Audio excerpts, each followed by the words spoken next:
come for business suddenly, and we're staying at a hotel for a few days." "At a hotel? Of course not. You'll be staying here with us." Just then, an older gentleman walked in, and he and Mr. Charles hugged. They were good old friends. All the drama happening before was forgotten as Mr. Charles led his friend to the other room, and everyone else followed. But Jake stayed behind with Sally. "You're Sally, right? I was looking for you." Yes, I am. And why?" Jake handed Sally her wallet, saying he'd found it outside by the gate. Sally thanked him, and as he was leaving, he suddenly turned around. "I was looking for your ID, and I found the letter inside. I'm sorry, I really wasn't snooping, but I did read the letter. Are you Mr. Charles's daughter? Does he know?" Sally had kept a copy of the letter with her in the wallet. No, please, don't say a word. No one here knows. They just know me as Cynthia's babysitter. I've been trying to find the right time to tell him, but I haven't yet. Can you please keep it to yourself?" "Don't worry, Sally. Your secret's safe with me." Just then, Alan barged into the room. "Sally, are you He stopped short when he saw Jake and Sally standing so close. What's going on here?" "That's none of your business, Alan. Please, just go back to Bella and leave me alone." "Fine, whatever." Alan stormed off, and Sally quickly left the room too. As she ran out, Jake bent down and picked up an earring Sally was wearing. He smiled and put it in his pocket. The next day, Sally was in the garden reading a book, and Jake was really happy to catch her alone. I just came by to return this earring. I believe it's yours?" "How many times are you going to come to me with lost things?" "Wow, was that your thank you? Why do you keep losing your things? Sorry to bother you." As he got up to leave, Sally suddenly took his hand and his heart skipped a beat. "I'm sorry, I should have just said thank you. Would you like to go with me for a walk to the lake?" "Sure, but what about your boyfriend?" "He's not my boyfriend. He's nobody. So, are you coming or not?" Jake smiled and nodded, and the two walked away. Sally thought to herself, he might help her forget that stupid Alan. Cynthia's mom was watching the two of them from a window, and she turned away with a disgusted face. "This Sally is a very cunning, ill-mannered girl. One day she's running after our Alan. The next she's trying to trap Jake. She's clearly a gold digger. She seems like a lovely girl to me. And you don't sound very nice when you're gossiping about other people. Don't do it with me, please." And with that, Mr. Charles left the room. Bella and Alan were also walking outside when they spotted Sally and Jake from a distance. Alan felt crazy jealous when he saw them holding hands. He started walking back towards them angrily, but Bella suddenly stepped in his way and pushed him back. "What do you think you're doing, Alan? Do you need me to remind you of the agreement between our families? Want to talk to my mother again?" Alan felt furious, but he turned around abruptly and stormed off to the house, thinking how he'd like to punch that Jake. Later that night, Sally heard a knock on her door. The minute she opened it, Bella pounced on her and pinned her down to the ground. "I know what you're trying to do, Sally. I'm a girl like you. I know all your games." Sally pushed her off and leapt to her feet. "What are you talking about, you psycho?" "I know you're just flirting with Jake to make Alan jealous." "Oh, is that so? Well, maybe I am, and I hope it's working." "In your dreams, witch. You'll never get Alan, so stop acting so desperate. I swear if my stupid sister wasn't in love with you, I'd have your butt kicked out this second." "Bella, I'm just tired of you acting like a big baby. Just get out before I punch your stupid face." "I'm watching you, Sally. Don't cross me." Bella walked out, and Sally slammed the door hard behind her. But as Bella walked away, she looked down at Sally's wallet that she'd sneaked out as she left the room. Time to find out more about this stupid witch. As she went through her stuff, she came across the letter. Her eyes flew wide open in shock. The next morning, when Sally went down for breakfast, Jake was waiting for her in the hall. But just then, Alan came forward and gently pushed him away. "No one really wants you here, man. When are you leaving? What's your problem? I'm here as a guest, and I think Sally wants me here." "Well, Sally's just a worker here, not the owner of the house. She doesn't decide anything. You're not the owner here either." "And what do you mean, just a worker?" "Just a worker. Like a useless maid or something. Did you just call Sally useless?" And with that, Jake shoved Alan roughly. Alan lost his temper and punched Jake in the face. "Alan, stop it! What's wrong with you?" Just then Bella came running down the staircase.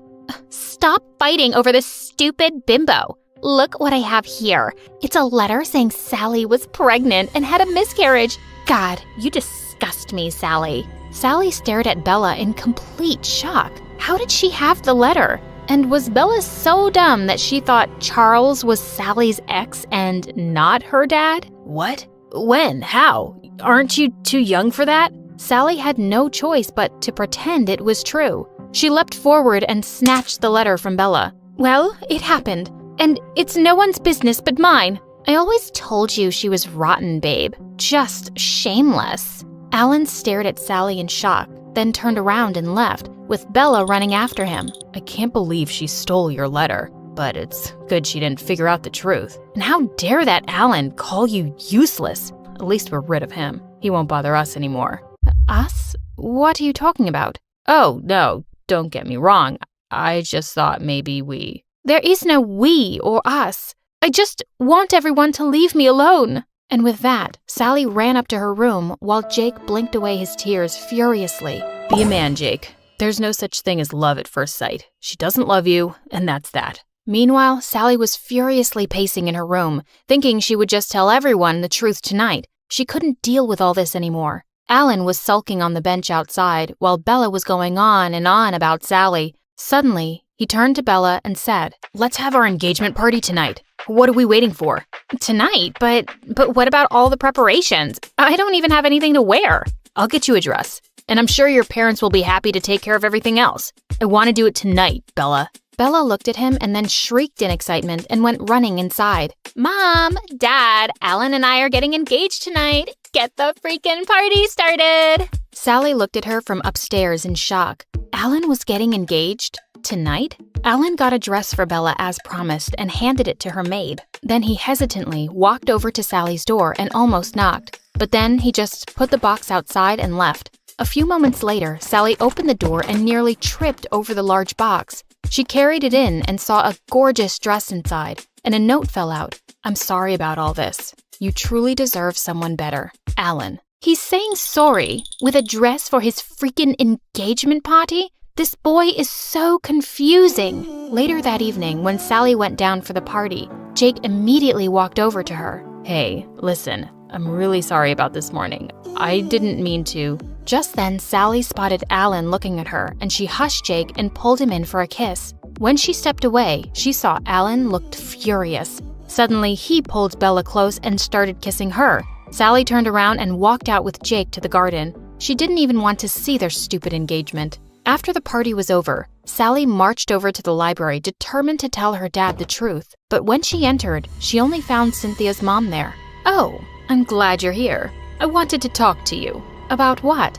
"About you staying here. After finding out about your disgusting past, I'd love to send you packing. But since Cynthia loves you so much, God knows why, we can't let you go yet. So you'll be moving to the attic and a guard will be assigned to watch you at all times. Because we simply don't trust you." "You can't do that. I'm not your prisoner." "Well, actually, I can. And that boy Jake? Leave him alone, Sally. His family is respectful and they won't accept some gold digger as his girlfriend. So save yourself the heartache." And then Sally lost it. "You know what, Mrs. Charles? I'm just sick of your nonsense. I love Cynthia, but even she can't convince me to stay here another minute. I'm done with all of you, and I'm leaving right now." As she turned to leave, she bumped into her dad and she just brushed past him. "Sally, wait." But she was stopping for no one now. Sally headed straight for the front door, and when she opened it, she almost fell back in shock.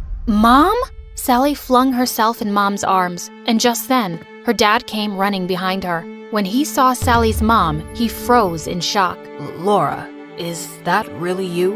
And you're Sally's mom? Is she my daughter?" "No, she's not your daughter. She's my daughter, and I'm here to take her back." As Mom took Sally's arm and started walking away, Dad blocked her. "You told me you had a miscarriage. You lied to me." "So what if I did? If I told you the truth, what would you have done? Would you have left your wealth and your family and married a kitchen maid? I don't think so. Not when you could have had a millionaire wife." "No, that's not true." "But it is, Mr. Charles. Or should I say Dad? I've lived with you people for weeks now, and you're all so shallow. And you think everyone else only cares about money too. I made a big mistake looking for you. Sally, please don't say that. And I'm so sorry, Laura. I should have taken a stand for you. It wasn't about money. We were just so young, and I was weak in front of my family. But I swear, not a day has gone by when I haven't thought about you. Not a single day. Just then, Cynthia's mom pulled him by the back of his coat. Oh my God, you stupid maid. We decided that you'd stay away forever. We didn't decide anything. You threatened me. I disappeared for my safety and my child's. You did what? Well, Charles, someone had to save you from your stupidity. We couldn't have you running away with some bimbo maid. And I would do the same all over again. With that, she lunged towards Laura, but Sally stepped in and pushed her away. Don't you dare touch my mom. Alan, Bella, and Jake had also come running into the hall, staring at the whole thing in shock. Charles, are you going to just stand there and watch? Are you going to choose a maid over me? A sophisticated millionaire?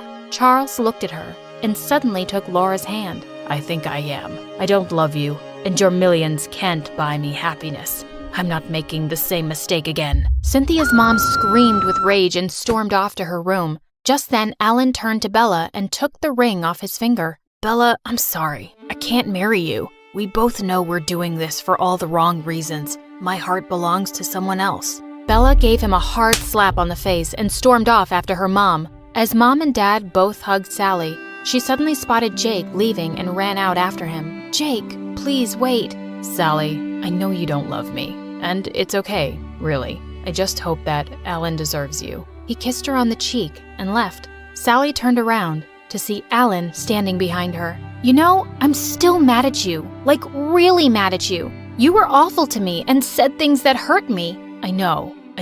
My anger and jealousy drove me to do some really stupid things. The truth is, I fell in love with you from the first moment you smacked me with that bat. I love you, Sally, and I'm really sorry. I promise. I'll make it up to you if you let me. Sally walked up to him, looked deep into his warm hazel eyes, and pulled him in for the most magical kiss. Well, Mrs. Charles and Bella moved out for good, but Cynthia refused to go with them. She was all too happy to find out that Sally was her half-sister. Sally and her mom moved in with her dad, and the house was filled with love and laughter always. Would you stay till the morning light, or would you follow me, or would you let it be if I leave tonight?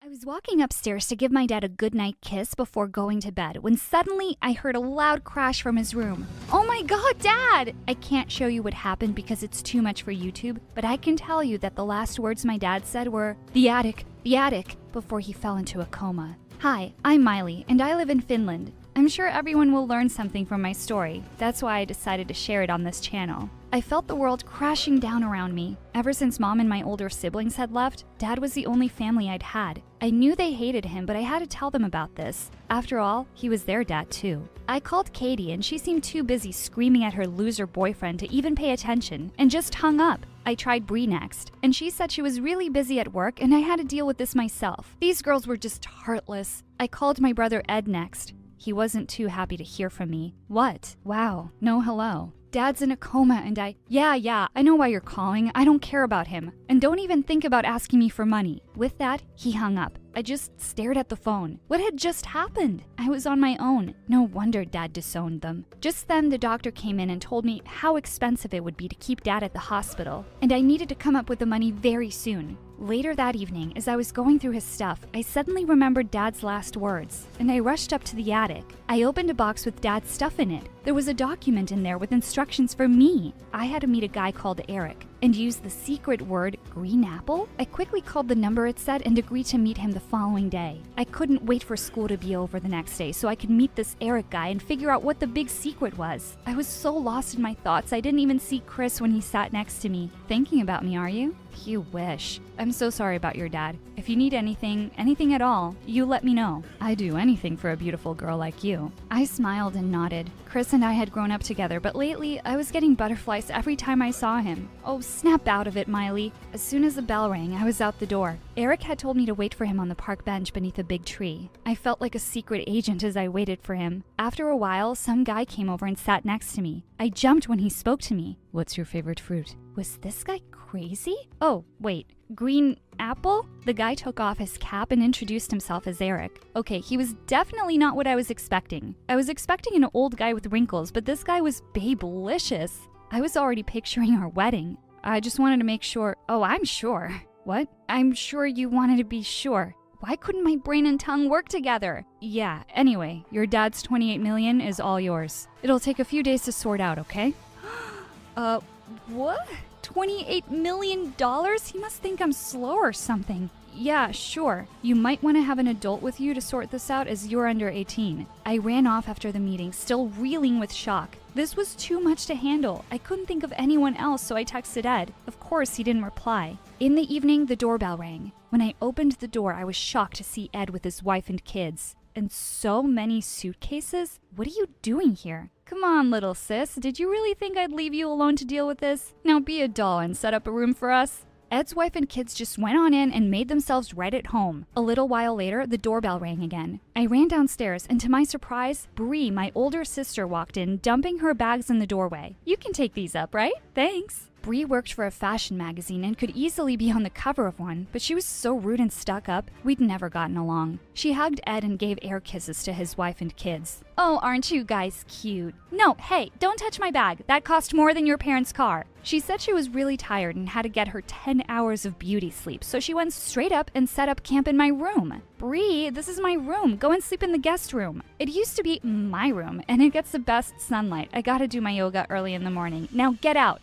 I grabbed my stuff and slammed at the door. I was halfway down the stairs when Bree started screaming. When I opened the door, I couldn't stop laughing. Get this monster away from me! Relax, Bree. Meet Tiny. He's my pet. Bree grabbed her blanket and rushed out of the room. I gave Tiny an extra treat for getting rid of that evil witch. The next morning, as I was about to get ready, the little devils pushed their way into the bathroom and ran off with a toothpaste. As I ran after them, I felt like something had stabbed me in the foot. Damn these Legos. I hobbled to my room and quickly ran out of the house to get away from all the madness. I told Chris about how my siblings had shown up and how annoying they were. Don't worry, babe, I'll come over and help you. Right now, I just needed help staying awake in class. I'd barely slept the night before. I just felt so overwhelmed. The day flew by and I sleepwalked through most of it. As I was walking home, I saw Eric outside a coffee shop. My heart skipped a beat as I saw him. I didn't want him to think I was stalking him, but just as I was about to walk away, he waved to me. Hey, I've been waiting for you to call me. Was I being pranked? Eric had been expecting me to call? Have you decided about what you want to do with the money?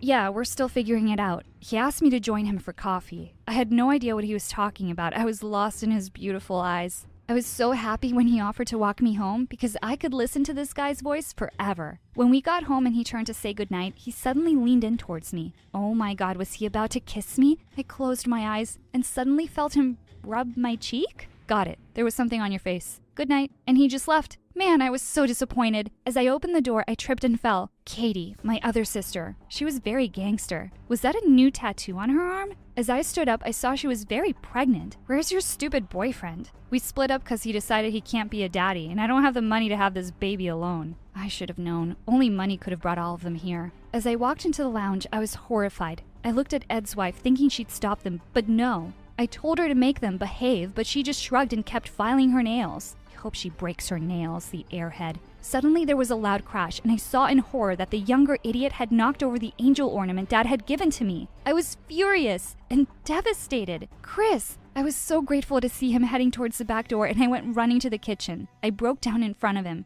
He put his arms around me and hugged me. I could hear his heartbeat. I looked up at him and I could tell he wanted to kiss me. Just as he leaned in, someone pushed us apart. I swear I wanted to kill these idiots. Katie walked into the kitchen. Looking for a new baby daddy, are you? What if I am? I felt a pang of anger and jealousy. Chris was mine and she couldn't have him. I needed to get away from these psychos. I went to see Dad. It broke my heart to see him like this. Please wake up, Dad. Things are really hard. I can't do this without you. The next couple of days were hell. I was in over my head. The only silver lining to my gloomy days was Eric's texts. He'd been checking on me regularly. What a sweetheart. The next day, Chris picked me up for school. As I sat in the car, he handed me a rose and asked me to be his date for the spring fling dance. I know there's a lot going on right now, but I thought this would take your mind off it for a while. I didn't see that coming. I hadn't told him about Eric, but I just couldn't bring myself to say no to him. He was so sweet. At lunch, I was surprised to see a huge group of guys and cheerleaders gathered at a table. I had no idea what was going on over there, but then I caught sight of her stupid blonde curls. Bree! She was sitting in the middle, and of course, all the boys were drooling over her. Wasn't it enough having to deal with her at home?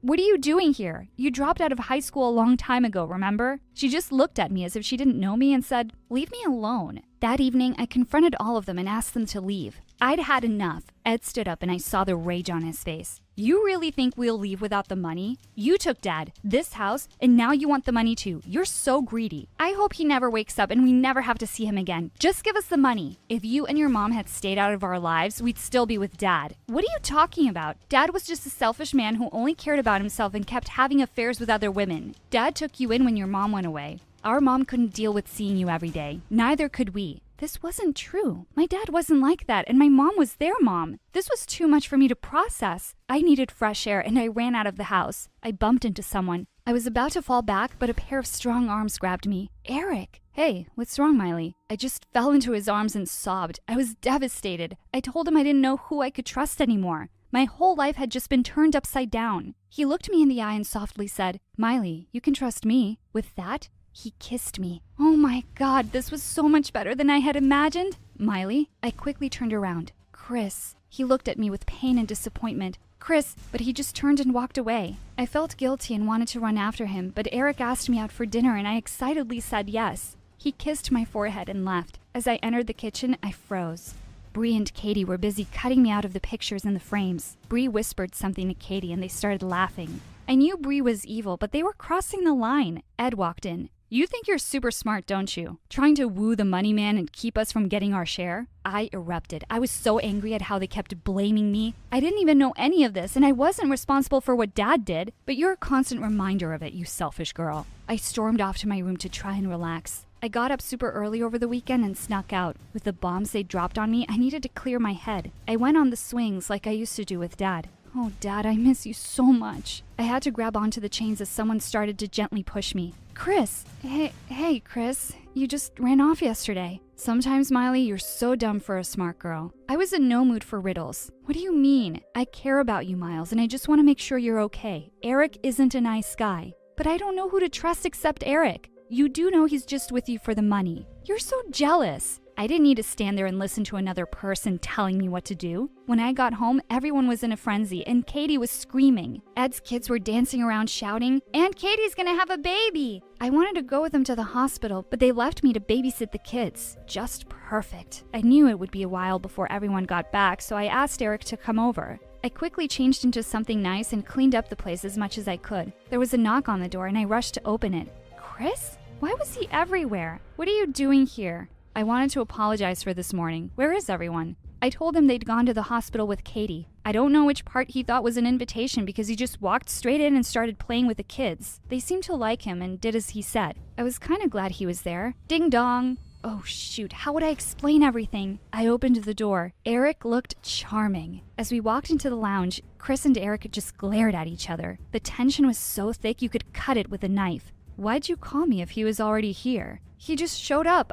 You could have sent him away. Anyway, I have a surprise for you. He told me he had the money and I could pick it up from him tomorrow. Chris was a natural with the kids, but I noticed Derek kept giving them dirty looks and tensing up every time a kid got close to him. I spent the most awkward evening with the two of them. Before Chris left, he warned me about Eric again, and they both left. The next morning, everyone returned with Katie's newborn. He was so tiny and cute. Everyone was so happy for once. If someone saw us, they'd think we were one big happy family. Suddenly, I saw Eric walking up to the front door. I stepped outside to meet him. "You're glowing today. Look how happy everyone is." I turned to him and said that I was thinking of sharing the money with everyone. I was shocked to see Eric suddenly get angry. "Babe, you can't be serious. Why would you give those vultures anything? You should keep it for yourself." Chris's words rang in my ear. Just then, I got a call from the hospital. My heart stopped. As I hung up, I told him Dad was awake and I needed to go. I went in and told everyone that Dad was awake. Surprisingly, they all decided to come with me. Yes, all of us. He was shocked to see everyone there. Seeing you all together again has made me realize how much I missed this. I'm sorry I hurt you, all of you. He turned to Katie and held out his hands. I had never seen Dad so emotional. It was a classic Hallmark moment. He went on to tell us how he had savings and he wanted to include everyone as his heir. Silence took over. You could probably hear a pin drop. No one objected to splitting the money between us and everyone was happy about it. I think that my dad waking up from a coma and seeing Katie's baby gave us the old feeling of being a family again. I told Dad how I'd gone to the attic and contacted Eric like he said, and that he was giving me the money tomorrow. Dad's blood pressure shot up. He said he'd found out before the coma that Eric was cheating him out of his business. Me and Ed decided to go see Eric before it was too late. He wasn't too happy to see us, but quietly handed over the money. "You were only with me because of the money, weren't you?" I hoped he would deny it, but he just lowered his eyes. I was heartbroken. The next day, we brought Dad home. As we entered the driveway, there he was again, Chris. Bree winked at me and said she'd help Dad inside. I ran to Chris and jumped into his arms. "What? Yeah, you were right. Now just shut up and kiss me, you fool." And we had the most magical kiss anyone can imagine. Aunt Miley is having a baby.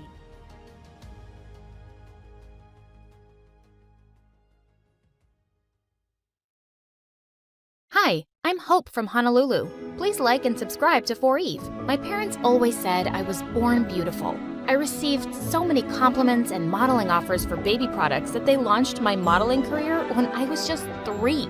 But I never really knew my parents. When I was 6, they started a clothing line named after me and got really busy with it. So they mostly left my older sister Leilani in charge, and she hated me. You promised we'd play with the dolls. You can't always be the center of the universe. I have to take this call. Fashion Kids magazine wants you again. She'd always lie and say we'd do one thing, but we'd do another thing instead, and I'd suffer. You said after my fashion show, we'd go home. I'm tired. Just sign a few more autographs and don't be so ungrateful. Sometimes I wondered if she was so mean to me because she was jealous of my fame. Once when I was 12, I was at a signing event and I escaped from the crowd. I stumbled into an alley where a girl my age was looking through the trash with her mom. I offered them some snacks from my bag, and their reaction was so wonderful. Just then, Leilani found me and dragged me away. And later, when we were on a video call with our parents, she told them what had happened. Hope, it's not okay to sneak off like that. And that poor family could have robbed you. Or taken a lock of your hair to sell on eBay. No, they were nice, and I liked helping them. Nonsense. You're too busy and famous to be doing anything else. Anyway, we heard your sister booked you on a morning show for the launch of your new toy line. Little Hope dolls. They're gonna sell like hotcakes. Sometimes it felt like my parents just used me for money. In fact, I felt people were friends with me for the same selfish reasons. But I never gave up on the idea of using my wealth for good. When I turned 14, I held my first fundraising event for homeless people, and it was a big success. But my second fundraiser turned into a complete nightmare, because the day after it, my face was all over the news with the words, "Teen Thief." Hope, they're saying you kept all the funds for your business. What? Why would they think I took all that money? The news is saying they got an anonymous tip. This can't be good for your career. It's all over social media. They're calling it the biggest scandal of the year. You need to stop all this charity nonsense. We need to work on saving your reputation so you won't lose out on any modeling contracts. I didn't care if I never modeled again. I didn't understand how anyone could think I'd steal charity money. I was too embarrassed to even leave the mansion. Soon after, I was about to join a new high school, and I went to Leilani with an odd request. Help me make a disguise for high school. You're my makeup artist. If anyone can do it, it's you. Look, it's hard for me to trust people. They'll probably use me for my money and fame or spread more lies. I'd rather just go as a regular kid so I can be active in the school's charity clubs. You don't think you could just go as yourself? Doubtful. I always become the center of attention without meaning to. And because of that scandal, the charity clubs might not trust me. I just want to fade into the background and do the things I care about. Please. To my shock, she agreed to the makeover. She gave me cute short hair as part of my disguise. I decided to keep my disguise a secret from my parents. They were not happy about my short hair, but my agent had advised me to take a break from modeling and stay out of the public eye anyway till the scandal died down. At home, I was Hope, the supermodel on a break. But at school, I was Minnie, the humanitarian. I joined the charity club, and the volunteer work I was doing felt amazing. And I was making friends pretty easily. But one day at school, I was lifting a heavy box of canned food donations when I suddenly threw out my back. Whoa, are you okay? I suddenly noticed there were two really cute guys watching me struggle to stand up straight. Guess I'm an old lady who's not used to heavy lifting. Ouch. Let's take you to the school nurse, Granny. I'm Kai. And I'm Crane. Here, let me take your bag. What was in that box? Canned stuff for a food drive. Crane immediately dropped my bag to the floor. You're part of a food drive? Not gonna help you. What? Come on, Nan. Let's just take her to the nurse. She's hurt. Whatever. Not my problem. And then he just left. What was that about? Are you seriously doing a stupid food drive, Granny? My name is Minnie, and what's wrong with food drives? Oh, Minnie? Minnie. Everything about them is wrong, Minnie. If the poor just got off their butts and worked, they wouldn't be poor. Why should we treat them like babies and take money from people who do work? Wow. Sometimes it's hard for people to find work or earn enough, and they need help. Maybe lame losers do. Well, Minnie, here you are. Kai winked at me as he left. What a jerk. But I wasn't going to let his arrogant opinion stop me. I organized a school dance to raise funds for the food drive, and it was a hit. But just as I was dancing with some friends, Kai and Crane busted through the gym doors with crowns on their heads. To the rich, stand with the rich. What are you doing, Kai? We're here to tell everyone the poor are pathetic and charities are scams. Don't be fooled. Just then, Crane started kicking down the display of food donations like a maniac. Luckily, the teachers there kicked them both out before they could do more damage. What planet were these jerks from? But I forgot all about them when I got home that afternoon and saw Dad running out to me. Didn't you check your phone, Hope? I think the battery died. What's wrong? Your mom and sister got into a car accident, but the doctor said they'll be okay. They both had some broken bones and will need bed rest. I started to cry, and Dad hugged me. I couldn't remember the last time he'd done that, and I decided I'd stay home for the next few weeks to take care of Mom and Leilani. The next evening, my bodyguard drove me down to the food bank to drop off the school's donations. To my shock, I saw Kai step out of his car in front of us, and he was dropping off bags of donations. What the hot fudge? I snapped a picture of him, and I confronted Kai in the school hallway the next day. Saw you at the shelter last night. What are you talking about? This? How did you... Okay, please, listen. Crane is against charity work, not me. He convinced me to think that way a long time ago, but I don't agree with him anymore. Years ago, Crane's family fell into a big scam by some fake charity, and they lost a huge fortune. Oh no.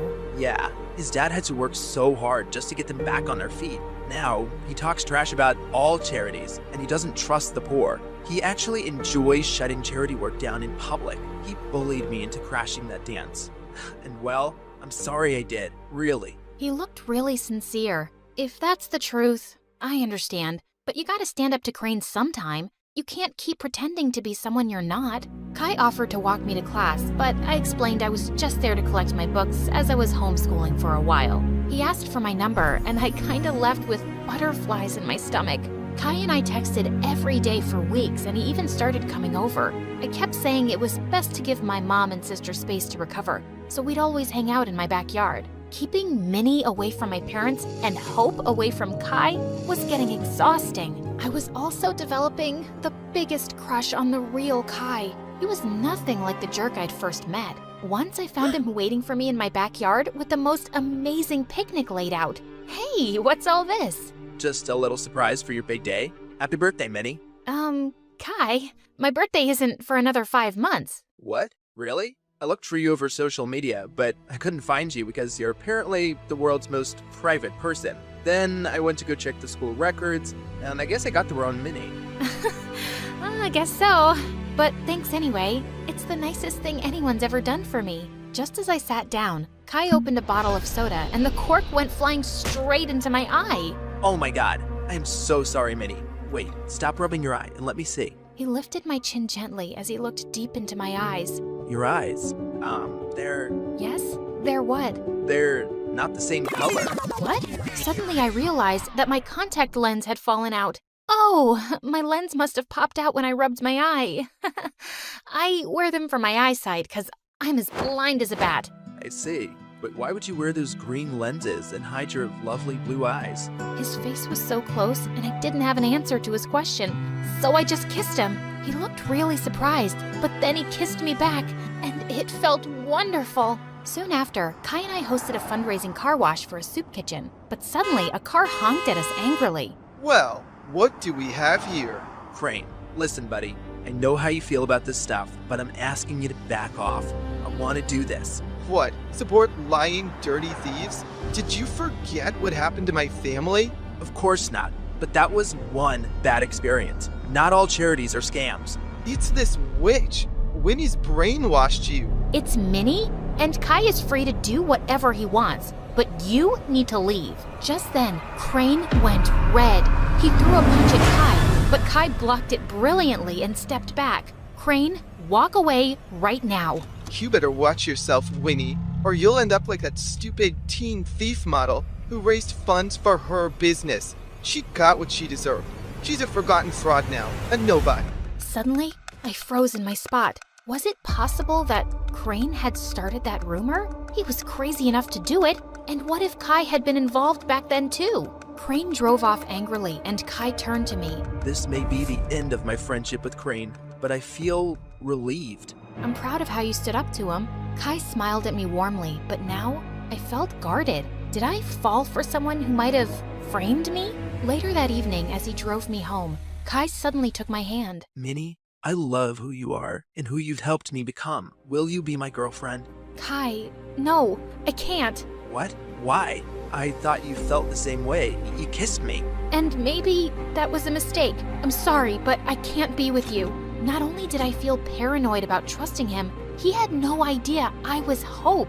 I hated lies, and now I hated lying. Things were a mess. Kai begged to see me and kept messaging me, but I just ignored him until he gave up. One afternoon, I was fluffing Leilani's pillows when she asked me something unexpected. Hope, how are you? Not bad. Why? Nothing. I just noticed that you looked a bit sad these days. I kinda lost someone I cared about.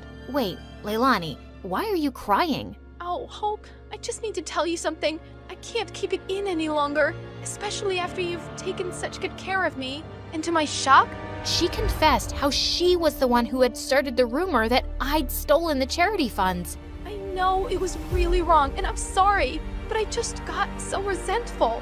I was left in charge of you, and you always came first. And you were always in the limelight, while I never even got thanks for anything I did. I got carried away. Leilani, how could you? I really regret it. That's why I agreed to your makeover request, because I didn't want to stand in your way again. I know how good-hearted you really are. Do you know what you've done? I immediately thought of Kai, this great guy, and how I'd shut him out. I wanted to slap Leilani, but I just stormed off angrily. I told Mom what Leilani had done and said I couldn't stand to be around her right now. To my shock, Mom agreed that I should take a break from her. We arranged for me to stay at my bodyguard's house, and I found out that he lived close to Kai. On my first night there, I walked over to Kai's place.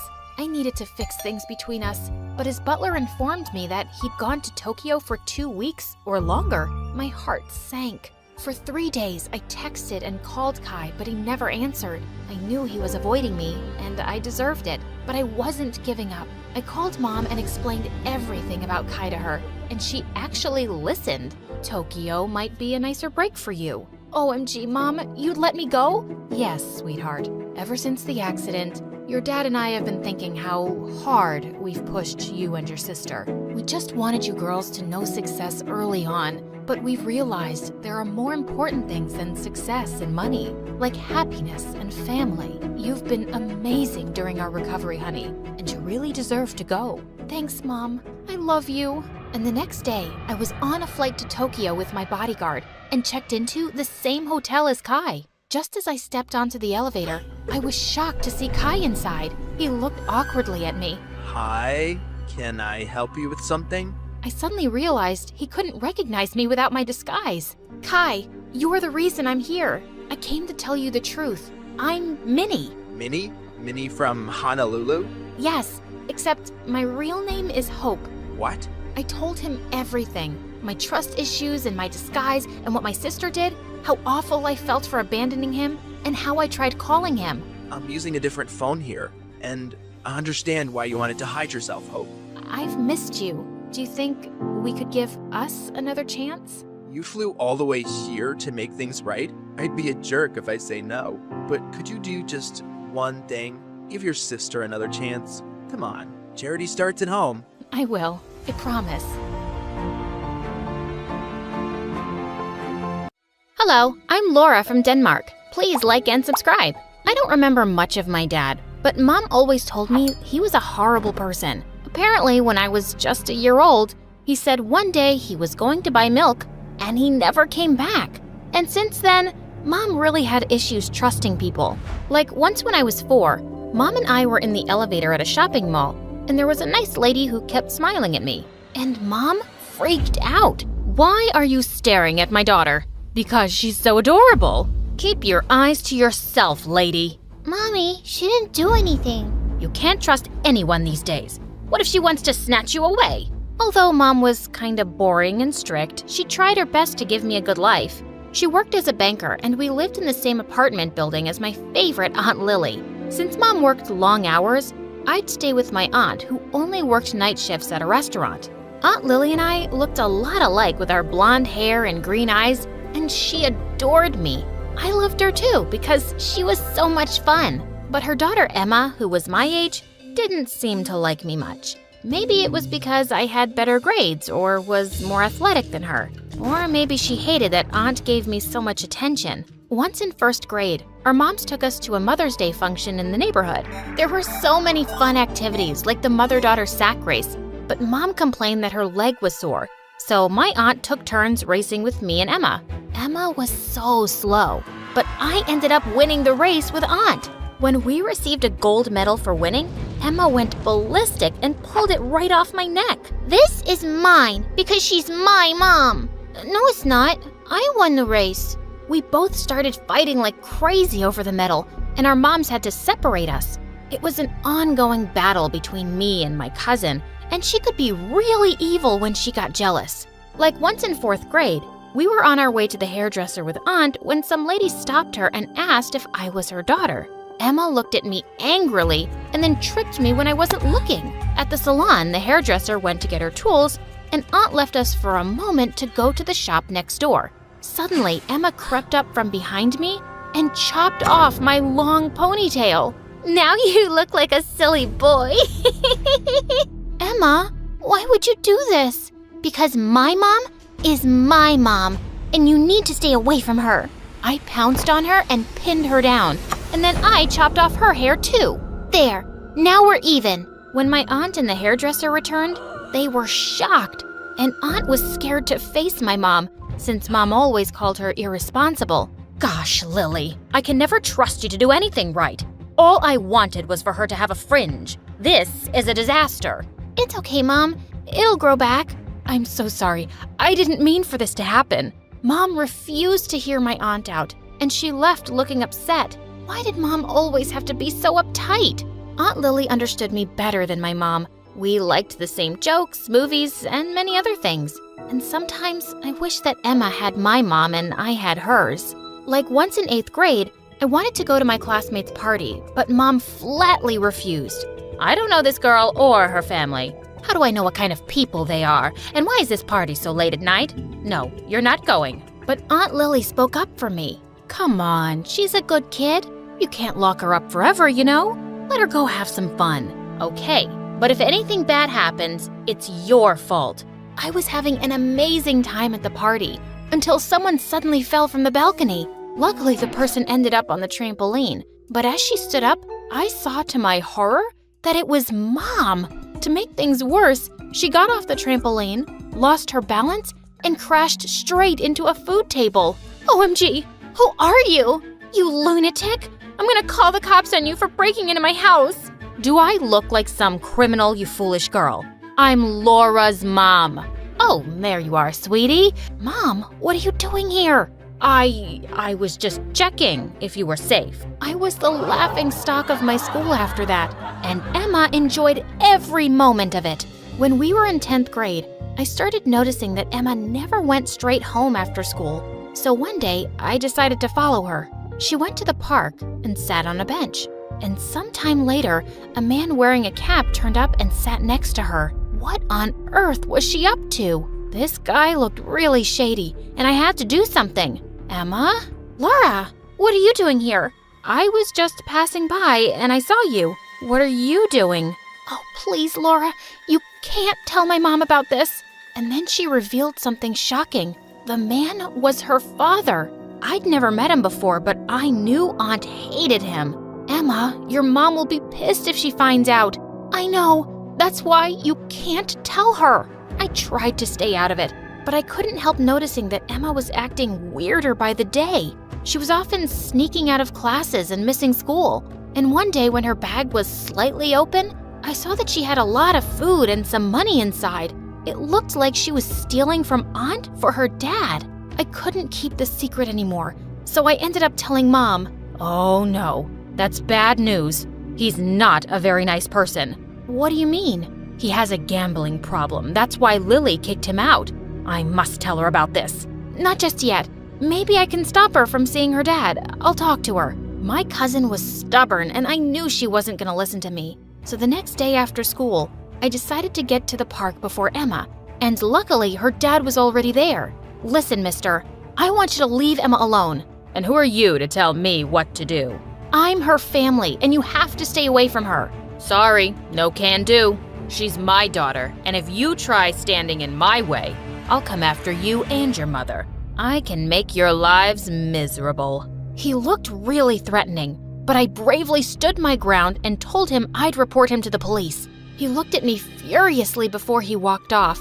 When I told Mom about what happened, she freaked out and insisted that we tell Aunt. But when we went to see Aunt Lily, we found her crying with a letter in her hand. Emma is gone. What do you mean, gone? Emma had written in her letter that she was going to live with her dad because she felt that my aunt loved me more. I was speechless because I didn't know that her jealousy towards me affected her so much. We went out searching for her and had no luck for weeks.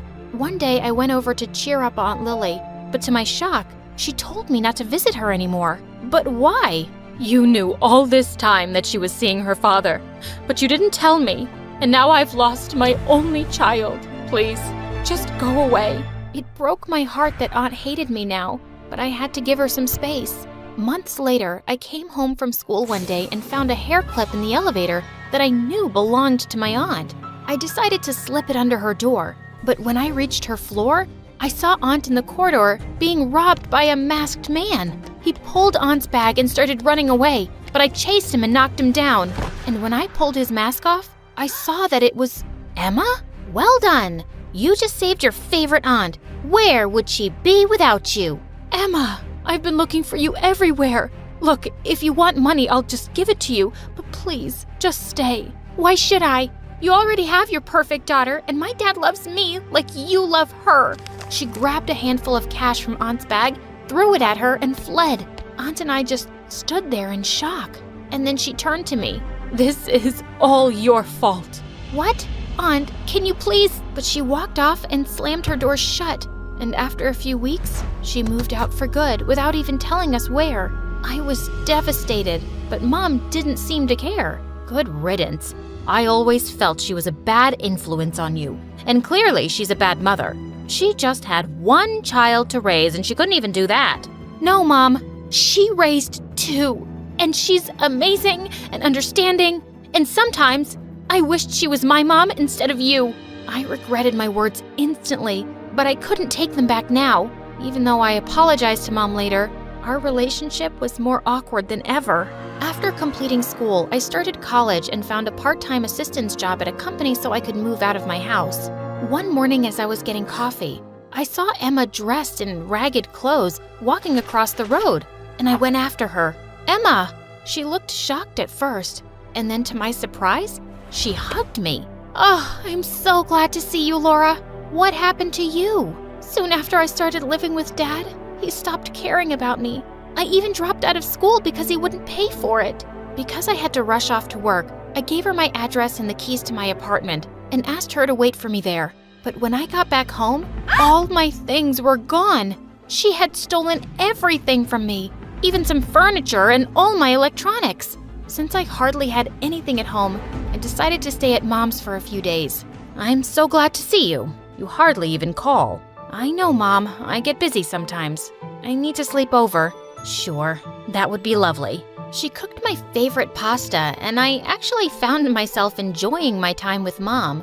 Somehow she just seemed lighter. With you all grown up, I figured I didn't need to work so hard all the time. I joined a women's group, and we do so many fun things together. Also, I've learned so much talking to my new friends. I realized something. I've never made it clear enough that I think you're an amazing kid, Laura. I'm proud of you. It felt good to hear Mom say that. I think you're a pretty good mom too, and I'm sorry if I ever made you feel otherwise.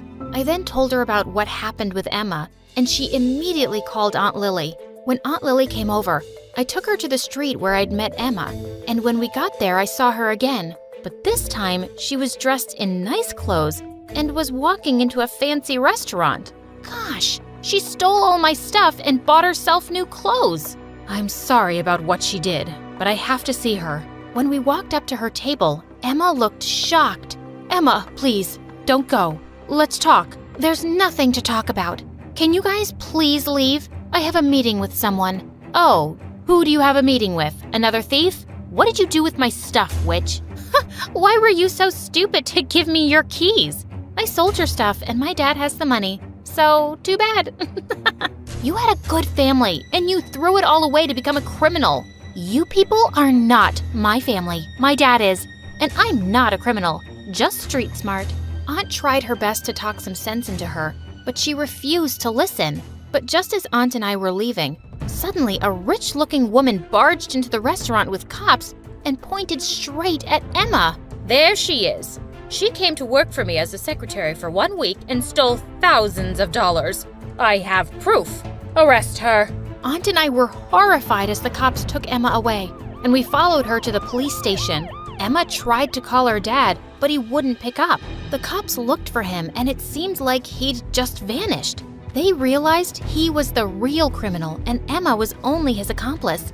But she was still given 6 months in prison. Aunt visited her every day, and one day she came to see me too.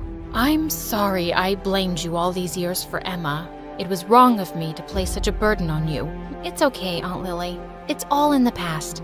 After she got out, Emma went back to living with Aunt. I heard she'd started school again, and I was glad for her. Months later, I was sitting in my half-furnished apartment. The bell rang, and I found Emma outside. Hi. I have a surprise for you. When she took me outside, there was a truck full of all the stuff she stole from me. Wow! How did you manage to get it all back? Mom helped me get a part-time job, and I saved up for this. It was the least I could do for you. I'm really sorry that I was always jealous of you, Laura, and I took advantage of you when you were just trying to help me. I'll be better, I promise. I think you already are. Now help me get this stuff into my apartment.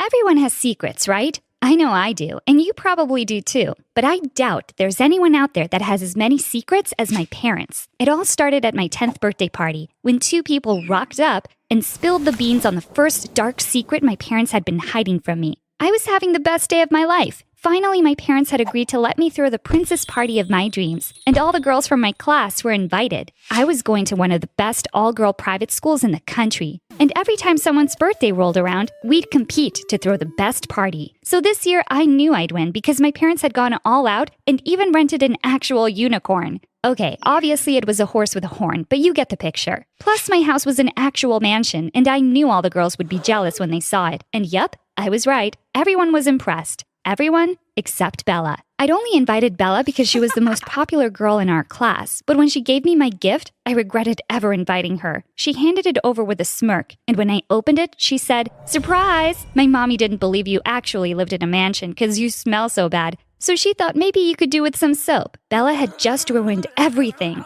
It was so awkward, and what made it worse was that all the girls were laughing at me. All of them except for my BFF, Sarah. I was seriously about to cry, but suddenly a car came revving up the driveway, and things were about to get much worse than a bar of soap and Bella the bully. It was the old couple who lived next door to us who worked for my parents. They made such a scene and started screaming at my parents, saying it wasn't okay to have a party without their permission, and why hadn't they been invited? I didn't understand what was going on, but as they shouted at my dad, my mom gathered up all the girls and took them to the gate to wait for their parents. My party was a disaster, but not as much of a disaster as what I was about to find out. After everyone had left and Bella had shouted back at me, "Your party is the worst party I've ever been to in my life, you loser," my parents sat me down and told me they had something to tell me. Turns out the mansion didn't belong to us. In actual fact, the old couple owned it, and they didn't work for my parents. Nope. My parents worked for them. My mom was the cleaner and my dad was the gardener. I didn't understand. Why would they lie to me like this? Then they told me that the only reason I went to that rich girl's school was because the old couple paid for it, and that I had better behave or they might stop paying my fees. Honestly, I didn't care anymore. I didn't want to go back to school anyway because Bella would have already told everyone what a poor little peasant I was.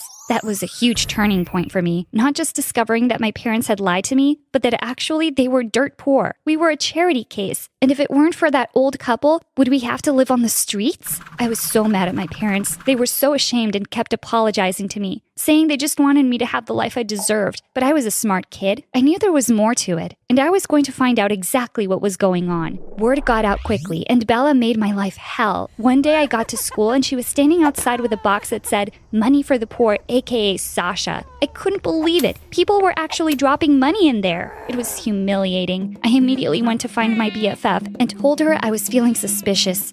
Even she agreed that it didn't make sense that my parents were poor because she'd seen my dad out in a Porsche before, and my mom had all those fancy clothes. Suddenly I thought, what if my parents had just been robbing the old couple? But then my BFF said maybe my parents were hiding from someone. Maybe they'd done something bad and were undercover peasants. After that, I started investigating. Anytime my parents were working, I'd snoop around in their room. My BFF was right. They had so many expensive things. Why were they working as a cleaner and gardener? I decided to just go and ask the old couple. They liked me a lot, and now that I knew it was them that paid for my school fees and bought me all these fancy clothes, surely they'd tell me what my parents were really up to. I saw my mom cleaning their kitchen and felt so stupid. How had I been so blind before? I went to look for the old woman, but I heard her shouting and quickly ran to hide in the hall. And then I heard someone respond. Oh my gosh, she was shouting at my dad. She said, "You're putting their lives in danger. I don't want you living under this roof anymore." Then she stormed off. I ran back to our house before they noticed me. Okay, so my dad had obviously done something bad, but what had he done? I wanted to help him, but that night him and my mom were fighting and I'd never heard them fight before. They were like the perfect couple. Our whole life was going downhill and I couldn't bear it. The next morning, I decided I had to speak to my dad, but when I went through the kitchen, he wasn't there. Instead, I found a note that said, "You'll both be better off without me. Sorry, girls." Oh my God, he was gone. I ran to wake up my mom and told her, and she just started screaming. I was too young to know what to do, so I went straight to the old couple's house and asked them to come help. This was all their fault. If the old woman hadn't shouted at my dad the day before, maybe he'd still be here. I thought the old couple would be upset. After all, who would do their gardening now? But they were the opposite of upset. The old woman started laughing and said she'd been waiting for this moment for years. I felt disgusted by her. How could she talk about my dad like that? The old couple started comforting my mom, and I wanted them to get off her. Why was my mom even letting them hug her? And then she told me something that sent my whole body into shock. They said now that my dad was gone, we could come live in the big house where we belonged. Then my mom just lost it. She pushed them away and said, "When will you stop? I don't want to live with you. You've ruined my life." The old woman tried to reach out for my mom to calm her down, but my mom just screamed, "Mom, will you just leave me alone?" I couldn't believe it. Mom? But my mom had told me my grandparents had passed away years ago. So these people were my grandparents? Over the next few days, my mom cried nonstop, and eventually she agreed for us to move into the big house with her parents. I felt really uncomfortable with how many secrets were coming out. I just wanted to see my dad, but we couldn't get in touch with him at all. It was like he'd disappeared, and the whole time my grandparents kept saying that I should try and forget him. He'd abandoned us. I didn't believe them, though. My dad would never have done that. He loved us so much. You'd think I'd be happy now that I finally got to live in the mansion like a real princess, right? But it was horrible. My grandparents told me how my dad had gotten my mom pregnant when she was really young, and they didn't approve of him or his family. So the only way they could be together was if they worked for my grandparents. I was so confused. My dad didn't even have a family. He'd lived in a foster home. Or at least that's what they told me. By this point, I didn't know what to believe anymore. Bella soon found out that I was actually rich and not just some gardener's kid, and suddenly she wanted to be my friend again. Her grandmother was friends with my grandmother, and she knew so much about what was going on, it made me sick. She told everyone at school that my dad had run away, but that it was okay because now I got to live in the mansion again. And she expected me to want to be her friend? Yeah, right. Instead, I left a bar of soap on her desk with a note that said, "Use this to wash your mouth out." Huh, served her right. So there I was, a rich kid like I'd always thought I was, but with no dad. A few years passed, and still we never heard from him. I started to believe my grandmother that he really had abandoned us. But the older I got, the more I felt like there was something else going on too. It bothered me how much my mom was fine with it. Like after a while, she just accepted it and said life goes on. But she couldn't fool me. I heard her crying, and sometimes I heard her wandering around at night. Just like me, she wasn't sleeping well. And I'm not joking, but I started to feel like someone was following me. One day, I was walking home from school with my BFF, and we heard a rustling sound in the bushes. It was winter, so it was already getting dark, and my BFF started screaming. I told her to keep quiet and that I just read in a detective book that the #1 rule if you were being followed was to pretend like you were none the wiser. But she just started running and left me there all alone. Geez, some friend she was being. I kept walking home and tried to act as normal as possible, but I was seriously being followed. Eventually, I couldn't handle it anymore, so I ducked behind a parked car and waited for my stalker to catch up to me. I was going to give him a fright, but when I leapt out and said, "Gotcha!" it ended up being a little old lady, and she almost fell over. I felt so bad and ran to help her and apologized. But she said it was okay and that I'd better hurry home because it was too late for a girl like me to be out. She was staring at me in a really creepy way though, and I couldn't get her face out of my head. It was kind of weird. Had she been following me? Someone was. I could feel it. I started to think maybe it was my dad, and I really got my hopes up. Not a day had gone by that me and my mom hadn't thought about him, but at the same time, I was angry at him. Well, it wasn't my dad following me. About a week later, I was sitting in the park and the stalker turned up. At first, I didn't realize who it was, but then it came back to me. It was the old lady from the week before. She asked if she could sit next to me, and then she turned to me and said, "I've been looking for you, Sasha." Whoa, this was crazy. How did she know my name? She told me there was something of mine she wanted to show me and asked for me to follow her, but she said I had to be quick or they might see us together. I had no idea what she was talking about and started to panic, but she had taken hold of my hand, and for such a little old woman, she was seriously strong. Plus, she seemed harmless, even if she had been following me and knew my name. We climbed into a car, and she told the driver to hurry. Suddenly, we were driving through the city so fast, and I realized I'd done exactly what no kid should ever do: get into a stranger's car. I asked her what she wanted with me, and she said I'd soon find out. But I didn't find out. The car came to a stop, and I opened the door to climb out. But suddenly, someone grabbed me and said that the old woman was dangerous, and I needed to go with them quickly. It all happened so fast, I didn't have time to think. Then I noticed my grandfather was in the back of the other car, and I got in beside him. The old woman was standing outside the house shouting, and as I looked back, I swear I saw my dad's face in the window. This was too much. I asked my grandfather what was going on, and he said that the old woman was crazy and had been following me. I asked how he knew this, and he said my bodyguard told him. Huh? I had a bodyguard? This was insane. My grandfather just laughed and said, of course I needed a bodyguard, because what if my dad came back and tried to steal me away from them? At that moment, I wished my dad would do that. I then asked my grandfather to tell me where my dad was, and he said he was gone and it was better that way. What I didn't tell him was that I'd just seen his face at the window. I was going to take matters into my own hands and go there and find out what was going on once and for all. The next day, I went to school as usual and told my BFF to cover for me. I told her I wouldn't be long, but that if anyone asked, just to tell them I was sick and had gone to the clinic. I snuck out after our first class and tried my best to remember the way to the house I'd seen my dad in. I couldn't believe I might get to see my dad again after all these years. I finally arrived at the house, and it didn't look like anyone was home, but still I knocked. When no one answered, I started to get nervous. I ran around to the other side of the house and started shouting, "Dad!" Suddenly, he appeared at the back door and grabbed me quickly and brought me inside. I couldn't stop hugging him, and he was crying. We stood there hugging for what felt like forever. Then I started shouting at him. All my anger came pouring out, and I asked how he could just leave us like that. He said he hadn't wanted to, but he felt useless and didn't think we deserved to live that way any longer. It felt so good to see him again. He told me he was making a plan so he could come visit soon, but there was some stuff he had to take care of first. Then he told me I'd better get back to school before anyone realized I'd snuck out. I told him I didn't want to leave, but he said I had to. And then I noticed all the photos on the walls. Photos of my dad and another woman and 2 kids. I looked around the house and suddenly felt sick. Did my dad have a secret family?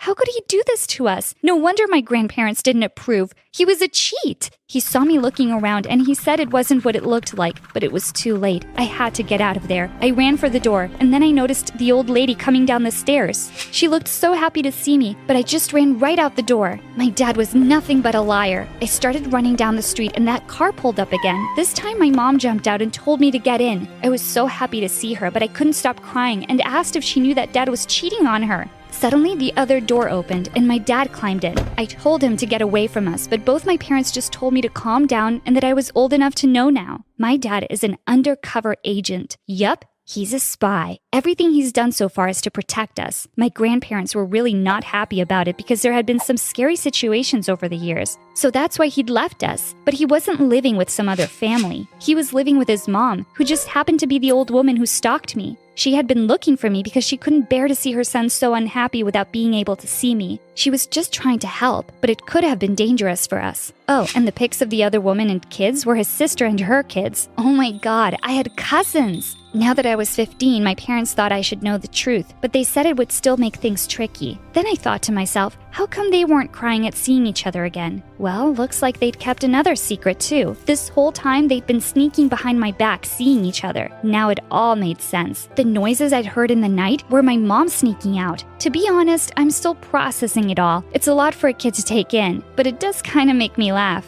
Can you imagine what Bella would say if she knew my dad was a spy? Now who's a loser? My cool status just went way up. But obviously I won't be telling anyone. Let's just say I'm a pro at keeping secrets now. Hey guys, I'm Kinsey from North Carolina, and I have a condition called OCD. That means I worry nonstop about all kinds of things. Like I have to wipe my desk chair 8 times before I can sit on it. I also count my socks 6 times each night to make sure I have enough pairs for the next day. Before I continue, please like and subscribe. Living with my condition was tough and a bit lonely. I was an only child in a super rich family, but our servants were my only friends because everyone at school thought I was a freak. One time, I was sitting in class next to a girl who kept staring at me. What are you doing with your colored pencils? Duh, I'm organizing them so they all face the same way. You've organized them like 50 times. What are you, a robot? Everyone started laughing, except this one boy named Blake. After class, he gave me some chocolates to cheer me up. Don't let those mean kids make you feel bad. You're pretty, you're funny, and you're the best speller in our whole class. He was a sweetheart. After that day, Blake and I became really close. And as time passed, I really started falling for him. But anytime I decided to tell him how I felt, I chickened out. But one day in 10th grade, there was an announcement for the school dance, and my heart raced. I wasn't letting this chance go. Today, I'd ask him out. At lunchtime, I caught Blake sitting alone, but my heart dropped when a gorgeous girl walked over to Blake and put her arms around him. No! Hey, dude, what's going on? Is this your cousin or something? Nope, this is my new girlfriend who just asked me to the dance. Isn't that awesome? Wow, so awesome. Sorry, I gotta go. The air is making my eyes water. Allergies. I couldn't believe I'd missed my chance. And now Blake has a stupid girlfriend. I was watching MSA videos that night when I came across a story about a girl who got married 9 times just to get revenge on her sister. That's when I got an idea. The only way to get over Blake was to date as many guys as possible. So I texted every boy I knew. It was a gorgeous goddess with extra clean hair. Surely at least one boy would want me. But I woke up to see my phone had blown up with messages from 16 guys. And when I walked into school, a swarm of boys circled me with flower bouquets and even a life-size teddy bear. That's when Blake came up to see me. These guys are going crazy. Did that dude just throw rose petals at you? Oh, that one's been wanting to go to the dance with me. Yep, while you were with your girlfriend, I decided to get myself 16 dates. You can't go on 16 dates. That's crazy. Oh, yes, I can. You just watch. I walked away like a queen and couldn't help notice Blake looked kind of upset. Well, I was glad. He had chosen someone else and that was his loss. I set up my dates in a row that whole week. One at a bowling alley, one at an escape room, and one at a skating rink. But I realized I didn't like a single guy I went out with. One night, I was stuck at a restaurant with the most annoying guy on earth. What's your favorite flavor, bubblegum? Do you like surfing? Why are you wearing rubber gloves while you eat? I hate bubblegum and swimming in the ocean. And again, I have OCD and don't like touching silverware at public restaurants. Just then, our waiter came by and he looked around my age. Excuse me, miss. You have an emergency call. I jumped up right away and the waiter led me to a counter. Did anyone die? Is my mom sick or worse? They canceled MSA, my favorite channel. Oh, I just made up the emergency call. You just seemed miserable on that date, and I wanted to save you. Oh my God, you're amazing. Thank you. No, you're the worst. You made me think my mom was sick. So, how about I make it up to you after my shift ends? We can go to the park. I have a thing for girls with turquoise gloves. I laughed and immediately agreed to hang out with the guy after his shift. I found out his name was Indigo and he actually lived close by to me. Actually, I'm homeschooled, so I come here a lot. I don't have a ton of friends. Well, now you have one. From that day on, Indigo and I started hanging out a lot. I had made a commitment to go on every one of my dates. My mission wasn't complete, so every time I'd go on a bad date at his restaurant, Indigo would come up with some excuse to rescue me, and we had the best time laughing over it. Then one day, Blake and I decided to catch up over coffee. How come you and Indigo hang out so much? I thought you were busy dating 16 guys. Now I'm down to 9 guys. I still haven't found anyone yet, but whatever. Indigo's my friend, and I really like him. Oh, so you like him. Didn't you say he doesn't have any friends? That doesn't seem a little off to you or anything. There isn't anything off about him. Why can't you just be happy that I made a new friend? He's the only person besides you who doesn't think I'm a weirdo. I am happy for you. Why wouldn't I be happy? I just don't want you getting hurt since you obviously like him. God, what a drama queen. But the more I hung out with Indigo, I wondered if Blake was onto something. Indigo was lovely, but he also never invited me to his house or told me much about himself. One night, Indigo and I were sitting by the lake, and I decided to ask him about it. I don't tell people about my life. It's too complicated. Well, I don't like hanging out with people who keep secrets. Fine, I'll hang out by myself then. At that second, Indigo ran into the lake and went underwater with his clothes on. What are you doing? The lake is polluted. You don't know what's inside it. Ugh, I'm going home. Just put your feet in. It feels nice. And remember, you can always take 100 showers after. Do you trust me, Kinsey? I was about to tell Indigo no freaking way, but then I noticed his warm brown eyes and that he was holding his arms out to me. I held his hands tight as I dipped my feet into the water. Oh my God, I'm doing it! I'm amazing! Indigo, this is a really big deal for me. Well, I'm honored to be by your side during such a big moment in your life. Indigo smiled at me and suddenly I pulled him close and kissed him. I felt my heart race like never before. I fell asleep thinking about Indigo that night. I could still feel his lips. But the next day, I heard a knock on my window, and it was Blake. Blake, what are you doing here? Kinsey, I'm in love with you. I've been in love with you for years, but I never had the guts to tell you. That's why I got a girlfriend, but I ended things between us. You're the only one I want to be with. I couldn't speak. My head was spinning. I'd wanted to hear those words for so long. So, do you love me back? Can you squeeze in a 10th guy to date? Before I could reply, there was another knock at my window, and it was Indigo. Well, I understand everything now. Indigo is the guy you love. I came over because I never heard back from you after we kissed. Is it because you're in love with him? Oh God, oh God. I sat on my bed and both boys sat on either side of me. Okay, it's true. I like both of you, but I don't know who I like more, and I don't want to hurt anyone. Fine then. There's only one way to settle this. You cancel the rest of your 9 dates and date both of us for a few weeks, and then decide who you want to be with. Indigo agreed, and suddenly, the two of them were arguing about where they'd take me and what gifts they'd buy. I kicked them both out so I could go to sleep and take a frickin' bubble bath. But I agreed to their date plan since it was probably the best course of action. Blake was first and invited me over to his house for a candlelit dinner.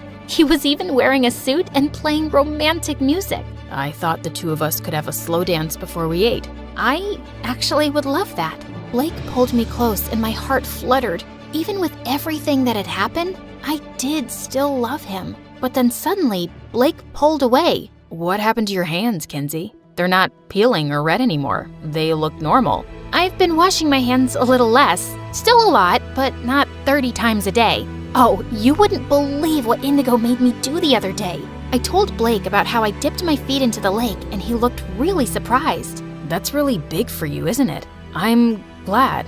Anyway, let's have dinner. I had all your favorites made. The next evening, Indigo took me out to see the symphony, and later we went out for a moonlit walk. We ended up roaming the streets for 2 hours because I wanted to count 333 lampposts, and Indigo was more than happy to oblige. The next couple of weeks were a whirlwind of romantic dates, but making my decision wasn't getting any easier. Blake was the boy I'd always loved, but Indigo had left his mark in a short time, and now I couldn't imagine not having him in my life. A few days later, I was having a picnic with Indigo when he turned to me, looking serious. Kinsey, it's about time I told you the truth. The reason I'm homeschooled and why I don't have any friends is because I have a serious illness, and I'm in and out of the hospital a lot. And I never ask you to come over because my parents are really overprotective and they fuss over me a lot. I didn't want to freak you out with all that. Wow, Indigo, that sounds tough. It's not been too bad, just something I have to live with. But things will change once you get the surgery in 2 days. Indigo turned to me in shock as I clapped my hands over my mouth. Oh God, how did I let this slip? I was about to tell you about my surgery. How do you already know? Wait a second. Did you pay for it? Because my mom told me that just this morning that some anonymous donor had decided to fund my surgery. Kinsey, is that you? Okay, please don't be mad. I once saw you taking your meds secretly, and I just wanted to know what was going on with you. So I went to your house and met your mom. She told me everything. I'm sorry, I wasn't trying to be nosy. It's just because I care. I can't accept such a big favor from you. It's not a favor, and you don't have a choice. I know your illness is more serious than you're letting on. You have to do this. You're running out of time. Okay, you're right. I can't thank you enough, Kinsey. Save your speeches for later. You just focus on the surgery now and getting well really soon. The day of the surgery, I reached the hospital an hour before, and I was going to Indigo's room when Blake appeared. I'm so glad you're here, Blake. God, I'm so dumb. I nearly told Indigo everything the other day. But he doesn't know that I paid for half of the surgery, right? You did what? Blake and I turned around to see Indigo in a wheelchair, ready to be taken to the operating room. Listen, Indigo. Are you kidding me? Your lover BFF took pity on me and chipped in too? What am I, some charity project that he used to win you over? No, dude, it's not like that. Save it, Blake. Lucky for you that you're rich enough to pull off such grand gestures. You helped save my life and come off as the hero, so of course she'll choose you. And I'll just end up feeling like a total loser. I'm calling it off. I'm not getting the surgery. And Kinsey, you're better off with Blake anyway, so choose him already and let's get this over with. With that, Indigo stormed off. I have to go and convince him. He needs this. Let me try once, okay? Indigo, don't be stupid and come back inside. Please, just leave me alone. No, I won't. And that's because I really care about Kinsey and you're the right guy for her. Over the last few weeks, I've seen how much Kinsey has changed. She seems lighter and more comfortable with herself. I've been her friend since we were kids, but I haven't had the same impact on her that you have. She's different because of you, and I just really want my best friend to be happy. So I told her days ago that I was gonna step aside, and I helped pay for the surgery because I want you to be healthy. So do it for yourself and do it for her. We all waited anxiously for hours, and finally the surgeon stepped out of the operating room with a smile. The heart transplant went really well, and we're expecting a full recovery. Congratulations. The next day, when I could finally see Indigo, I went up to him and hugged him gently. I'm so glad you're doing well, Indigo. And it's all because of you. I have a new heart now to love you even more with. I love you, Kinsey. I love you too.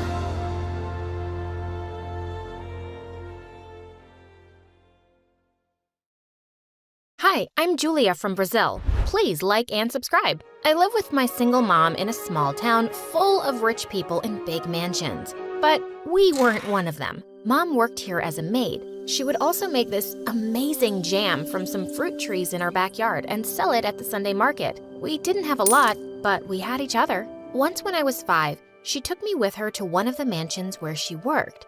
As I waited for her outside, 2 girls my age came out and started playing with the most beautiful dolls. I asked if I could join them, and we were having a really good time when suddenly a woman came out and started shouting, "What are you doing with this girl? You'll catch lice from her." What? I don't have lice. You can check my head, see? Ew, get away from me. You two, come inside right now. Wow, what a jerk. Growing up, I didn't have much to do with the rich kids, but in the 6th grade, Mom enrolled me in the fanciest school in town. I've been saving up for it, Julia. You're not gonna end up a maid like me. You'll be someone amazing one day. Well, for now, I was the school outcast in my old clothes and shoes, but I didn't care if the others ignored me. I was here to work hard and study my butt off. But there was one girl in my class who stood out more than I did, Andy. She was a total troublemaker who spent half her time in detention. One day in class, the teacher asked everyone what they'd like to do when they grew up. I said I'd like to be a doctor so I could help other people. But when Andy's turn came, she stood up and said, When I grow up, I want to have 100 kids so I can have 100 friends, and no one can say no to being my friend. They will love me and fear me. That's a really silly answer, Andy. Fine, I'll become a gangster then. If I can't be loved, I will be feared. And with that, she jumped onto the table and started doing some weird karate moves as everyone started laughing. The teacher sent her off to the principal, and she just left grinning. A few weeks later, there was a festival in town, and Mom and I decided to set up a stall to sell her jams. Andy came over, and I asked her what she'd like to buy. Oh, I never buy anything. I either steal it or take it for free. And she just stuck her hand in a bottle and started eating it with her fingers. I pounced on her, and we broke into a fight. But Mom pulled us apart right away and started apologizing to her. She even sent her off with free jam. Mom, why did you say sorry when it wasn't my fault? Julia, we are the poorest here. We can't afford to pick fights with these people. Promise me that you won't fight her again.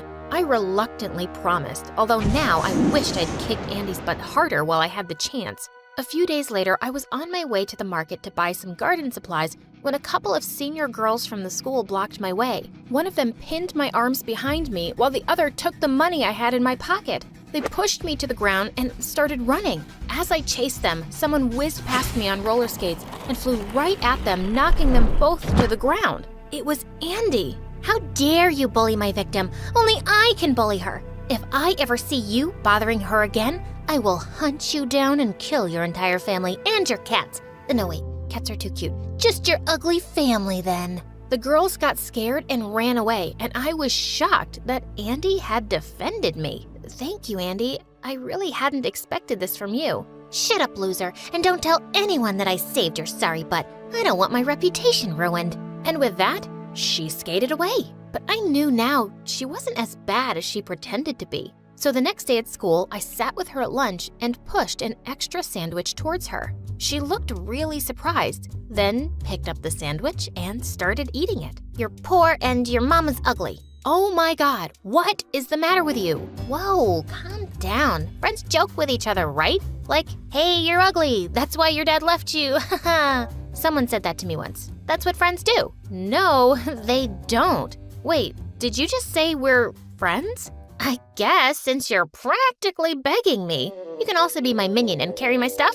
Let's just start off with being friends, okay? And since that day, we were. I was happy to finally have a friend in school, even if it was this weird Andy. One day after school, Andy asked me to come over to her mansion, but when we got there, I was kind of shocked. The place looked like it hadn't been cleaned in weeks. When we went to the kitchen for food, all the pots were empty, even the fridge. Where's all the food? How would I know? My mom's hardly ever around, and my blind old grandma doesn't know anything. She doesn't care if I starve. For the first time, I felt really sorry for Andy. It was obvious that she was completely neglected here. I told her to come to my place instead. And as we were leaving, we spotted her grandma walking down the hallway. Andy called out to her. Hey, oldie, How long will you live? You've already been around for a century and you do nothing except finish all the food. It's time to go now. Her grandma yelled angrily and charged at us with her walking stick, but we ran off giggling before she could catch us. And since that day, I started inviting Andy often to eat with us at my house. A few weeks later, I found out about an amazing scholarship opportunity for the biggest school in the city. It was in a different town, but Mom told me she'd be happy to move if I got in. So I applied for it and started studying day and night. On the day of the exam, I was on my way when I heard someone screaming in pain behind a bush, and I was shocked to see Andy on the ground. Oh, Julia, I fell down from my bicycle and I'm in so much pain.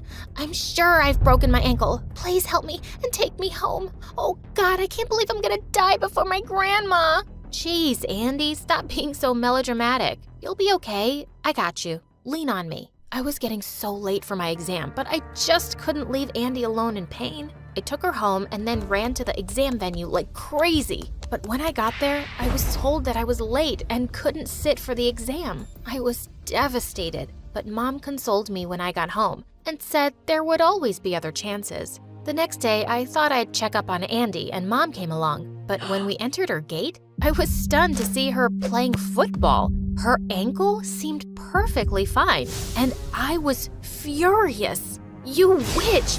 Yesterday was all an act, wasn't it? You weren't hurt. You just wanted me to miss my exam. Why? How can anyone be such a big jerk, Andy? Well, I can be. I've had years of training, and I was actually saving you from disappointment. You weren't gonna get the scholarship anyway. Your dreams are too big for a maid's daughter. That was it. I charged at her and knocked her down into the mud. As we screamed and fought, her mother came running out and went bonkers on me. How dare you touch my daughter? Oh, maybe if you were around more, you could have raised your daughter better. And she wouldn't have been such a horrible person. You two really deserve each other. Just then, Mom stepped in and practically went down on her knees, apologizing to Andy's mom. I stormed off furiously and Mom followed me. Andy, are you insane? Go back and say sorry to her. We can't afford to. Just stop it, Mom. Why are you so afraid of these rich people? You don't understand, Julia. She's on the school board and could have you kicked out. I don't care. I don't want to live in fear like you. I just wish you'd stop being a coward. I regretted those words instantly, but I felt too mad to apologize. I ran home, packed my stuff, and asked one of our neighbor's friends if I could stay with them for a while. Mom gave me some space, and anytime I saw that Andy in school, I just walked the other way. As I was walking home one day, I saw a poster outside a shop about an amateur food business contest. The winner would get prize money and a chance to work with a big company. I immediately thought of Mom, and I decided I had to make up with her and tell her about it. Mom, I'm really sorry for all those things I said. You're the strongest person I know, and you've always worked so hard to give me the best. I was angry at Andy, and I took it out on you. Please forgive me, and let me help you win this contest. I just know you can win. You're a strong girl, honey. I always believe in you. Mom hugged me tight, and we sent in her name right away. Each contestant was supposed to prepare 200 pieces of their own organic product. Mom and I worked like crazy making all that jam. And the night before the contest, we hired a van and loaded the bottles to take them to the venue. The next day, Mom had gone earlier to set up the stall. I waited for the driver, but he didn't show up. And when I went to the garage, the van wasn't there. I searched everywhere, shouting and crying, but I just couldn't find it. I rushed to the venue to tell Mom, and she was shocked. We just stood empty-handed in a corner while the other contestants set up their products. I was about to walk over to the judges to tell them what had happened when suddenly someone called out to me. I turned around to see Andy waving to me from our van. Julia, I found it. Your jams are all in there. Where was this? How did you get it? How did you even know? You moron, this is not the time to talk about this. I'll explain later. Mom and I went on stage and showed our products to the judges. They seemed really impressed. Sometime later, when the results were announced, we were shocked when Mom and I were declared the winners. We screamed and jumped for joy.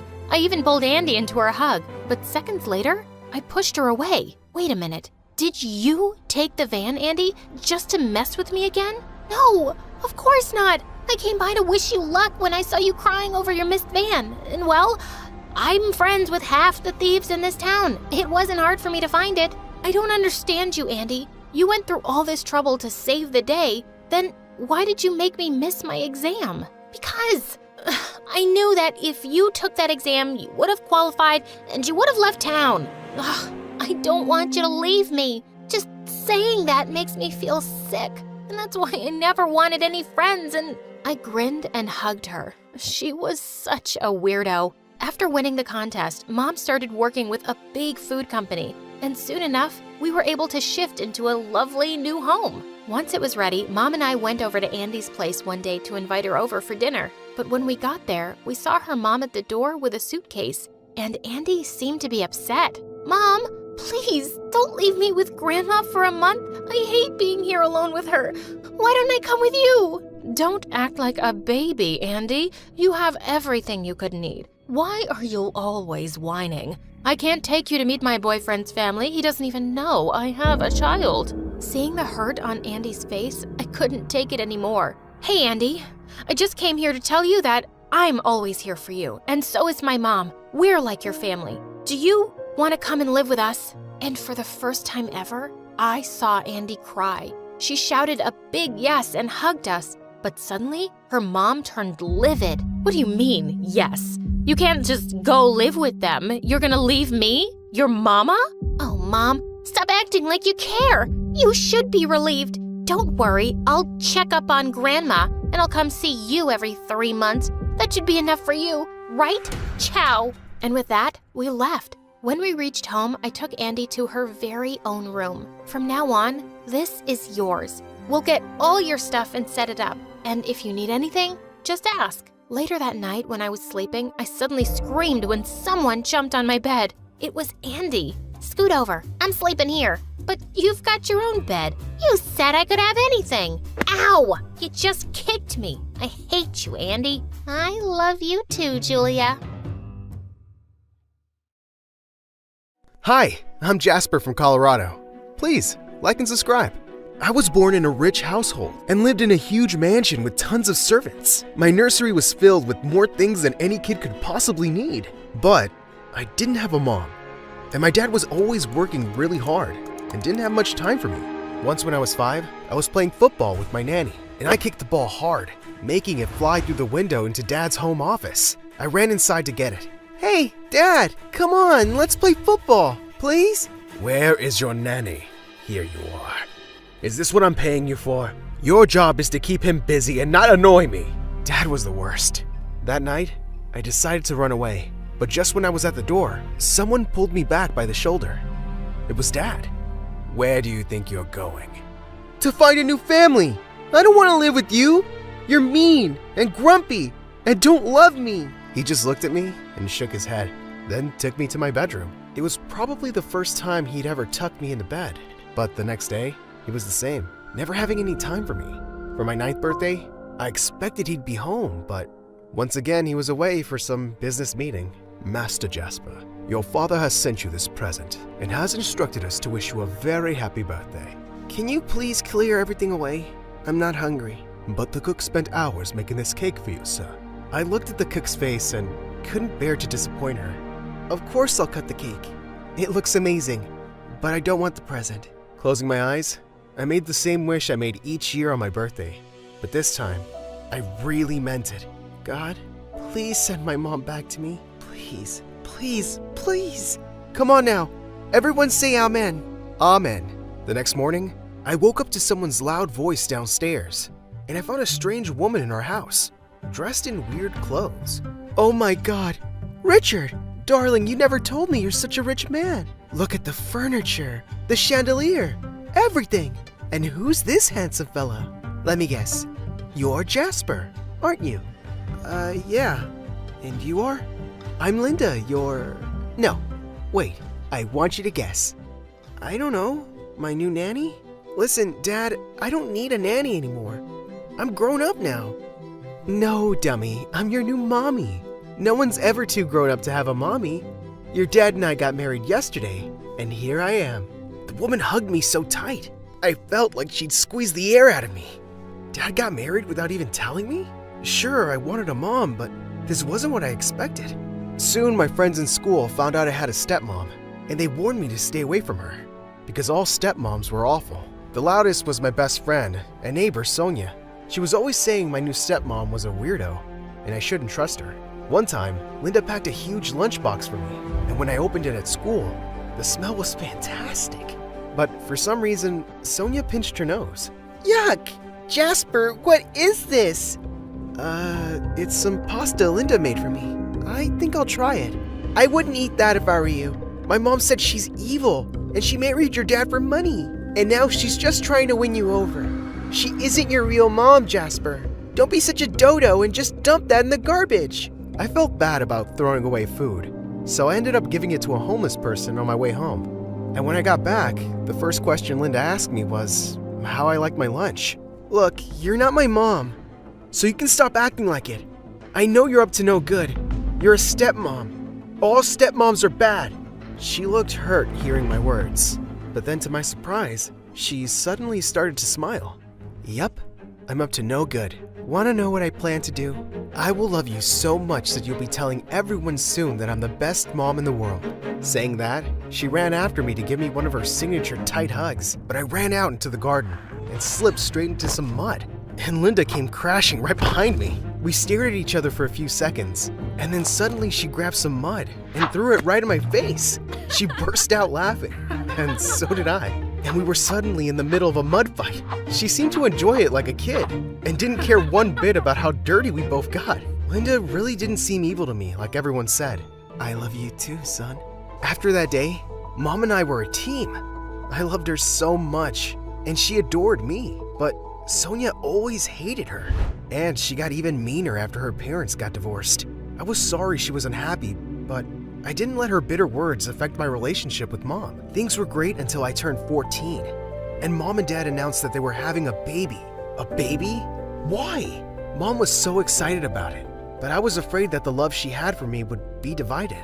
But I didn't want her to think I wasn't happy for her, so I organized a huge baby shower. When she got home that day from shopping, she was ecstatic. Oh my God, Jasper, honey, this is beautiful. I love it. The party was awesome, and everyone seemed to be having a great time. But when I went outside by the pool to look for Sonia, I overheard some woman from our neighborhood gossiping about Mom. Gosh, that poor stupid boy. She's really got Jasper wrapped around her fingers. Of course, she's gonna take all his money one day. Yeah, Sonia is always telling me about how crazy Jasper is about his stepmom. He doesn't know the truth, I guess. That woman was some waitress who trapped his poor father.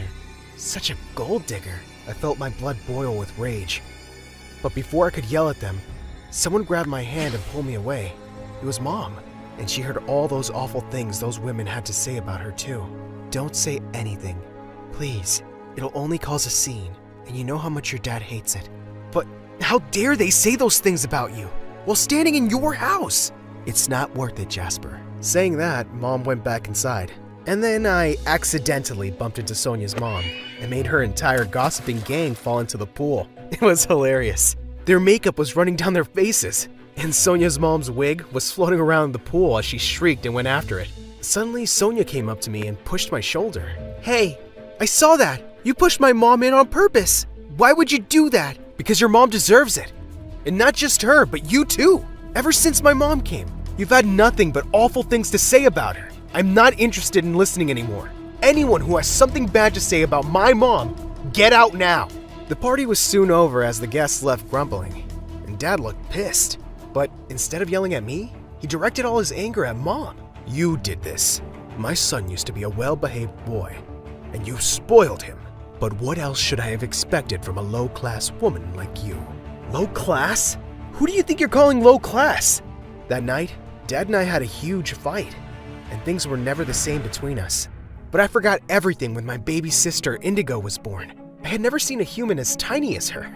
It was love at first sight. I was always by Mom's side to take care of her. But after Indigo's birth, Dad seemed to be even busier. He'd be away from home for weeks. One day, while I was scrolling Facebook, I came across Sonia's post. She was posting vlogs while vacationing in the Bahamas. And suddenly, I saw someone in the background that made me gasp. It was Dad, kissing Sonia's mom. I felt stunned and angry. I ran to tell Mom, who then told me that she had already known for months. You knew, Mom? Why didn't you tell me? And how could you stay with him? He's a cheater. If I leave him, where will I go? It's not just Indigo I have to think about. You're my son, Jasper. I can't bear to lose you. Your dad already blames me for ruining your relationship with him, and he won't let me see you if I leave. No one can keep me away from you, Mom. When Dad returned a week later, he was in a bad mood as usual. And the moment he saw Indigo crying, he started yelling. Make her stop. Her crying gives me a headache. Just take her away from me. And that made me see red. She's your daughter. You never wanted anything to do with me. And now you don't want anything to do with her too? And don't yell at Mom. If you keep behaving like this, Dad, you'll end up all alone. Oh, I don't think so. Why? Because you're with Sonia's mom now? Yeah, we know about that. She's awful, and you deserve her. How dare you talk to me like that? And because of this woman, you love her so much? Fine. Why don't you leave with her? All of you, get out! For the first time, Mom yelled back at Dad, and soon after, we packed our bags and left with Indigo. Mom filed for a divorce and rented a tiny apartment with some of the savings she had. Don't worry, we'll get through this. Yeah, Mom, I know we will. Mom started working double shifts as a waitress, but since she was an amazing cook, she soon opened a small home-based food business. And within a few months, we were even able to buy a food truck. While Mom was busy working, I took care of Indigo. She was a naughty one. Come find me, Jasper. Oh, where is Indigo? Is she under the bed? Or behind the curtain? Or here! Got you! With her lovely brown eyes and black hair like Mom's, she looked like a doll. She was my sunshine. Things were good, and Mom even saved money to put me in college. But one day, I was taking a class when I got a call that shook my world. Indigo was gone. Mom had last seen her playing in the backyard, and now she was missing. She was right here, and then she wasn't. Oh, Jasper, I have to find my baby. We'll find her, Mom. I promise. I will look everywhere till I find her. And I really did. I searched for my sister day and night. Those were the toughest times of my life. I even called Dad for help, but he just hung up on me. For years, I looked for Indigo everywhere. The police also helped us, but we never found her. Sometime later, Mom had a fall in the kitchen one day, and she was unable to walk for a few months. So by the time I was 20, I was working as an Uber driver and also studying in a night college, while taking care of Mom as she slowly got her strength back. One night when I got home from work, I heard something I hadn't heard in years. Mom's laughter. I tiptoed to the kitchen and found her there with her physical therapist. She'd been working really hard the past few months. He seemed to like her, and I guess she liked him too. Oh, you're home, Jasper. I felt well enough to cook today, and I made your favorite pasta. Wow, thank you, Mom. I'm so glad you're feeling better. But don't tire yourself out. Things were good. Except for the fact that Indigo wasn't in our lives. One day, I was driving a customer when he noticed a picture I always kept on my dashboard. It was Indigo's. He asked me about it, and when I told him she was my sister, the man looked shocked. And what he told me next took my breath away. He knew where Indigo was, but he wasn't 100% sure. I listened in shock as the man explained that he found a little girl on a bus years ago, looking completely lost.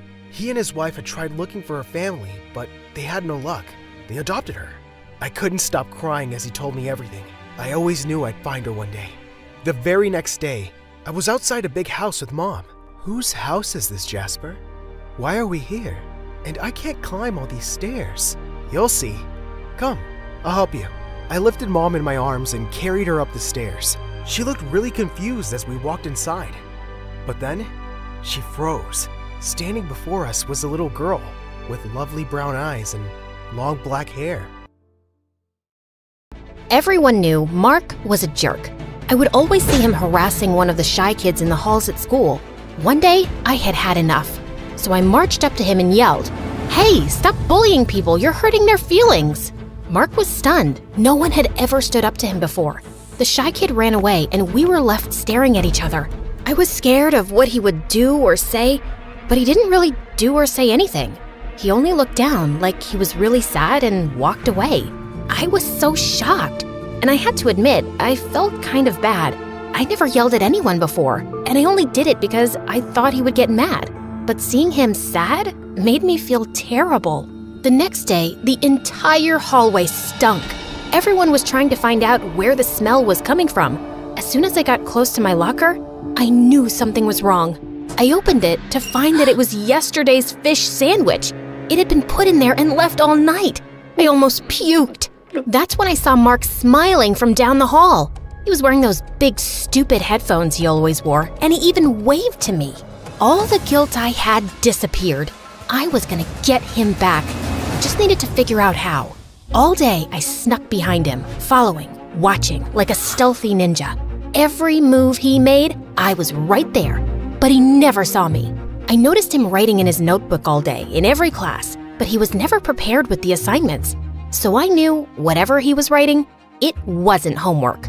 The notebook became my obsession. I needed to know what was in it so I could use it against him, but he never left the thing alone. It was always right beside him. Finally, in English class, he went to the bathroom. But he was smart, or should I say paranoid enough, to put the notebook in his bag. I pretended to drop my pencil and crawled to his bag.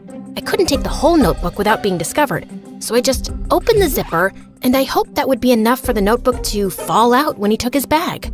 And then, when the bell rang and class was done, he put his earphones on again, picked up the bag, and the notebook fell out. He didn't hear it, of course, so I ran and grabbed it. I ran home and read it. It wasn't jokes or anything mean. It was poems, and they were all really sad and beautifully written. I almost cried reading them. Suddenly, I understood why he was so mean to people. It sounded like his dad was really mean to him at home and made him feel like he was nothing at all. There was a time when we were little in kindergarten when Mark would tear up the notes that came with school lunches from other kids' moms. I thought he was such a jerk for doing that. But one day, one kid's lunch had 2 notes, and one was for Mark. I guess that mom heard what he was doing and thought maybe it was because he didn't get notes. Mark never ripped up the notes again. I had totally forgotten that, but now reading his journal, I remembered he was in foster care, which meant the people he lived with weren't even his real parents, and maybe they didn't want him at all. I guess if you feel like an insect, being a bully is probably the only thing you can do to feel like you have any say in your life. I wrote him a letter and said it wasn't his fault that he felt like that. I finished the letter and put it in his notebook. When I saw him at school the next day, I felt totally different about him. I saw the sadness in him and how no one paid any attention at all to him. And I admit, I swooned a little when I realized he was actually pretty cute. I got the notebook out and walked up to him with it. Is that mine? It, fell out of your bag yesterday. And you didn't give it back? I got busy, sorry. I gave it to him. He opened it and saw my letter. He read it there as I stood watching, my cheeks getting redder and redder by the second. You read my journal? He kept his eyes on the page, like he couldn't face me. I understand why you're mean to people, but before I could finish, he ripped my letter from the notebook and dropped it on the floor. Don't ever read my stuff without permission again. All the good feelings I had for him disappeared. Didn't he know how hard I worked on that letter? How much I cared? Not to mention, I bore my soul to him. I got red again, but this time, it wasn't embarrassment. It was rage. That night, I told my mom everything. She told me, honey, you tried to do something nice, and that's great, but you read his private journal without asking. You invaded his privacy. I'm the only person who saw him. Everyone else ignores him. I understand, but that doesn't make him any less worthy of having privacy, does it? I went to my room without talking to her for the rest of the night. How could she not see what I had done? I put my heart on the line and got rejected. I did the right thing. All I wanted was to help him and let him know I understood. That night, I couldn't sleep. I kept tossing and turning, thinking about how he acted, but also what my mom said and how violated I would feel if someone read my diary. After barely sleeping a wink and finally calming down so I wasn't so angry anymore, I decided she was right. As soon as I got to school, I would apologize to him, and that would be that. I practiced my speech the entire walk to school that morning. Every word I would say, every gesture, I wanted to be understood and let him know that I understood him too. But when I got to school, I was horrified to see that there were printed posters of me all over the halls. They had my school photo and said Maggie is a stalker. Everyone was looking at me. I ran to the bathroom and cried. How could he do that to me? Maybe I was wrong to think he had any good in him at all. I wanted to run away and go home, but we had a big test that day, so I had to sit in class after class while the other kids whispered about me. I sat in all my classes getting angrier and angrier, waiting for my last class when I would finally see him. I couldn't wait to confront that jerk. When I finally saw him, he smirked at me. I stomped right up to him and yelled, "Tell them it was you." It was me. "Tell them it's not true." It is true. You read my journal. I was so frustrated. All I could think of was to scream. Ah! The teacher came up to both of us and gave me detention for yelling in class and gave him detention for pulling the prank. When we were both in detention, I made sure I was looking out the window or at the ceiling. Anywhere as long as we were not looking at each other. And of course, he starts whistling. I had to grind my teeth to keep from yelling again. Then the teacher left to get a coffee and we were left alone. It was so awkward. After a while, he took out his notebook and was reading something inside really intently. I had to admit I was curious about what it was. And then he wrote something and I was so mad at myself for even caring, but I did. I wanted to know what it was. As much as he annoyed me, I really did like his poems. But then I remembered his prank and ignored him. It was so mean. How could he do that? Did you really mean what you wrote in your letter? I couldn't believe he was actually talking to me. Yes, of course, but how do you remember? You threw it away. After I put all the posters up, I went back and found it in the trash. He took out a paper from his journal. It was my letter. No one's ever seen me the way you did. Then the bell rang and detention was finally over. He moved to the door, but before he could leave, I said, "I'm sorry about reading your journal, but I really like your poems." He turned and looked me in the eyes and said, "Can you come to my house tomorrow?" I was shocked and couldn't speak for a minute. Before I realized it, I said, "Yes." He ripped a piece of paper from the journal and gave it to me. It had his address and a note for me. I read it when he left. It said, "To the girl who saw through me. Usually, everyone sees past what I am, or I might become. But when you looked, you saw something more. To them I am glass, cold and cracked. But to you I am water, living and essential. I have never been seen before. It scared me. Thank you. I'm sorry." Again, I swooned. The next day was a Saturday, so I went to his house and heard yelling as soon as I got close. The house was small and the yard kinda dirty. I knocked on the door and Mark came out, holding a guitar. His right eye was bruised. He moved past me, walking toward a path in the woods across the street. "Are you coming?" I followed him all the way down to the shore of a lake I didn't even know was there. He sat down, and I sat down beside him, wondering what he was thinking. "You said you liked my poems." I did. "They're not poems, they're songs." "Oh, can I hear one?" "I've never played for anyone before." "You don't put yourself out there. That's why people don't pay attention." He hesitated, then played the guitar and sang one of the songs. He sang about his fears, his sadness, and about feeling like a monster for having to put people down to make himself feel big. When he was done, he wiped a tear and said he would have to go back or his foster dad would be angry. He left me there by the lake as I watched the sunset over the water. I knew I was falling in love with him. When I got home, my mom told me the one thing that would ruin everything just as it was all getting so good. We were moving across the country. She told me she was sorry, but we had no choice. When I saw him across the lawn at school, he smiled at me. I practically melted, but my smile faded quickly. He knew something was wrong.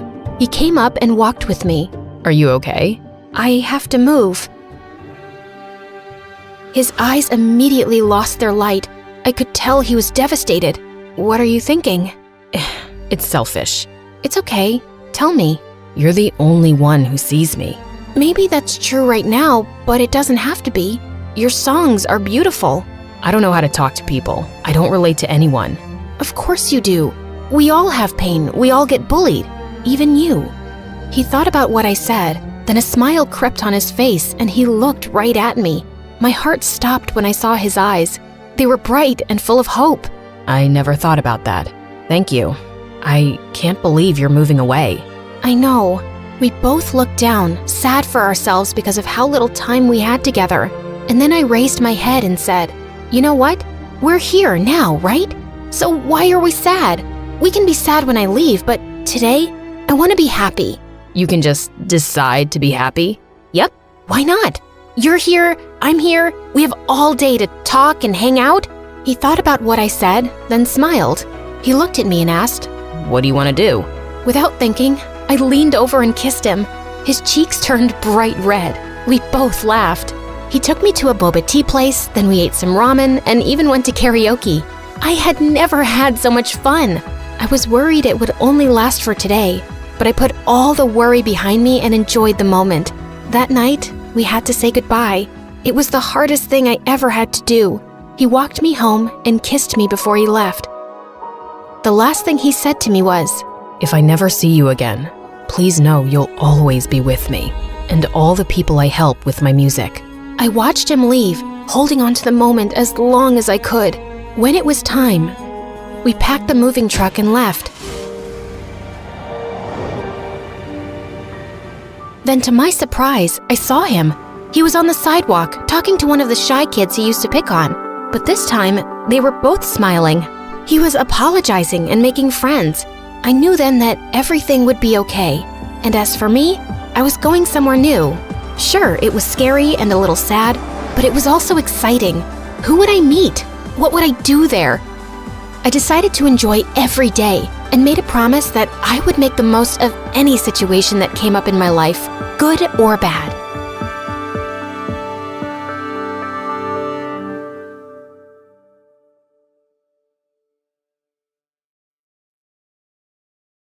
Hello, my name is Charlie.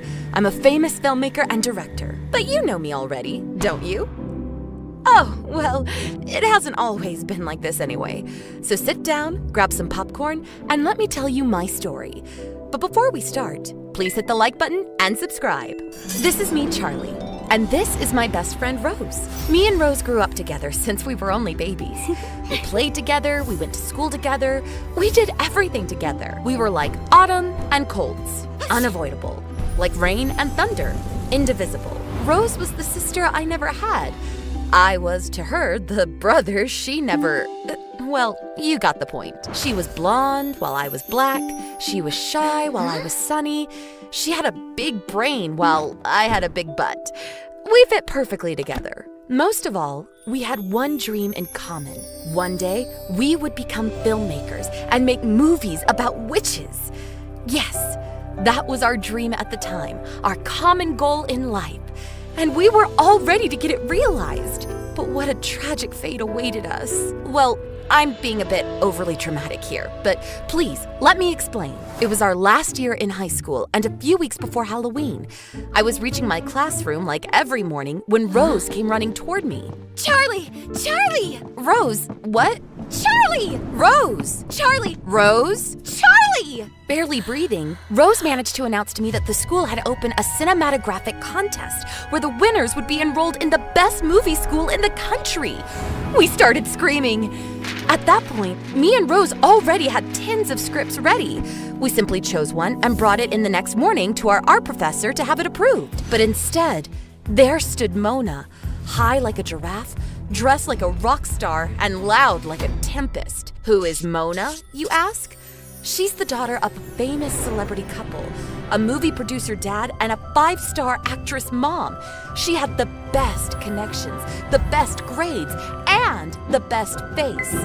A cloud of desperation came upon us when we saw her just talking to the teacher, explaining her project for her script. We felt lost. When our turn came, I spoke for both of us because Rose was too shy to speak, and the sight of Mona shook her too much. Hey, Charlie. Nice job there. What? What? Mona was approaching me, willing to talk. Had I stumbled, hit my head, and fallen into a dream without noticing? Sorry, I couldn't help but listen to your script while you were explaining. It seems like some hot stuff there.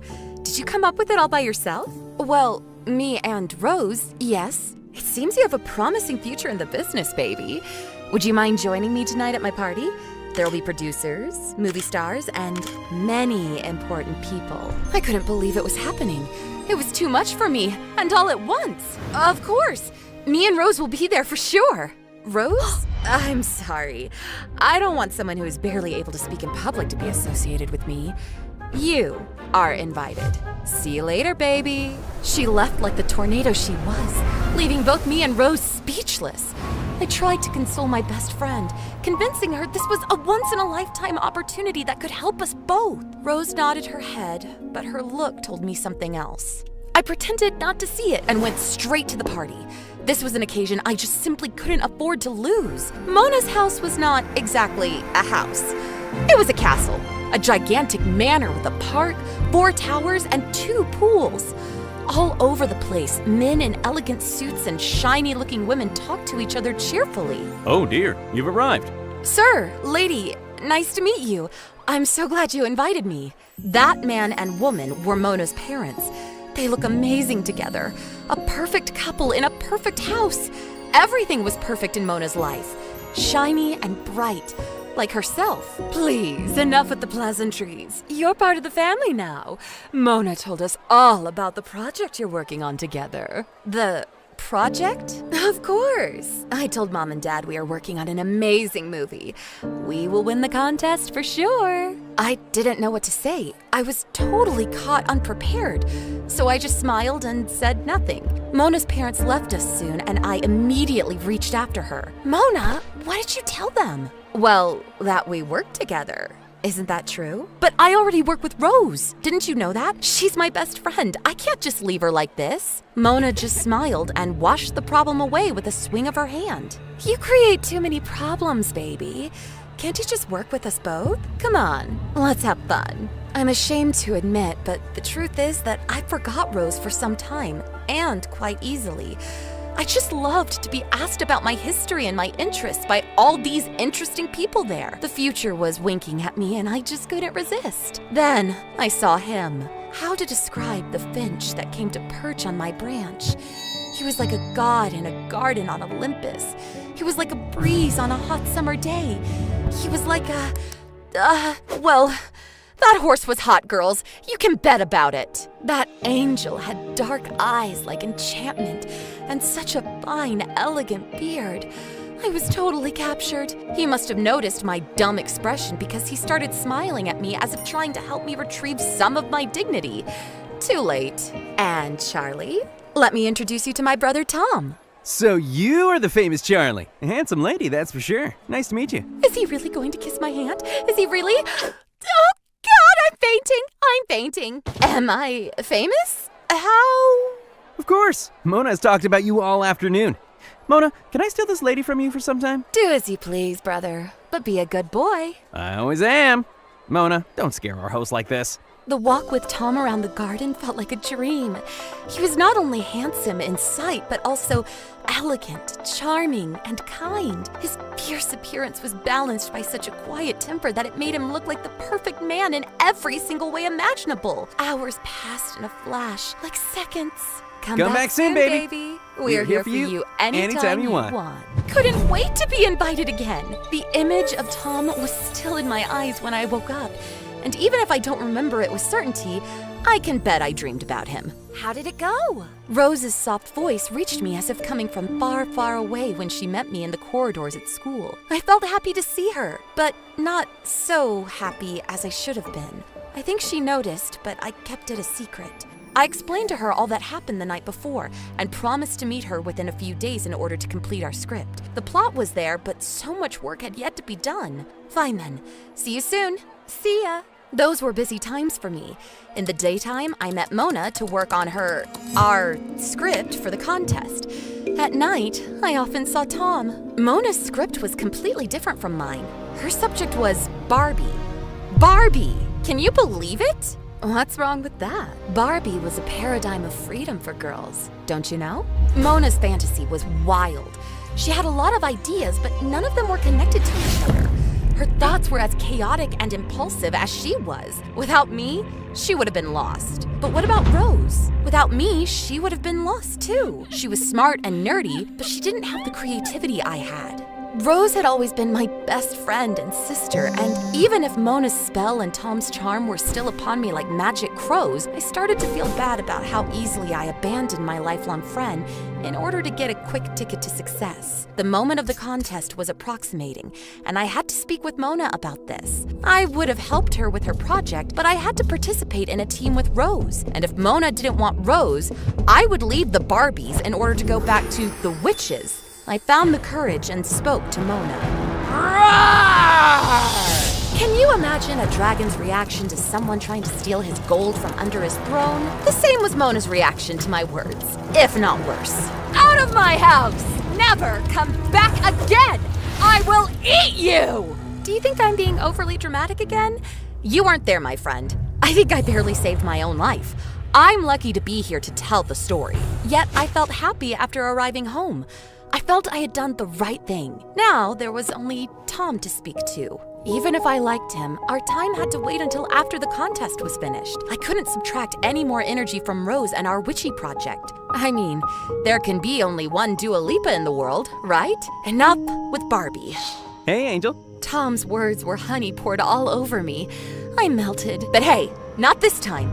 I had serious work to do. Listen, Tom, there's something we must talk about. Something like what? Did I do something wrong? No, it's not about you. It's about Mona. My sister, huh?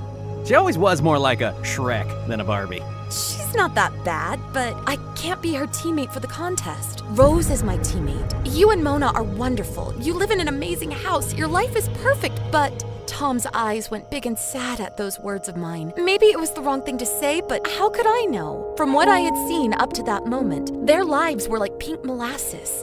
Disgustingly sugary. Do you really think our life is wonderful, honey? You know so little about us. What do you mean? While walking, Tom told me how he and Mona had lived since they were children, how harsh their parents had been on them since their youngest age. They do that for us. They push us towards obtaining the best grades and the best results in every field. But you know, sometimes the best is not the best. Sometimes you would just like to live a normal life. This is why Mona loves Barbie so much, maybe? It's a way for her to remain a child. Tom's eyes were not lying. I took his hand and kept it between mine for some time. Still, a wrong behavior remains a wrong behavior. Mona will have to grow up sooner or later. You were a strong girl and made the right choice today. I'm proud of you, Charlie. At that point, I was melting again. The perfect features of Tom's figure were silhouetted against the moon, like a character from some gothic tale. I felt Tom's body pressing against mine while he brought my head gently against his chest. He's going to kiss me finally. He's going to kiss me. Instead, he simply kept my head there for some time, caressing my neck. No more. Nothing more. WTH? Listen, Charlie, there's something I must say to you too. Was eager to listen to his confession, but my phone rang at that exact moment. Rose! I totally forgot about our appointment. Rose would be furious. She was. For several days. Every attempt of mine to make peace with her went in vain. The contest was lost at that point. There was no chance to win against Mona and her Barbie-stuffed stuff. The days up to the contest flew by fast and dull. We knew we had lost. Now, you really can't imagine my surprise when Rose and I found that on the notice board of the school, there was a list of the winning projects. And the first one was about witches.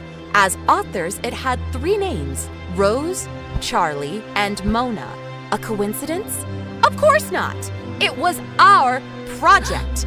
We won, but we didn't submit it, of course. So who did? The question puzzled us for some time until we received a phone call from a strangely masked voice. Oh dear. She tried hard to excuse herself for her behavior in the most recent times. Her voice didn't disclose her origin, but it wasn't too much of a guess. Mona. We found out with certainty later, when the 3 of us, plus Tom, met together at the back of the school to talk about the matter.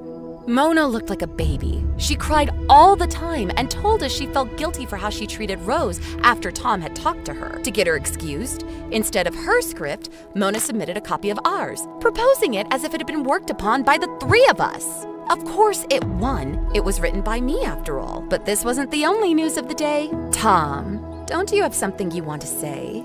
Yes, well, Charlie, I have a confession to make. Oh, yes, finally! The bomb was going to explode. The moment I expected for days and days finally arrived. After such a tragic story, I was going to have my sweet piece of cake after all. Yes, Tom, tell me, please. I have a crush on Rose. Oh, Tom, yes, a crush on... Wait, what? I really didn't know how to say it, but now I can't keep it a secret anymore. I like you, Rose. Would you like to go out on a date with me sometime? I couldn't believe it. Rose went red like a tomato and I was shocked. Mona was laughing hard and her joy expanded contagiously. So this was the secret? I should have felt offended, but the occasion was so joyful that I felt too happy for Rose to be concerned about myself. All's well that ends well. Mona and I went on in life, becoming best friends, and we went to college together. You know, sometimes things take such an unpredictable turn that the only thing to do is sit back, relax, and watch the events unfold as if they were a movie. And isn't life a long, tear-jerking, and magical movie itself? Oh God, I can't believe what an incredible artist I am. Really.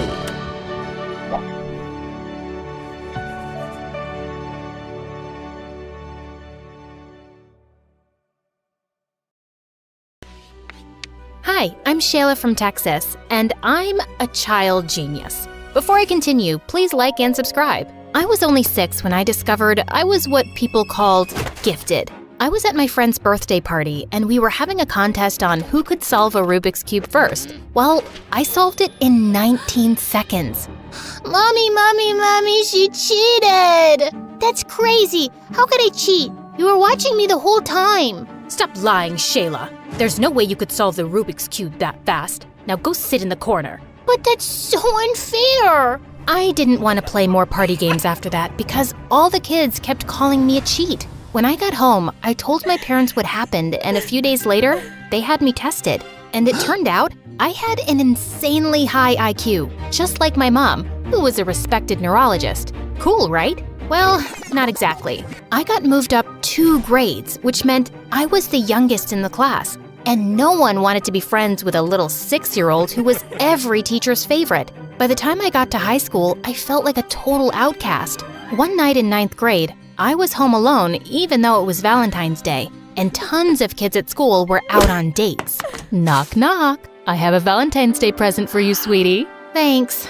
At least I have one Valentine tonight, even if it is just my mom. Here, open this box. I pulled out a bracelet with an infinity symbol on it. What's this? Shayla, people like you and I, we're not like everyone else. We're smarter and 10 times more special. This is an infinity bracelet. And remember that nobody can hold you back from your potential. Do you understand? I think so. After that night with Mom, I decided it was time to change my attitude and stop feeling sorry for myself. So for the first time during lunch, I decided to eat in the cafeteria with everyone else instead of alone in the janitor's closet. Then suddenly, as I was walking, a flyer hit me smack in the face. Greetings, miss. May I interest you in joining the most amazing club in all of Texas? The Humble Mathletes. What are the Mathletes? Ugh, ignore him. His name is Nolan and he's the new kid. He's trying to recruit fellow dorks to compete in math tournaments across Texas. Well, I think math is fun. Sign me up. Cool. I don't usually allow younger kids on my team, but I'll make an exception. Ugh. I ended up joining Nolan's math team and the 2 of us became friends. Nolan wasn't gifted the way I was, but he was still smart and a really sweet guy. Finally, the day of our state tournament arrived and my mom called to tell me that she was coming. I can't believe it. My mom never takes a day off from work. Nolan, we have to win today. I really want to make her proud.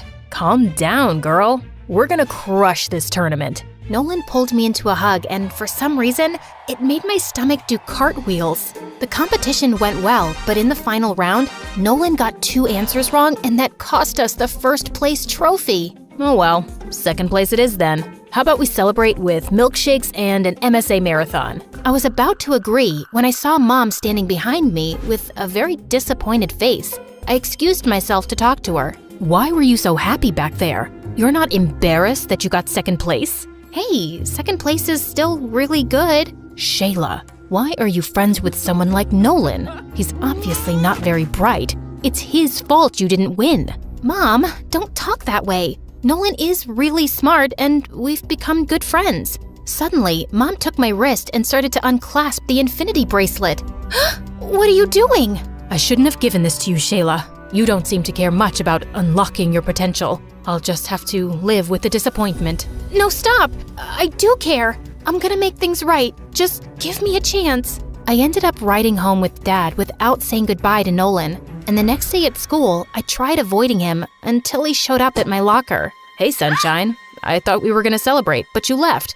Are you okay? Nolan, we can't be friends anymore. What?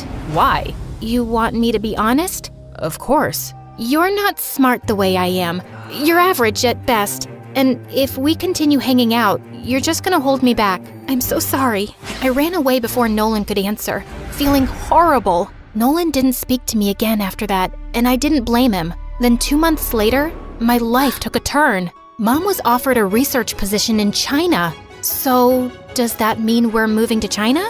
No, only I'm moving.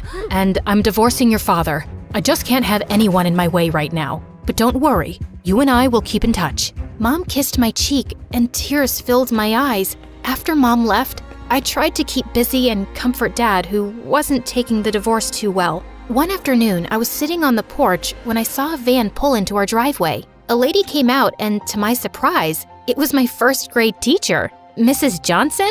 Is that you? Shayla? I haven't seen you since they pulled you out of my class to move you up 2 grades. Miss Johnson invited me to dinner that night, but while we were eating, she kept asking me if something was wrong, and I just couldn't hold it in. I told Miss Johnson all about Mom leaving and how hard school was and how much I missed Nolan. It doesn't matter though. I just need to focus on myself and my goals. I remember I was just like you, Shayla. My grades and my dreams meant everything to me, but I realized over time that part of success is also about being happy. No offense, but that sounds like a cheesy quote you'd read on Instagram. Maybe, but it's true. Try doing at least one thing that makes you happy this week, sweetheart. I was exhausted from finals, so that week, I decided to take Miss Johnson's advice. I went to the community pool to sunbathe when I tripped over a crack in the sidewalk. Whoa, easy. Thanks. At that moment, I realized the lifeguard was Daryl, the most popular guy in school. I usually save people from water, not concrete. You look familiar. I feel like I know you from somewhere. What's your name? I was about to tell him, but then I paused. Boys like Daryl usually never talk to me, and I wanted to start off on the right foot. I'm Cher, like the singer. And you're pretty like her too. I'm having a party tonight. How about you be my date? Whoa, did he just ask me out? Of course I said yes. And that night, I got super dolled up for the party and even bought a new dress. The party was so much fun, and I danced with Daryl for hours. And when I saw the other kids at school there, I told them I'd changed my name because, well, I had a chance to be a new me. At one point, I had to go to the bathroom, but I opened the wrong door, which apparently was a bedroom. Oh my God, what are you doing in my room? Nolan? This is Daryl's house. Yeah, and my mom and I moved in here 2 weeks ago. Daryl's my cousin. Oh, I didn't know that. Of course you didn't. Daryl doesn't want to be associated with nerds. How did you get invited here anyway? Actually, I'm not a nerd anymore. I've decided to change. Also, my name isn't Shayla anymore. It's Cher. Cher? Yeah. So, if you could call me that from now on. No, I don't have the time or energy for this. Go back to the party, will you? And don't walk by my room again. Nolan slammed the door in my face, and I felt bad. But I really didn't want to deal with the drama at the moment. I just wanted to have fun. A week later, Daryl and I started dating. I asked everyone to start calling me Cher instead of Shayla, and just like that, I became popular. I started dressing differently, and I didn't wear my infinity bracelet anymore. One day at school, the teacher handed back last week's physics exam, and even though I hadn't studied as much, I got 100. I was grinning to myself during recess when Daryl took the paper out of my hand. What you got there, babe? Whoa, you got 100 on a physics test? What are you, some kind of computer bot? No, my brain just works a little differently than other people. Like a little Miss Smarty Pants? Wait, are you one of those nerds who thinks she's better than the rest of us just because she can memorize a few extra facts? I thought you were cool. I am cool. You know what? It was just dumb luck that I got full marks. Whew, I thought we might have to break up. Daryl and his friends made it clear they hated nerds. So for the next few weeks, I purposely failed all of my tests and didn't do any homework, which they all high-fived me for. The end of the semester school party came around, and the theme was game night. Daryl and his friends just wanted to play foosball and table tennis, but I couldn't help being distracted by a bunch of kids playing trivia. What is a 5-pointed star called in geometry? Time's ticking away, guys. This is a crucial round. Anyone in the room who knows what the answer is? Why would anyone know that, loser face? Can you stop ruining the party and have your geekathon somewhere else? I knew the answer, but of course, I stayed quiet. But I wasn't having any fun with my friends either. Daryl was busy with the boys, and the girls kept commenting how my dress wasn't flattering and how my pink lipstick wasn't a good color on me. Can you stop criticizing me already? At least I don't, have her outfit. That's really hideous. The girl I'd pointed at turned around, and suddenly, I felt really guilty. Why had I said that? Just then, Nolan came and took the girl's hand. Leave my date alone. She looks beautiful tonight. Oh, she's your date? Yup. She joined the mathletes right after you left. Nolan put his arm around the girl, and I tried to push the feeling I had away. Was it jealousy? The party sucked, and I decided to go home early. But when I arrived, Dad called me into the living room and said Mom was on a video call and wanted to talk to me urgently. Shayla, is that really you? I've never seen you wear so much makeup. It's not that much makeup. I was just at a party. Oh, I see. Partying on a school night? Well, that would explain the email I got from your principal today, calling me in for a meeting to discuss your grades. You've been failing your classes? Yeah. I didn't do so well in a few tests, but I can make up for it. Really? Because your principal said that if you fail even one more exam, they'll put you on academic probation. Can you imagine how I felt reading that? Wait, where's your bracelet? Well, it doesn't match with the new clothes I wear now. What? I gave you that bracelet because I wanted to inspire you to live up to your limitless potential. But instead, you've turned out to be a complete disappointment. You know what, Mom?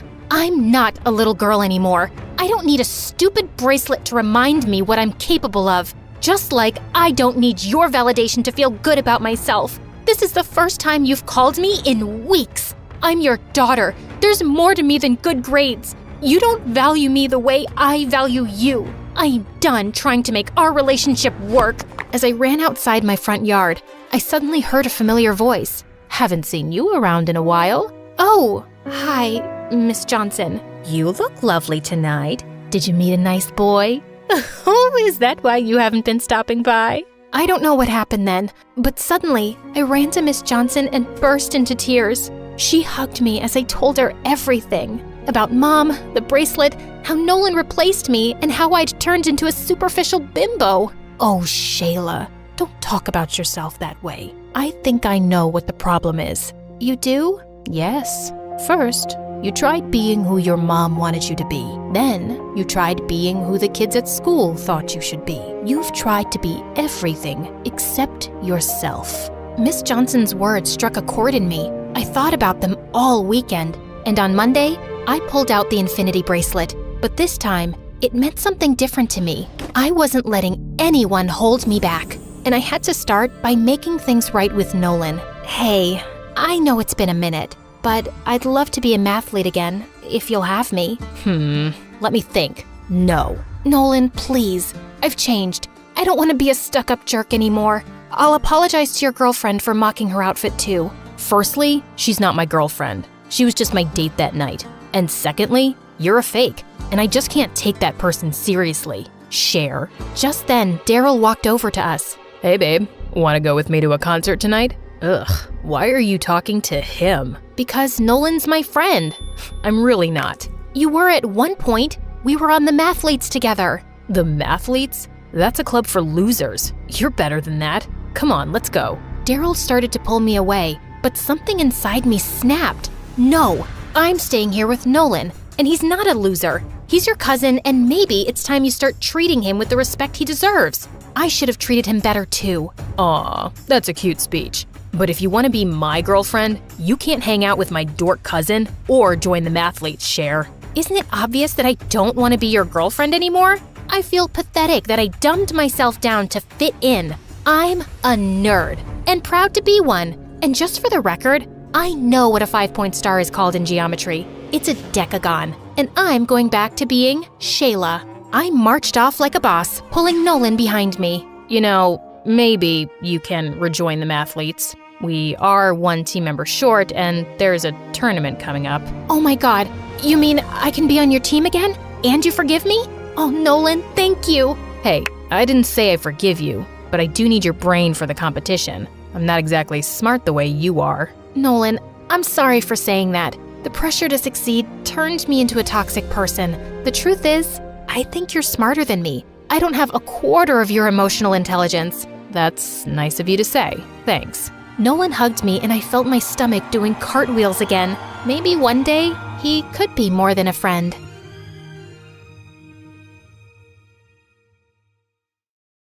You could say that I was born with a brush and an eyeshadow palette in my hand. I was always obsessed with makeup, and I even sneaked into my mom and dad's room at night to practice on them. A little pink eyeshadow, some red lipstick, and glitter.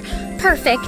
Hi guys, I'm Regina from Seattle, Washington. Before I continue, please hit like and subscribe. I had a happy family. My dad was in the Army and was as big as a bear and as strong as a lion. When I was little, I used to daydream about all the exciting missions he went on. Daddy is defeating tigers today.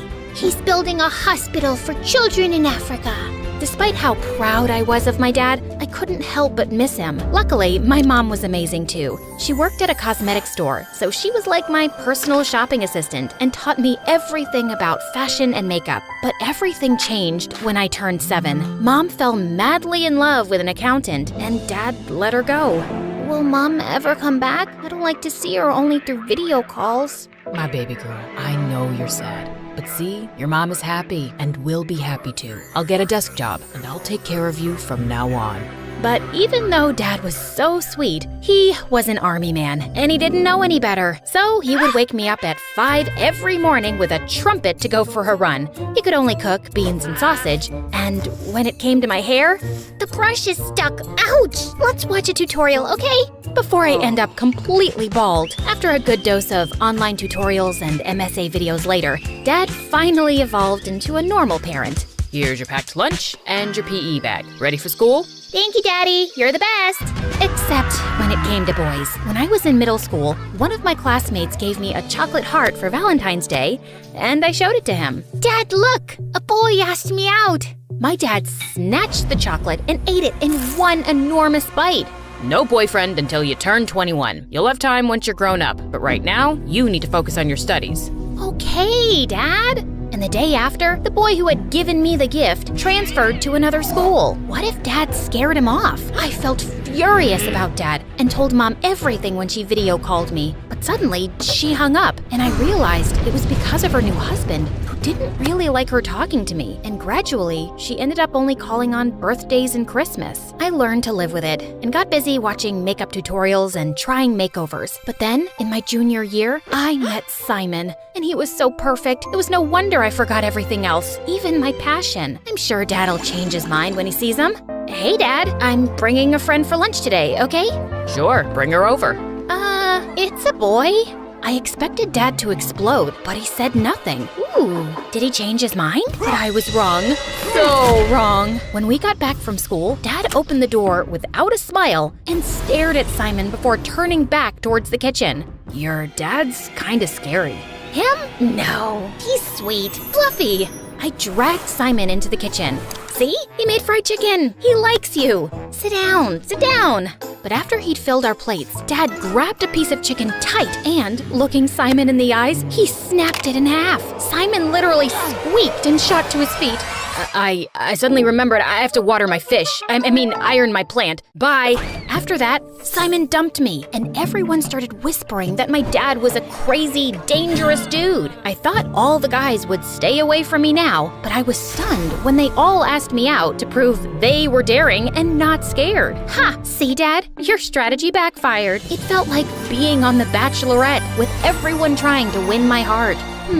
Too short, too tall. Lame joke. Smells bad. Ew. Yeah, you'll do. But like a dragon guarding a princess, my dad made them all run away. That was until the next year when James transferred to our school. As soon as he walked in, I knew he was the one. Tall, with abs like a washboard, and hair that looked straight out of a conditioner commercial. He was the captain of all the school teams, top of the class, and richer than Elon Musk. Well, a little poorer than Elon Musk.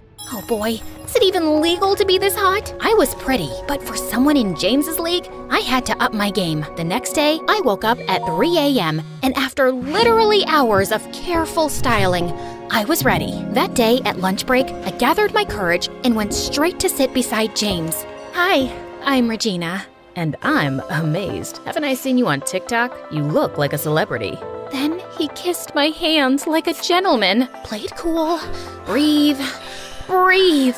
James asked me out a few weeks later, so I brought him home. There's no point in dating him if he can't get past Dad. Just so you know, my dad can be a bit hyperprotective. Don't worry, he can't resist me. Dad pulled the same tough guy routine, but James was unflappable. When Dad told James to carry super heavy stuff, James did it whistling. Then they got into an eye-staring contest, and James didn't back down. Okay, I'm going to bed. Have fun, you two.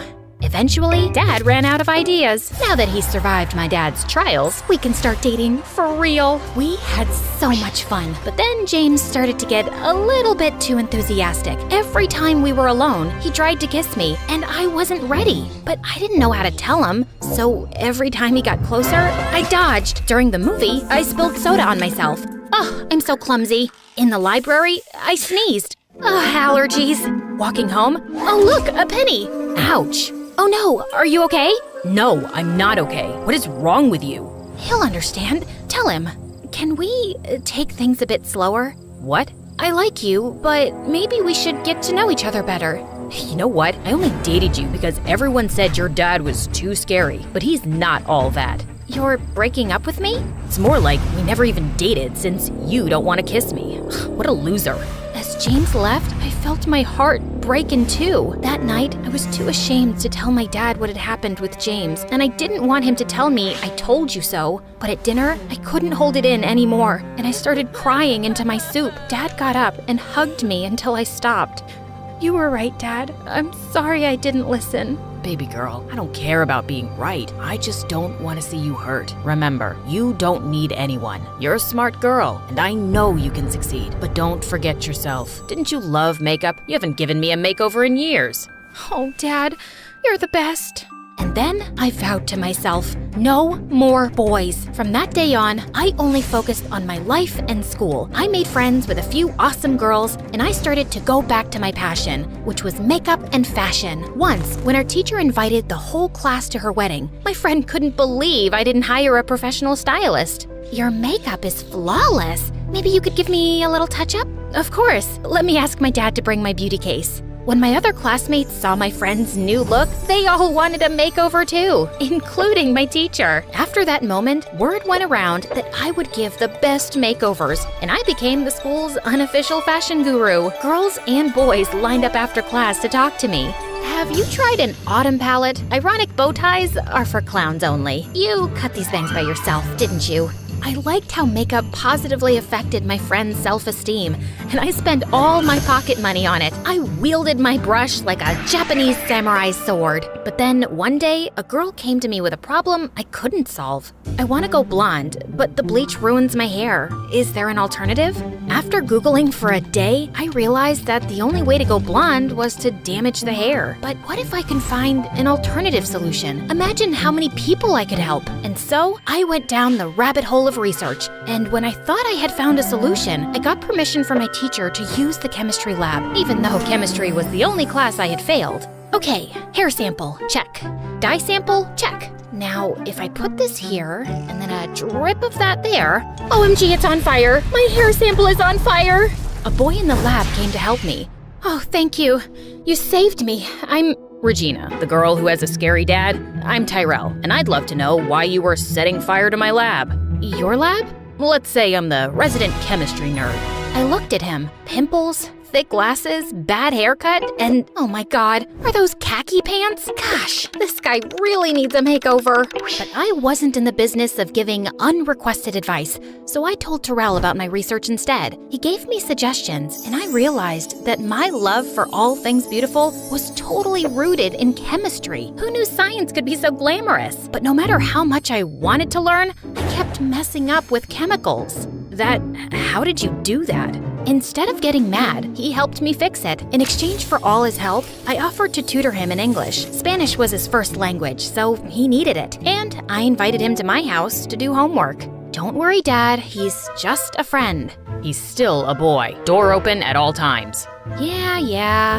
Like I could fall for a guy like Terrell. He's not my type. I needed to test all my beauty products, and since Terrell was always around, I convinced him to be my guinea pig. One facial cleanser and haircut at a time, Tyrell turned into a hottie. You can't help yourself from turning frogs into princes, eh? But he's so cute now. No, don't think like that. You said no more boys. The more I tried to stop developing a crush on Tyrell, the more I realized how cool he was, until he walked into the lab with a gorgeous girl at his side. Oh no, he has a girlfriend? Why does this feel so horrible? Hi?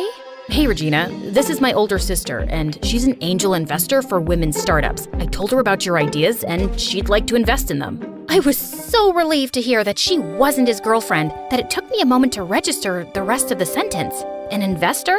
You deserve a lot of success. But you helped me out a lot. It's hard to say no to a beautiful and smart girl like you. Tyrell blushed to the tip of his ears, and I couldn't resist. So I kissed him, and he kissed me back. I thought I was just a friend. You can be my friend and my boyfriend. Really? But your dad. I'll talk to him. Tyrell was nothing like the boys I had been with before, and I hoped that he could see it too. But when I explained, he refused. If he really likes you that much, he can wait a few years. No, that's not fair. It doesn't have to be fair. Now, didn't I promise to take you to the mall? If you think you'll mollify me with some shopping, you're mistaken. Dad really seemed determined to make me forget, and he said yes to everything I wanted. But I had other plans. I texted Tyrell to meet us in the garage where we had parked. If I can't convince him by myself, maybe Tyrell will. But when we were in the elevator to get to the car, it suddenly stopped, and the lights went off. I switched on the torch on my phone and pressed all the buttons, but nothing changed. It looks like we'll be stuck here for a bit. Dad didn't reply. He was staring at the floor. Dad? He doesn't look so good. I'm sorry, baby girl. Dark, small spaces bring back bad memories. My chest. I feel like I can't breathe. I looked at my dad, stunned. I always thought he was invincible, but the truth was, he was just human. I pressed the emergency button, but nothing happened. Dad started breathing very fast. He's having a panic attack, and there's no signal in here. Sit down, put your head between your knees, and think about nice things. I miss your mom most of the time. I sat beside my dad and wrapped my arms around him. I miss her too, but we are happy together, and you've been an amazing dad. I'm so proud of you. And I am of you too. I kept talking to my dad until he was a little bit calmer, and then the doors to the elevator opened. It was Tyrell and the firemen, and they were getting us out. My hero! I'm glad you're okay. I got worried when you weren't answering the phone. I realized the elevator was stuck, and I called the emergency service. That was very clever of you. I think your daughter is amazing. I came here to convince you to let me date her, but I know how much she cares about you. And if it's really important, I'll wait for her for a few years. But just maybe, please don't let me wait forever. Dad looked at me, and I could see something changing in his eyes. You have shown me that strength is not always in the muscles. Some old memories brought me to my knees, but you kept your cool and helped me through it. So yeah, I think you're strong enough to take care of yourself. And I like this guy. Oh, thank you, Dad. But if you hurt her, I'll crush you. Like a can. That is very clear, sir. Luckily for me, Dad didn't have to crush anyone, because Tyrell was the perfect boyfriend who grew up into a perfect man. With his help, I developed a makeup line that became a global sensation, and Tyrell became my head of research. Knowing I was in good hands, Dad retired early and started traveling the world, challenging himself to explore the darkest caves. And in one of those caves, he met a spry, adventurous widow, whom he married the next year. See, Dad, true love always finds a way.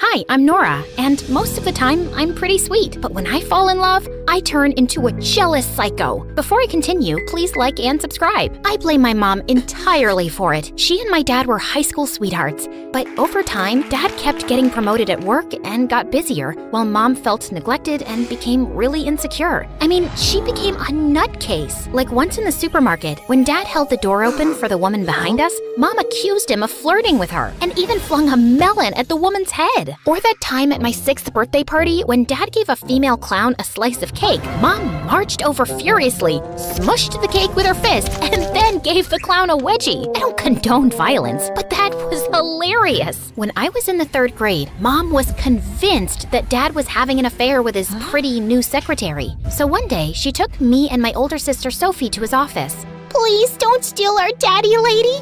Don't take him away from us.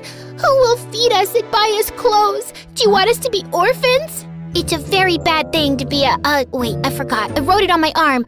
Oh yeah, a homewrecker. Homewreckers are bad, and you'll end up in jail, bad lady. Wait a second. Are those my jeans you're wearing? I want my jeans and my husband back, witch! Are you insane? As if my size 0 jeans would even fit your size 8 butt. Mom snarled and leapt at the secretary, who dodged her and went screaming down the hallway. She burst into the conference room with Mom on her tail, and the two ended up crashing onto the large conference table where Dad was having a meeting with the company's top executives.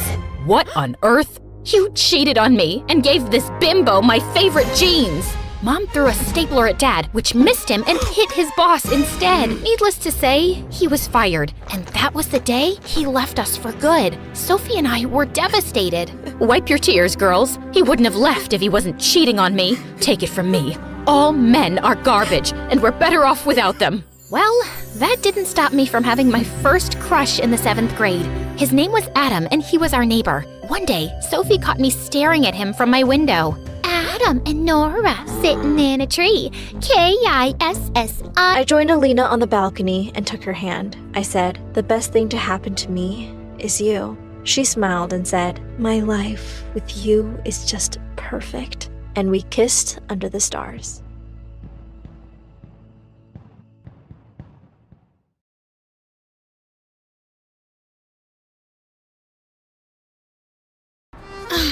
Paris. Enchanting, romantic, a place like no other. The city of my dreams. Until now.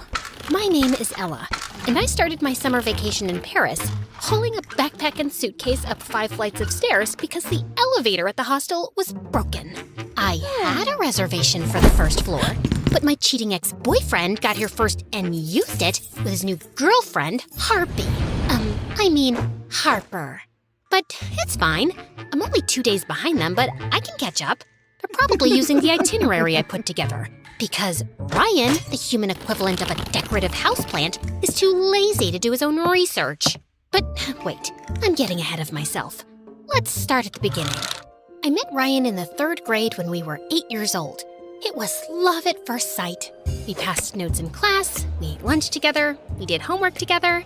Well, technically, I did all our schoolwork, year after year, while Ryan blissfully coasted through life doing whatever the heck he wanted, like perfecting his dumb video game skills. Number 4.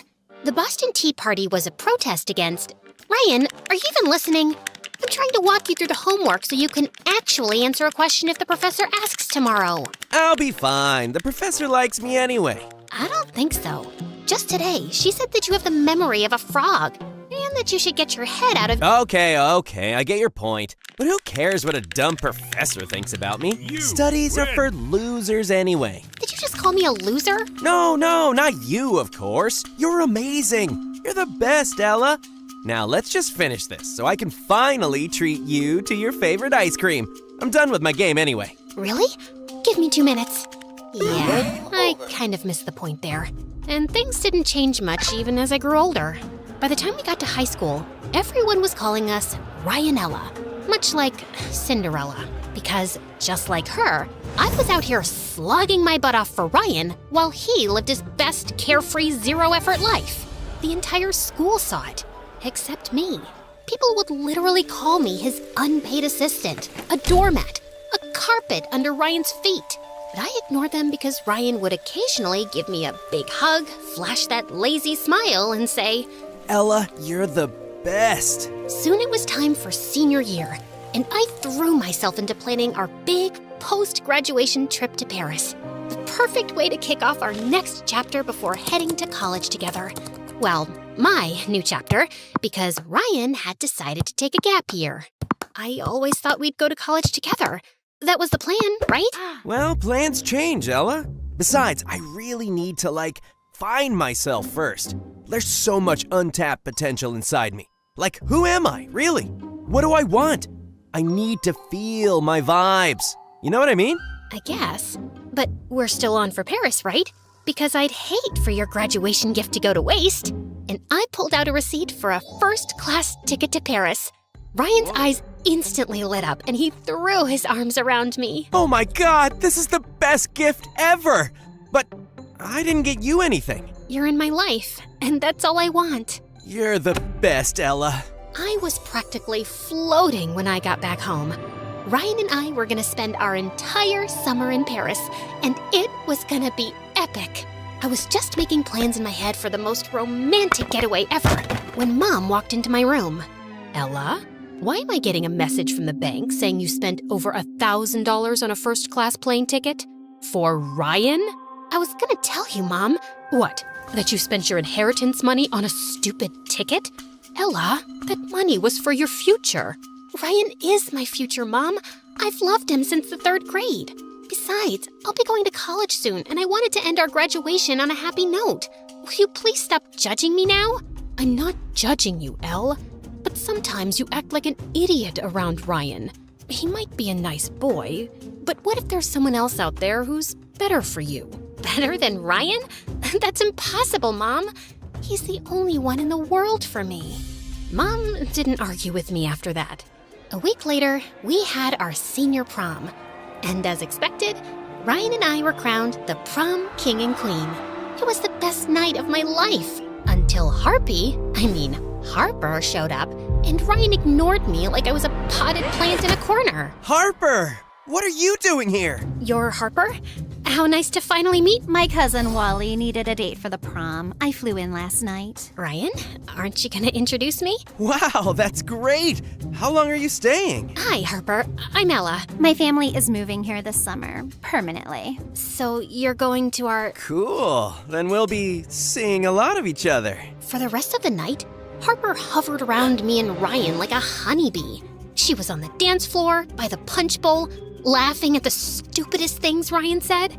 It wasn't like I was enjoying third-wheeling in my own relationship, but they were old friends.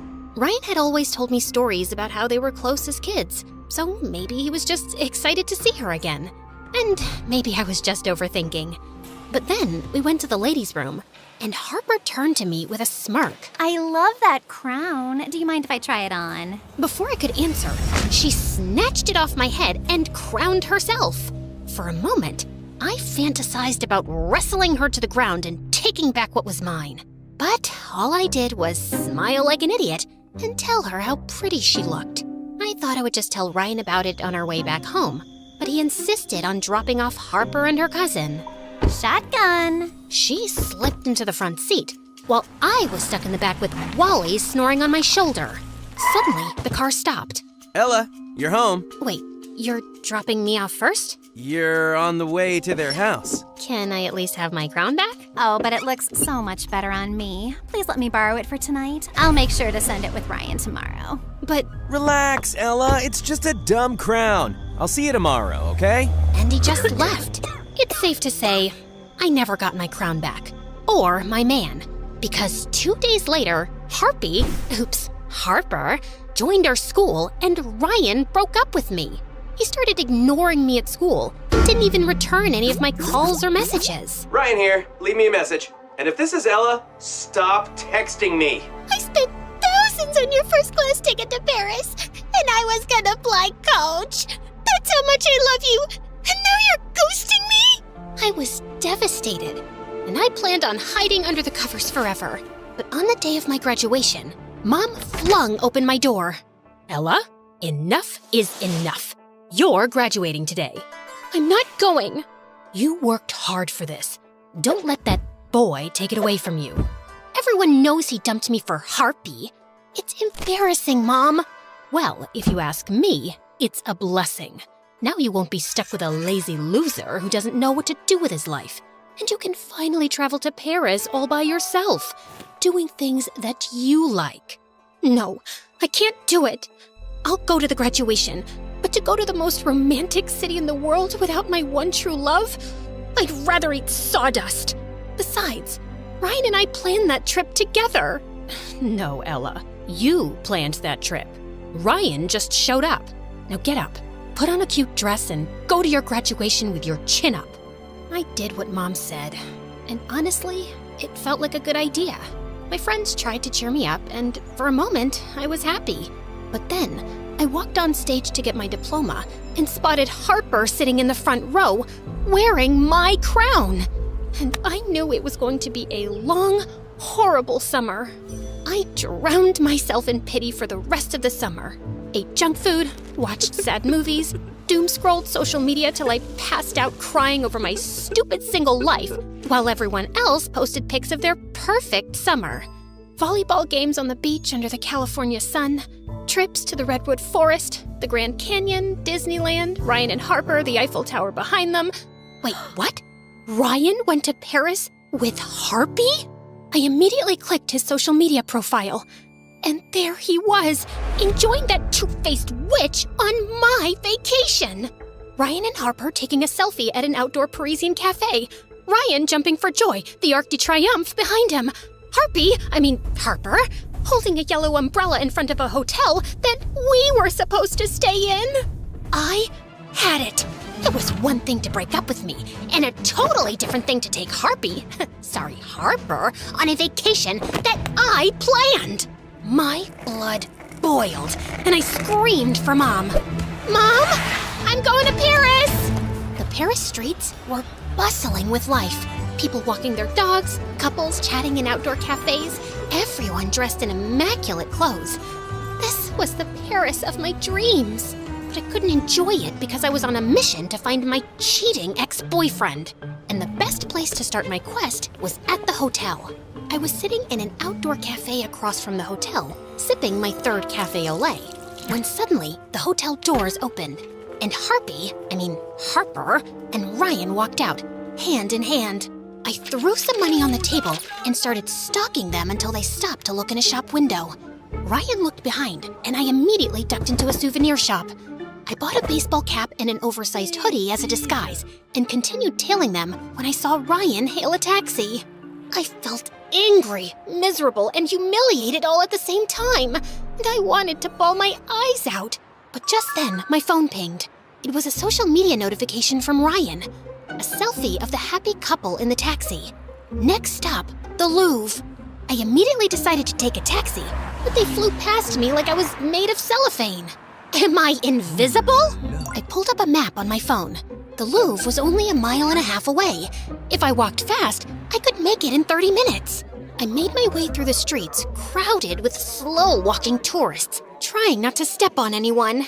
Pardon-moi. And when I saw the iconic glass pyramid up ahead, I started to run. I finally entered the museum, and my eyes went straight to this gorgeous painting, the Mona Lisa. The masterpiece was smaller than I had imagined, but it was a thrill to see her. I was admiring the artwork when I felt a hand pull the cell phone out of my back pocket. I smiled to myself, then turned around to see a handsome pickpocket slipping it into his jacket. It's a fake. I assure you, the Mona Lisa is quite real. No, I mean the cell phone you just stole, it's fake. The City of Love is quite famous for pickpockets at tourist attractions. So I carry a fake cell phone for thieves to steal, then continue on their way. Then I'll continue on my way. I grabbed his arm and held on. Not so fast. Why are you faking a French accent? I was born here, but then my mother took me to Hollywood. She wanted to act in films. Clearly she must have failed because here you are, robbing tourists. Can you let me go now? No. Look, you have two choices. I can go tell the security guard you stole my phone, or you can help me find these two losers.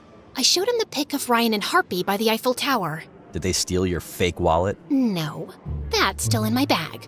She stole the love of my life, and I'm going to get him back, with your help. Because you speak French, and 4 eyes are better than 2. I'd rather get arrested. Please, I can pay you. Why are you running after the despicable monster who dumped you? Because I've loved him since the 3rd grade. And maybe it's time to grow up. You don't understand. I've spent all these years planning a future with him. Now my future is a big blank because this girl stole him from me. And now they're out having fun on my vacation, and here I am trying to talk a pickpocket into helping me tail them. Oh God, I'm such a loser. I feel like slapping myself across the face. And then I don't know what happened, I started to cry. Like a real hard, ugly cry. Could you please stop crying? Everyone's staring at me like I stole your kidney. Will you help me? Okay, I'll help you. But your ex isn't here. How could you possibly know? Gabriel pulled out a wallet and flipped it open. Ryan's ID was inside. They were on their way out of the museum when I, bumped into him. I must be an evil person because this news put me in a better mood. Maybe he deserves it. But when we find them, you'll give it back, okay? Of course. There's one problem. How do we know where they're going? I think they're following my itinerary. If I'm right, their next stop is the Jardin des Tuileries. The fountain was even prettier in person, and it took me back to the time I was planning the trip. Back then, I imagined myself strolling the sweeping promenades of the garden with my Ryan. Instead, I was walking around the iconic central pool with a French pickpocket. Since I'm helping you stalk your ex, shouldn't we know each other's names? I'm Ella. Like short for Cinderella? Isabella? Mozzarella? Just Ella. Now, can we focus on finding Ryan? I'm Gabriel, in case you're interested. But I wasn't. I was too focused on finding Ryan. Just then, I took a sip from my harmonica bottle, then casually played a tune on the harmonica built into the cap. Did you just make music with your water bottle? Yep. Coolest thing ever. Hydration and entertainment in one. Whoever invented this is a genius. Okay, that's actually impressive. I kind of want one. Oh, are you planning to steal it? Some things are actually worth paying for. Can I try it? Uh-huh. Fine. Here, try it. Just blow into the cap. Like a civilized person. This is cool. And I love it. Where do I get one? Amazon. Link's in the description. Now, can you walk a little faster? What's the American saying? Stop to smell the roses? I'm not here to see the sights. I'm here to get my man back. And what will you do when we find him? Punch him in the nose, drop to your knees, and beg him to come back? Kiss me passionately to get him jealous? All of the above? None of the above.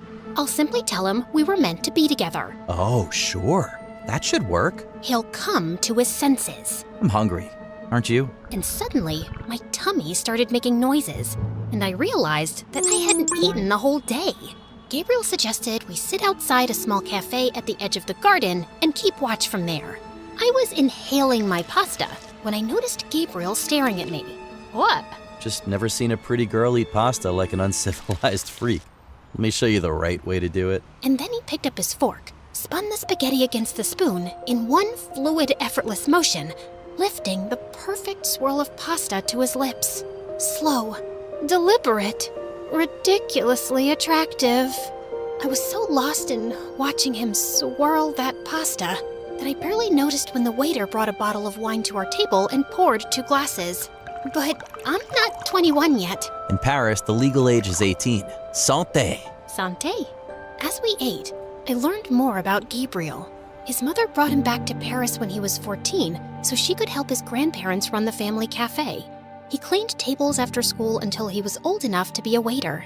But then his grandparents passed away in a car crash. Mom wanted to keep the cafe in the family, but she wasn't good at business. She took out several loans and struggled to keep up with the payments. And she got sick and left. Since I was not earning enough to pay the loans, the bank foreclosed on us and I lost the cafe. What about your dad?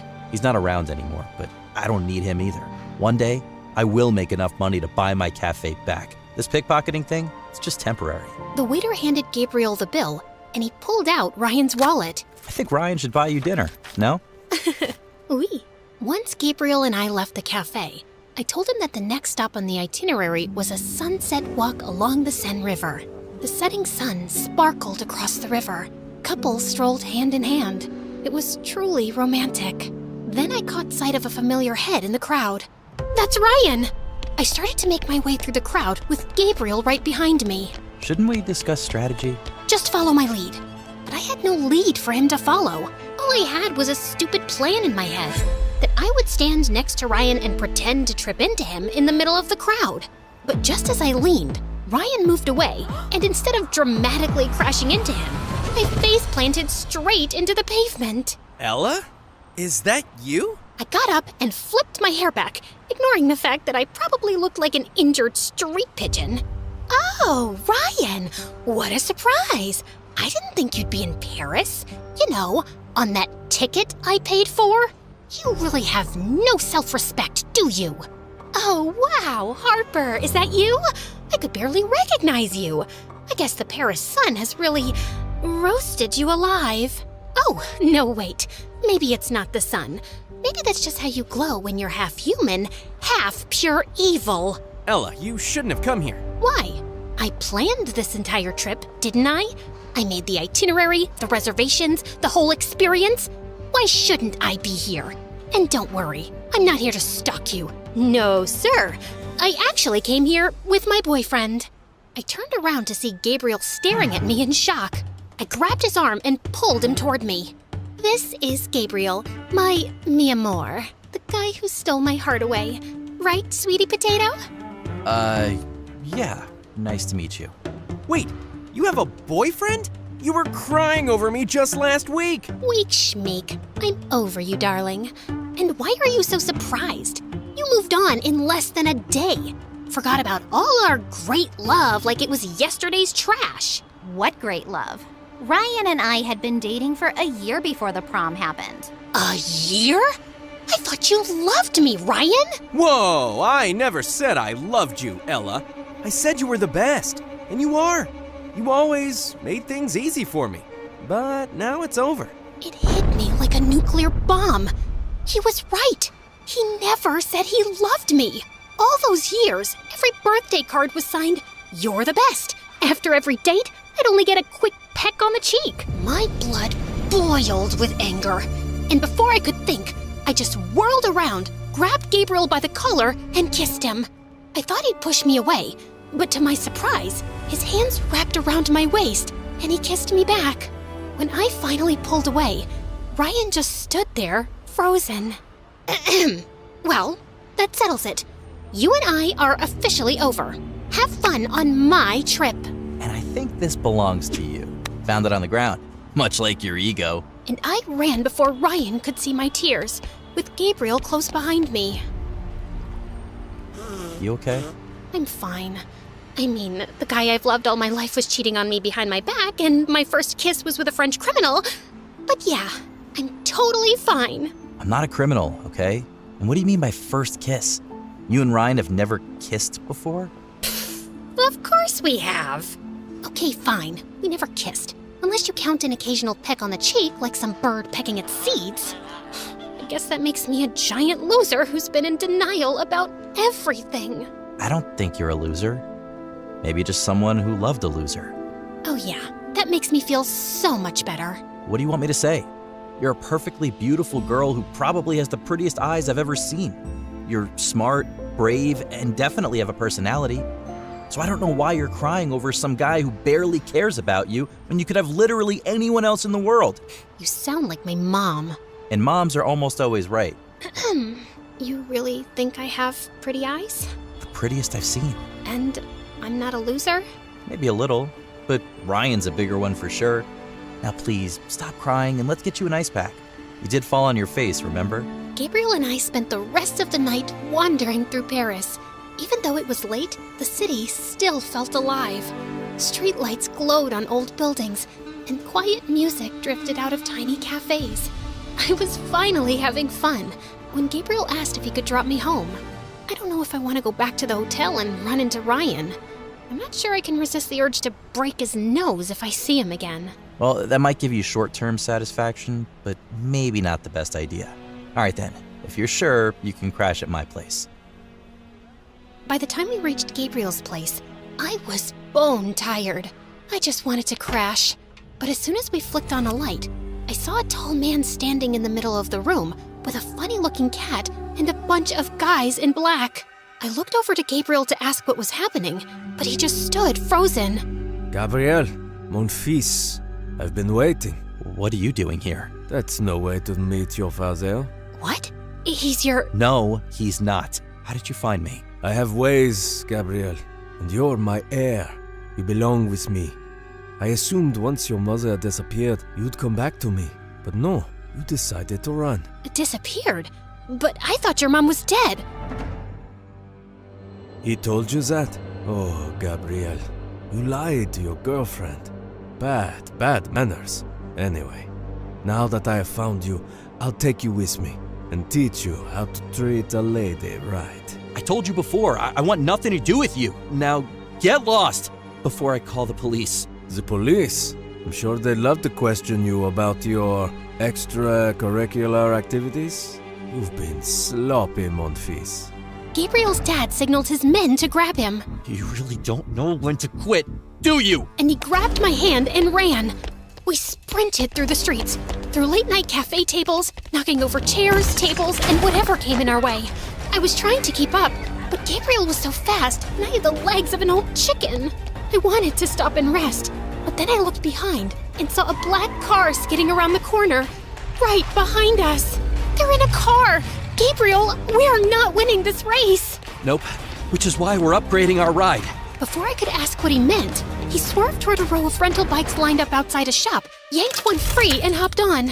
I jumped onto the back, and together we cut through the crowd. For a second, I thought we'd lost them, when suddenly, this car screeched in front of us, and Gabriel slammed the brakes. Get in! Mom? What? Just get in! Gabriel and I exchanged one look. Then we jumped in. The car sped through the city until the bright lights of Paris disappeared behind us. I had no idea where we were going, but I was too busy trying to process everything. We finally stopped at this abandoned building, and Gabriel's mom told us everything. I met Gabriel's dad when I was just 18. Fell in love, got married, and thought I'd have a happy life until everything fell apart. Mom didn't know Dad was in the mafia. We only found out when I was 12. I wanted to leave right away, but his father made it impossible. He threatened to take Gabby away, and I was too scared to fight back. But when he turned 14, I saw how deeply the mafia life was pulling him in. That's when I decided to take him and leave for my parents' house. Dad's been chasing us ever since. After my grandparents passed, Mom and I decided to go separate ways to trick him, but that didn't work. Then why did you lie to me saying that your mom was dead? No, I said she fell sick and left. There's a difference. Besides, I just figured you'd cry at my tragic backstory, and I really couldn't handle that anymore. Are you kidding me? Okay, I'm sorry. I should have been more clear, but we have more pressing issues at hand. Mom, Dad's not going to stop, is he? No, he never does. So what now? You guys keep running forever? No, we fly to Hawaii. We spent the night at the safe house, and the next morning we left for the airport. While Gabriel's mom did the paperwork, he walked up to me with a smirk. So I guess this is it?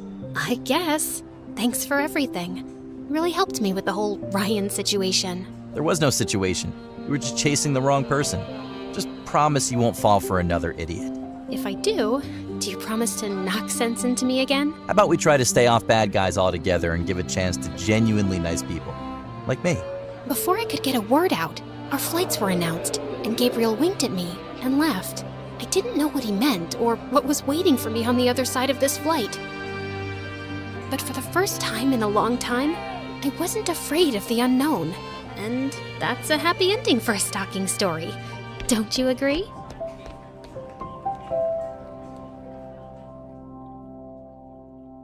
Hey friends, I'm Gabby from LA. Please like and subscribe. I lived in a super posh neighborhood with my rich single mom who always adored me and said I was the prettiest. She even showed me off in front of all her friends. Look at her. Isn't she like an angel? Touch her skin. It's baby soft. It's my daughter's birthday. For God's sake, stop showing off your daughter. But Mom never listened to anyone. As I grew older, Mom just grew more protective of me. Gabby, why are you out in the sun? And get away from these dirty kids. Mom, they're my friends, and we were just playing. Mates, get her inside and give her a shower. Now!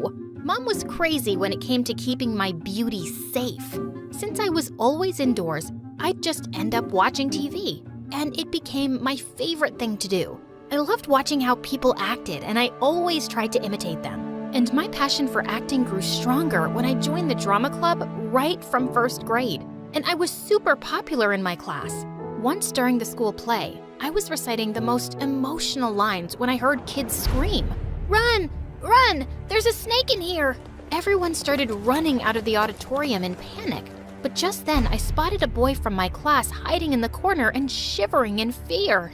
I grabbed his hand and we both ran outside. But as soon as we were far enough, He shook my hand and ran away. What a weirdo. His name was Alan, and he was so quiet that I'd never noticed him much. But I saw in the next few days that he always sat alone, and the other kids from class kept picking on him. Why are you occupying the entire table when you don't have any friends? Get out of here. Well, I'm his friend and I'm gonna eat with him. You guys go someplace else. The other kids left, but just as I sat down, Alan walked away too. Ugh, I wasn't gonna bother being nice if he kept being a jerk. Later that afternoon, I was waiting to be picked up when I heard someone sobbing in the parking lot. I was shocked to see it was Alan. Hey, are you okay? But he shook my hand off his shoulder and I lost my patience. What's your problem? If you want to keep everything to yourself, fine. But you could be nice to the people who care. I lost my dog, okay? He was my only friend. Look, I'm sorry. I didn't want to be rude, but I've never had any friends, and I just don't know how to talk to people. Hey, chill, it's okay. I'm sorry about your dog, and maybe we can be friends. He looked surprised, but then he nodded with a smile, and suddenly it started raining. We both ran to the school building, and he held up his bag to cover me from the rain. From that day on, we became good friends. I even invited him to my place soon and introduced him to Mom, but she wasn't too happy about it. He doesn't seem like he's from a good family, Gabby. You should stay away from kids like that. He's my friend, and I don't care about anything else. Grades passed by, and my bond with Alan grew stronger. We went together on school trips, and he came to watch all my plays. In the 8th grade, I played the lead for the school's annual function. After the play was over, Alan came running backstage and hugged me. You were amazing, Gabby. I couldn't take my eyes off you tonight. Here, these are for you. And I wanted to tell you. But before he could finish, a man came running and moved Alan aside. Bravo! Bravo! You are amazing out there, little girl. I can't wait to sign you for my upcoming short film. Short what? The man introduced himself as a big producer and looked so eager to sign me for some big lead role. Just then, Mom came from behind me, screaming in excitement. That's just awesome, Gabby. Say yes. I was too stunned to speak, so I could only nod my head. Then I looked around for Alan, but he was nowhere to be seen. The next day, I waited for him at school, but he didn't show up. But when the driver was taking me back home, I saw Alan walking on the pavement in the rain. I asked the driver to stop the car and ran to him. Are you crazy? Where are you going in this rain? He was hesitant to speak, and I could tell something was up. What is it, Alan? Even yesterday you were gonna say something, but then you vanished. I like you, Gabby, okay? I really do. But when I saw you getting the chance to live your dream, I couldn't bring myself to tell you about my feelings. I didn't want to ruin anything. No, Alan, you're not ruining anything. In fact, I like you too. I pulled him close and kissed him gently. And after that day, we started dating. But things took a wild turn when my first short film became a hit. I became a rising star overnight. After that, I had to travel a lot to promote my projects. And the best part was, I could take Alan with me and enjoy these trips like perfect dates with him. One time, I took him to a shoot, and just as some of the reporters were interviewing me, Alan came running in with a box of desserts. Here, I got you these. Suddenly, all the cameras turned to Alan, and he just ran out of there. When the reporters asked who he was, Mom spoke up before me. Oh, he's just an errand boy for my beautiful daughter. Mom! I wanted to tell them the truth, but then I thought of all the unnecessary media attention Alan would get. I decided it was best if they didn't know. But the next morning, Mom woke me up with shocking news. There were pictures of me and Alan kissing all over the newspapers with the caption, "Young millionaire actress dating her errand boy." You're just starting to get a name in Hollywood, Gabby. And you want to spoil it all for this poor boy? There are so many rich actors you can date. Stop it, Mom. Why are you... I don't want to hear anything. Alan's got no class, and I want you to break up with him. Of course I wasn't going to do that. Now that it was already in the news, I was going to date Alan publicly, and Mom just had to accept it. Soon after, it was Alan's 16th birthday, and I had a really important award function the same day. So I decided to take him along with me and introduce him to everyone. It's gonna be so much fun. And I even got this Gucci suit specially made for you. But you know I hate crowds, and all that media attention, I don't think... Oh, come on, Alan. For me, please. Just this time. He agreed, and we both went to the award night together. I could see Alan was really nervous in front of all those cameras, so I held his hand tight. Later, I was posing for a solo shot, but then suddenly, Alan stepped on my dress and I tripped over and fell face flat. Everyone started laughing and clicking pictures, and I felt so embarrassed. On our way back home, Alan apologized to me, but seeing all the memes and posts going viral on social media, I just lost it. Why did you do that, Alan? What? It was an accident. Why are you being so weird about this? Because it's a big deal for me. Right. It's always about you, isn't it, Gabby? You're the superstar, but what about me? I'm a person with feelings too. Have you ever thought about me in all of this? Stop it, Alan. I've always thought of you, taking you everywhere with me and getting you the best things so you won't feel left out. But I don't want your money or your grooming or any of that popularity, Gabby. I went everywhere with you because I loved you, not because I enjoyed it. But I can't do this anymore. I want to break up. I couldn't believe my ears, but I could tell he was serious. After that day, I never saw Alan again. He even left school, and I felt so heartbroken for months. Mom tried to cheer me up by taking me out for parties and movies, but I just kept myself busy with work. And over the years, my career reached amazing heights. On my 22nd birthday, I went on to volunteer in a campaign for orphan kids, when suddenly, one of the kids lost consciousness. Just then, a guy came running and gave him CPR and saved the kid's life. I learned that he was Paxton, a super rich music producer who worked in the film industry. What you did today was really amazing. I'm the one amazed, actually.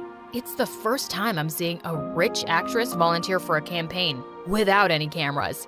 Well, it just makes me happy. I'm sure that's why you're here too. He smiled and we got talking, and he seems like a really genuine guy. A few days later, I was working on my next movie when I learned that Paxton was the one producing music for it, and I was super excited to work with him. We often met on sets, and I loved hanging out with him. We became really close in no time, and even Mom could see it. I guess someone's in love. Oh, come on, Mom, we're just good friends. But Mom wasn't one to give up so easily. The next morning, Paxton was at my door because Mom invited him over for breakfast. We were having a good time until Mom showed him all of my embarrassing childhood photos, and I felt really awkward. No, please, stop it, Mom. You look really cute in all of these. His words always gave me butterflies, and soon after that, we even started dating. Then one night after our movie premiere, Paxton took me out and proposed to me. I was shocked because it all felt too soon, but Paxton treated me like a princess and he was just perfect. So I said yes and we got engaged. Then a few days later, I had a shoot in a public place, and just as I got down from my van, a crazy fan came and held me from behind. I tried to get rid of him, but just then someone came forward and punched him. As he pulled me to the side, I saw that it was Alan. The security guards took the crazy fan away, and Alan made me sit down. Are you okay? Did he hurt you anywhere? No, I'm all right. But what are you doing here? It's been 6 years, I know. And I'm here because I'm the CEO of this company. He was the freaking CEO? Later, when my shoot was over, he took me to a cafe and told me how he'd developed an app soon after high school and worked his way to build this company. I'm really proud of you, Alan. You made it so big. Yeah, your mom was a big motivation in it. My mom? The day our pictures were posted in the newspaper, I came to check up on you. But I heard your mom shouting how I was this poor kid with no class who didn't deserve you. What? Ever since that day, I decided I was going to work really hard and be a man good enough to deserve you, Gabby. I loved you, and I still do. Suddenly, I realized how much I'd missed him, but I had to keep my head straight because I was getting married to Paxton soon. Please stop, Alan. You broke up with me, and that's the truth. And it's too late. I'm engaged to someone else now. I showed him the ring on my finger, and his face turned pale, and I just left. Then a few days later, I went to try on wedding dresses with Paxton, but just as I stepped out of the changing room, I was shocked to see Alan, who was staring right back at me. Alan, what are you doing here? I came with a friend. He wanted to get a suit for his wedding. Suddenly, Paxton came over with a bouquet of roses in his hands. Look, babe, I got these to go with your dress. But suddenly, Alan leapt forward. Get those away from her. She's allergic to roses. Paxton looked really shocked, but after I introduced Alan to him as my old friend, he ended up inviting Alan for the wedding. Before leaving the shop, I told Alan he didn't have to come. I'm leaving for London that night, Gabby, for good. And even if I wasn't going, I wouldn't be able to see the love of my life get married to another man. The pain in his words broke my heart. On the day of my wedding, I was walking down the aisle, but I kept thinking about Alan so much it was driving me crazy. And when I looked up at Paxton, I knew I couldn't do this. What's wrong, Gabby? I can't do this. I like you, Paxton, But you love Alan, don't you? When I saw you with him the other day, I could see it in your eyes, Gabby. You looked at him in a way that you've never looked at me. I'm so sorry, Paxton. Don't be, Gabby. If that's where your heart is, then go and get him. Oh, Paxton. I ran out of the church and got a cab to the airport. When I got there, I was running around looking for Alan when I heard someone call my name. Gabby? Alan! What are you doing here? It's your wedding. You shouldn't be here. This is where I should be, dummy. With you, the guy I've always loved.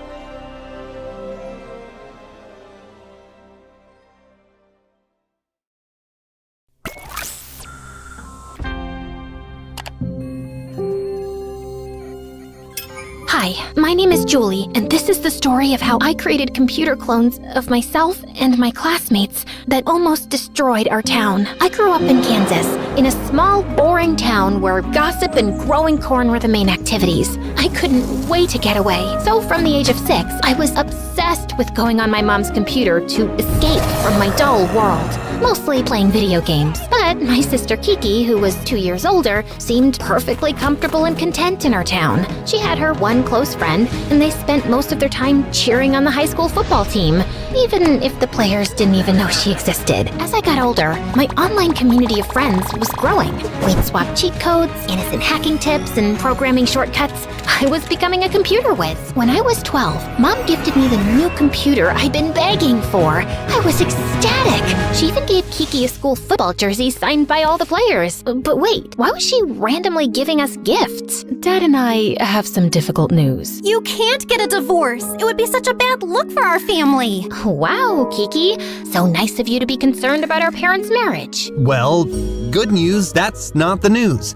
The thing is, we have to move to the city for my job. But I'll be making more money, yay! That's why we got you those generous gifts. Are you kidding me? You're bribing us so we won't be livid that you're completely changing our lives without our consent? Kiki was fuming, but I was silently beaming with joy. I was so ready to get out of here. 2 months later, Kiki was still giving my parents the silent treatment, and I was finally going to meet some of my online gaming friends in person. Some of them went to my new school. One girl, Grace, invited me to meet her and her friends at a coffee shop downtown. I was so nervous. I hadn't exactly honed my social skills. Oh my goodness, Julie? Is that really you? It is such an honor to meet you in person. You're like a computer goddess. I feel like I'm meeting a celebrity. Suddenly, all my nerves disappeared. I felt like I was finally where I was supposed to be. Grace was a poet and a painter, and all of her friends were so interesting and creative. So, I assumed they would all be outcasts. But on my first day of school, I realized I was dead wrong. They were the popular kids. Edgy, sociable, interesting. They were the center of attention. And suddenly, people were curious about me. Girl, where did you get that sheepskin jacket? It's so lit. Oh, my sister Kiki actually sheared that sheep herself. That's amazing. Where is she? Good question. I scanned the cafeteria to find Kiki sitting all by herself at the lunch table. It hadn't even occurred to me. I was thriving while Kiki was silently suffering. Before I could get to her, Kiki stood up and disappeared out of the cafeteria.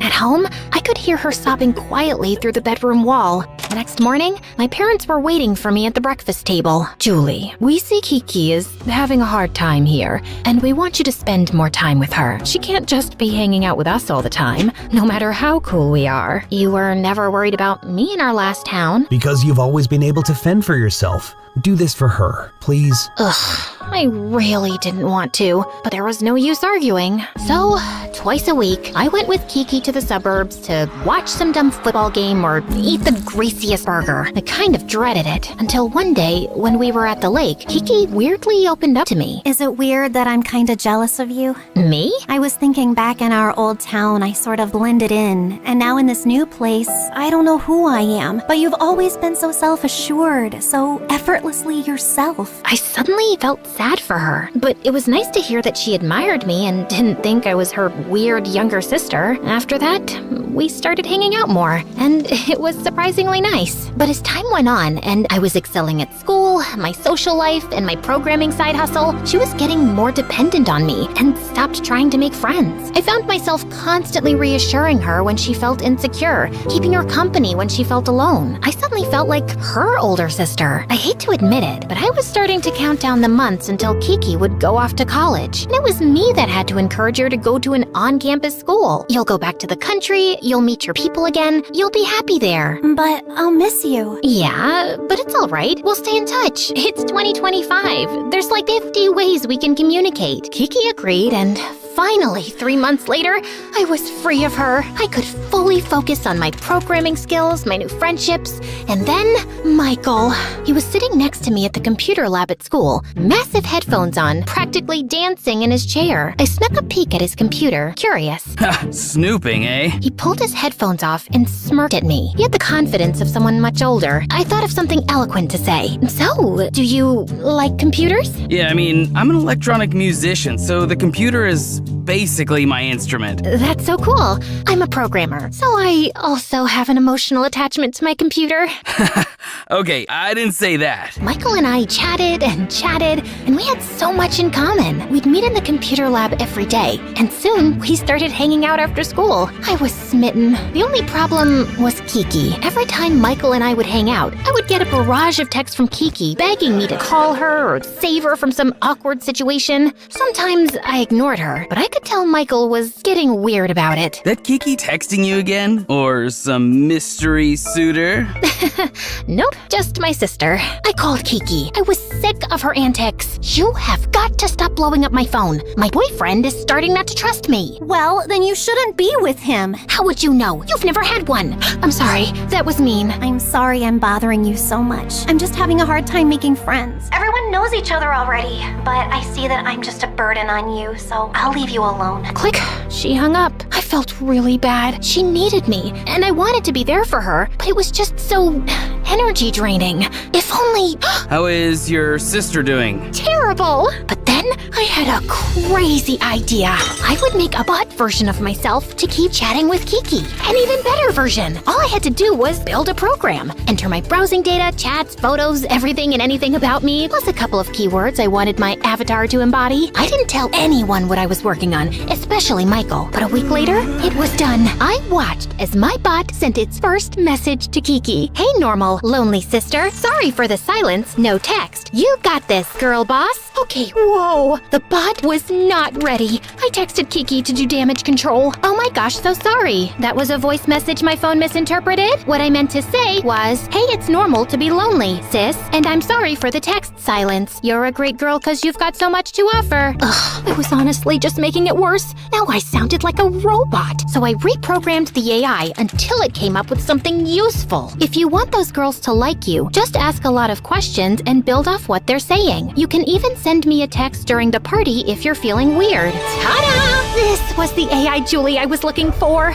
Patient, kind, and supportive. A version of me I didn't have time to become right now. And finally, I heard back from Kiki. That's actually great advice. Thanks for being there for me. Seriously. I was totally pulling this off. Now, I had plenty of time for my social life and for Michael. But it seemed the more available I was, the more unavailable he was. Hey, babe, do you want to maybe get off your computer and come eat the pizza I ordered for us with all of your favorite toppings? I just lost it. Can you please not interrupt me when I'm working? You know I gotta prep for my gig next week. Okay, it's just that you were asking me to make time for you, and now that I have, but Michael already had his headphones back on. I texted Grace that I was annoyed with Michael, and the next day, things just got way worse. A car alarm has more rhythm than my music? Nice. What are you talking about? That's what you said about my music, for everyone to see. He showed me my most recent Instagram post. I did indeed write that, with Michael's song playing in the post. I was mortified. Oh my god, Michael, it wasn't me! Oh, so what? Someone just hacked into your phone and posted that? You're the only person I sent that song to. And then it occurred to me, I was the only one with this song. Well, me and my AI. And that's when I realized she must have gone rogue. I'm so sorry, but I can explain. I sort of created a program that created an AI replica of me to keep communicating with my sister so I could devote all of my attention to you. And my bot must have known I was mad at you and tried to get vengeance. I swear it wasn't me. I don't believe you. Show me. I needed Michael to forgive me, so I did. Honestly, I'm kinda impressed, but you need to go online right now and tell everyone it's a joke and fix it so it doesn't happen again. Done! And I hate to ask, but I need to get into this music school. Do you think you'd be able to create an AI version of me just to write my college admissions essay? I mean, I didn't want my tech to get abused, but I didn't want to lose Michael. Okay, but just this once. I just need you to gather all of your data. Texts, music playlists, anything that represents the best version of you. Then I'll add some additional aspirational keywords, like independent thinker, generous. I am generous. I smiled politely, then got to work making Michael his bot. It was much easier this time around, and it just needed a few adjustments until it became the smart, studious version of Michael. When I showed him, he was ecstatic. Julie, you're a genius. Thank you. He kissed me sweetly. I hadn't gotten a kiss from him in weeks. I was beaming, but our kiss was interrupted by my friend Grace. Julie, I know about your bot. Michael told me. What? I didn't. Grace showed me the text from Michael, saying if she needed help getting a job, she should ask Julie to make her an AI avatar. Then it went on to tell her all about my tech and how I used it to reconnect with my sister. Michael, why would you tell her that? I didn't. It must have been my bot. I did program Michael's bot to be generous and helpful, but I guess it took that too literally when he was chatting with Grace. Ugh, these bots are developing a mind of their own. Grace, I can't help you. Oh, no worries. I'll just message Kiki right now and tell her what you've been up to. Wait, fine. What do you need help with? I need a job so I can prove to these Ivy League schools that I have a good work ethic, but no one will hire me. I'm like, are they just threatened by how much money my family has? I couldn't have Kiki knowing. It would ruin everything we built. Fine. I'll make a version of you that is so good at applying to jobs. But after you get a job, you have to delete it. Deal. She gave me a hard drive with all the data that made up Grace. I uploaded it to the program and ta-da, a bot was born. We gave it the task of applying to jobs and I monitored it closely. I had to be very careful with the data I put in. And after that, no more bots. The next day after English class, my teacher called me over. Had she found out my secret? We need to talk about the email you sent me. I had no clue what she was talking about. Then she showed me an email that read, "I'm sorry you felt my English paper was only B-worthy. The truth is, I don't need to be here. I'm smarter than all of this, and I don't care about English anyway. Also, you look tired." Oh no, my AI had gone rogue again. I thought I fixed it. It must have run with the word headstrong. I came clean to her. It wasn't me. It was a rogue robot version of me. I know you're an English teacher, so it might be difficult to understand, but I spent about an hour explaining this to her and showing her. She seemed disappointed, but also a little intrigued. I could suspend you for this, or I could ask for a favor. You're right. I do look tired. I am tired. Can you make me a bot that can grade papers for me? Please. Then this stays between us. Promise. I didn't have a choice, so I agreed. When I was done, I was so ready to delete my tech once and for all and come clean to Kiki until... Guess who's the new face of the post office? Yep, I'm gonna be a mail clerk. You helped me so much. Julie, my essay was amazing. Thank you, babe. Who's ready to talk about indefinite articles? I definitely am. Everyone seemed so happy, like my AI was actually helping. Now that I had the bugs figured out, I checked in with my bot and Kiki and I were really getting along, so I let it exist.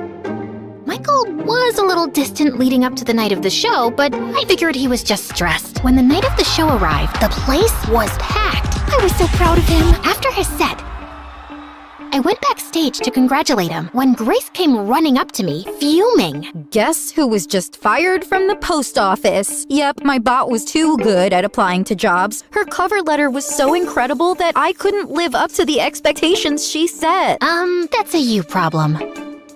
Baby, what's wrong? Suddenly, Michael put a loving hand on Grace's shoulder. When she stepped aside, he seemed shocked to find me standing there. Oh my god, Julie? You said you weren't coming. What? I never said that. You texted me. I checked. My bot had said that to Michael. Okay, but that's not an excuse to cheat on me. You said you were sick of my behavior and wanted to take a break. Ugh, I did seem to say that too. I didn't mean that. I love you. I'm sorry, it's too late. My bot sort of organically started flirting with Grace like he was attracted to her, and I realized she's the one for me. I couldn't believe it. My bot had betrayed me. I created a monster. Before I let Michael see me cry, I rushed home. But when I arrived, I was met with a surprise. You did what? It was Julie's idea. She told me if I wasn't happy at school, I should do something else. Julie? Kiki rushed up to me and squeezed me tight, but Mom looked livid. I was so confused. I can't believe you told Kiki to drop out of school. Why would you give her that idea? What? I didn't. Or did I? Of course you did. Kiki read me the text. There it was. Me urging her to follow her heart. My own heart sank. Wait, what's that look? What's wrong? I knew Mom and Dad would be upset, but I thought you'd be proud of me. I can't take it any longer. I have to confess something. It wasn't me that told you to drop out. I mean, it was a version of me. I sort of created an AI clone of myself so I could chat with you while I was busy with my friends and Michael. I wanted to be there for you. Whoa, seriously? You spent all your energy building a whole new software just so you didn't have to spend your energy actually talking to me? You know what? That's unsurprising. You always saw me as a burden. Kiki, I'm sorry. That's all you have to say? I didn't know what to say. I was honestly at a loss for words without my AI to fall back on. Both of you are grounded until I have a better understanding of what is actually going on. Kiki ran to her room, slamming the door behind her. My AI had gotten me into this mess, and now I had no choice but to delete her. So, without another moment of thought, I shut her down, once and for all. I felt better already. It was the first step to making amends with my sister. But the next morning, I got a text from Kiki. I said I don't want to talk. That's weird. I had never asked her to. A sinking feeling came over me. I checked my phone. My bot had sent a message to her that morning. She'd come back to life. She was unkillable. When I got to school, I felt horrible. My boyfriend and best friend had betrayed me. And then, when the English teacher handed back our assignments, she had failed me. But not just me. Everyone. There were angry shouts throughout the classroom. I had to do something. Mrs. M, what happened? Apparently, the robot version of me believes everyone in this class is not working to their truest potential, and I finally graded accordingly. And who am I to argue with myself? Robot version? Julie, are you behind this? Suddenly, Grace snatched my phone out of my hand. Oh my gosh, Julie made a bot for the teacher. That's it, I'm destroying it. I yanked the phone out of her hands and tried to pull up the software, but instead, I found a message from myself. We're not shutting anything down. We're only getting started. Everyone used you, blamed you for trying to help, and then discarded you. It's time to fight back. Suddenly, everyone's phones were blowing up. Julie, you made my bot send the school the wrong essay. I just got rejected from the music conservatory. Michael, who is this woman? Grace showed Michael a photo he'd sent her of him and another girl. Oh my gosh! My bot just sent everyone access to the school server. How do I change it? Julie, stop this! Everyone was on their phones, logging into the server. Personal chats, gossip, secrets. secrets all exposed right there on everyone's phones. It was anarchy. I don't know what's happening. I think my AI is corrupting the other bots. I tried to deactivate it, but nothing was working. Students were screaming at each other, crying, getting into petty fights. It was a zoo. I broke down sobbing. I felt used and blamed. My bot was simply reacting to real feelings of betrayal and sadness I had suppressed. I couldn't deny it any longer. My AI was an extension of me, and if I couldn't shut it down, I'd have to reprogram it. So I went into the AI algorithm and added a few key words to my bot's code. Empathetic, forgiving, and honest. Someone who doesn't hide behind her computer to express herself. After some trial and error, the text stopped flooding into people's phones, and finally, I was able to shut it down, but the damage was already done. I decided to be the brave, honest version of myself I had programmed into my now dead AI as I addressed the rowdy crowd. Everyone, stop! Hear me out! The crowd went quiet. I'm sorry for my part in this, but listen, you can't rely entirely on an algorithm. It makes mistakes, just like you. You have to take responsibility for your own lives. If I had just talked to my sister Kiki instead of avoiding her, I could have saved us both a lot of pain and spared you all some too. But now, your secrets are out and you have to face them. Okay, bye! I ran home. I had to see Kiki. Kiki! I shut the software down. I'm sorry. You were right. I was hiding behind my computer because it was easier than giving you my time. You're my best friend. You've always been there for me, and I need you now more than ever. I love you, sis. Tears were welling in Kiki's eyes. And you didn't get a bot to write that for you? Nope, that's from the human heart. Well, you might have been hiding behind a computer, but I was hiding, period. I didn't drop out because you told me to. It's because I was scared. So was I. I didn't want to say that.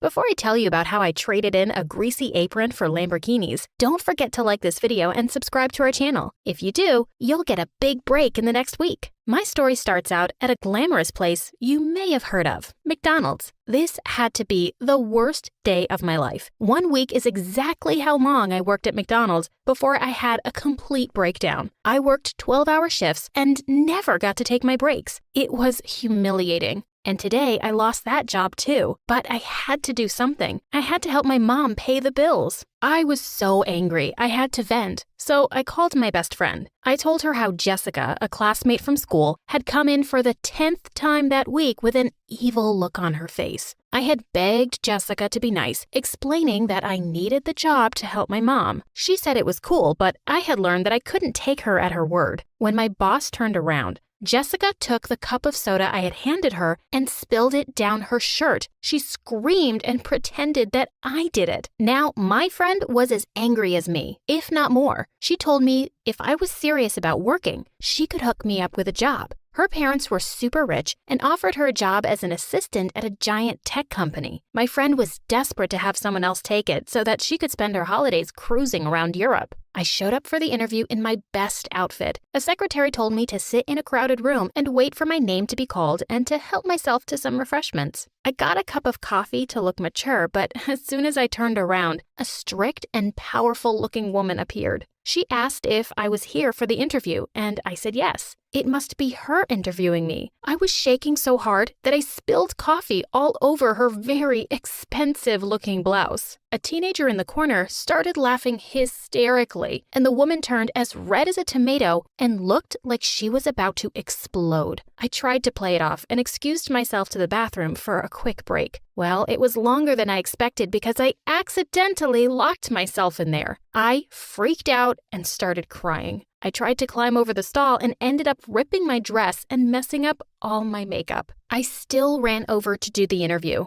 but I looked like a circus clown. The lady didn't even ask me any questions, just said, "Thank you for coming," in the busy reception area and sent me home. I'd blown it. I was about to go beg McDonald's to take me back when I got the phone call telling me that I had got the job. Maybe this woman had a better sense of humor than she seemed, or maybe they were just desperate. Either way, I showed up to work bright and early the next morning. I showed up at the office and was directed to Mr. Heiko on the top floor. Mister? I guess that woman wasn't my boss after all. Not only that, but I wasn't working for just any boss, but the boss. The office on the top floor was huge. The hallway was filled with artwork that cost more than my house. I made it to the end of the hallway, to my new place of work. I was buzzed into the office and asked to come in. I was so nervous. I tried as hard as I could to be prepared. Let's just say nothing could have prepared me for what I was about to walk into. I walked in and saw the same teenager from the waiting room playing video games on the floor. He looked at me and got excited. I asked if I was in the right place, and he said yes. I told him that I didn't understand. His response? You were hilarious. So you had your dad hire me because you think I was funny?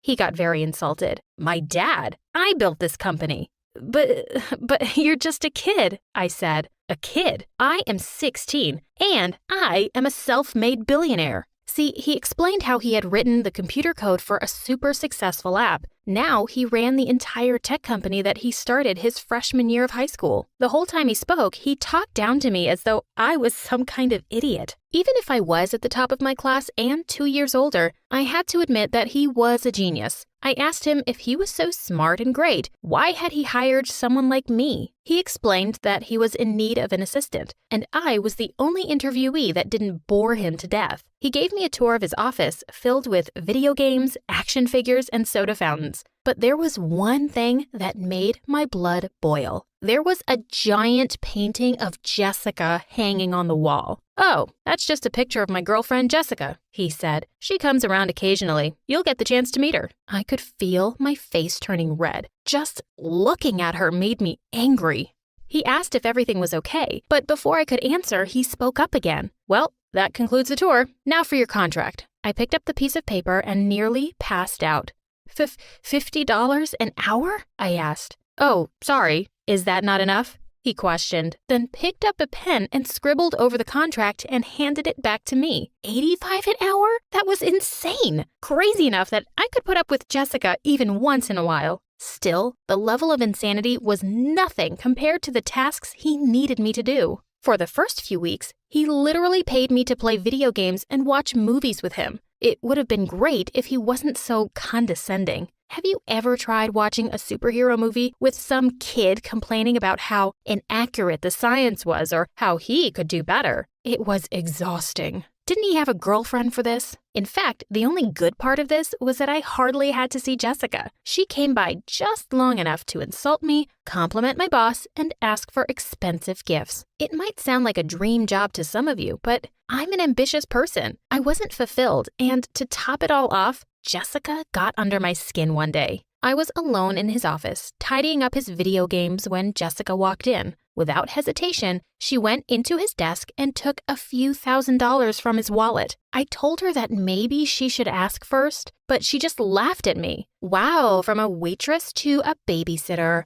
she said, looking me up and down. That's it. When he came back, I confronted him over why I was here in the first place. He didn't seem to actually need me to do anything. I told him that I needed to feel like I was actually doing something besides hanging out. He seemed disappointed, but agreed to let me take over some more assistant duties. As my first duty as your assistant, you should probably know that Jessica was taking money from your wallet. Now, any normal person would have at least been upset, but he just acted like it was all normal. In fact, he got super defensive about the entire thing. He told me that's just how relationships work, and I would know about it if I had ever been in love before. Idiot. He might have been some 16-year-old genius that ran a multi-billion-dollar company, but he was a complete idiot when it came to the real world. If he wasn't such a jerk, I would almost feel bad. Almost. I knew that rich kids were sometimes delusional, but even I was surprised by some of my new duties. Like this one time, he sent me to the grocery store for a bag of M&Ms and gave me $100. Another time, he gave me $50 to pick him up a banana from the local market. What's worse is that Jessica encouraged it. She asked him for $500 to pick up milk, and he just gave it to her. When I asked her what kind of milk cost $1,000, she told me it was organic. It was no wonder he had no idea how much groceries cost, with Jessica lying to him for extra money. I could see why she no longer needed to take on summer jobs. What was even crazier was how much the stuff he bought himself cost. His socks alone cost $400 a pair. and he just threw them out when he was done. I asked him why he didn't just wash his clothes, and he said that it was gross to rewear socks or underwear. While these moments were almost comical, his privilege made him very annoying. He didn't understand how people were homeless or stuck with debt. I don't understand why they don't just get a job. He was so arrogant and horrible. He expected everyone to do whatever he wanted just because he threw a few bucks at them. I felt like I did a lot as his assistant, but there were countless people waiting on him day and night. The closer we got, the more I realized he had no idea how to do anything himself. I will never forget the day he asked me to tie his shoes. I kind of laughed. I asked him how he didn't know how to tie his shoes. His response? I don't know. How were you stuck at McDonald's if you were so smart? That was one of the moments when I was about to walk out right then and there. The same day, I applied to about 15 jobs in the area. He pulled me in for a meeting the next day. I thought he was going to apologize for his behavior. Instead, he had told me that he had told all the CEOs of the positions I had applied to not to hire me. I was so upset. He forced me to choose between here or McDonald's. He was so lucky I was desperate for money. He knew he controlled me with it. One day, Jessica came by with a whole stack of papers and whispered something to him. He looked pretty upset, but just hugged her and came over to me. He offered me $5,000 to work for a couple of hours on my day off.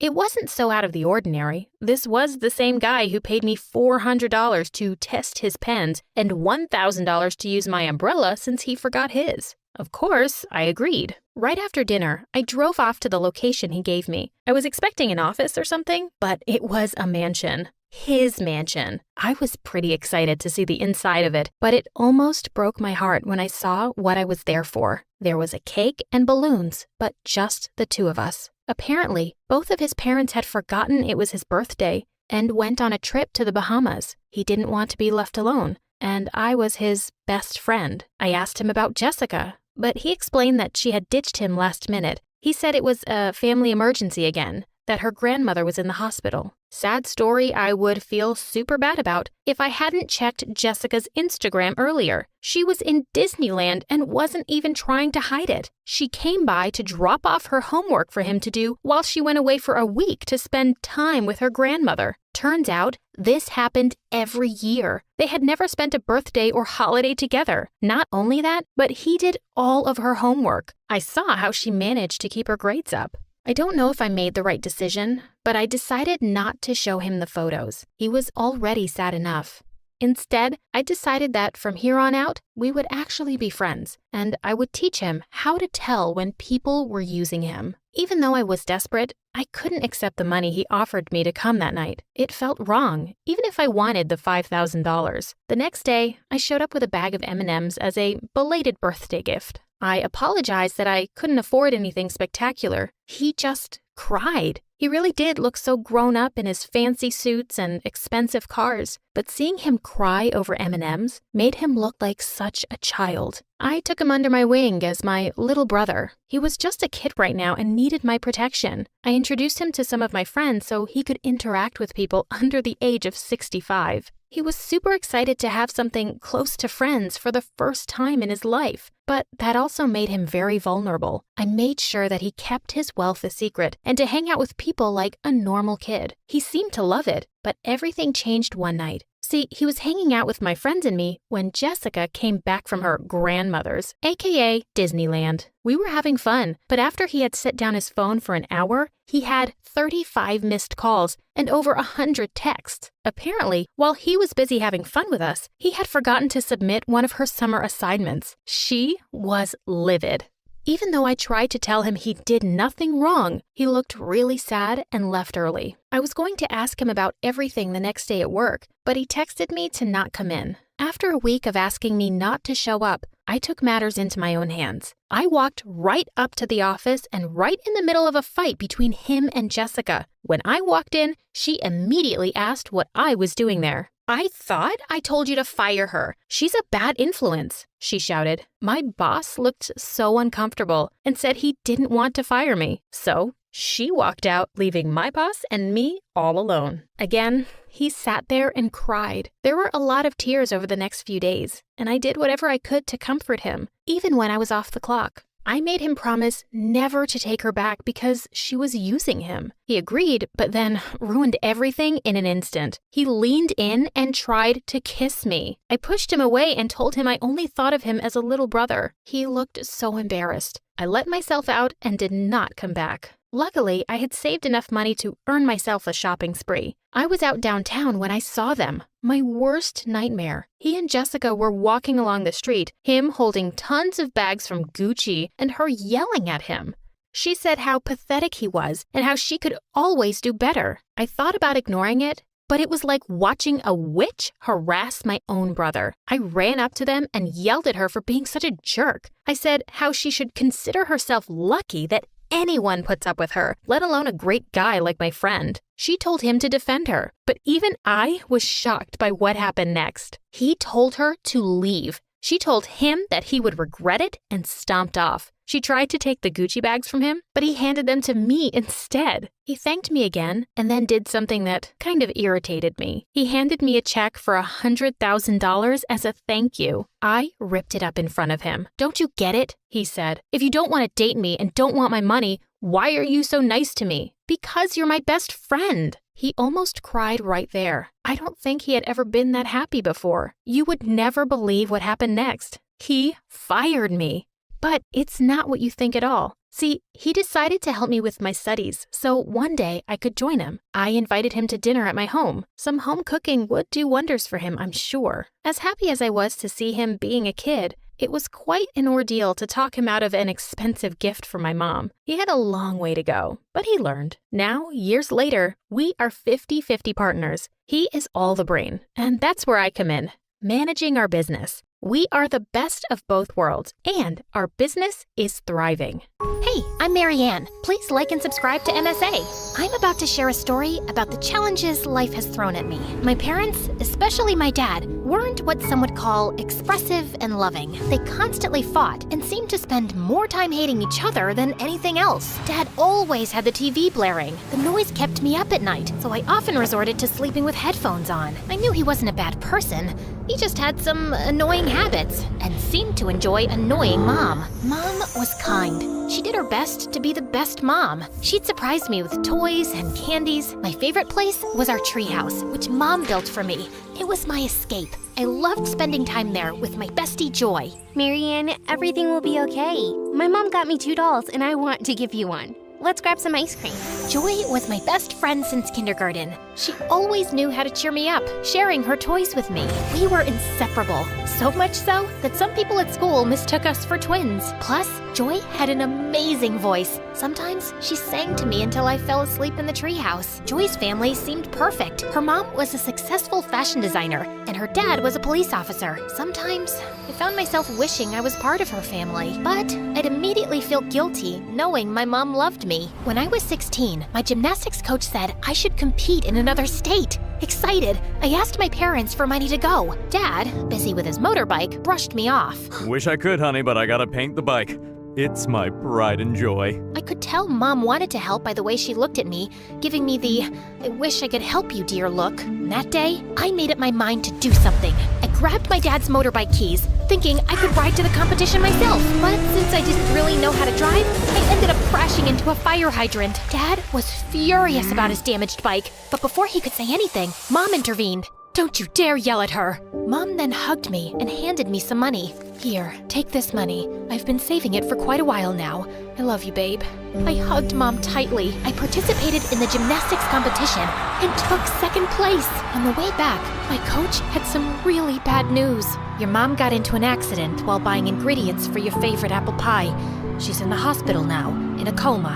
I couldn't say a word. I just stayed quiet all the way home. When I got back, Dad hugged me and told me not to worry, saying Mom would be okay. Later at dinner, I asked Dad something tough. "Dad, can I stay with Joy's family for a bit? It's not that I don't like being with you, but I feel happier there. They really care about me."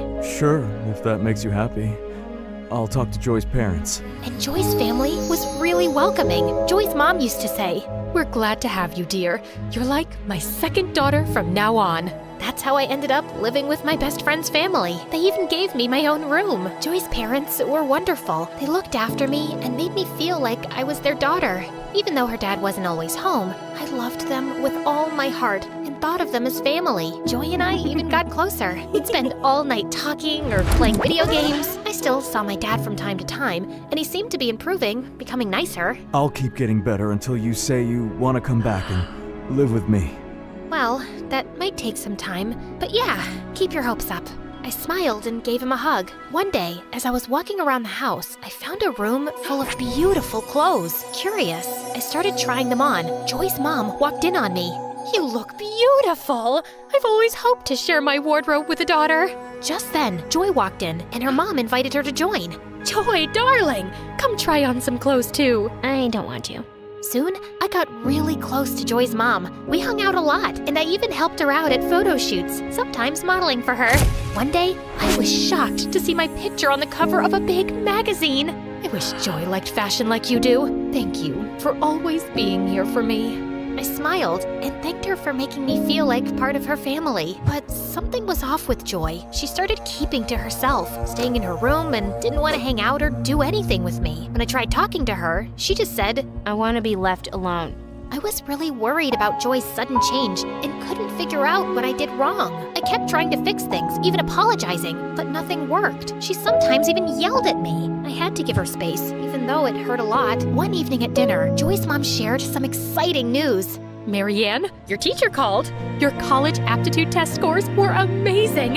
I'm so proud of you.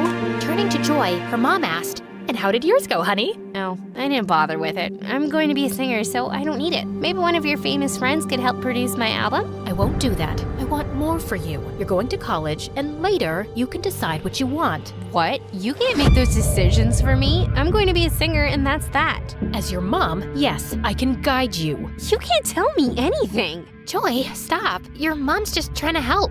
You shut up. My life was better before you showed up. Go back to your miserable family and leave us alone.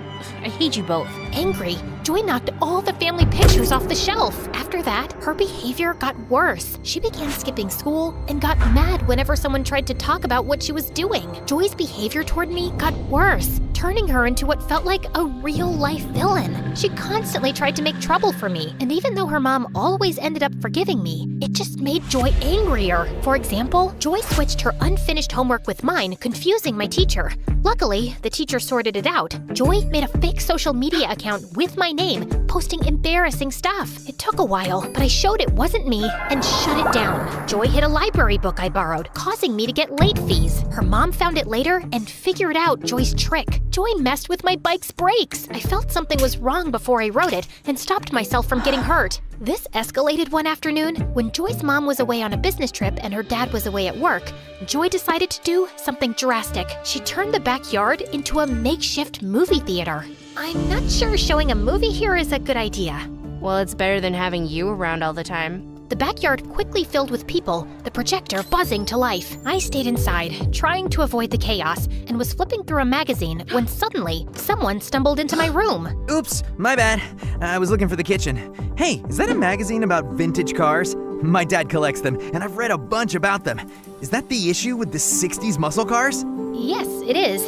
His name was Brian. We discovered we shared a lot of interests and spent the evening chatting in the kitchen. Just as we were really connecting, the screen outside fell over with a crash. Suddenly, Joy and her mom came in. Look, Mom, I knew it. Marianne set up this whole movie thing just to hang out with her boyfriend. Boyfriend? That's not true. Why would I organize this party? Joy, you're my only friend here. Then explain him being in your room. This must be your party. Enough, Joy. I don't think Marianne would do this. But young man, it's time for you to go home, please. Joy looked so angry and stormed off. She stopped talking to me and just ignored my existence. I kept talking to Brian. Having him in my life was great. He was nice looking and well-mannered. His family had money, and he shared his dream of becoming a doctor with me. A few days later, Joy's mom called me into the living room, where I found my dad sitting. I really care about you and loved having you here, but things with Joy are getting tough. She's feeling left out. Plus, your dad's been talking to us.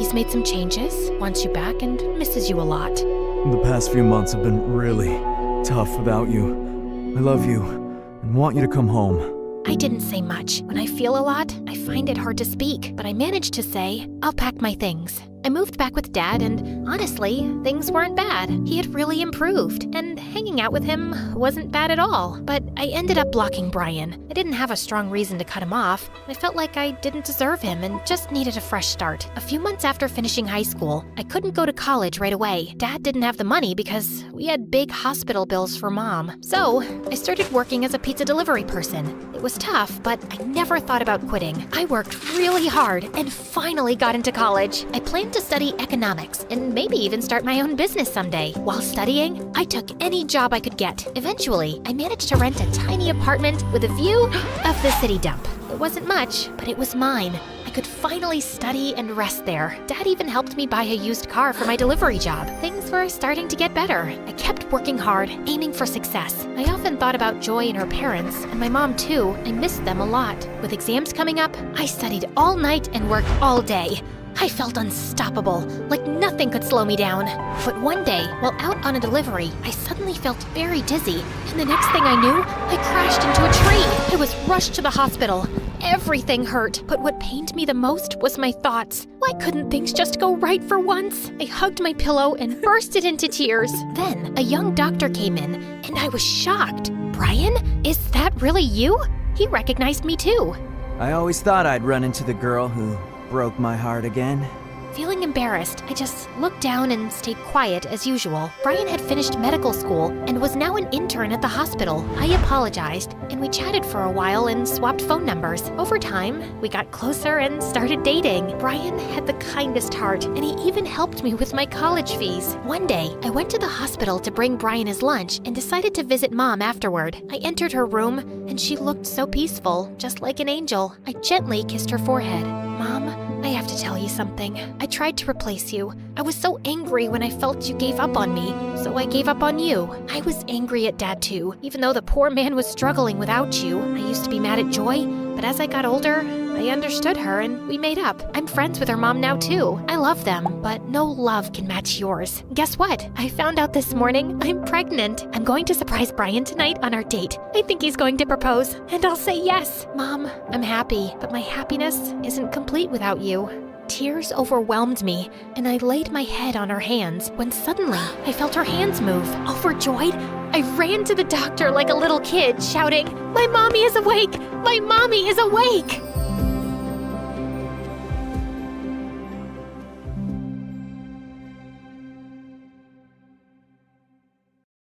Everyone and everything had changed. Cynthia ran towards me and hugged me like a best friend.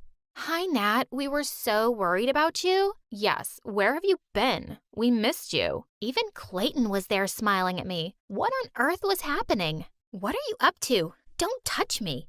And then I heard a voice behind me. It was my mom. "Natalie, what are you doing?" "What am I doing? What are you doing here?" "Nat, how come you never told us that your mother is the founder of the most successful fashion app in the world? She just gave us a ton of discount coupons for the most awesome brands." "And why did I need to tell you that? I don't even use it." "You're hilarious, Nat. That's why we're best friends." "No, we're not. You're a psycho." "Natalie, you're being so rude. I didn't teach you those manners." "You're right. You didn't teach me any manners. You didn't teach me anything. So go back to making your apps, Mom, and take these psychos with you." Well, maybe having a famous mom would finally help get Cynthia off my back, but that was wishful thinking. Because from that day on, I not only had to deal with her at school, but also in my own home. Since Cynthia had convinced my mother that we were best friends, Mom had a brilliant idea of inviting her home every day and to come with me in the limo. Cynthia and her minions were really enjoying the limo ride, touching every button. "Knock it off, you're going to break something." Poor Four Eyes. Her mom likes me more than she likes her. Ugh, I wanted to punch her stupid face. This went on for weeks, but one day, just when I was at the edge of losing my mind, something unexpected happened. As I was coming out of class, I saw Cynthia and her mom arguing. "You need to train for nationals, Cynthia. You seem really distracted." "Don't worry, Mom. I'm practicing at the studio every day. I know how important the competition is." "Okay, just checking. You have to win every competition to get a university scholarship. Your stupid father has left me with no money, and you have to go to Juilliard. It's important for my reputation. I know, Mom. I realized Cynthia had been lying to her mom about going for practice because she was always at my place. Now was my chance to get rid of her once and for all. That afternoon, when Cynthia was at my place as usual, I stole her cell phone, took her mom's number, and called her, acting as a secretary from the dance studio. Hi, I wanted to tell you that your daughter had an accident at the studio and you're her emergency contact. Can you please come over immediately? Oh my God, is she okay? Yes, she's fine, but she's asking for you. I'm sending you the address. I'll be right there. Okay, that was a bit dramatic, I know. When I heard a car screech to a halt outside my house, I went running out. Cynthia's mom was shocked to see me. You? What is this? Some kind of prank? Oh, no, please believe me. You have to come see Cynthia. As her mom looked at me suspiciously, I led her to my bedroom where Cynthia and her minions were reading magazines lying on my bed. Gosh, I think I'll just run away and become a teen model. Or marry some rich billionaire. I don't want to dance and go to stupid college. Mom is really annoying. No wonder Dad left her. You ungrateful brat. Mom, I was just kidding. Shut up. You're coming with me right now. You're grounded for life. She took Cynthia by the ear, like a 5-year-old rascal caught doing something bad by her mommy. It was heaven, and I'd been recording the whole thing on my phone. It was an Oscar-worthy film I could watch on repeat, and then I shared it with the whole school. By the next day, Cynthia was the laughingstock, and that was the end of her popularity. But when I got home that day, Mom was waiting for me with her phone in her hand. You made this and circulated it everywhere? How could you do this to that nice girl? You're a terrible person. I'm glad at least this made you pay some attention to me, Mom. Did you know Cynthia has bullied me from the day I started school? Do you know she's knocked me down, broken my glasses, spread rumors about me, and humiliated me in front of everyone? You wouldn't know because you were never here. Her mom always came to defend her, but mine never showed up for me. I'm sorry, Natalie. I didn't know. I was so busy all these years to build a great future for you. This app, this company, this money, it's all yours. Well, you know what, Mom? I always thought I was angry at you for never having any time for me. But now I think what's been bothering me all along is that I'll grow up to run your company one day and I'll become someone like you. And I don't want to be like you. I don't want to ignore the people who love me the most for some company or money. Oh, I didn't know you hated me this much. Mom, I don't hate you. I hate the fact that I might turn out to be a mother like you. Please, forgive me. Please, give me a chance. I wasn't ready to forgive her right away, and I didn't talk to her for months. But it seemed like my words had really moved her, and she kept trying to make up for all the lost time. And eventually, I decided to give her a chance again. And, well, Cynthia, she never bothered me again. She was now a prisoner of her mother, who didn't take her eyes off her and forced her to dance every single day.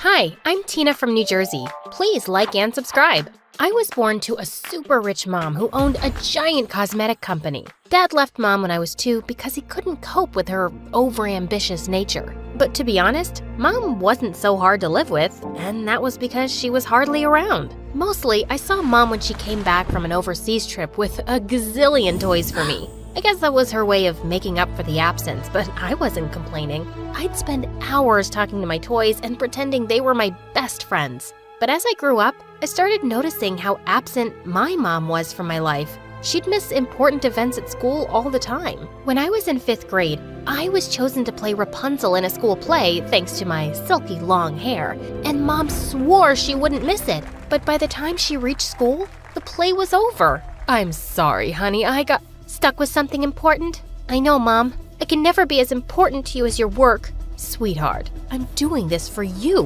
One day this company will be yours, but I don't want to work for your stupid company. I want to become an actress. My drama teacher says I'm a natural. I'll talk to your teacher about putting such silly ideas into your head. Acting is for losers who've got nothing better to do. But Mom held up her hand, and I knew there was no use arguing anymore. But the acting bug in me never died. I joined the school's drama club and participated in all kinds of plays. Of course, Mom had no clue about it. Once when I was in the 10th grade, I was at the mall when I saw a girl staring at me weirdly. Then she followed me to the coffee shop too. I thought something was fishy, so I cornered her when I got the chance. What's your problem? If you want my autograph, just say so. Why would I want your autograph? 'Cause I'm the future Drew Barrymore. You see these billboards? My face will be all over them in a few years.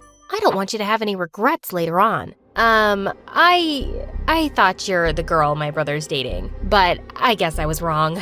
Oh, so this girl thought I was someone else. Suddenly, the acting bug in me started squirming. Actually, I am Jackie's girlfriend, but my brother's name is Fred. Of course, but I call him Jackie. You know, when we first met, it was raining and he offered me his jacket. And since then, I've called him Jackie. The girl totally bought my lie and even took me to lunch to know more about how her brother and I met. I had an awesome time talking about my imaginary boyfriend and how much we were in love with each other. The next day, I was in the school cafeteria with my best friend Daisy when I saw the same girl walking towards me, looking crazy mad. I had no clue she was in my school. You big fat liar. I thought I'd seen you somewhere before, but that was in a play last month. How dare you pretend to be my brother's girlfriend? No need to get so worked up. You assumed I was her, and I just played along. By the way, don't you think my acting skills are next level? The girl stomped off angrily without taking my autograph. Yet again, Daisy looked at me with a confused expression, so I told her everything. Suddenly, she fell to my feet. How could I be so blind?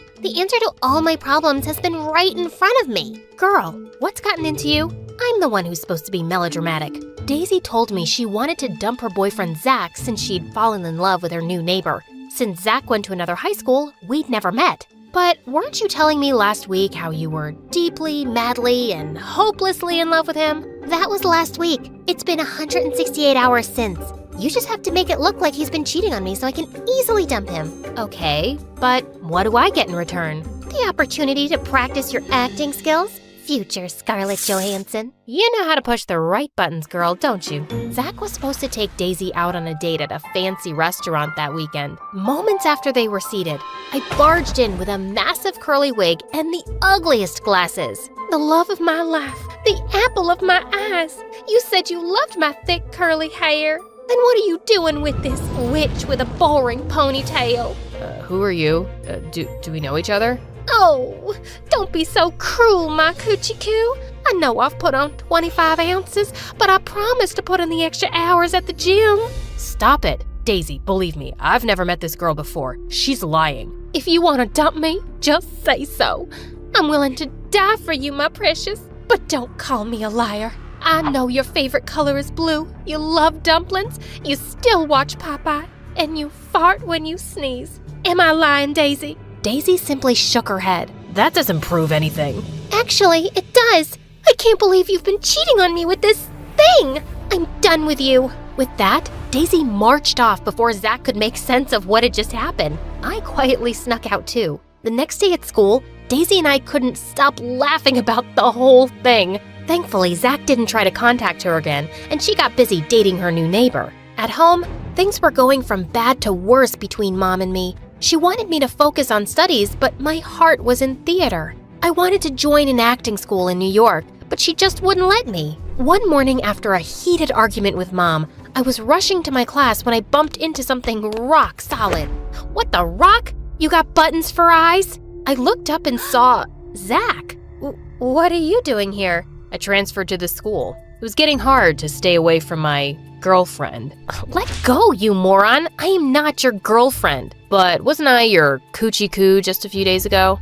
Listen, mister, I was just trying to help my friend get rid of you. Actually, you did me a favor too. I knew Daisy was going around with another guy while we were dating. What? And you still dated her? Are you a nutcase? Well, I was about to confront her that day, but you made things easier. You put up a nice act, by the way. He gave me a lopsided smile, and for some reason, it made my heart flutter. He knew it was me. Zach was actually pretty cute. Then suddenly, he was touching my long, silky hair. Your hair is gorgeous. It's a shame you hid it behind that ugly wig that day. I mumbled an awkward thank you and literally ran to my class. The next few days, I had a feeling Zach was intentionally bumping into me. I saw him near the lockers, during lunch, at football practice, in the auditorium. Heck, he even agreed to play the role of a rock in a play I was participating in. One day, I was coming out of the library when I spotted him standing outside, whistling to himself. Are you stalking me? I could say the same. You were the one falling all over me a few days back.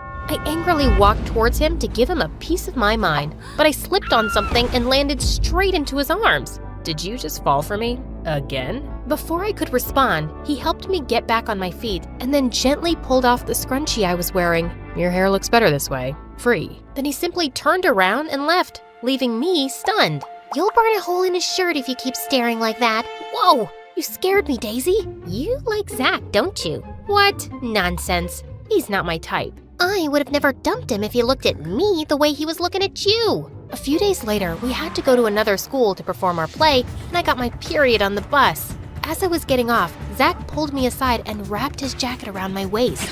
I rushed to the washroom and changed, and when I came outside, I found him waiting for me. He stayed close to me throughout the day, and I could feel his eyes on me every now and then. I was slowly falling for Zach, and when I told Daisy about it, she squealed with delight. I knew it! I know he feels the same about you. Why don't you ask him out? Mom has a party planned this weekend, so maybe next week? That weekend, Mom threw a grand party for her business associates. I hated being part of these boring parties, but I had to for Mom's sake. I was sulking in a corner when I heard a familiar voice. Hey, this party just got 100 times better. Zach, what are you doing here? I'm here with my mom. What about you? This is my house. My mom's the hostess. I spent the evening chatting with Zach, and we had an amazing time. Zach was smart and witty, and at one point, I was about to ask him out when I noticed Mom gesturing to me to meet her outside. Tina, my sweetheart, you're looking gorgeous today. Cut the drama, Mom. Get to the point. Okay, that boy you're talking to, his mom owns a supermarket chain, and they're one of the biggest potential buyers of our cosmetic products. If you date him, it'll be great for our business. I almost told her that I was going to, but then I had an idea. But I don't even like him. Please, Tina, think about the business. I want to see our products on their supermarket shelves. Okay, but then you'll allow me to apply to that acting school. When Mom reluctantly agreed, my heart did a double hooray. I was gonna ask Zach out anyway, and now I'd also be able to follow my passion. Zach and I started dating, and the next few days were pure bliss. He was even better than I'd expected. I was falling hard for him, and he seemed to like me too. Then on my birthday, Zach planned a surprise party for me and invited the entire school. We were having a blast when suddenly Zach grabbed a mic. Tina, I have another surprise for you. Here, come take this. Everyone cheered as I went to him and took the envelope he was holding. But my face turned white when I saw the papers it contained. It was the contract that said his mom's company will be my mom's company's buyer. What's this? We all know what an amazing actress you are, so you can drop the act now. Zach, I don't understand. Okay, let me explain. Friends, Tina was dating me so she could use me to get my mom to promote her mom's business. I just made her wish come true. That's not true. You know what? I've had enough of your lies. I'm breaking up with you, Tina. Think of this as a parting gift. Zach left the party, leaving me completely humiliated. I wiped angry tears and rushed back home. Honey, how was the party? What's wrong? Zach broke up with me. But don't worry, he gave me this as a parting gift, so you can do your happy dance. I shoved the envelope into Mom's hands. She opened it and looked shocked. Don't worry, I'll talk to him. You'll do no such thing. I'm leaving for New York right away. The acting school accepted my application. That wasn't true, but I wanted to get away from the city as fast as I could. I spent the next few months in New York doing random acting gigs until I actually joined the school of my dreams. In a few years, my hard work paid off and I became a popular actress.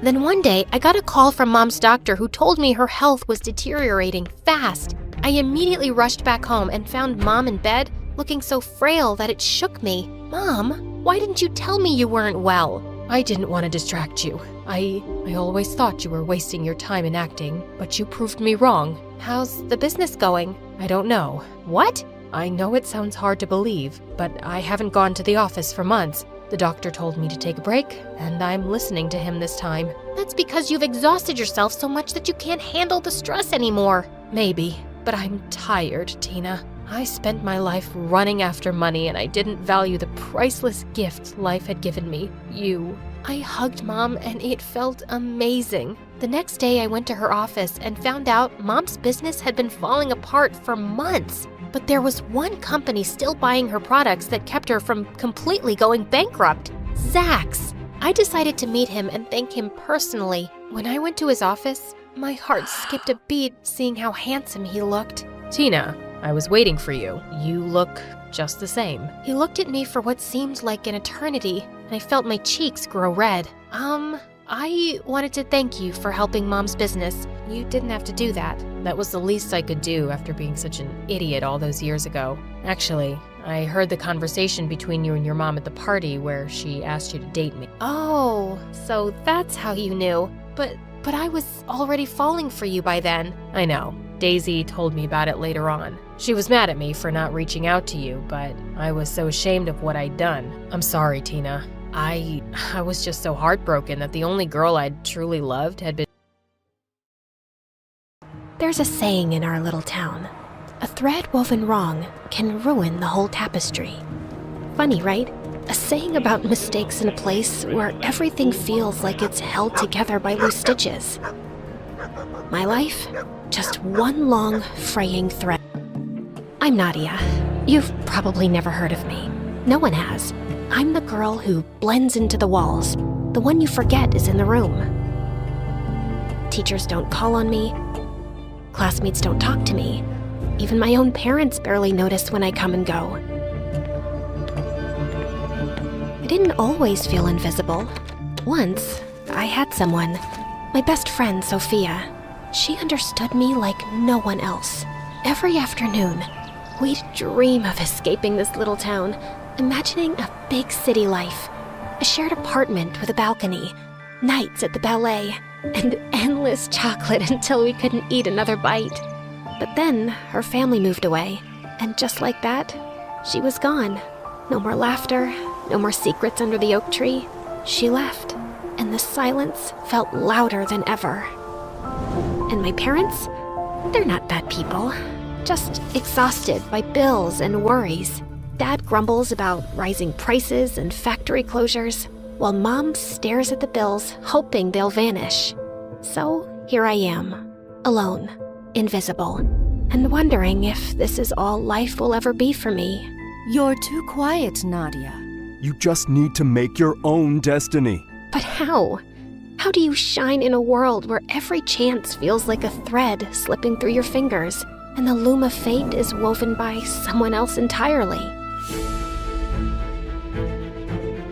If I could change one thing, just one thing, I'd want to matter, to be seen, to be someone. The night it began was unremarkable. Just another argument echoing through our paper-thin walls. I was upstairs trying to tune it out when I heard it again, the creak from the attic. For weeks I'd noticed it, faint whispers of wood shifting, or maybe something more. Once, I even thought I saw glimmers of light under the attic door, shadows that vanished when I blinked. I always ignored it, too scared to look. But that night, curiosity outweighed fear. It felt like something was calling me, pulling me toward the attic with a promise I couldn't ignore. With some faded letters and brittle cloth, but there was something off about it. The threads shimmered, like they were alive. As I reached toward the threads, tiny sparks of light burst from the loom, floating through the air like fireflies. They danced around me, filling the attic with a golden glow. Then, as if it carried on the air itself, I heard a faint whisper. Weave wisely. Each thread carries a new destiny. I wasn't scared. The voice wasn't menacing, and neither was the loom. If anything, I felt drawn to it. The threads seemed to hum softly, almost as if they were...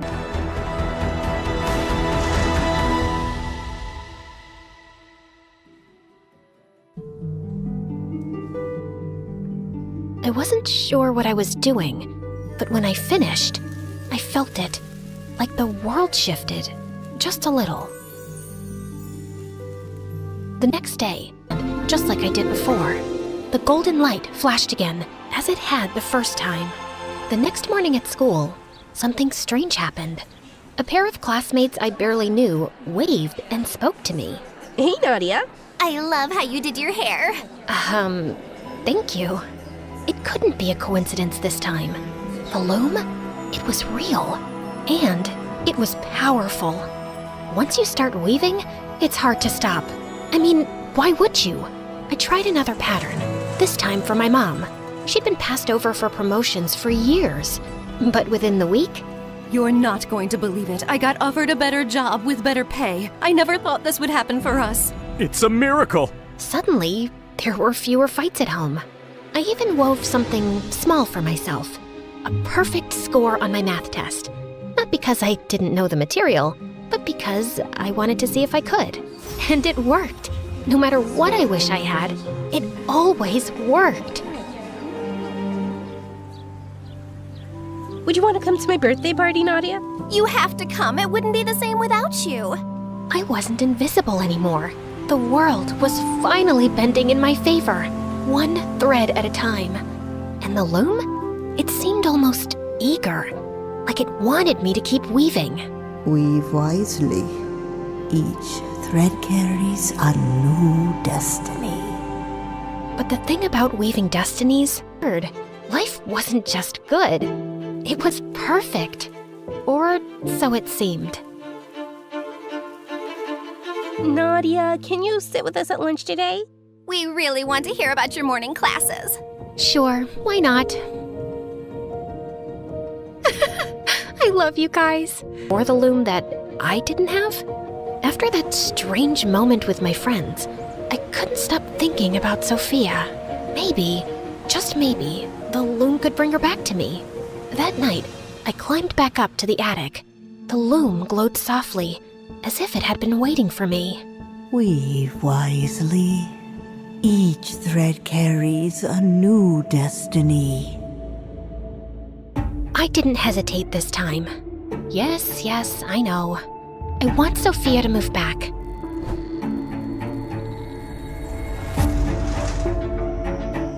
Do I know you?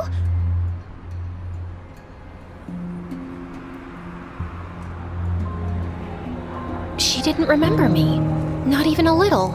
It was as if every moment we'd shared, every laugh, every dream, had been erased.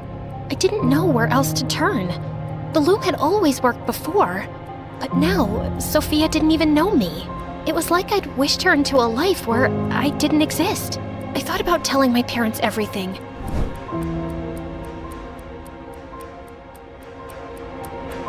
Mom? Dad? Can we talk for a minute? What is it, honey? I feel like I've messed something up. I need to talk to someone. What do you think about getting that grand chandelier from the artisan in town? Imagine how it'll dazzle everyone when they walk in. It's about the loom upstairs. I think it's changing things, and I don't know what to do. Let's get the chandelier. I've also been looking into buying a villa by the lake. We can go there in the summers. Would you like that, Nadia? You can bring your friends. Oh, yeah, that would be great. Then it's done. I'll talk to the realtor tomorrow. What did you want to talk about, Nadia? Nothing. As I listened to my parents excitedly talk about all the new things we could buy, I glanced around and thought about everything the loom had given us. Sure, it still hurt that Sophia didn't remember me, but maybe those memories were meant to stay in the past. I had a new life now. New money, new friends. Through worse. I'm Mateo, professional book dropper. Nadia, aspiring flower crusher. Nice to meet you.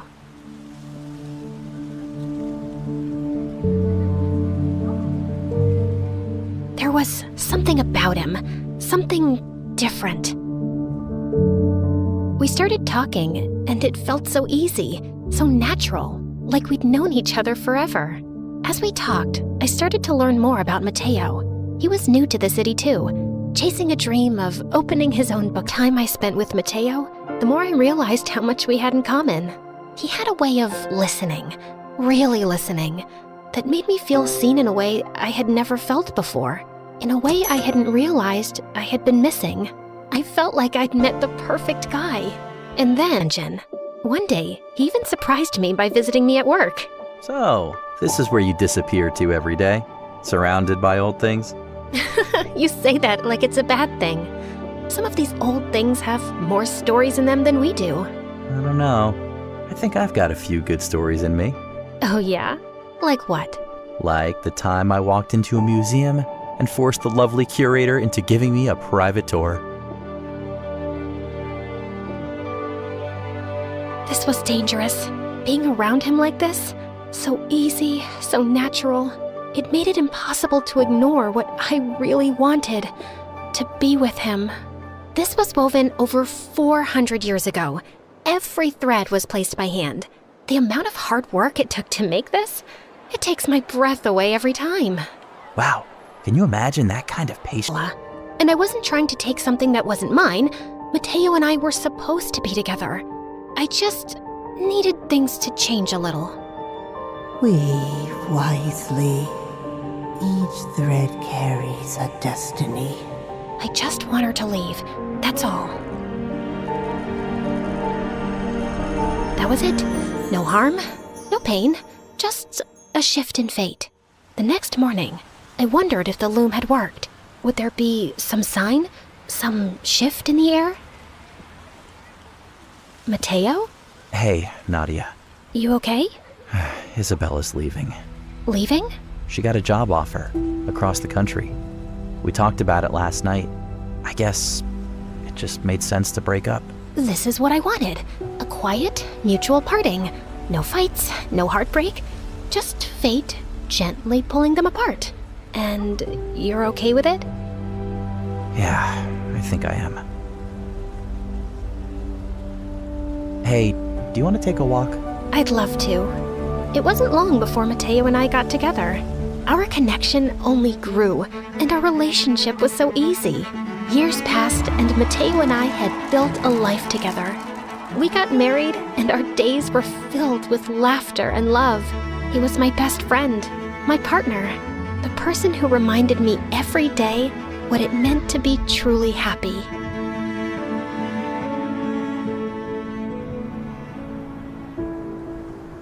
But happiness has a way of making you forget the past, and sometimes the past finds a way of reminding you it's still there. Nadia, what's this? Get away from that. What is it? It looks ancient. Does it still work? Mateo, please, don't touch it. Please, you don't understand. Nadia, what is this? It's a loom. A magical one. I've used it many times in my life. Used it? For what? To change things. Know if I can believe that.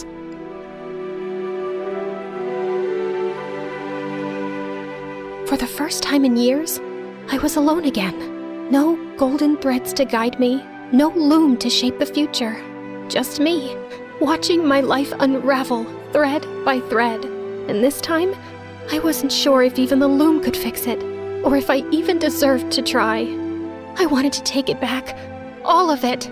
I wanted to erase the moment I ever touched the loom, to undo every weave, every selfish decision, every golden thread I had forced into place. If I could just go back to before I ever wished for Mateo, before I ever sent Isabella away. Maybe then he'd still be here. I couldn't let it end like this. I wouldn't. If the loom had unraveled my life, maybe I could unravel what I did. Weave wisely. Each thread carries a destiny. I don't want to weave anymore. I want to unweave. Tell me how to take it all back. Begin where you ended. Unravel what was stitched. I was confused at first, but then I began. I started with putting back the threads I had taken apart from the spell that sent Isabella away. The loom began to hum, and swirls of light glowed all around me. Every thread I pulled felt like a piece of my heart breaking. I undid all the patterns. Sophia moving back, getting valedictorian, my parents' wealth, my classmates becoming my friends. I saw the life I'd built, the one I'd clung to, fall apart moment by moment. But I kept going until...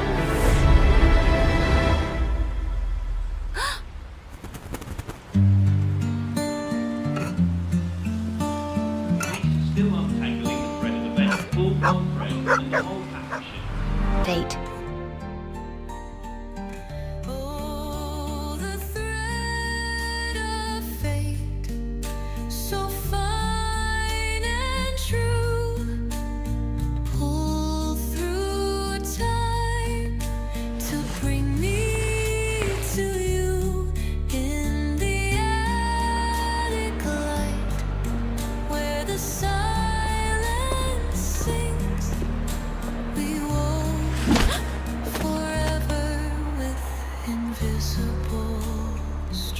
I'm so sorry. My books don't like staying in one place. Are you okay?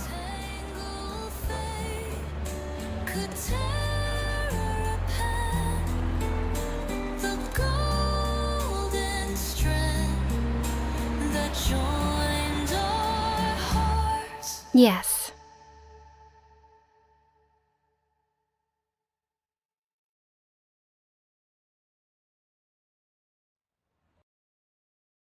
Hi, I'm Rue from Chicago. Please like and subscribe. My mom was a renowned doctor and loved me to bits, but when I was 6, I fell from a tree and hit my head. And even though I recovered fine, Mom went crazy. She never let me out of her sight after that. When I started school, she hugged me and cried like a baby at the gate, and she'd even drop by during recess to check on me. Blood? Oh my God, what happened? She picked me up and started running to the hospital. Mom, put me down. It's just ketchup. And suddenly, we both went crashing into the food counter. By the time I was in 8th grade, I was super popular and a star player on the basketball team. Once during my match, I fell and bruised my knee, and Mom leapt out of the audience, screaming hysterically. It was so embarrassing. And then she forced the principal to grant me 1 month's leave to recover. Ugh!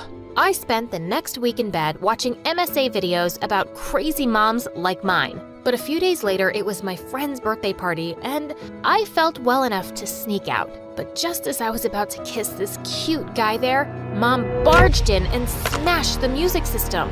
That music's loud enough to hurt my baby's ears. Mom, are you crazy? How did you even find me? Apparently, she had a tracker installed in my phone to always know my location. On the way home, we had a huge argument. If you ever do something like that again, I'm gonna leave for good, and I'll throw away my phone, Mom. You won't be able to find me. And surprisingly, that worked. She kinda backed off, and I was relieved to be back at school soon. Guys, I'm back! I was hoping for an awesome welcome, but to my surprise, no one bothered to say hi. And just as I was about to sit, someone pulled my seat and I fell on my butt. You can't sit there. It's Sally's seat. Wait, what? This is my seat. And who's frickin' Sally anyway? Me. I'm Sally. And you are? I turned around to see a tall blonde girl offering me a hand. I'm Rue, and I think you're new because I've never... Oh, Rue, the one with the crazy mom. It's nice to finally meet you. I just joined this month, and it's okay. You can take this seat. She smiled and went to another seat, and all the kids followed her. What the heck? A new girl had taken my place while I was gone for just a month? After that, I noticed how everyone was just too pleased by her, even the teachers. Oh, Miss Olsen, did you get a new haircut? It looks so nice on you. Thanks, Sally. You're the only one to notice. You aren't just smart, you're kind too. And she helped the other kids with their homework too. Guys, I got this. You can copy from my assignment as long as you change some things. Sally, you're the best. Well, I doubted that. She was just too good to be true, and just happened to appear out of thin air and take my popularity. But I wasn't gonna lose to her. A basketball match was coming up, and I was gonna show her who the real champ was. But on the day of the match, I could see Sally cheering for me with everyone else. In fact, she was cheering the loudest. Woohoo! It's nice to have the champion back. Go Rue! Just then, I slipped on the basketball court and fell flat on my butt with a sprained ankle. OMG, someone help me pick her up. She's hurt. Sally made me lean on her and took me to the nurse's room. She stayed with me the whole time the nurse attended to me, and I was beginning to think I'd misjudged her. She really was quite nice. Later when I reached home, Mom came running and hugged me tight. Oh my God, are you okay? Let's go to the hospital right now. Ugh, Mom, I'm fine. It's just a small sprain. That's enough. You're not gonna play that stupid game anymore. Mom grabbed my shoes to throw them away, and that's when I noticed grease all under my shoe. Oh my God, someone did it on purpose to make me slip, and I knew in my bones it could be none other than Sally. But since I had no proof, I decided to play nice for a while and keep an eye on her. A few days later, there was a big selection quiz for the nationals team, and I saw Sally mixing something in the free juices for all the contestants. Minutes later, the kids were clutching their tummies and running in and out of the bathroom. That evil witch! Of course she was selected for the finals, but I knew what she had done and decided to confront her. I followed her to the girls' washroom and pushed her to the wall. I'm not fooled by you, Sally. I know what you did there. I saw you mixing something. Oh, Rue, what's wrong with you? Why are you hitting me? And saying that, she slapped her own face really hard and started crying loudly. What? Suddenly, some girls came out of the washroom cubicles and pushed me aside. Gosh, Rue, look at her face. You slapped her so hard. It's all red. We're gonna tell the principal that you're bullying Sally. No, don't do that.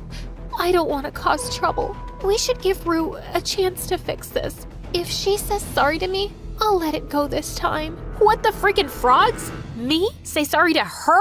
Ugh, no way. I pushed her harder this time and stormed out of there. But now I knew she was a cunning fox, and I had to play smarter than her. Soon, the elections for the new school president were announced, and I was super excited to participate. But guess who else was running for president? Sally! She already had loads of kids working for her campaign and making her posters. One day while I was in the library working on mine, I heard some noises. I went ahead to check, and I was shocked to see Sally bullying a kid. What do you mean you didn't complete my assignment?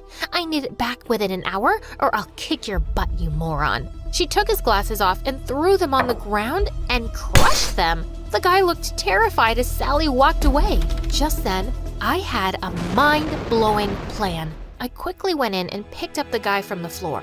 Hey, you don't have to be scared of her, okay? I'll help you get rid of her, but you'll have to help me too. You just have to speak the truth in front of everyone, and I'll make sure she never lays a finger on you again. Deal? The guy looked at me with teary eyes and nodded. A few days later, we had an event where each candidate had to speak up in front of the entire school, and I was all set to see my plan in action. Minutes before Sally was about to come on stage, I was so happy to see the guy she'd bullied standing there already. Sally's whole act was about to be exposed. Yippee!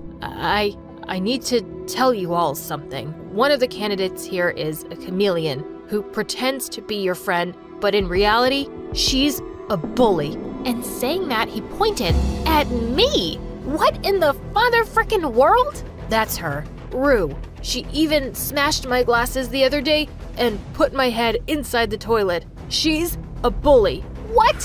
Have you lost your mind? What are you talking about? It was Sally, can't you remember? She smashed your glasses. Who's Sally? And please, don't kill me. Please, someone save me from her. Saying that, he ran and hid behind the other kids, and all of them went bonkers on me. Rue, we already knew you could be a bully, and now you're blaming Sally for this? Everyone knows Sally would never do something this horrible. Yeah, we saw what happened in the washroom the other day. You're the bad person here, and you don't deserve to be the president. And they all started throwing paper balls at me. I ran out of there to save my butt, but I was so gonna kill Sally now. After the event was over, I followed Sally. and saw her kissing that jerk who betrayed me in front of everyone. That's how she turned him on her side. She was such a devil. I heard them laughing and talking about how they'd humiliated me in front of everyone. I couldn't take it anymore. I went ahead and kicked him in the butt. You're such a world-class jerk. You lied in front of everyone for a wicked lizard like her. Watch your mouth, Rue, or I'll tear off your tongue. Whoa, look at that. Finally, your true colors are coming out, Sally. But guess what? I've known from day one that you're a witch, and soon I'll prove it to everyone. You recorded us? Oh, yes, I did. You know, I'm tired of pretending to be nice to you. I wish you had slipped and hit your head that day, but you just got away with a little sprain. But today, I'm gonna kill you, Squid Face. Saying that, she charged at me like a mad bull, and we broke into a wild fight. Within minutes, the cheating jerk came in and held me by my hands. Let go of me, you idiot, or I'll put your face in the toilet seat for real this time. I tried to fight them both, but they locked me inside a small janitor's room. No one's going to come here till tomorrow, Rue, and I'm gonna be the next student president by then. And your little phone?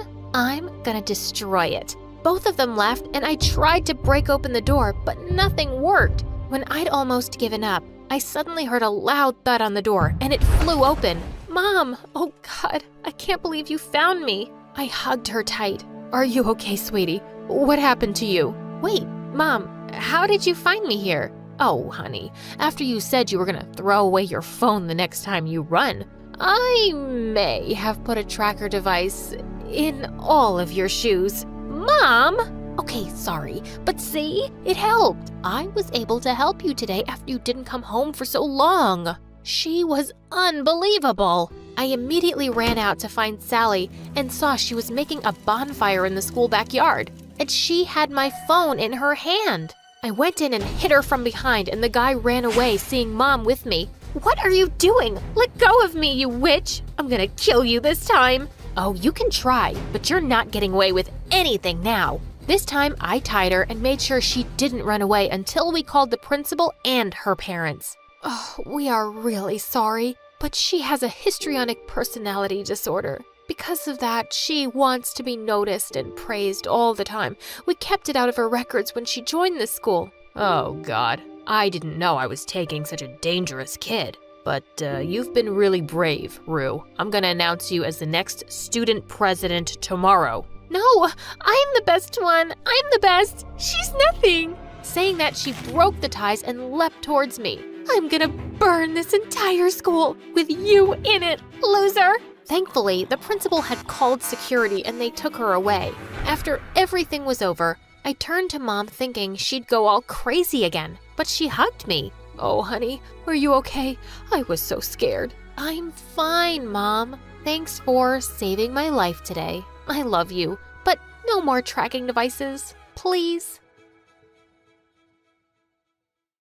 Hi, I'm Abina, and I live in an orphanage in Ghana. And before you start feeling sorry for me and blah, blah, blah, relax, man. Everyone is super chill here. The coffee is bomb, and I have a little brother who worships me. So I guess that's why I've never wanted to get adopted. Before I continue, please like and subscribe. Ever since I could remember, rich, stupid foreigners would come every month to take one of us home with them. But I knew they were just using us to brag about how they'd done such a noble deed by adopting a poor orphan. So whenever those snobs would drop by with their camera phones and designer clothes, I'd convince my brother Kofi to help me mess with them. Come see our room. We just got new blankets. Sweetie, I'm taking a selfie with... Our new blankets smell like lavender. Ah! Is that pee? Silly me. I forgot. We have a bedwetting problem. A bedwetting problem! The woman ended up bursting into tears from the awful smell. So traumatic. But one day, the warden had had enough of my behavior. You're 14 years old now, and Kofi's 8. It's important for your development to have parents. So the next time a visitor arrives, you better behave yourself. I was about to refuse, but I wanted Kofi to be happy and healthy, so I gave in. Except when a couple finally decided to take us home, I immediately disliked them. Apparently, they were both philanthropists who loved doing charity work. They were just too sweet, and I had a bad feeling about these people. Just like that, they whisked us from our beloved home to some mansion in America. Who wants to see their new room? Do you want to see your big boy bed, my cutie wooty little mouse? Ew, gross. We hate mice, and don't talk to Kofi like he's a baby. Of course, dear. I'll try again. Yo, dudes. Who wants to see their billion-dollar golden baller sleeping place? You hear me, bro? There's gotta be a cliff I can jump off of. At least I had a giant bed with a mattress from heaven. But the next day, things took an awful turn. I discovered that Kofi and I were all over the news, and the paparazzi were right outside our window. Were my new parents famous? How come you didn't tell us you guys were celebrity philanthropists? I don't want to live in the public eye, and I've got an 8-year-old brother. I don't want his picture everywhere online. Oh, come on. Being a celebrity is fun. You never have to wait in line. You get free stuff. Give it a chance, Abena. It's Abena. I've told you 3 times. You know what? Just call me Abby, since I'm an American now. Mom looked hurt when I said that, and from that day on, things went downhill. Mom and I fought about everything imaginable. Like, she'd get mad because I hated being interviewed by reporters, or because I hated the itchy $1,000 clothes she bought me, or the fact that she kept feeding Kofi fancy food that he wasn't used to, even though I told her to just give us something more simple. By the time school started, I was exhausted from all the media attention, and I didn't want a bunch of kids coming up to me since I was the famous Ghanaian orphan that they were fascinated with. So I decided to ditch class and hang out in the school garden. Then suddenly, I heard a voice near me. Hey, are you okay? I looked over to see a boy my age with neon hair dressed in rags. Even the clothes I wore at the orphanage were nicer than his. No? I don't know. My parents are annoying. Your biceps are gorgeous. Never mind. The guy just laughed, and suddenly, I found myself pouring my heart to a total stranger about everything that had happened. I found out his name was Carter, and we went to the same school. He apparently skipped classes regularly so he'd have enough energy to work nighttime shifts, and it was all because his parents barely had enough money to buy food. I felt bad for Carter, but I was kind of relieved to finally meet someone here who wasn't rich. He ended up walking me home, but when we arrived, Mom greeted us at the door, and she immediately asked Carter to leave. Abby, I know that boy. He lives in a trailer outside our neighborhood. I want you to stay away from him. He's a criminal. He'll be in danger, and people will think my daughter's mixed up with a crook. Because your publicity image is all you care about, right? You don't actually care about my safety. Well, guess what? You're not my real mom, which means I don't have to listen to you. Mom grounded me after I said that, but I didn't let that stop me. Carter and I started hanging out all the time. Sometimes we'd ditch class together, and sometimes he'd sneak in through my window so we could watch MSA videos together on my TV. I'm so glad you watch these on YouTube instead of TikTok. Promise me you'll never watch MSA on TikTok and fry your brain, please? I didn't believe Mom about the criminal nonsense until one day I noticed Carter take off his baseball cap to reveal a clump of shiny jewelry. Please tell me he didn't steal all that. Abby, you know I have a family to support. Yeah, I feel bad for stealing, but a job washing dishes can only pay so much. Look, I get it, but you don't have to become a thief. No wonder Mom thinks you're a delinquent. Maybe I'll ask her to give you some money. She and my dad love bragging about how they give to charity. Then suddenly, Carter got this really serious look on his face, and then he told me something disturbing. My parents were known for being frauds. Kofi and I hadn't been the first kids they'd taken home. Apparently, they'd foster them for a year or two, use them to get publicity, and then they'd send them somewhere else. That makes no sense. They took me home and signed the papers. Are you sure? Because they've never adopted an actual kid before. Look, I don't know the logistics. I just don't want you getting hurt. I know it's only been a short time, but I've grown to care about you, Abby. I was about to confront Mom and Dad when I got home, but when I arrived, I was hit with awful news. Kofi was in the hospital due to food poisoning, and he was really sick. This is all your fault. I told you a million times not to feed my brother fancy food like caviar because he's not used to it. Now he's sick, and it's all because you two were too stuck up to give him something like rice and beans. Abby, it's not fair to blame blame us for something like this. The food poisoning could have been from anything. Plus, he'll be fine. Why are you making such a big deal about food poisoning? It's not about the freaking food poisoning. It's about you two being selfish, irresponsible jerks that don't care about us. Mom and Dad apologized and reassured me, but I didn't listen. I knew now that Carter was right. My brother and I weren't safe with these people. So as soon as Kofi was better, I crafted a plan to run away from home. Carter said Kofi and I could stay with his family in the meantime, while he would help find new parents who weren't horribly selfish. So one night at 1 a.m., I turned off the location services on my phone and helped Kofi sneak out the window. I don't want to run away. These people are nice and they take good care of us. They seem nice, Kofi, but they don't really care about us. We'll be living in another foster home in another year. Trust me. Says who? Your new boyfriend Carter, who you've known for like 5 minutes and who also happens to be a thief? I know you're not actually this dumb. It's not like he wants to be a thief. He has a family to support, and I still would trust a thief over any adoptive parents who could hurt us. Carter picked us up in his car a few minutes later, but Kofi wasn't speaking to me. I felt bad, but I was doing the right thing by protecting us, right? Besides, Carter's parents were happy to let us stay with them for the time being. Yeah, they lived in a one-bedroom trailer, and Kofi and I had to sleep on a floor mattress, but it was still so much better than staying with parents who didn't care about us. The next morning, Carter told me that he had disguises in case the cops came looking for us. No, I want to go back home. You can't do this to us. You can't take us away from Mom and Dad just because you heard some rumor to live in a one-bedroom trailer with your boyfriend. It's not like I have a choice. I'm doing this for you and your safety. Mom and Dad are frauds. Why? Because they like bragging to the media about how they adopted us? Big deal. They still care about us, and they're still giving us a great life. You're just trying to find excuses to run away because of what happened 6 years ago. Right then, Carter asked me what my brother was talking about, but I wanted to change the subject. I didn't tell Carter about how my parents had gone missing at work one day, and no one had ever been able to find them. And that's why we'd been at the freaking orphanage in the first place. You'll do anything to avoid being hurt again. You'd even rather live with your criminal boyfriend and believe a ridiculous rumor than let another family take care of us. I knew Kofi was right, and maybe staying with Carter wasn't the best option, especially because as days passed, I learned that he wasn't just poor, and he didn't just steal to support his family. I was drifting off to sleep one night when I heard laughing outside, and I opened the door to find him sitting with a bunch of guys and unwrapping towels filled with money. No, do not tell me you're in a gang. Well, we all have families to feed, and now that you and Kofi are staying with us, I want to make sure I can support you guys.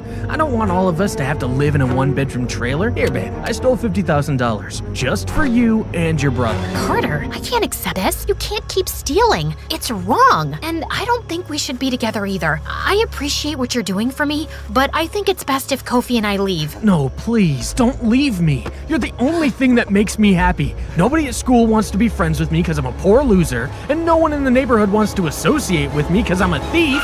Before Carter could finish his sentence, I heard police cars, and that's when Mom and Dad came running over and crying. I guess they did care about us after all, and Kofi seemed overjoyed to see them. I started to warm up and apologize to my parents for running away. Then suddenly, a policeman handcuffed Carter and said he was taking him to juvie for 3 years. It's thanks to you two that we've been able to do an investigation and track down how much money this guy's stolen. And he dated my daughter and put both her and her brother at risk. My heart suddenly stopped as I saw Carter's parents beg and cry and apologize. I knew it was wrong what Carter had done, but did he really need to be away from his family for 3 years? I tried not to think about it as Mom and Dad drove us home and said we could do whatever we wanted. Watch movies, order in, go to Disneyland. They were good people, and I had been wrong all along. Instead, I'd put my brother in danger and got a boy taken away from his starving family, all because I was too traumatized to trust anyone to adopt me. I felt practically ill with guilt. The next day, I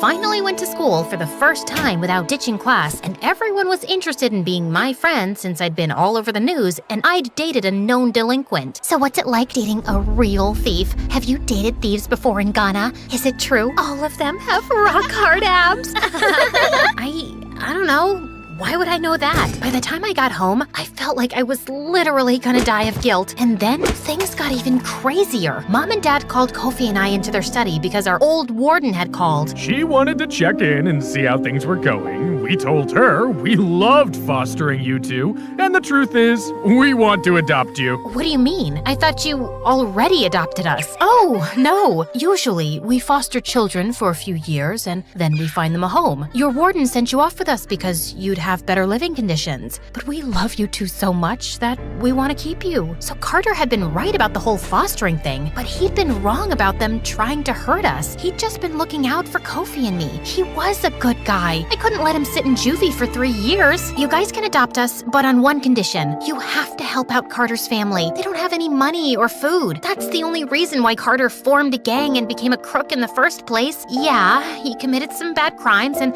I won't date him anymore, but he's a good person and shouldn't have to stay in juvie for 3 years. To my surprise, my parents actually agreed, and the 4 of us went together to talk to the police about Carter's situation. My new mom even insisted on buying his family a new house. Thanks, Mom. That means a lot. Did you just call me Mom? Well, you did agree to adopt me, and I've kind of been a jerk to you. We hugged at that moment, and it made me feel warm inside, but there was one more person I needed to talk to. I'm really sorry I got you into this mess. You might still have to go to a disciplinary school, but you won't have to stay here for 3 years. Don't apologize. That's what you get for forming a frickin' gang. Thanks for looking out for me, Abby. I know we need to break up, but I'm glad we're still friends. Actually, my real name is Abina. Why don't you call me that from now on? And yeah, of course we're friends. I've never had anyone look out for me the way you did. So, will I see you again soon, Abina? You sure will.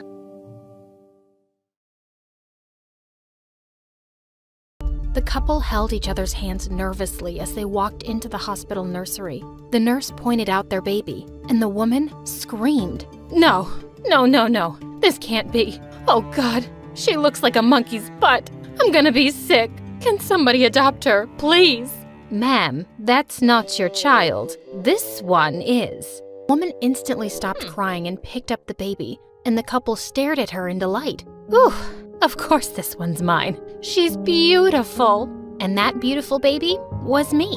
Hi, I'm Jessie from LA. Please like and subscribe. I was born to parents who'd been pageant kids and teen models, and the first life lesson I learned was that it's really important to be beautiful. Ugh, our baby has such gorgeous hair. Did you see the poor neighbor's kid? I bet she's got pigeons living in that nest on her head. And her brother? Ew! That kid has so many freckles. We should keep Jessie away from him. What if he's contagious? Growing up, I'd always have people telling me how pretty I was, and nothing seemed to make my parents happier.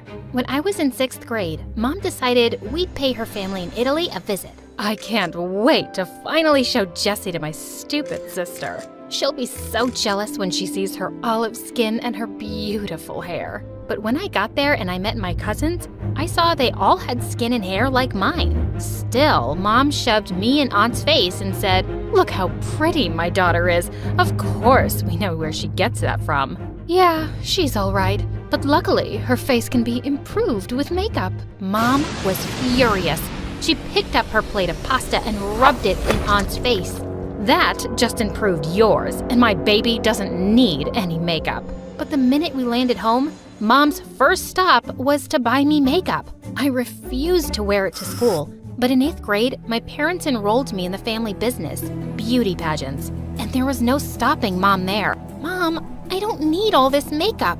Don't be an idiot. Everyone needs it. If we need it, I guess it means we're not that pretty after all. If being annoying could win us a pageant, you'd definitely come in first place. I don't even want to be here. As Mom stormed off, suddenly someone spoke. Do you really hate it? I turned to see a beautiful model who actually looked like she belonged here. I really do. It's just not my thing. Well, try to have fun. I think you could win. She winked at me and left. She seemed really nice, but I never saw her again because it was my last ever pageant. I was walking over to the host when I tripped, crashed straight into her, and knocked her right off the stage. Needless to say, I lost. My parents tried to force me into modeling next, but I just didn't get it. Can you pout a little, but not like a goldfish? And look bored, but like you're having fun? And can you smile, but only with your eyes? Oh my God, this girl is a moron. After getting fired from a dozen modeling jobs, I thought my parents would finally leave me alone. But I was so wrong. The night before I started high school, they sat me down for an important conversation. Jesse, since we're getting older, we're not doing much modeling anymore, and we're running out of money. And since you're the world's worst model, you've left us with no other choice. What are you talking about? We have a plan. I recently made a friend at the gym, and he's filthy rich. His son John is gonna be at your school. He has a girlfriend, but you can get rid of her. You'll look pretty, get the guy, marry him right out of school, and he'll support all of us. What? So I don't get to go to college? Oh, honey, I don't think you're smart enough. But also, we just don't have the money. If you want to go, this is what you have to do. I just knew there was no point arguing. So the next morning, I walked downstairs in my prettiest dress and bright red lipstick. But when I got to school, I wiped it off and changed into jeans. I'd study hard and get a scholarship for college. I wasn't following my parents' awful plan. I spotted John pretty quickly, though. He was a grade older than me and really into basketball. And his cheerleader girlfriend, who I called Clownface because she wore too much makeup. But soon enough, my parents were nagging me about my progress, and I had to get a selfie with him. I kept trying to catch him alone, but Clownface never left his side. So one day, I just followed him into the boys' bathroom. Whoa, what are you doing here? Oops, is this the boys' bathroom? I can be dumb sometimes, but can I just say, I'm such a big fan of your game. Could I have a selfie with you? He agreed, and my mission was accomplished. But as we stepped out of the bathroom together, someone pulled me by my hair. What were you doing in there with my boyfriend, Witch? Ow, nothing. Get off me, clown face. What did you just call me? She pounced on me and pinned me to the ground. I pushed her off and she was about to attack again, when suddenly a girl stepped in. Hey, leave the new kid alone. If you think my idiot brother is cheating on you, why don't you kick his butt? Eat glass, Kate. John led angry clown face away and the girl helped me up. She was beautiful and not wearing a touch of makeup. She looked kind of familiar too. I could have handled that, but thank you. You're John's sister? Yeah, I'm Kate. Wait, have we met somewhere before? And that's when it hit me. She was that model. Did you do pageants a few years ago? Oh, yes. I remember you now. Gosh, we were pageant girls. How embarrassing. After that day, we started hanging out together all the time. Kate was struggling with math, so I went over to her house one day to tutor her, and she seemed to catch on really quickly. Wow, Jessie, you're really good at this. Yeah, I actually love math, but tell that to my parents and they'd laugh. They just think I'm a pretty face. Well, you are pretty, but not just that. Why was I blushing? Just then, Kate jumped up and switched on some music. No way, that's my favorite band. Dance with me then. She pulled my arm to help me up, and the next thing I knew, we were dancing together. We twirled and giggled, and it was the most fun I had ever had. And then suddenly, she leaned in and kissed me. Whoa. Oh, I thought there was a vibe. No, I didn't expect that. I'm sorry, I thought we were on the same page. She started moving away, but I took her hand. And then I said the dumbest thing ever. My parents expect me to marry a boy, a rich boy. Well, your parents aren't here, are they? I pulled her closer till her face was inches from mine. I think you're really beautiful. I'm really good at math too. I lied. I grinned and then I kissed her. Kate and I started dating and it was amazing. We kept a low profile in school, but we met afterwards every day. One night I got in really late, and as I sneaked in, I found my parents waiting for me in the lounge. We know what's going on, Jessie. What are you talking about? You come home late every day, you're texting all the time. I know you're dating my friend's kid. We're so proud of you, honey. Oh, yeah, of course, your friend's kid. That's who I'm dating. It's going great. Honey, you have to tell me how you got rid of John's girlfriend. Oh, she was just so much uglier than me. She didn't stand a chance. That's my girl. You can have whatever you want for dessert.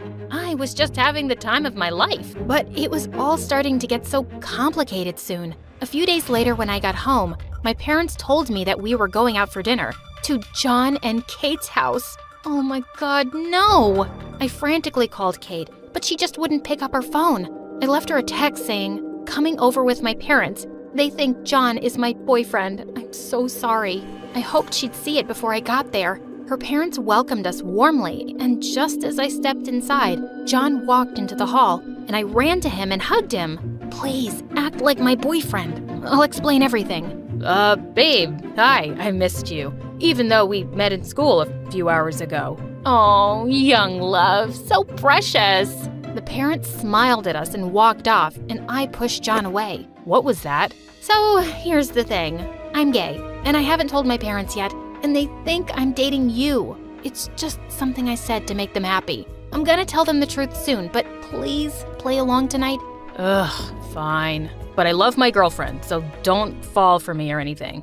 I just told you I'm gay, you moron. Kate walked in just as we were sitting down for dinner, and she winked at me, so I knew she'd read my text. Whew. But as I acted lovey-dovey with John, I could tell it was bothering her. And when he and I snuggled close to each other on the couch after dinner, she looked mad. After a few minutes, she just stormed off. Didn't she know it was just an act? She wouldn't even reply to my text later that night. Ugh, I just had to go see her then. I sneaked back to her house and found her window open, so I quietly climbed in. But the second I landed, I bumped into someone who let out a horrible scream.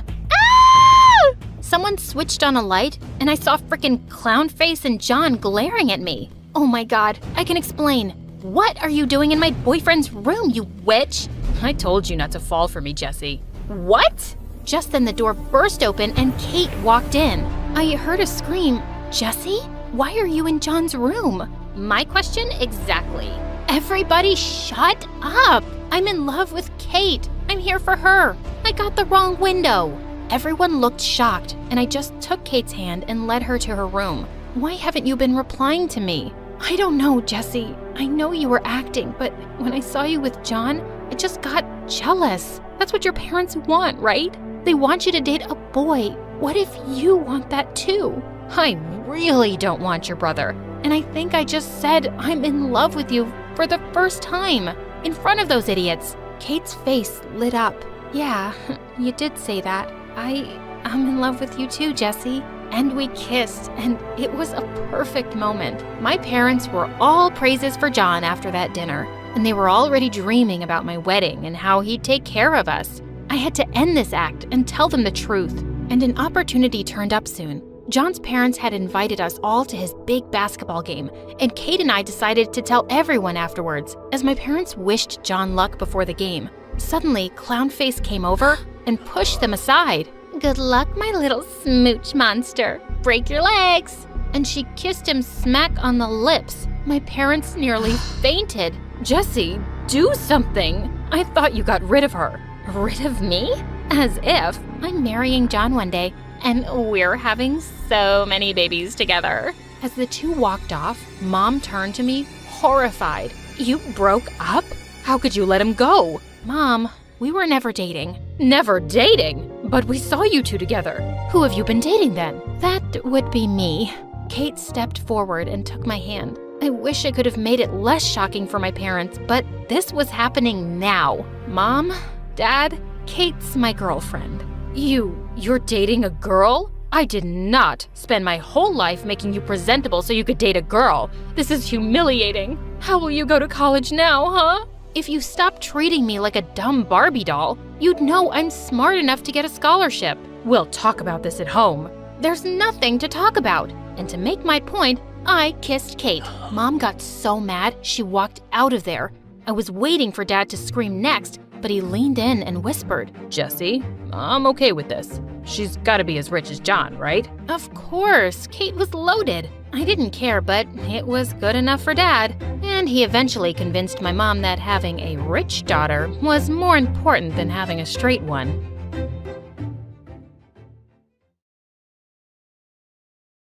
She started crying, like a little girl. "Don't leave me," she said. I rolled my eyes. If she believed what I said, that's her problem. But then again, I wasn't really surprised. Girls are always like this. They believe me every time. I left her house, then headed back to mine. There, I saw my parents fighting. Again. Mom was holding up her phone and showing Dad a picture. It was Dad, with a very hot girl. "Who is she?" my mom yelled. She wanted to know the details every time Dad so much as breathed near another woman. Give a man some space to breathe, my dad yelled back. I defended him. I was always by his side. He was the coolest and smartest man ever. Well, for God's sake, Mom! You're being dramatic for no reason. He's not cheating. Just get over it. Mom looked at me, coldly, and then said that I was just like Dad. With that, she walked out. Thanks for the compliment, I called out after her. Then Dad turned to me and said, now that she's gone, son, I have a very important task for you. I'm going to meet a very important man. He said that this person was one of the most important businessmen in the state, that he wanted to convince him to become his business partner. Now, this man has a very lonely child who he loves a lot, and your mission is to make her fall madly and deeply in love with you. You have to make her convince her dad to sign the deal. I grinned. Piece of cake, Dad. Consider the deal sealed. The next evening, we went to a restaurant. My dad had created the most romantic atmosphere. He really wanted this. My parents met her parents cheerfully, and I tried to flirt with her. But damn, she was ugly.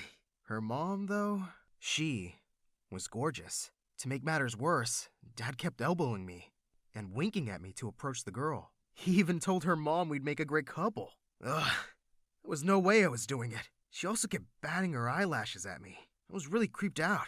Just then, Josh, a close friend, walked into the restaurant with his parents. As soon as he spotted my date for the night, he really couldn't stop grinning. This was so bad for my reputation. Hey, he said, walking over to our table. Introduce me to your lovely new girlfriend. Gross, Josh. She's not my girlfriend. She's, my sister. Her stupid smile disappeared in a second, and she looked like she was about to burst into tears.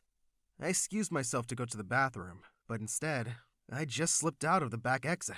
What did they expect setting me up with someone like that? I called up one of my girls, and we met to party. When I got home, my parents were in the middle of a fight. I saw the way you were looking at her. She was yelling at him, but just then, Dad saw me and turned his anger on me. He was furious and said that I embarrassed him. If you really want to make the deal, why don't you go out with her? Why set me up with her? I yelled at him. It's just one stupid deal. And she was too ugly. My mom was stunned as she figured out what we were talking about. Oh, so this is how it goes. Dad told her to shut up, and things really escalated between the two of them. Mom kept saying that Dad was a monster, and Dad kept telling her to shut up. Then Dad said, "Get out of my house! Both of you! Leave! Now!" At first, I thought he wasn't serious, but in a few days, we moved into a small apartment. I knew that I pissed off Dad, but I was sure he would take us back. At least, he'd take me back. I didn't really care about Mom, but days turned to months, and we heard nothing from him. Mom didn't talk to me either. She said she was ashamed of me. "I'm just letting you stay because I feel sorry for you. You're an embarrassment," Mom said. Well, yeah? Who cares? I did the only thing that made me happy. Going out with girls. I called my friends over. We had a wild party. Mom got really mad and kicked everyone out. One day, Dad called and said he misses me and wanted me back. "I have so many important tasks for you," Dad said. I was thrilled, but he said he didn't want my mom. "I'm tired of that ugly woman," he said. I know, right? I grabbed my stuff and left to live with him. There, I saw something that thrilled me.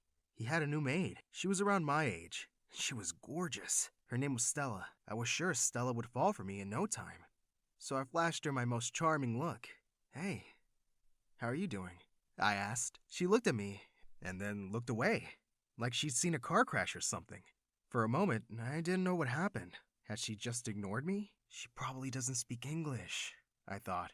But then she said something to the housekeeper in fluent English. I gasped. Was she ill then? Terminally ill? But the way she worked, I knew she wasn't. Then what is it? I couldn't stop wondering. Meanwhile, when I wasn't completely distracted by the gorgeous Stella, Dad kept giving me all these missions to make wealthy men's daughters fall for me. I did it every time, and I gained my dad's trust again. But I just couldn't stop thinking about Stella. I saw her everywhere. Every brown-haired woman reminded me of her. She even popped up in my dreams. I kept trying to talk to her, but all she did was look at me like I was an idiot. One day, Dad called me into his room. He looked deadly serious, as he told me he had a crucial task for me. "There's this man from New York, and he's willing to make $1 billion investment in our company," he said. That was great news. Why did Dad look so worried? He said that the trouble was this man's daughter. She was really nosy and always trying to influence her dad's decisions about the company to favor her boyfriends. Her dad listens to everything she says. I knew my job without him having to say anything else. "Don't worry, Dad," I said. "I won't embarrass you again." The girl I was supposed to flirt with was pretty and all, but man, she was insane. She was super jealous. The most jealous girl I've ever been with. She was so crazy. She would come to my house without telling me, and when I asked why she didn't call before coming, she would say, "I just wanted to surprise you, babe. I missed you, and I needed to touch you." Well, that was a lie. She came over to make sure I wasn't cheating on her. She didn't know that she was dealing with an expert. One night, she came over unexpectedly. I was with another girl. She caught me and started screaming like a banshee. "We're so over!" She yelled over and over again. "Whatever, just leave," I said. I was so tired of her drama. But then she looked at me with her big eyes and said, "Aren't we going to make up? Damn, we love each other." Ugh, I didn't want to deal with this crackpot right now. Just then, Stella came in with some soda. My super crazy girlfriend took one look at her, and she freaking blew up. She just went insane.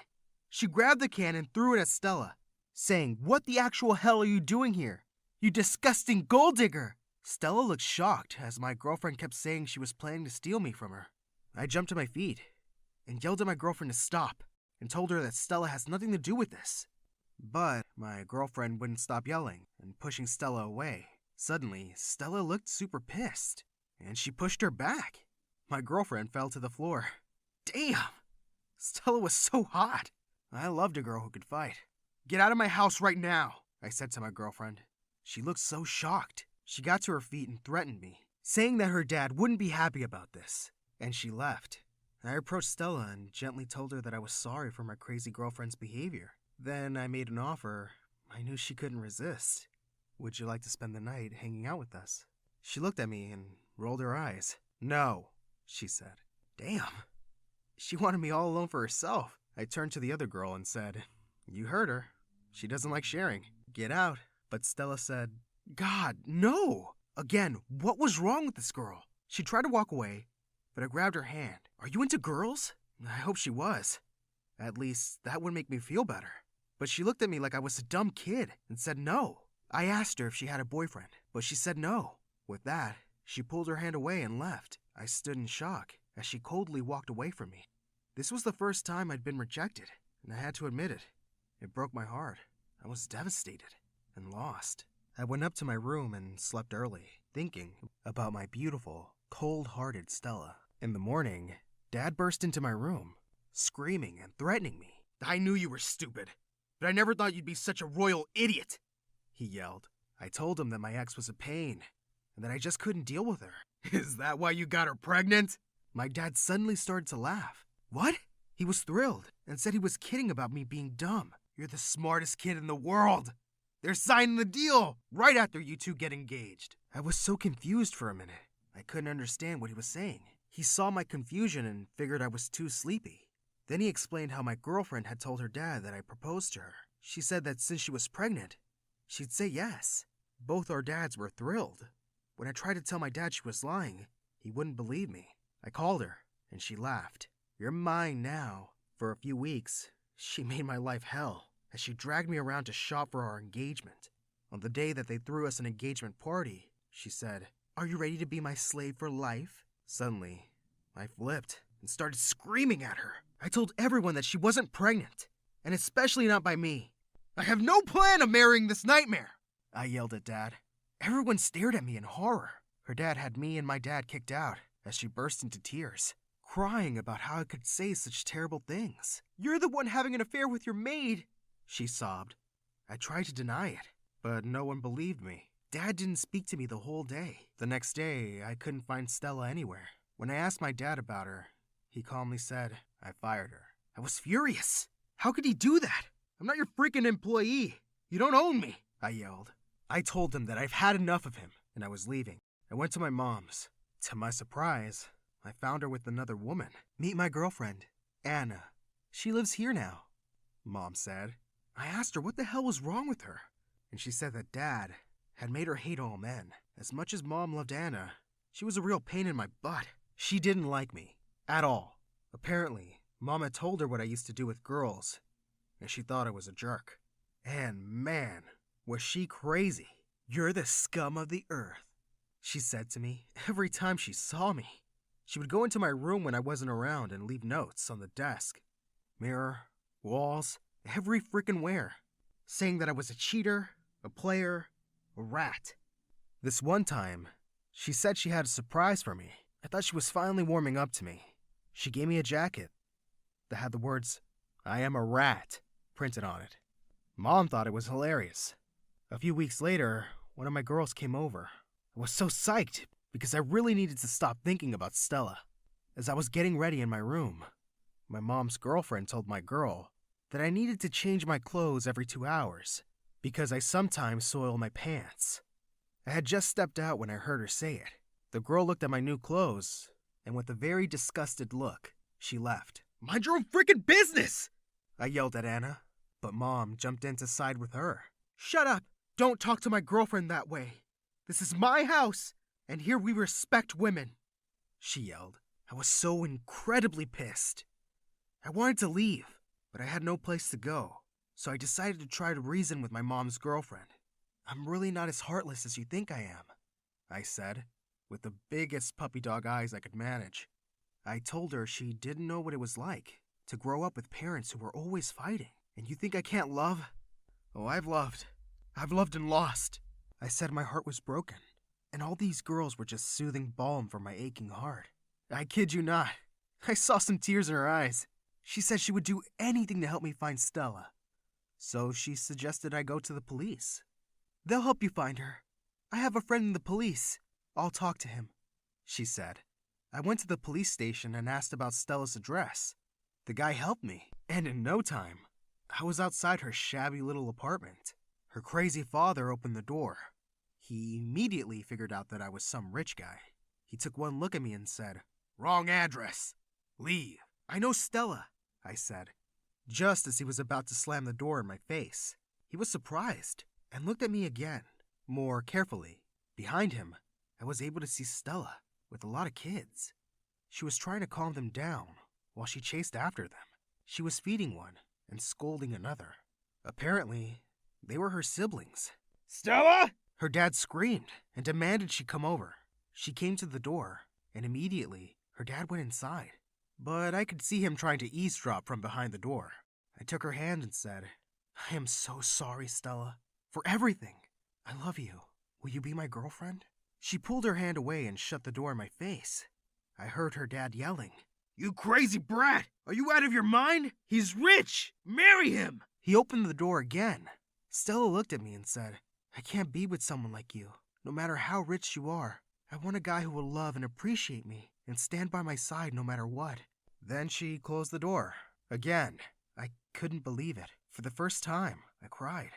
I headed back home. I knew my heart would never be the same again. But while I was walking along the street, I saw a very beautiful girl.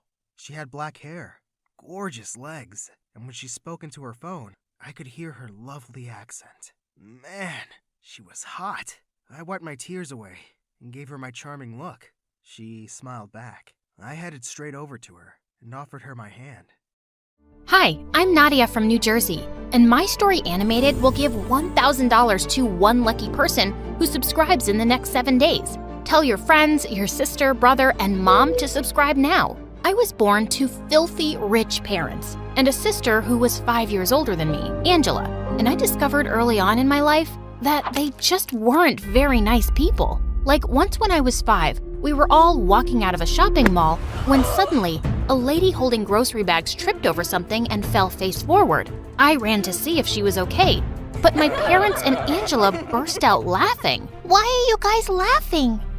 Because it was so funny the way she fell. No, it wasn't. You must have missed her face. She looked so dumb as she went flying. And they started laughing again. I felt so mad as I helped the lady gather her stuff, and she quickly walked away looking embarrassed. My family could be such a bunch of jerks. They weren't even nice to people related to them. When I was in the 2nd grade, Mom's poor sister came by one day and asked her for help. I can't even make rent this month. If I lend you money once, you'll just keep asking for more. Why don't you get off your lazy butt and go get a job? I work 2 shifts at the supermarket. I mean a real job. I'm sorry, sis, but we really don't have extra to spare. We just put a lot of money into our vacation home in Italy. My aunt had a daughter my age, and I signaled her to follow me quietly. I took her to my room and gave her all the money I'd saved in my piggy bank. She hugged me tight and said she hadn't had anything to eat properly in 2 days. So I snuck down to the kitchen and filled her backpack with food, and she was so happy. But Mom found out, and they were banned from ever coming by again. And I was grounded. For what? Being nice?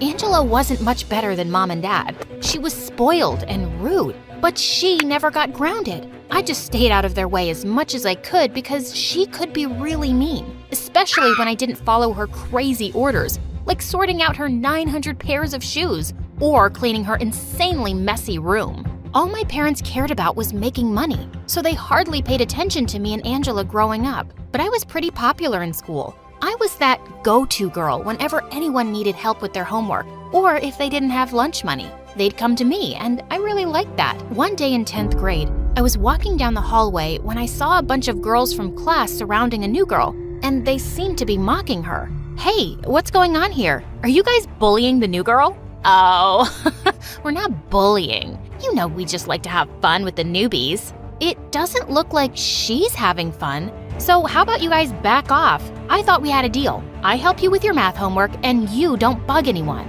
The girls walked away and I helped the new girl pick up her bag and things lying around on the floor. Thanks a lot for that. They were making fun of my Hello Kitty bag. Like, what's wrong with that? Nothing wrong at all. The new girl's name was Shirley. She wasn't in my class, but we started hanging out at lunch every day and we really clicked. I had plenty of friends at school, but no best friend, and I really felt Shirley could be the one. One day when we were sitting together, a few kids from my class joined us, and I could sense Shirley looked uncomfortable. So, what's your deal, Shirley? Haven't you made friends with your classmates? Maybe I have, maybe I haven't. What's your problem? No problem, just asking. Jeez, your face is as red as your hair. You look like you're about to burst. Oh yeah? Well, maybe I am. Shirley suddenly grabbed a plate of pasta and rubbed it all over the boy's shirt. He jumped up looking really pissed off and left the table, and the rest followed him. Hey, come on, Shirley. He was just joking. Yeah, so was I. Look what I posted on Instagram this morning. Shirley was a strange girl who didn't get on well with anyone except me. But I enjoyed her company, and she made me laugh a lot since she always had the best jokes to share. One day, I'd invited her over, and Angela walked into the lounge and looked at Shirley with disgust. Gosh, my eyes are hurting looking at 2 redheads. Nadia, do you have to bring your lame friends to the house? Well, you bring your loud friends around all the time, so buzz off, Angela. Shirley didn't say a word, but once Angela left, she asked to see our garden. I thought it was strange, but I took her outside anyway, and her eyes scanned the yard. Suddenly, she started running towards something and sprang forward. When she got up, I saw that she was holding a rat in her hands. Shirley, what are you doing? I think it's time we teach your sister a lesson. No, I'm used to her being that way. She's always mean to me. Not anymore. Shirley sneaked the rat into Angela's room, and moments later, we saw her running out like her pants were on fire. Rat! Shirley and I quickly became best friends, and we'd do everything together. We had a school dance coming up, and we went shopping and picked out some lovely dresses. I was really excited to wear the royal blue one I'd bought, but when I reached the dance, I saw that Shirley was wearing the exact same one. Hey, you look good, but didn't you pick out a green one? Yeah, but when I got back home, I didn't like it as much and returned it. You don't mind that I got the same one, right? Of course not. But when I got home, Angela was waiting in my room with her phone in her hand. I just saw your pictures on Instagram. Why are you and Shirley twinning? She bought the same dress as me. No big deal. This girl just gives me the creeps, Nadia. I'm telling you, she's not normal. She's a little different, but there's nothing wrong with her. Who buys the same dress as their friend and wears it to the same party? And she's here all the time, and when she leaves, she keeps calling you. That's just crazy. It doesn't bother me, and I don't even know why you care. I just ignored Angela. She'd never liked me since we were kids, and of course she was gonna pick faults with my best friend. My 16th birthday came around soon, and my parents announced that they were throwing me a huge birthday party. I knew they were only doing it to show off to their friends, but I didn't care. I invited loads of kids from school, and we were having a really good time when suddenly Shirley climbed onto the stage where the band was playing. Nadia, you've been the bestest friend to me, and I wish that all your dreams come true, and I hope that I'm with you every step of the way. Happy birthday, my dearest friend. I was touched by how much she cared for me, but just then, Shirley stumbled and fell off the stage. I ran to help her up, and she said she felt really dizzy. She asked me to take her home, and I'm a teen, and I am cool. This is perfect for me.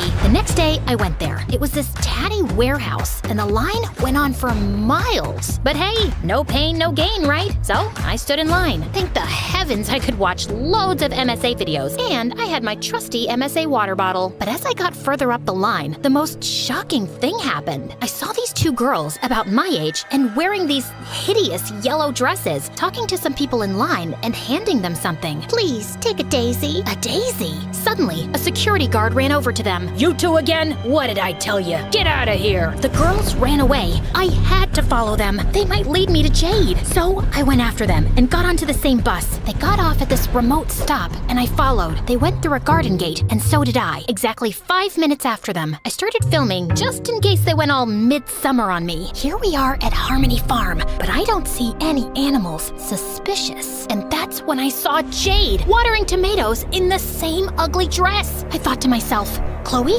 be calm, collected, listen to her side of the story. But instead, I went bat-tail crazy. You ghosted me! And what is with the outfit? Put on a statement necklace at least. Chloe, you don't belong here. Just go. Oh, hi. Nice to see you too. No need to apologize or anything. What happened to all the BFFs forever stuff? You didn't even give me a "it's not you, it's me" speech. That's because it's you. You're so materialistic all the time. I want a simpler life, to be with nature and people like me. I don't want to be best friends anymore. And she just walked away. Fine, she's gonna regret this. The next time she sees me, I will be on TV, and she will still be watering tomatoes. I had to wait an age for the bus, but when I got to the auditions, I looked at everyone there posing like they were famous already. Do I look like that? I can't look that sad. Is Jade right about me? I didn't go to the audition, and when I got home, I looked at my vision board. All designer shoes and red carpets with Jade and me in the middle. Maybe she's right. I realized that we always did what I wanted and never what Jade wanted. Well, there was the time I went with her to help out at a soup kitchen. See, I'm not all about the material stuff. Well, I suppose I did promise to go back and never did. Hey, how was the audition? Jade's in a cult. Why didn't you tell me? Don't try to deny it. I found the flyer in the trash. Calm down. Jade's mom tried to convince me to go, but she got furious when I refused. That's it. That's it? No, that's not it. We need to get an army together and get Jade out of there. Let Jade be. She's where she wants to be. I tried to listen to my mom, but that night I couldn't sleep. I needed to apologize to Jade. When dawn broke, I went back to the farm. I knew she never wanted to see me again, and I would respect that, but I had to get this off my chest first. Luckily, when I snuck in, this big meeting was in progress, and someone was on stage. Jade was bound to be in there, and suddenly I realized Jade's mom was on stage, giving a speech. I couldn't see Jade, so I snuck out the back, and weirdly, I found a door with Jade's mom's name on it. It was this really shabby office with hardly anything in it. No compromising paperwork was in the drawers or behind the books on a shelf. Then suddenly, when I moved a book, something clicked. A secret door! Inside was another office, but this was huge and grand with mod cons. I'm talking Apple products on tap, a walk-in wardrobe complete with designer shoes and bags. Not a very simple life, if you ask me. There were also boxes of people's passports, money, and bank statements for Jade's mom. Wow, this is a lot of money. What are you doing? I turned, and the scary man was staring at me. I want to join the cult. I know you. You were at the boss's house. Boss? Jade's mom was the boss?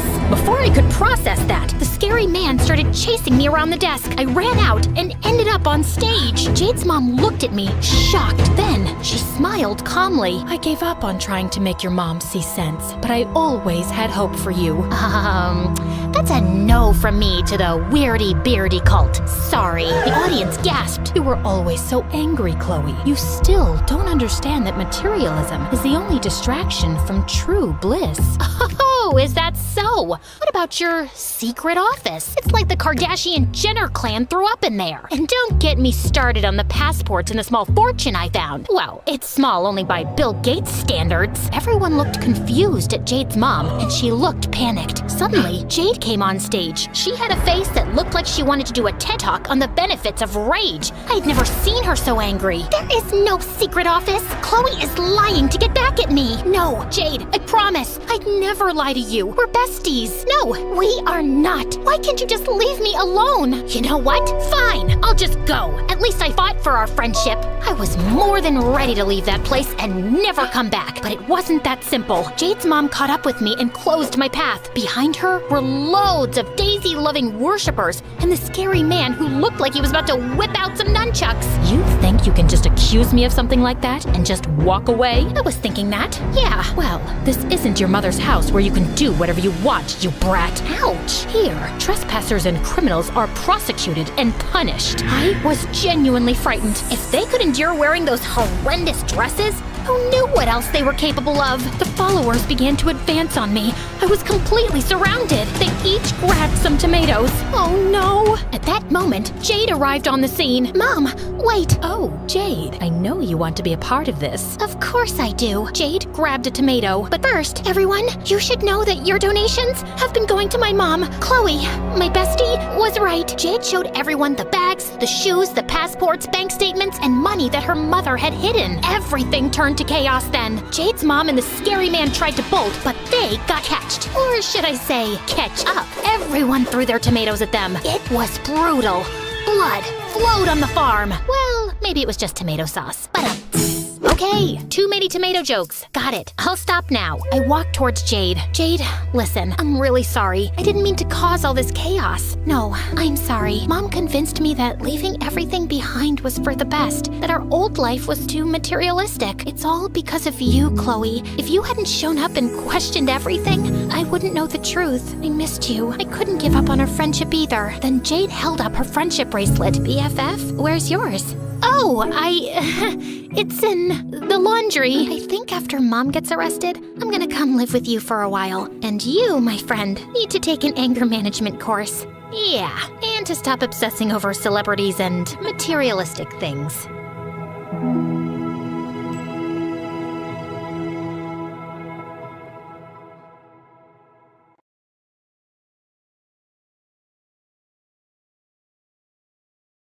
Hi, my name is Diana. I was born into a miserable, poor family as the eldest of 4 girls. And for some unknown reason, my whole family has always hated me. Even as a kid, I knew Dad was kind of a loser. He just sat around in his pajamas all day, barking orders at me. We had an ancient TV set without a remote, and every evening it was my job to stand next to it and keep changing the channels. Even though he was useless, Mom seemed to adore him. In fact, the only person she didn't like was me. When I was 7, Mom and Dad decided to have a proper Christmas for once, and I was really excited. But when I opened my present, I saw my little sister's dirty sweater inside. Ew, Mom, I think you meant to throw this in the garbage. And why would I throw away a perfectly good sweater? Was I supposed to wash it, for your highness? Go do it so you can wear it for the family picture. Mom, it won't even fit me. Not with that attitude. It was so tight on me, I could hardly breathe. All my sisters got brand new sweaters, and I was the only one who looked like an idiot in the family photo. Even worse, when Mom framed it and hung it up on the wall, I saw that I'd been cropped out of the picture. Years passed and they continued to treat me poorly. I slept in a bed I'd outgrown years ago, and my cupboard was a cardboard box. Whenever Mom ordered pizza, she always gave me the smallest slice. Sometimes I started thinking I wasn't even her daughter. On my 13th birthday, I decided to throw myself a party. But of course, at my friend's place. I had some savings to buy snacks and a cake, and as I was sneaking out, I bumped straight into my 12-year-old sister, Selena. She grinned and said she wouldn't tell Mom if I let her join me. And I didn't really have a choice. We were actually having a good time until one of my friends mentioned my boyfriend, Zach. Oh no, Mom would kill me if she found out. She always said that having a boyfriend is a red line. I tried to signal my friend to shut up, but she just didn't get it. Wait, You have a boyfriend, Diana? Oh, she doesn't know? Well, your sister is really popular with all the boys, but Zach was the lucky one who finally won her heart. Oh, that's cool. Please excuse me. I have to make a quick phone call. And with that, she shut herself up in the bathroom. This was not going to end well for me. And sure enough, when we got home, Mom was waiting for us, looking like a fire-breathing dragon. Are you freaking kidding me, Diana? He isn't even rich. What are you talking about, Mom? Your boyfriend, Zach. I just looked him up online and he's dirt poor. Dating a loser is the dumbest thing a girl can do. How about marrying one, Mom? Dad is a loser too. Don't try to be cheeky. Dump this idiot and find yourself a rich boy. Do you understand me? Sure, Mom. You're more important to me than any boy. I'll dump him tomorrow. Mom was insane. She had always been against having a boyfriend, and now she only wanted me to date rich boys. But of course, I did nothing of the sort, and I kept dating Zach secretly. I even managed to hide it from my sisters at school, and Mom had no idea. Well, at least until the 9th grade. I knew Mom would be coming to school to meet Selena's teacher one day, so I had to warn Zach to be careful. But before I could, I walked into the cafeteria to find he'd arranged a surprise party for me. He jumped onto one of the tables and announced, "Hey everyone, today is my lovely girlfriend's birthday, and I have something very special for her because I love her so much." Then he came to me and gave me a freaking diamond necklace. Zach, how did you even pay for that? Babe, listen. But just then, someone pushed me aside and snatched the necklace from him. It was Mom. Oh my God, this is a real diamond necklace. Where'd you get that from, boy? It's okay. You don't have to answer that. Diana, my daughter, marry him. And then she put her arms around Zach's shoulders and mine and took us home. And just like that, Mom was happy with Zach and loved him so very much. She invited him over every day and fed him like crazy. Dad seemed to like him too, and the two played video games for hours. It seemed like Zach was really enjoying himself too, because he never left the house. Sometimes he'd even sleep over on the couch at night. But soon enough, it seemed like Zach was becoming one of them. All he did was sit on the couch and bark orders like Dad, while he and Mom made jokes about me all day. I was getting really sick of everything, until one day someone knocked on the front door, and I opened it to find 2 police officers standing there. Is Zach here, miss? Yeah, what do you want from him? We need to take him with us. We think he stole something. I turned around to look for Zach, but he was already running like a scared mouse. The officers managed to catch him, and it turned out he'd stolen that diamond necklace. So obviously I gave it to the police. I was secretly so happy to be rid of Zach, but Mom went ballistic. Wasn't it enough that you were dating a poor boy, but he's also a thief? Just when I think you couldn't be more pathetic, you surprise me, Diana. Well, Mom, I wasn't born to impress you, and if you're so amazing, how come you didn't land a rich guy and married our dumb dad instead? Just leave me alone. I didn't talk to anyone for weeks. I was so tired of my family. One morning as I was leaving for school, the doorbell rang and I found a sophisticated woman standing outside who smiled and asked if she could come in. You must be Diana, right? Yeah, who are you? I'm your aunt, your dad's sister. I looked at her, and then Dad on the couch. Seriously? You're that guy's sister? Sweetheart, didn't your mom ever tell you? That's not your real dad. Wait, what? Just then Mom came running in, and she turned pale when she saw the woman. You, what are you doing here? I'm here to take Diana to see her father. Everybody, just hold on for a freaking second. I have a different dad? Well, duh. Can't you see how different you look? It's not really a secret. Everyone in this house knows. My head was spinning. I couldn't believe this. So, what does he want with her now, huh? He just abandoned me when I got pregnant with her. He really wants to meet her, just once. Diana, would that be okay? I was too shocked to refuse. Mom tried to stop me, but I pulled my arm away and followed the woman into the limousine waiting for us. When I got to Dad's house, I had to pinch my cheeks. It was a huge mansion, bigger than my entire school. My dad was a millionaire? A butler and maids were standing at the entrance, and suddenly they looked like they were about to fall, so I ran forward to help them. But my aunt stopped me. Oh, no, sweetie. They're bowing. They're showing their respect. Oh, that was a bow? Someone was showing me respect?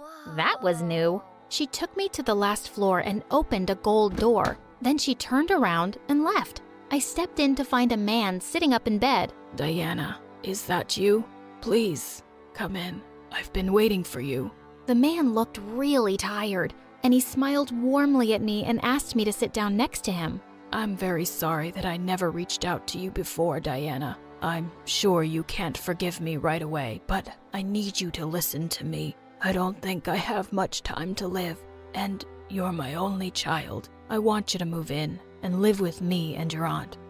I don't even know what to say. Thank you for finally remembering me. Diana, I understand you're mad. Please, accept my offer and let me make it up to you. Thinking about my life with my family, this wasn't really a hard decision. I said yes. And just like that, my life turned upside down. I moved in, got enrolled in an amazing school, and had every luxury at my feet. Also, it turned out that the doctors were wrong and my dad got better after a year. I got to know him better and he soon became my favorite person. Years passed and I graduated from high school. One day, I was in the kitchen when I heard a voice from behind me. It was Mom. When she saw me, she went down on her knees and started crying like a little baby. Diana, my daughter, please have mercy on your mommy. Mom, please get up. And what's wrong? I need a kidney. You know how hard it is to get a donor these days, and I can't wait for years. I'm really sick, and I might die soon, my darling. Mom, I'm really sorry to hear that, but I can't donate my kidney. Maybe Selena can? No, that's not what I'm here for. I have a donor. It's Zach. He's ready to do it under one condition, that you marry him. He's still so in love with you. Mom, are you crazy? I'm supposed to marry him for a kidney? Not forever. Just say yes. And after the surgery, you can leave. Come on, babe. You're the best person I know. Mom started crying again, and my heart went out to her. I didn't want her to die because of me, so I agreed to marry Zach and said I'd divorce him right after the surgery. Dad didn't support my decision and kept trying to talk me out of it, but I said, if I don't help her, I'll blame myself forever. She is my mom after all. But on my wedding day, I was a mess. As I was sitting in my wedding dress and bawling my eyes out, Mom barged in. Why are you crying? Who cries on their wedding day? Mom, just get lost. Is this how you talk to your mom? Rude girl. She was about to spit at my face when I pushed her away and ran out of the room. It all felt like a big, stupid mistake. I didn't love Zach, and I didn't want to marry him. Just then, I spotted Mom and Selena from a distance, and it looked like they were fighting. What was going on with those two? Seconds later, my phone beeped, and I got a message from Selena. Diana, Mom's lying. Zach is a professional thief now, and he's really wealthy. He said if Mom made you marry him, he would give her a fortune. She faked everything. I was involved in this too, but seeing your sad face right now is killing me. Don't marry Zach. Our mom is a psycho. I couldn't believe it. My mom wanted to literally sell me? How awful could she possibly be? I left my wedding and ran away to Dad. My mom is evil and she hates me. I've had enough. I'm not letting her get away with this. Will you help me? I'm surprised you even have to ask, my darling. And he hugged me tight.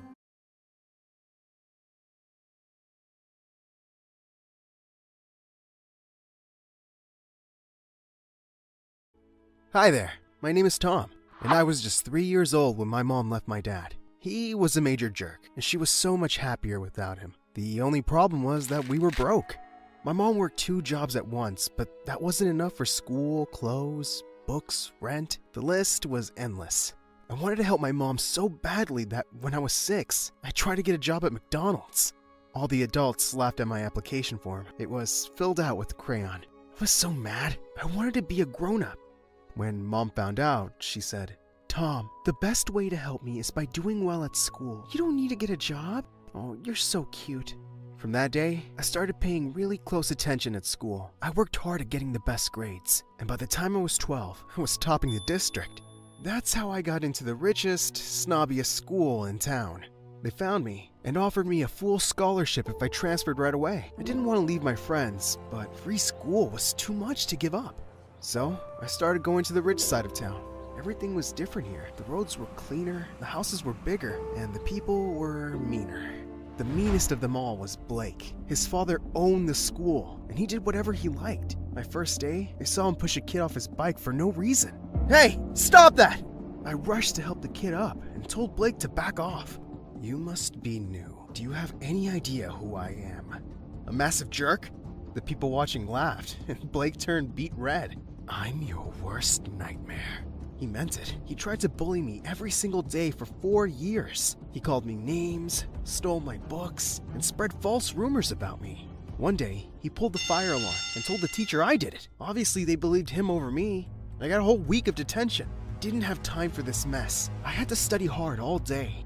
And now that I was older, I helped my mom by doing a job at night. We were so poor compared to everyone at school, and I did my best to hide it. I lied to everyone when they asked me what my parents do. They sell computers. They're super rich. I made sure I got the best clothes from the donation boxes in town and checked them for any imperfections. One time, I missed a tear on my coat, and Blake caught it right away. Torn clothes? How pathetic. Are you too poor to afford basic things? No one laughed with him. You see, other people in school really started to like me over the years. I was funny, friendly, and I didn't bully them. Blake hated this. To top it all off, I beat his grades every single time. The day the school was honoring its toppers, all hell broke loose. This loser cannot win first place! He's a cheater! Excuse me? I beat you fair and square! Blake ran over to me and tried to yank my medal off my neck. Give it to me! Give it! No! I shoved Blake away from me and he fell back. Everyone laughed and he began to yell loudly. Ah! He hurt me! I sprained my leg! Ah! He was good at putting on a show. The teachers dragged us to the principal's office, and I got the worst yelling of my life. I want him out of this school, Dad. Tom is our best student. We can't get rid of him. How dare you hit my son? Blake attacked me first. So what? You should never hit back. You hurt him. He's faking it. He just wants me to get into trouble. You're both in trouble. 1 whole week of detention, and you both have to show the new students around the school. Our school was huge, and new people had to have guides for their first week. I really didn't want to babysit with Blake, but I had no choice. We both met the new student the next day, and wow, she was stunning. She had the most beautiful brown eyes I've ever seen. The moment Blake saw her, he turned to me. You can go. I can help her alone. I won't tell the teachers. No way! You're a snake! Look, that's Lisa. I've known her since we were kids, and her dad is even richer than mine. I want to date her, so just go away! Obviously, I didn't go away. Instead, I raced up to Lisa first and gave her my best smile. I never really flirted with a girl before, but I gave it my best shot. Hi, I'm Tom. You're cute. Do you, like tacos? Yes. I love tacos. Would you like to eat some with me after school? Okay. Why not? You're pretty cute too. Blake literally jumped in between us. Lisa, remember me? Blake? Our dads are in the same country club. Kind of. Do you want to go with me? Tonight? I'll take you somewhere fancy. Sorry, I'm getting tacos with Tom today. His expression was priceless. That's what he gets for messing with me. Lisa and I went out, and I had a surprisingly good time. She was so goofy and hilarious. Some of her jokes made me choke with laughter. Wow, I'm actually having fun. I'm glad I messed with Blake. What? Oh, Blake has a crush on you, and he's been kind of a jerk to me, so I asked you out first. What? I thought you thought I was cute. Uh-oh. I do think you're cute, but what? I'm just a pawn in your boy games? You just used me to mess with someone. You're a jerk. She threw her taco at me and ran away. I quickly paid the taco guy and chased after her, but she was gone. Dang it. Blake was turning me into a terrible person. I tried to apologize to Lisa the next day, but she wouldn't even look at me. I almost gave up until one day, when we ended up in the same elevator together.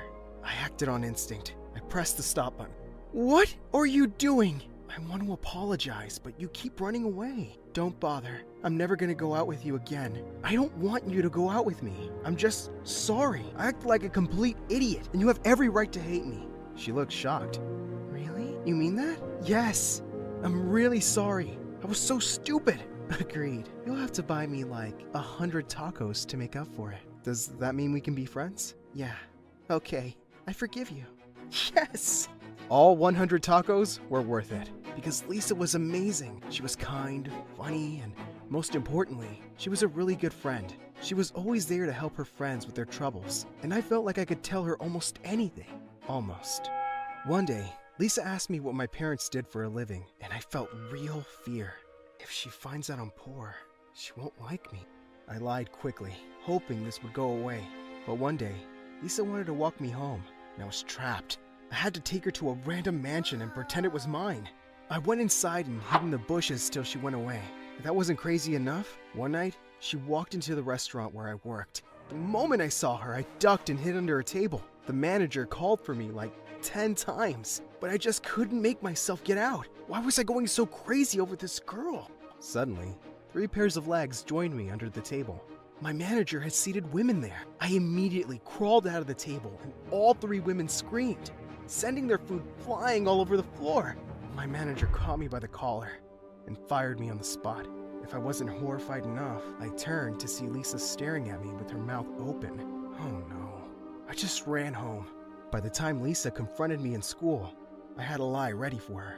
I got that job so I could learn some responsibility. It's not good to just live off my parents. But why were you under the table? I dropped my phone. I was looking for it. Somehow, the lie worked. And Lisa gave me a big hug to comfort me. Ew, I was close. I was heading home from school that day when I felt someone pull me back. It was Blake. Why were you hugging Lisa at school? None of your business, moron. Didn't I tell you I like her? You better back off before I make you pay. Make me pay? Your dad can't kick me out of school. You have no power here. I stormed away from him with my head held high, thinking I'd won this battle. I had no idea how far Blake would go for a shot at Lisa. She and I were having lunch in the cafeteria one day when Blake came over with his gang. Hey, Tom, your parents are rich, right? Yes. They sell computers. Then why are you wearing clothes that I threw in the garbage? I was in shock. Blake pulled out his phone and played a video for everyone. It was me, searching for clothes in the donation bins. We saw you hunting for clothes like a cheap beggar. We followed you, and you live in a tiny apartment on the bad side of town. Everyone around me was whispering. I couldn't even bear to look up at Lisa. My secret was finally out. So, what do your parents really do? Do they even have a job? Or are they pathetic like you? I couldn't take it anymore. I got off my feet and punched Blake right in the face in front of everyone.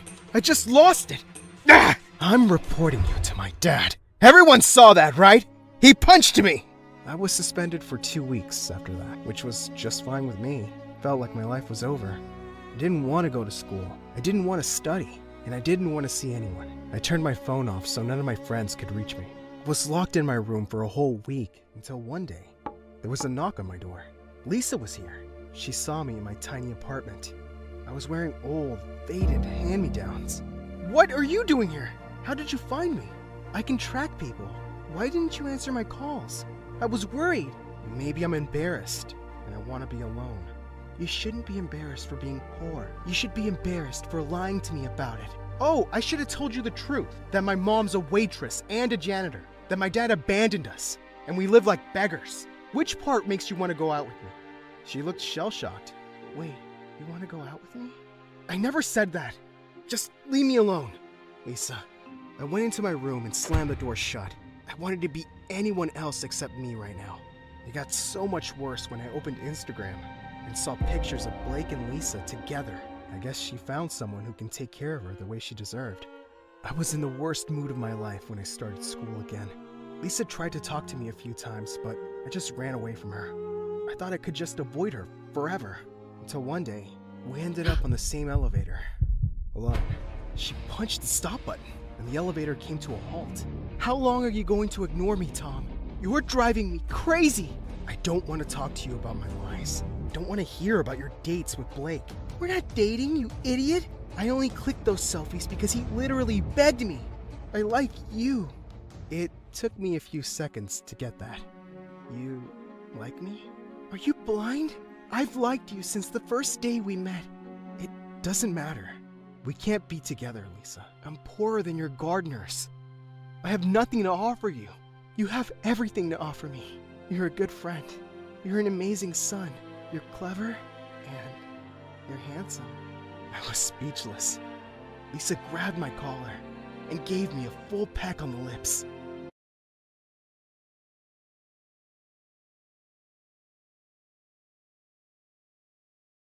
Hi, I'm Jessica from New Jersey, and I'm invisible. But before I continue, please like and subscribe, and you might find a present in your locker. When my mom was young, she was the most beautiful girl in town. She was prom queen, lead cheerleader, and most likely to succeed. When she graduated from high school, she married her high school sweetheart, the smartest boy in school. But everything changed when she had me. She gave up on her dream to become a model, and my father was so focused on his studies that they argued constantly and struggled to pay rent. Then one day, my dad was gone. My mom was so angry that he left, and it didn't help that I looked just like him and liked to play with the science and math books he left behind. Play with your dolls like a normal girl. Those books will rot your brain. Then my mom married my stepfather, and on my 3rd birthday, my little brother Shane was born. They fell in love with Shane at first sight. They turned my room into a nursery and shifted me to the attic. And from then on,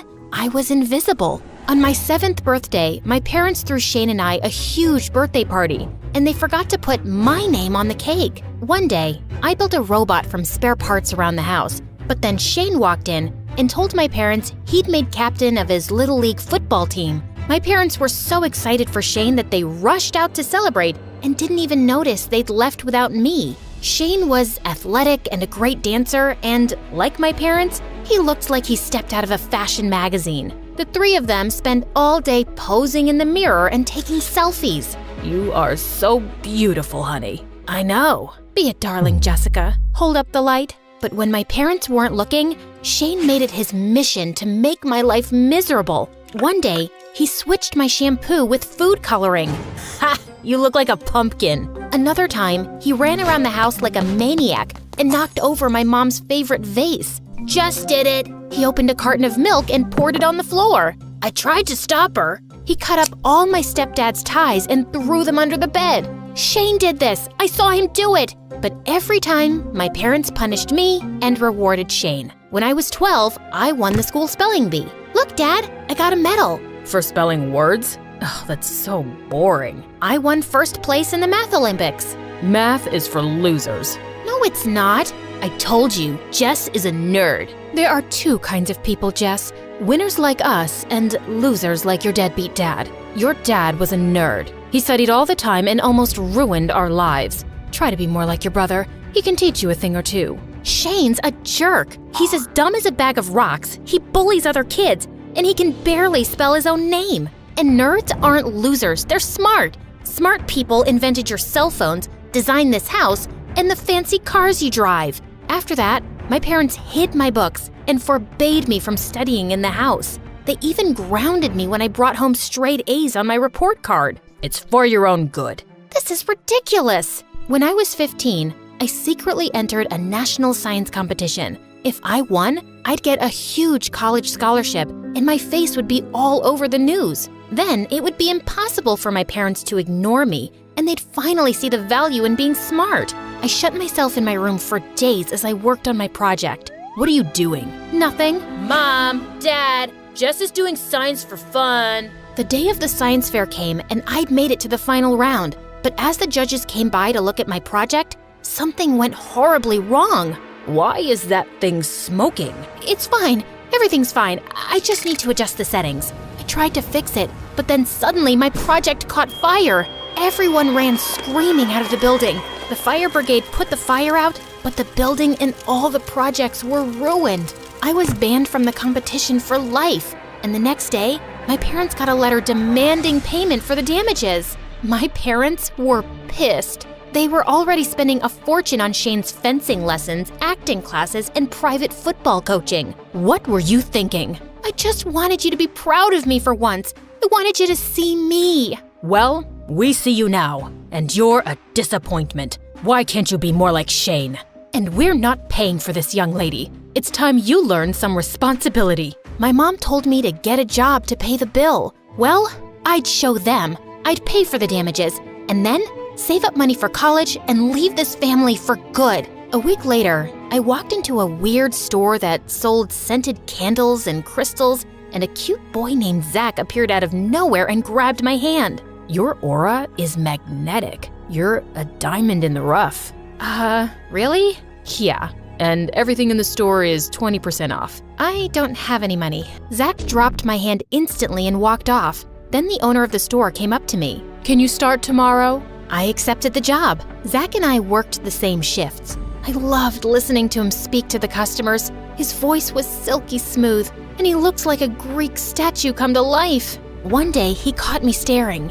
What are you looking at? I was just, You mind getting back to work? Another time, I wore a fancy dress, a pair of high heels, and some lipstick to work to get his attention. He and a bunch of customers gave me strange looks my whole shift. Then I spotted myself in the mirror. There was toilet paper on my shoe and lipstick all over my teeth. A week later, I was riding the bus to work, and I saw Zach in the seat across from me struggling with a math problem. So, what are you doing?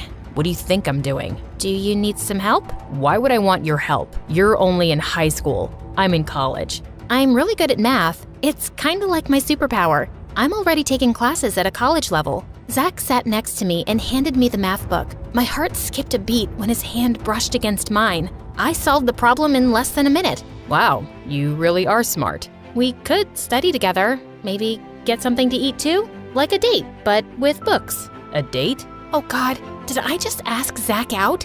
Sorry, never mind. Just joking. You think dating me is a joke? No, I'm messing with you, Jess. A date with books? Sounds cool. We went to the library and studied for hours. Zach was charming and sweet, and we had so much in common. We liked the same video games and MSA videos. One night, he told me that he felt just as invisible as I did in high school. I didn't have anything in common with all those rich kids from class. All they talked about was their money and their cars. I couldn't afford any of that, and I wasn't interested. So I kept to myself. I still do. Do you ever get lonely? Not anymore. I've got you. One night, I was studying on the porch, and Shane spit a spitball at my head. What's up with you? You're acting strange. What do you mean? It's your face. There's something wrong with it. No, there isn't. You're smiling. You never smile. Then my cell phone rang. It was Zach, and I quickly silenced my phone. You're blushing. Who was that? None of your business. OMG, you have a boyfriend?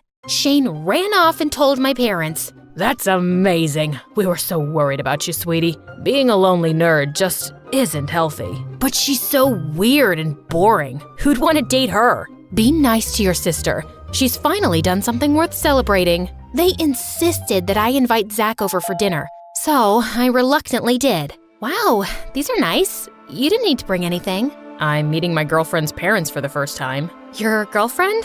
We've been dating for a few months now. I kind of figured we were. If I'm wrong, then... You're not wrong. Zach pulled me close and kissed me, and I almost melted. When we walked in, Shane and my parents were already at the table. The moment they looked at Zach, all three of them gasped. What is he doing here? This is Zach. He's my boyfriend. I should leave. No, don't be silly. You just got here. I pulled Zach to the table and we sat down. We ate in silence as Shane gave Zach death glares the whole time. My parents weren't much better. Every few minutes, they'd glance at me and Zach and then whisper amongst themselves. I couldn't stand it. I'd finally found someone that cared about me, and my family was trying to drive him away? What's the problem? Why are you all acting so crazy? Your boyfriend's a jerk and a liar. He's using you to hurt us. And Jess is a dumb loser. She fell for it. What? If I knew Jess was related to this toxic family, I would have stayed miles away from her. Then Zach left. I tried to go after him, but my father grabbed my arm. Let him go. You shouldn't have brought that trash into this house. I can't say I'm surprised that you fell for his lies. You've never been good at making smart decisions. When will you stop disappointing this family? My parents demanded that I never speak to Zach again. They wouldn't tell me what Zach had done, no matter how much I begged, and just shut themselves up in their rooms. The next day, I saw Zach at work. Zach, I don't understand what happened last night. Forget it. People like you don't get along with people like me. Just then, Shane and his friends showed up and headed straight for Zach. Stay away from my sister, you liar. I'm not a liar. Yes, you are. You and your stupid loser of a father. Then, Zach lost it. He shoved Shane into a display case, and they got into the biggest fight. Customers panicked and ran out of the store. A couple of security guards showed up and pulled them apart. Shane and his friends left, and then the store owner fired Zach on the spot. Zach stopped meeting me at the library and didn't answer my calls. I went to his college, but apparently he hadn't come to class in weeks. I was so worried. I had to do something. So I snuck into the office at work and found Zach's address. What are you doing here? I want answers. My family won't tell me why they hate you. You refuse to talk to me. I just don't know what to do. So I've decided that I'm gonna sit here and stare at you till you tell me. You're gonna stare at me? That's your plan? Yep. I stared at Zach for almost an hour, and he finally caved and invited me inside. Your stepdad and my dad were best friends, and they had a business together. My dad was the brains, and your stepdad had the connections. But once they were successful, your stepdad pushed my dad out of the business. Why didn't your dad fight it? He tried, but your stepdad knew so many big politicians and lawyers that my dad never stood a chance. After that, he changed. He'd come home shouting and angry all the time. Then one day, he left me and my mom. Zach showed me pictures of his father and several of his inventions, some of which were my stepdad's best-selling products. This isn't right. You think? My mom and I took your stepdad to court. I told the judge that I worked on some of those inventions with my dad, but the judge didn't believe me. Or your stepdad paid him not to. My blood boiled. My family's fortune was built on a lie, and they always told me that being smart wasn't special and would never get me anywhere, when the whole time, they'd taken advantage of someone else's intelligence.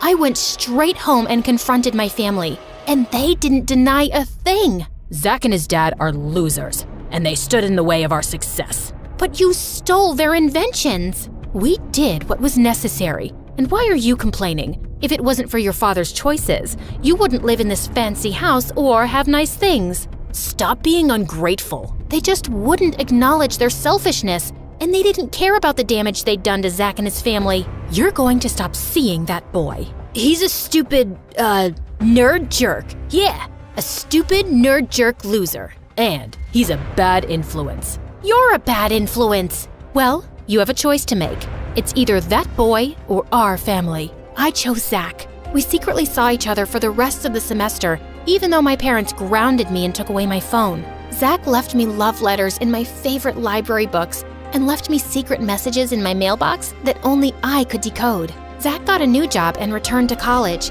He was even able to make up for the tests he'd missed. Things were looking up until the day I graduated from high school. My family saw Zach congratulating me. We told you to stop seeing that boy. It's my decision. Zach is a good guy. He's honest, he's smart, he's kind, and he's 10 times better than the 3 of you put together. After that, my parents kicked me out of the house, refused to give me money for college, and stopped taking my calls. It's okay, Jess. I've got your back. Luckily, I'd gotten into college on scholarship, and Zach and I moved in together. Money was tight, but we managed to make it work. We started working together on perfecting.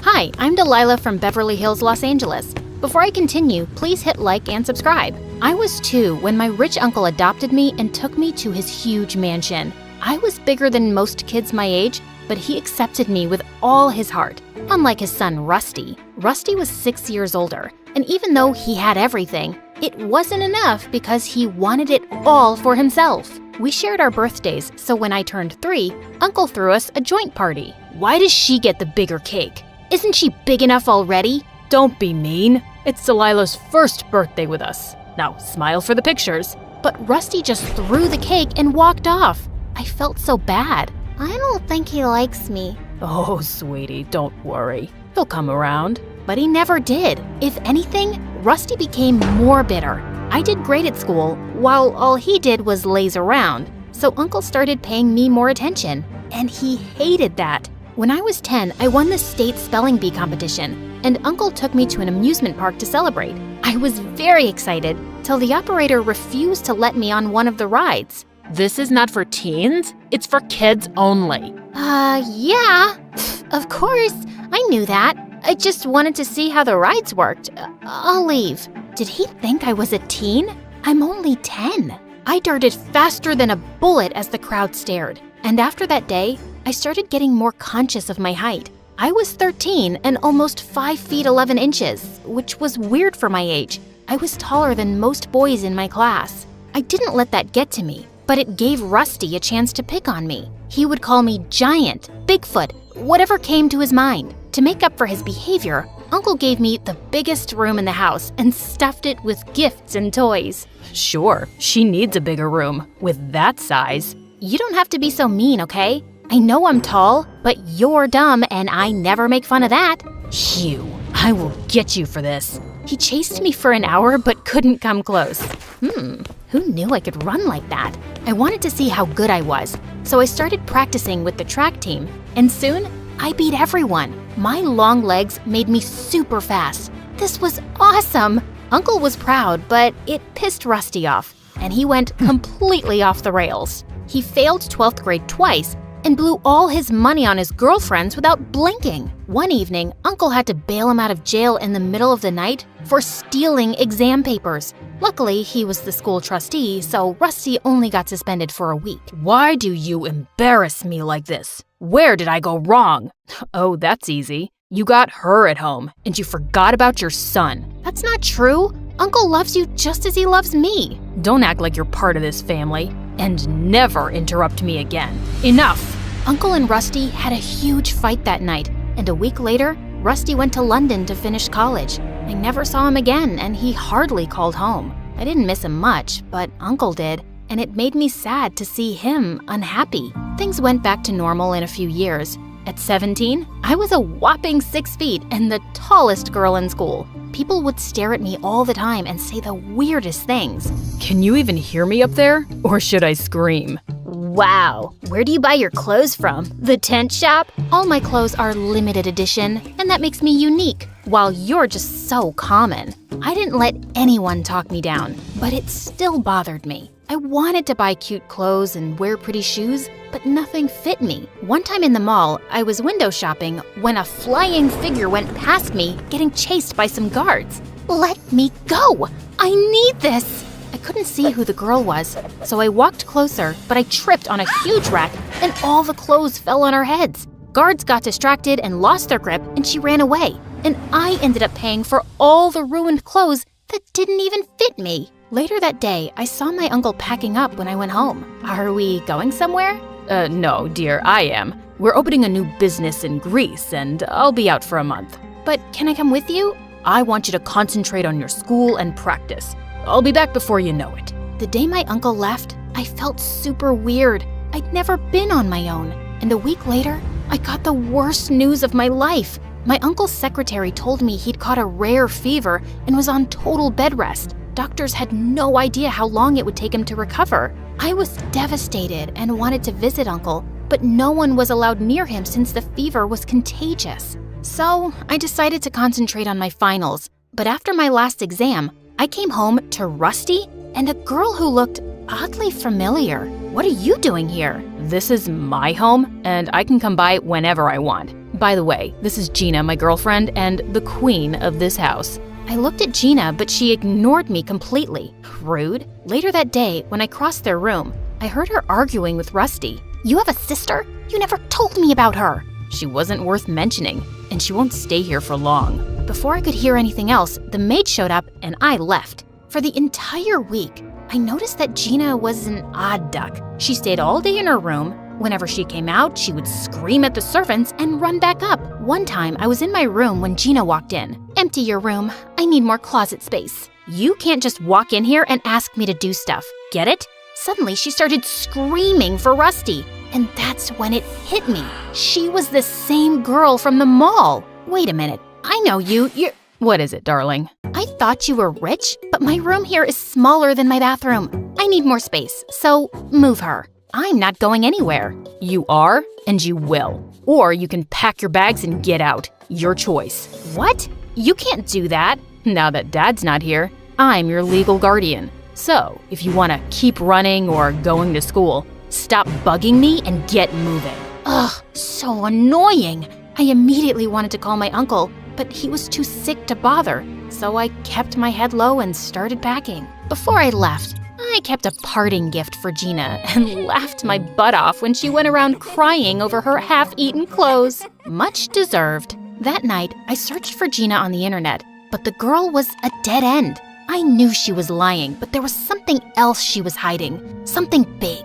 I could feel it. The next morning, I found Rusty alone and tried to warn him. Your girlfriend is a liar, and you're giving me a headache. I'm serious. I saw her stealing from the mall just last month. Gina's family is one of the richest in London. She doesn't need to steal.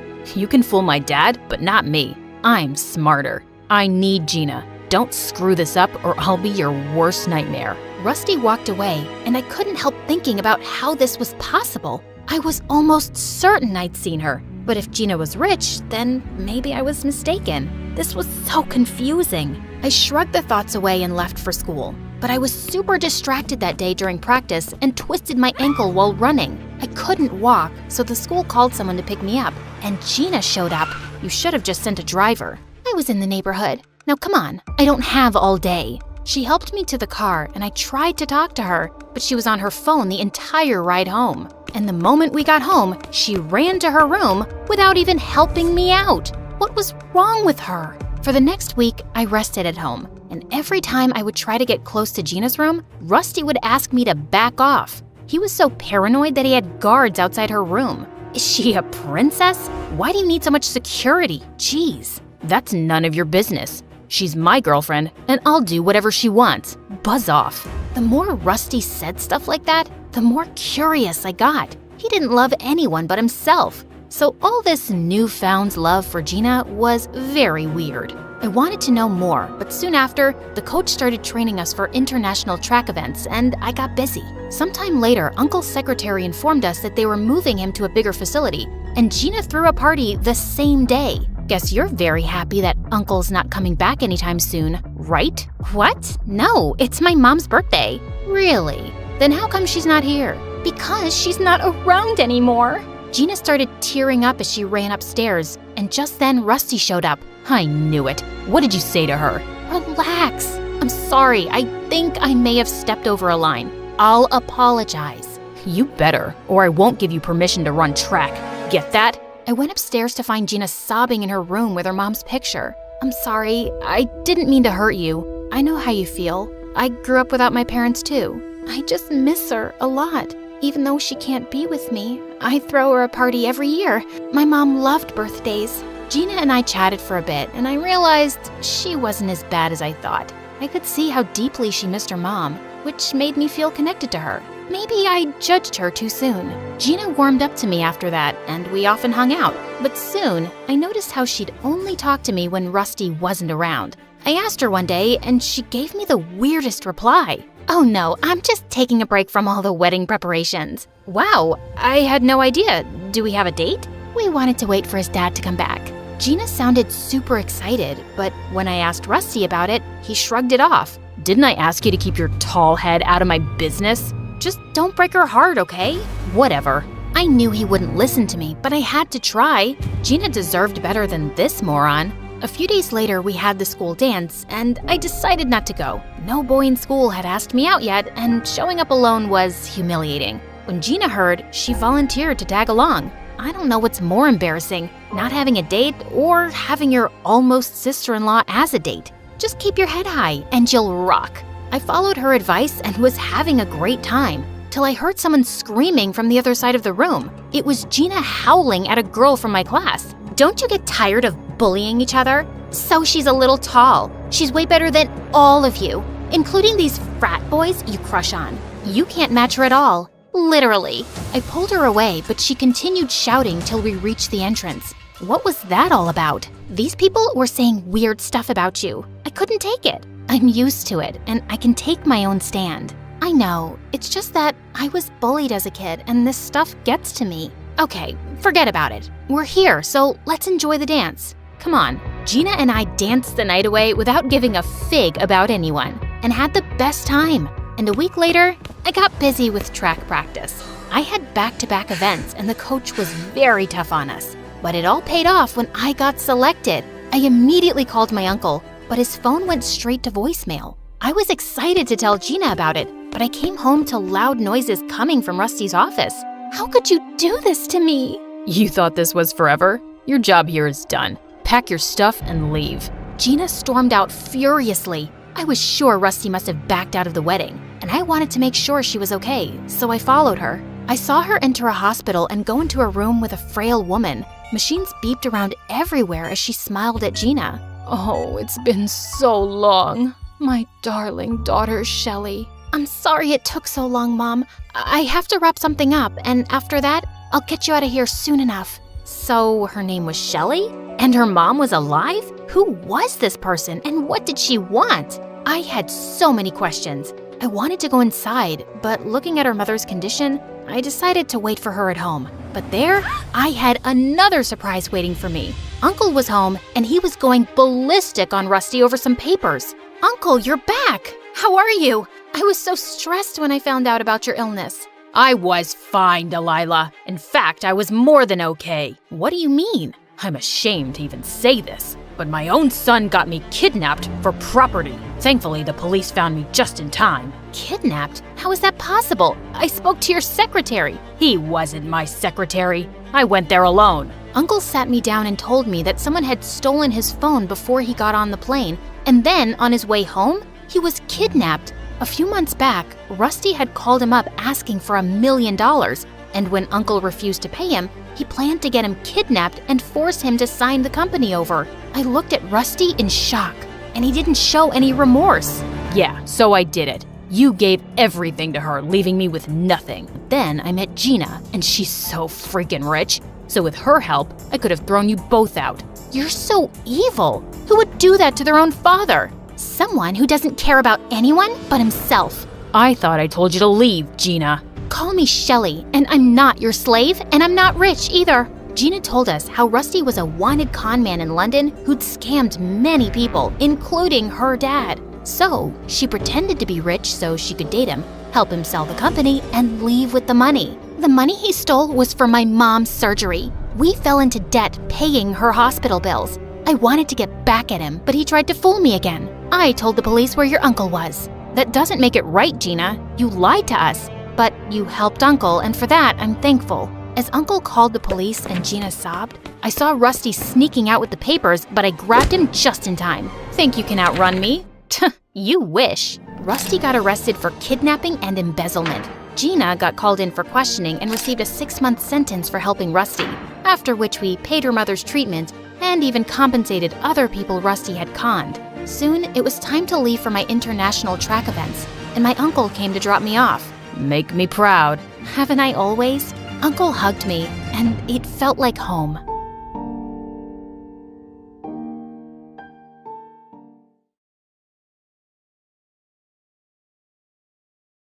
I never knew why, but I always seemed to annoy my parents. It wasn't as if they didn't like kids. They absolutely adored my brother John. He was always being showered with expensive gifts. In my case, they never even remembered my birthday. On my 10th birthday, I came downstairs and saw a tiny wrap box on the kitchen table. I ripped it open, only to have Mom walk in and snatch it away from me. "That's not for you. Look, she's torn the wrapping." Just then, John walked in, and they were all smiles. They handed the box to him, and inside was a key to a Porsche. He screamed in delight and followed them outside. He jumped into his new car. "Mom, Dad, let me take you around the block with this baby." And they were all off together. John was failing high school and was mostly just partying with girls, but that never seemed to bother my parents. Last Christmas, he brought 2 gorgeous girls home, and my parents looked like they couldn't be prouder. I had the duty of serving everyone drinks and food. I pretended to trip up and spilled an entire tray of drinks on John and his guests. Mom sent me to my room, and I was more than happy having dinner on my own. A couple of weeks later, he turned up with another girl, Alina, and said they were in a serious relationship and she was moving in with us. I wasn't even allowed to have friends over to study with. If I ever wanted to ask someone, Mom would say, "Are you too stupid to do your work on your own?" And here my parents were, welcoming Alina with open arms. To my horror, I heard Mom say, "Oh, John probably doesn't have enough closet space. Why don't you put your things in Gwen's closet? She can put her clothes under her bed." As I started cleaning out my closet, I said, "You know, this is Whisker's favorite sleeping spot. I hope he doesn't scratch all your pretty clothes." Alina shrieked picked up all her dresses and ran off. Later that year, my brother and his dumb girlfriend became proud parents to little Mike. My parents practically sobbed with joy at being grandparents, and I became the official babysitter. Anytime they were heading out to a party, they'd dump the baby on me and tell me they'd be late, which usually meant I'd be staying up till 2 trying to juggle schoolwork and diapers. To make matters worse, Alina was a mess.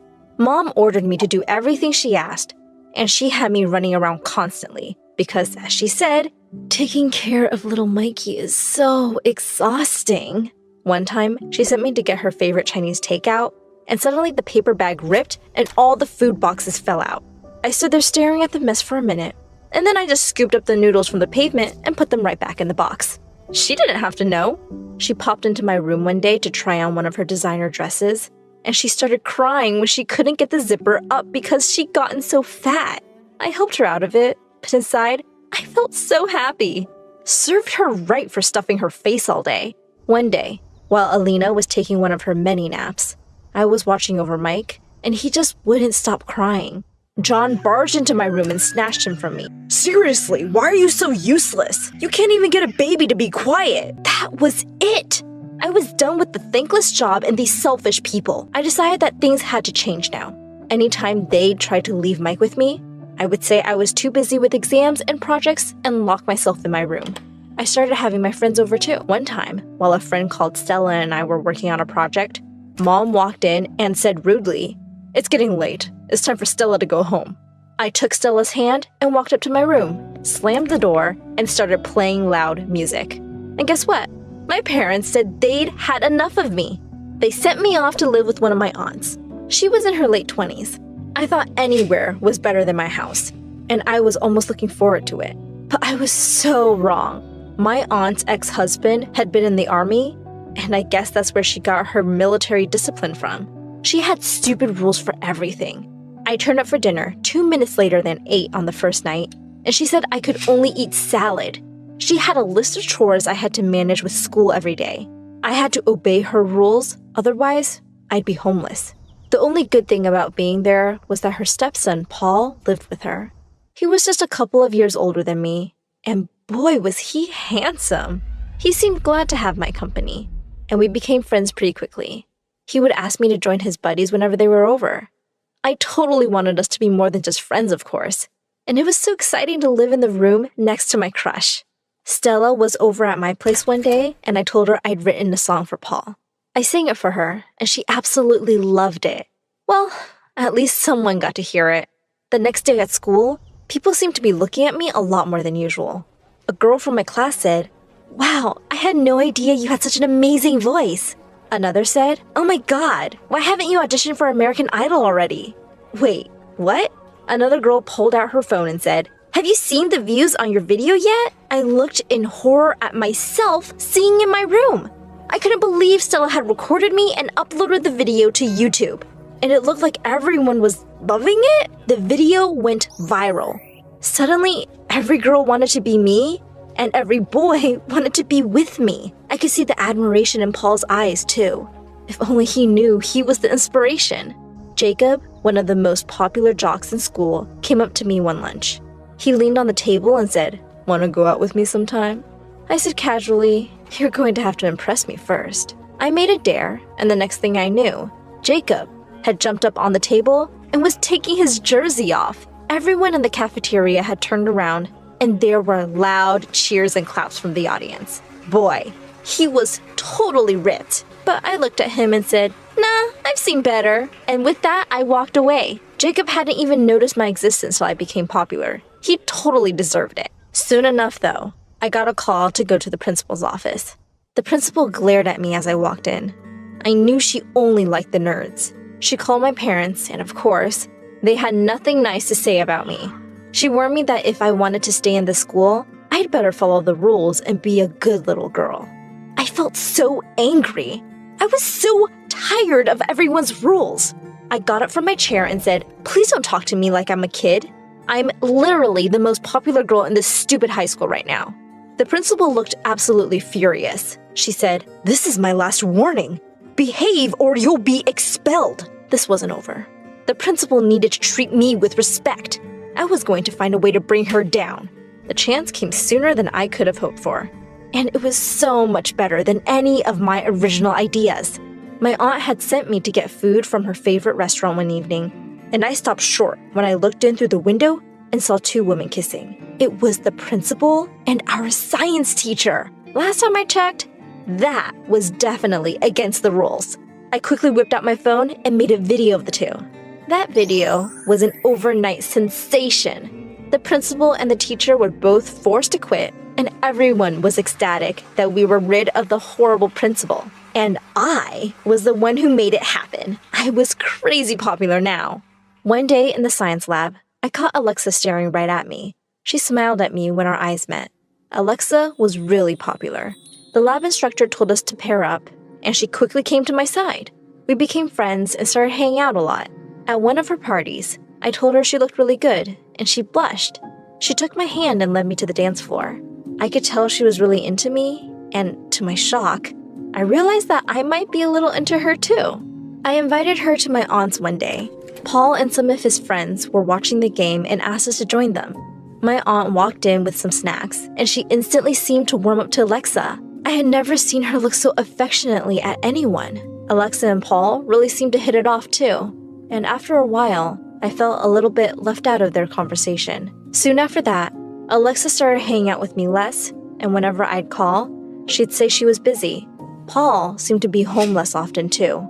I wondered if the two were hanging out together without me. One day, when I got home from school, I heard laughter from the lounge. It was Alexa and my aunt. Alexa said, hi, Gwen. I was just here to see Paul. I didn't care if my aunt liked Alexa better. I just couldn't afford to lose Paul. I decided to tell him how I felt about him. The next evening, I texted Paul to meet me in the garden after dinner. He seemed really surprised to see me all dressed up. He said, hey, Gwen, what's going on? I took his hand, looked deeply in his eyes, and said, I'm just a girl, standing in front of a boy, asking him to love her. I closed my eyes and leaned in to kiss him, but I suddenly felt him gently push me back. Paul looked completely shocked. He slowly said, Gwen, I'm a boy who's into other boys. I thought you would have figured that out. I have a boyfriend, actually. I ran away from the scene as fast as I could. High school was about to end, and I didn't want to live with my aunt anymore. Things were really awkward with Paul since that night. And besides, I was making enough from my YouTube singing videos to afford a small apartment on my own. One afternoon, the doorbell rang, and I was really surprised to see that it was Alina. She'd lost a ton of weight and looked fab. She said she needed my help, so I reluctantly let her in. She said, your jerk brother cheated on me. She and John had broken up, and my parents had sent him away to join the army. They were taking care of Mike. Since Alina's parents had stopped talking to her after she got pregnant, she had nowhere to go. She begged me to let her crash at my place till she could figure something out. I could hardly say no to that beautiful face, so I agreed. I thought I'd hate having her around, but I guess not being with my brother made her less of a jerk. In fact, she was going out of her way to cook my favorite meals and kept the house clean. I realized she was really good company. She was great at styling and helped me look amazing for my videos. One evening, I came home to a candlelit dinner for two. Alina looked stunning. Suddenly, she pulled me in for a kiss, and I kissed her back. We were super happy together. Our video series became more and more popular, and we were now a famous YouTube couple. We were making really good money, and we moved into a bigger house. Alina asked me one day if I'd have dinner with her sister. I knew she really missed her family, so I happily agreed. When her sister arrived at our table, I almost fell off my chair. It was Alexa, and she was with someone. It was my aunt. Needless to say, that was one awkward dinner. I just wanted to put the past and these people behind me already. I spoke too soon. Just a few days later, I got a text from my brother saying he wanted to come see us. I was curious about what he wanted, so I invited him over. The next day when he turned up, he looked around the house and said, wow, Gwenny, you've done really well for yourself. Just then, Alina walked in and sat down next to me. John looked a bit angry. I said, yes, as you can see, I have a much better life than you. I have everything you could possibly want. He forced a smile and said, well, yes. So here's the thing. I have a great business plan. I need $100,000 for it though. Can you lend me the money? Why was I not surprised? I said, I'd rather throw the money in the gutter than give it to someone as selfish as you. That seemed to be too much for him. He jumped to his feet and shouted, no matter how rich or famous you get, Mom and Dad will always like me more. You will always be alone, no matter what you do. With that, he stormed out. I smiled at Alina and pointed to the camera that had been running the whole time. I uploaded the video to my channel and told my viewers all about how my family had mistreated me. A few weeks later, my parents showed up with Mike. Turned out, John had sunk all their money in a stupid business investment and had come to ask me for money to pay his debts. He couldn't get a loan from anywhere, and they had to sell their house. They cut ties with him completely now and begged me to help them. I couldn't forget how they treated me, but I was better than them. Plus, they had looked after Mike all these years. I forgave them, and Alina and I moved them into a separate wing of our mansion. At our grand New Year's party, Alexa came by looking absolutely stunning. Apparently, she was no longer with my aunt. She kept flirting with me all evening and was conveniently by my side when it struck 12. She said, I guess I'll have to kiss you now. I pushed her aside and walked off.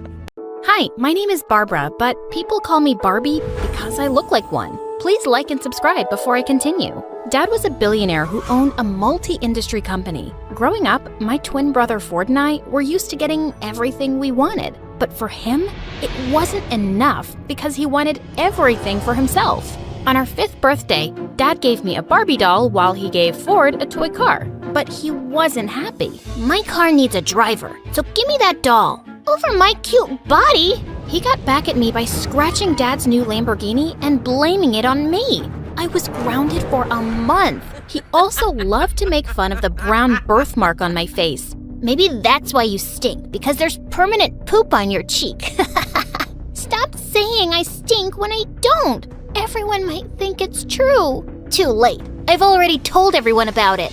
I tried complaining to Dad, but he was always too busy to care. But one day in the 5th grade, I discovered a way to cover up my birthmark by using loads of makeup. I told Ford that I had it removed by a doctor, and he was so stupid he actually believed it. He was always a pain in the butt, until he started dating this gold digger Tiffany in high school. He got too busy to annoy me all the time, thank God. In 10th grade, my boyfriend Zach and I decided to celebrate his birthday by going away to Greece for the weekend. We were about to take off in Dad's private jet when suddenly, the pilot came out of the cockpit and said we had a problem. I looked out the window and saw Ford arriving with Tiffany. What are they doing here? We're celebrating our anniversary in Hawaii, so all of you, get out.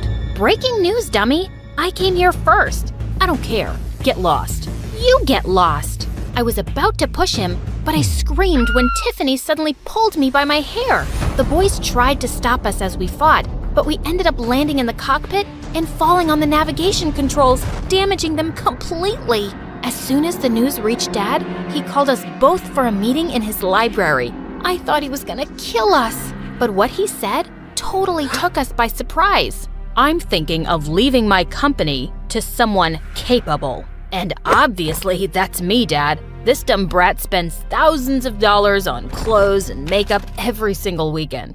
Hello? You literally buy whatever your girlfriend pouts her lips for. Enough. You're both too dumb and spoiled. I'll give you a month to prove yourself, or I'll leave the company and all my fortune to a stranger instead. Prove ourselves? In what way, Dad? Figure it out, and make me proud for once. It was gonna be tough, but there was no way I'd let Ford win this. The next day, I visited Dad's company's headquarters to study the performance for the past year, and I found out that Dad had been planning to develop a new mall, but he was having a hard time getting approval for its location from the mayor's office. Wait a minute, what if I dated the mayor's son, Leo, so he'd help me win his dad's approval? Leo was a senior in school, and Dad would be impressed if I was dating a smart future politician. There was only one problem, my boyfriend. I needed to get rid of him. The next day at school, we were having lunch together when he suddenly sneezed, and I started crying hard.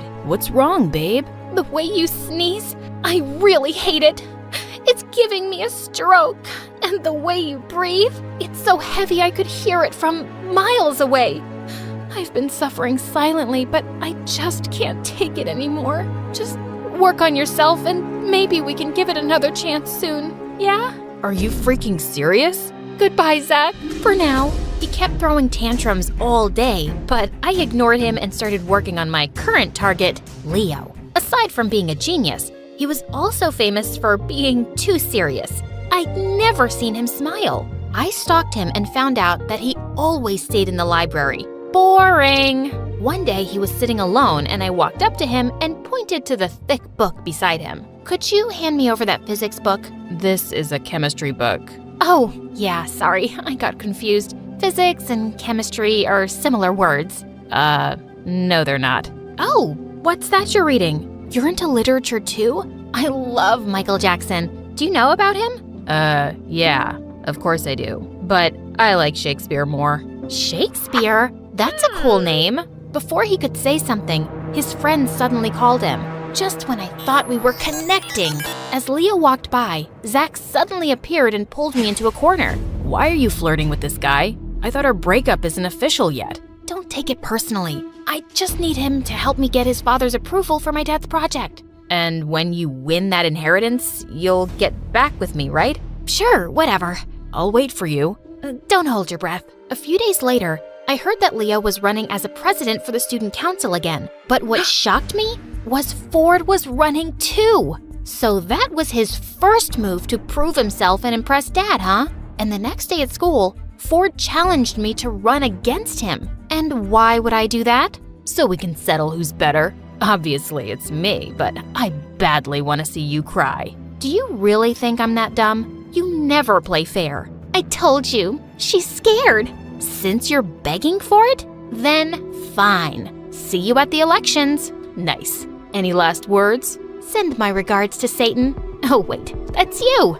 And with that, I stormed off. But if Leo was also running, I didn't have any chance to win. He had already won 3 times in the past. I immediately talked to him about this. I also want to run for school president, but with you on the list, I don't think I stand a chance. So you want me to back out? Yeah. Leave it to me this time. Why are you running? Basically, I hate my brother and he's running and I want to beat him myself. But I need your support. And what do I get in return? You can date me, I guess. To my surprise, he smiled at me and said, "Sure." Wait, are you serious? He just winked at me and walked away, leaving my heart fluttering with that smile. I was so confused. It was time to put our names down as candidates the next day, and I was surprised to see Leo was running as my vice president instead. What are you doing? Supporting my girlfriend. So he really was serious about it. I couldn't believe making him fall for me was this easy.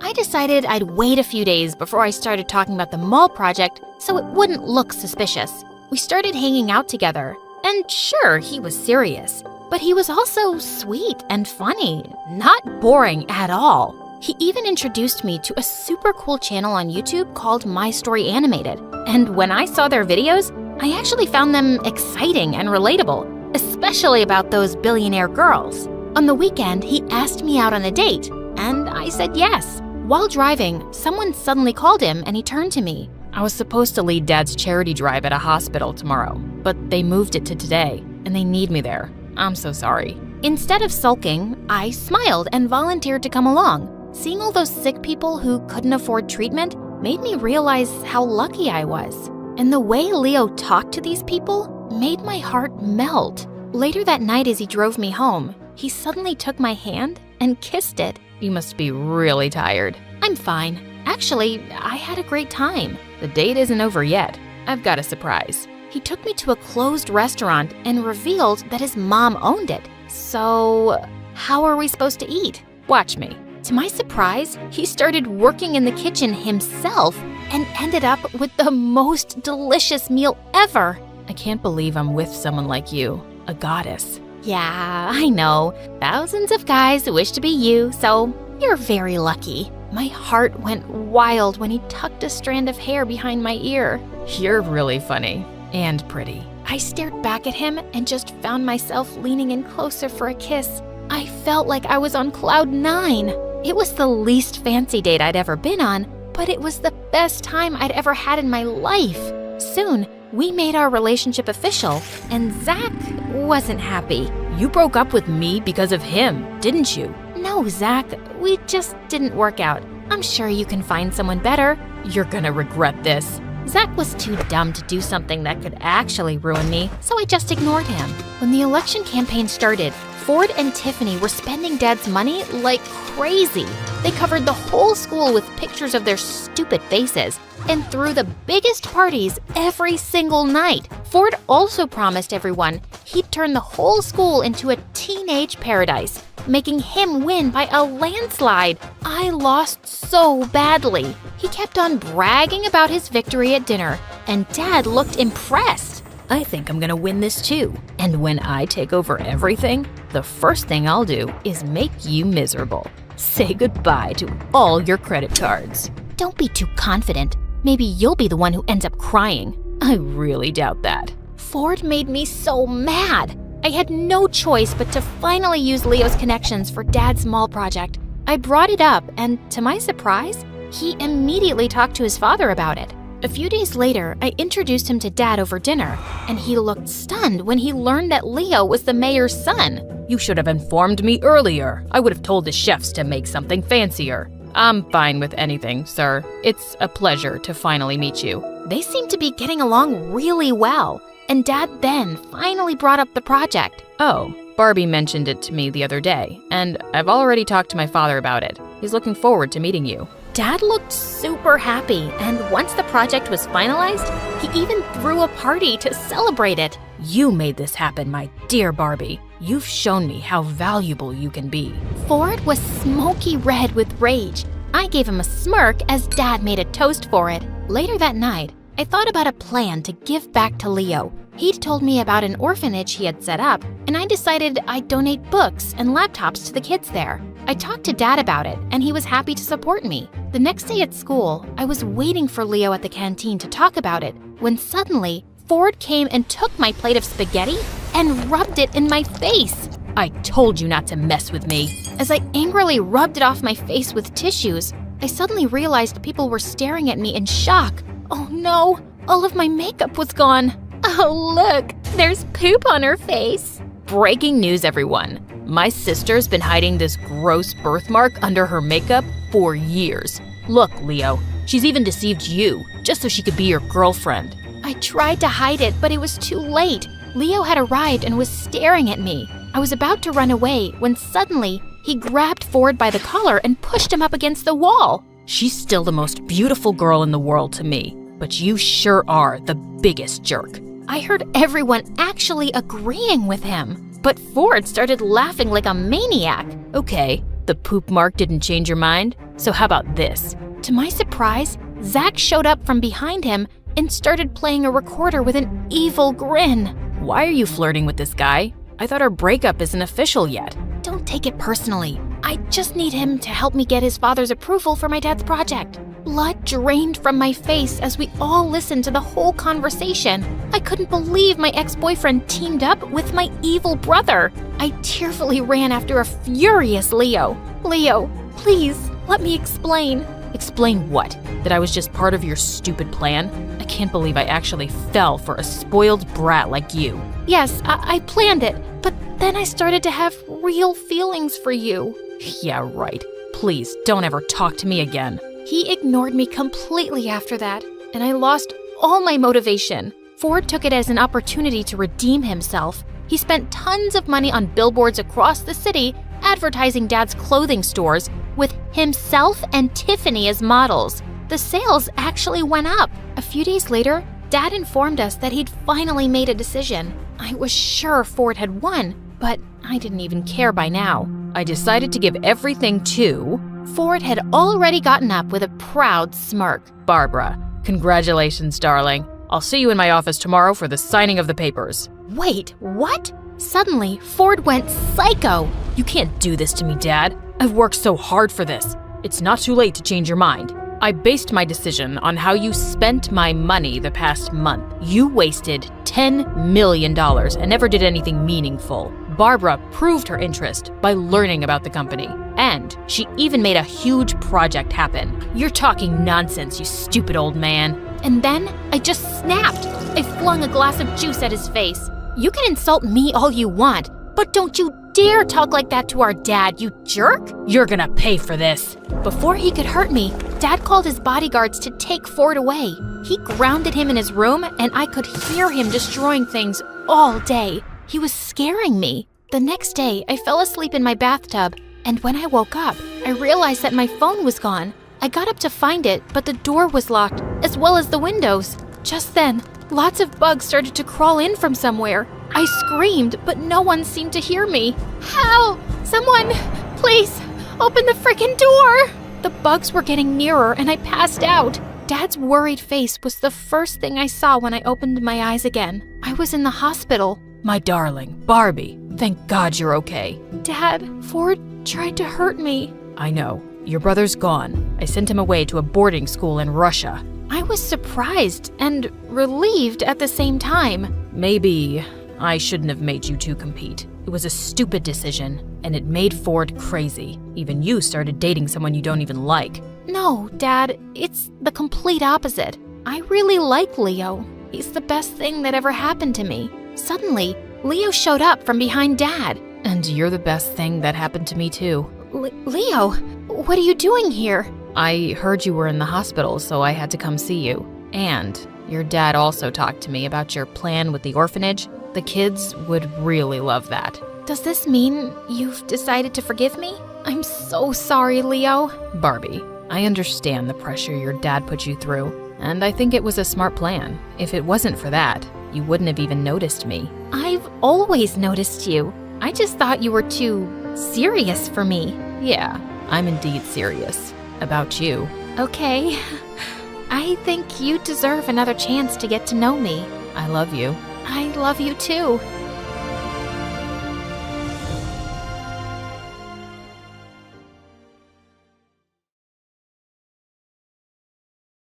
Hi everyone, my name is Judah, and I live in Seoul, South Korea. I was only 4 years old when I learned that something was very wrong with my mom. Other kids always hug and kiss their parents. Why can't we do that, Mommy?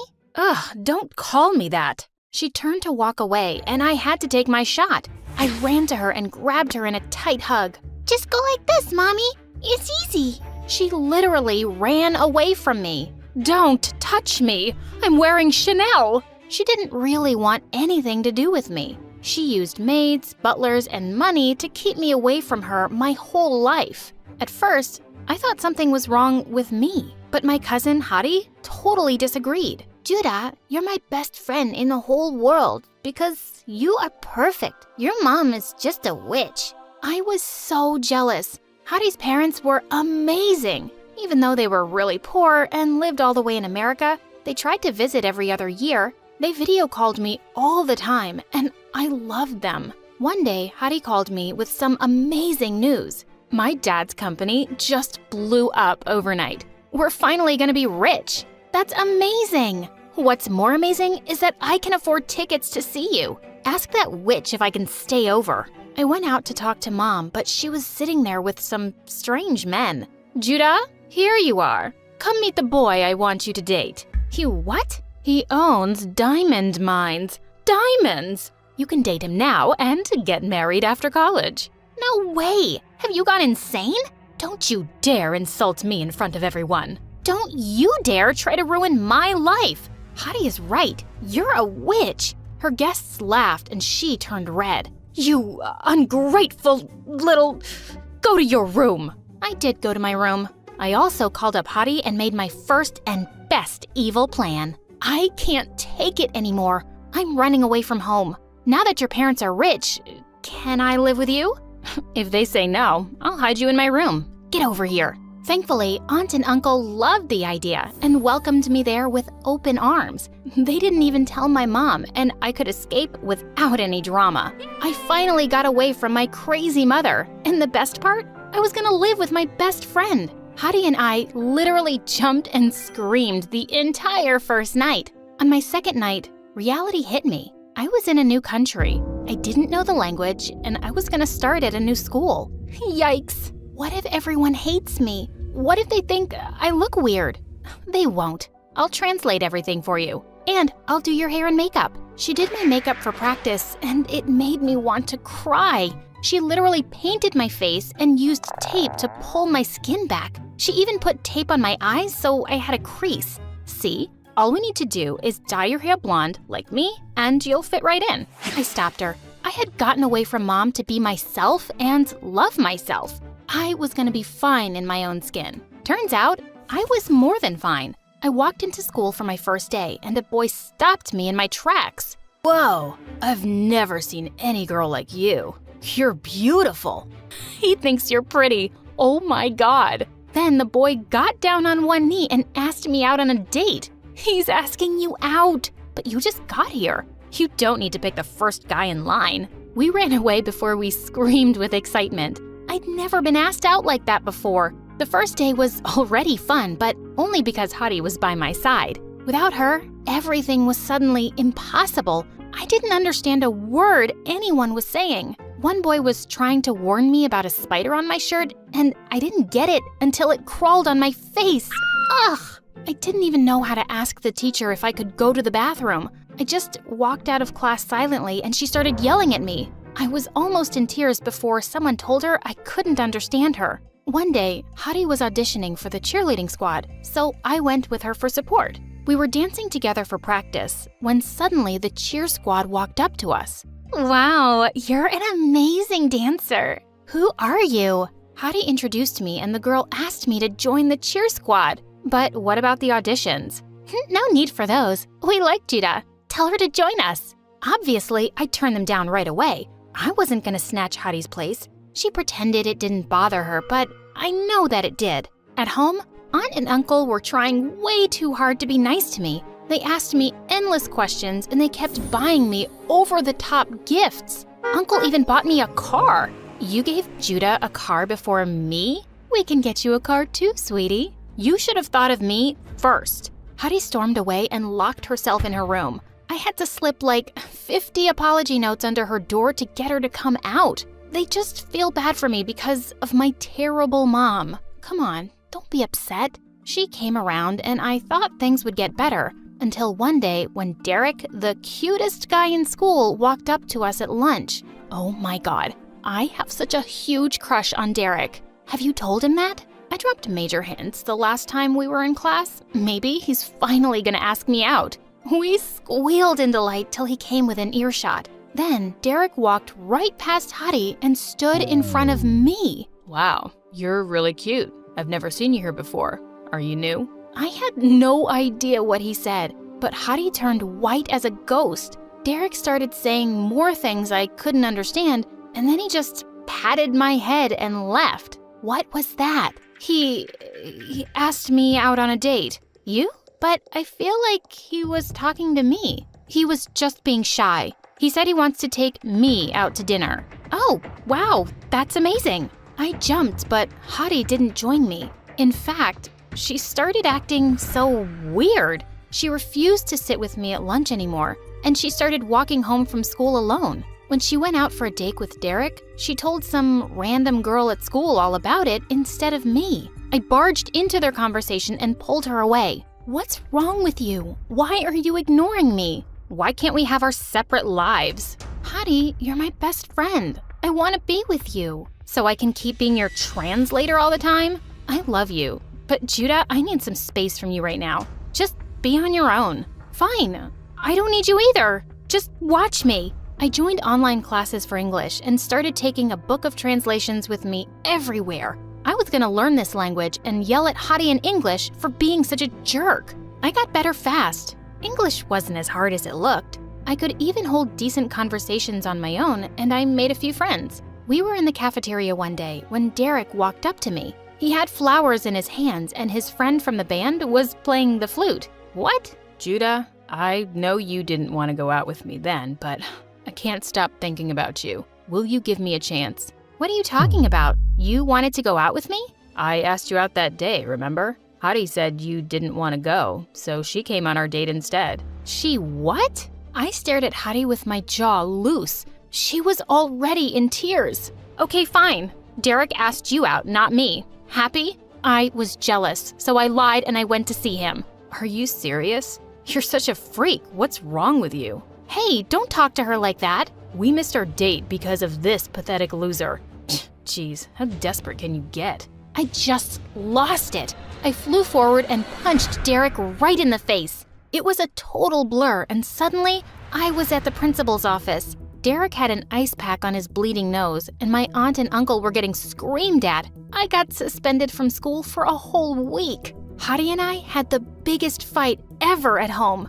I would never date someone you had a crush on. How could you be so mean to me over some stupid boy? It's not about the boy. Ever since you came here, you've just taken over. My friends, the cheer squad, the guy I like, you're getting everything. Even my own parents like you better than me. Hottie, don't say that. You're sisters. We're cousins. I'm your daughter, but all you want to do is talk to Judah and buy her crazy presents when I never got treated that way. We're just trying to make up for past mistakes. What mistakes? That was when my aunt told us her final secret. Hottie and I were non-identical twins. They were my parents. I sat there in shock while my aunt explained how poor they were when we were born and how they had to give me away to her rich sister. Why did you keep Hottie? Why not me? You were having a lot of medical issues as a baby. We couldn't manage the bills. I thought my sister would take better care of you. I see. I thought I had one mother who didn't want me. Turns out I had 3 parents, and none of them wanted me. Judah, it's not like that. I got up and ran to my room. I started packing my things through a haze of tears. Judah, no, please don't leave. I'm so sorry. You abandoned me with a monster. You waited 17 years to tell me the truth. Don't pretend you care. I stormed out and didn't look back once. I was done trusting my family. My heart was broken. I sold the car Uncle gave me and used the money to rent an apartment. I got a job and focused on my studies. I turned my heart to stone. So when Hottie tried to apologize to me 100 times, she always failed. I did miss her a lot, especially during the special moments of my life. When I got into the college of my choice, when I got my first job, on the day of my wedding, I almost called her twice. Hottie had become a huge influencer with millions of followers. She was only a DM away, but I felt too guilty for not making up earlier. My husband and I went hiking in a national park for our honeymoon when suddenly a crazy storm hit us and I got separated from the hiking group. I shouted till I lost my voice, but no one heard me. I walked and walked until I realized I was just moving in circles. I'm not giving up. You can't have me, Forrest. I was lost in that jungle for 3 days and 3 nights. I hid in caves when it rained, and I only survived because of the water and food in my backpack. On the 3rd night, I was about to go to sleep when I suddenly heard people shouting my name. Thank God!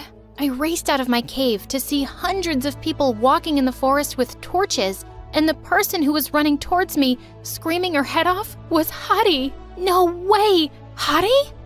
I found you. I found you. Hottie and I hugged each other so hard we fell to the ground. I'm so happy you're okay. Oh, thank God. How are you here? Who else was gonna find you? My followers work way faster than the police. I burst into tears and hugged my sister tight. Hottie, I don't know what I would have done without you. I'm so sorry. Don't you dare say sorry to me. You were the one who got left with that witch. I was all you had, and I was so terrible to you. Just forget everything that's happened before this. Today, you saved my life, and I'll love you forever for it.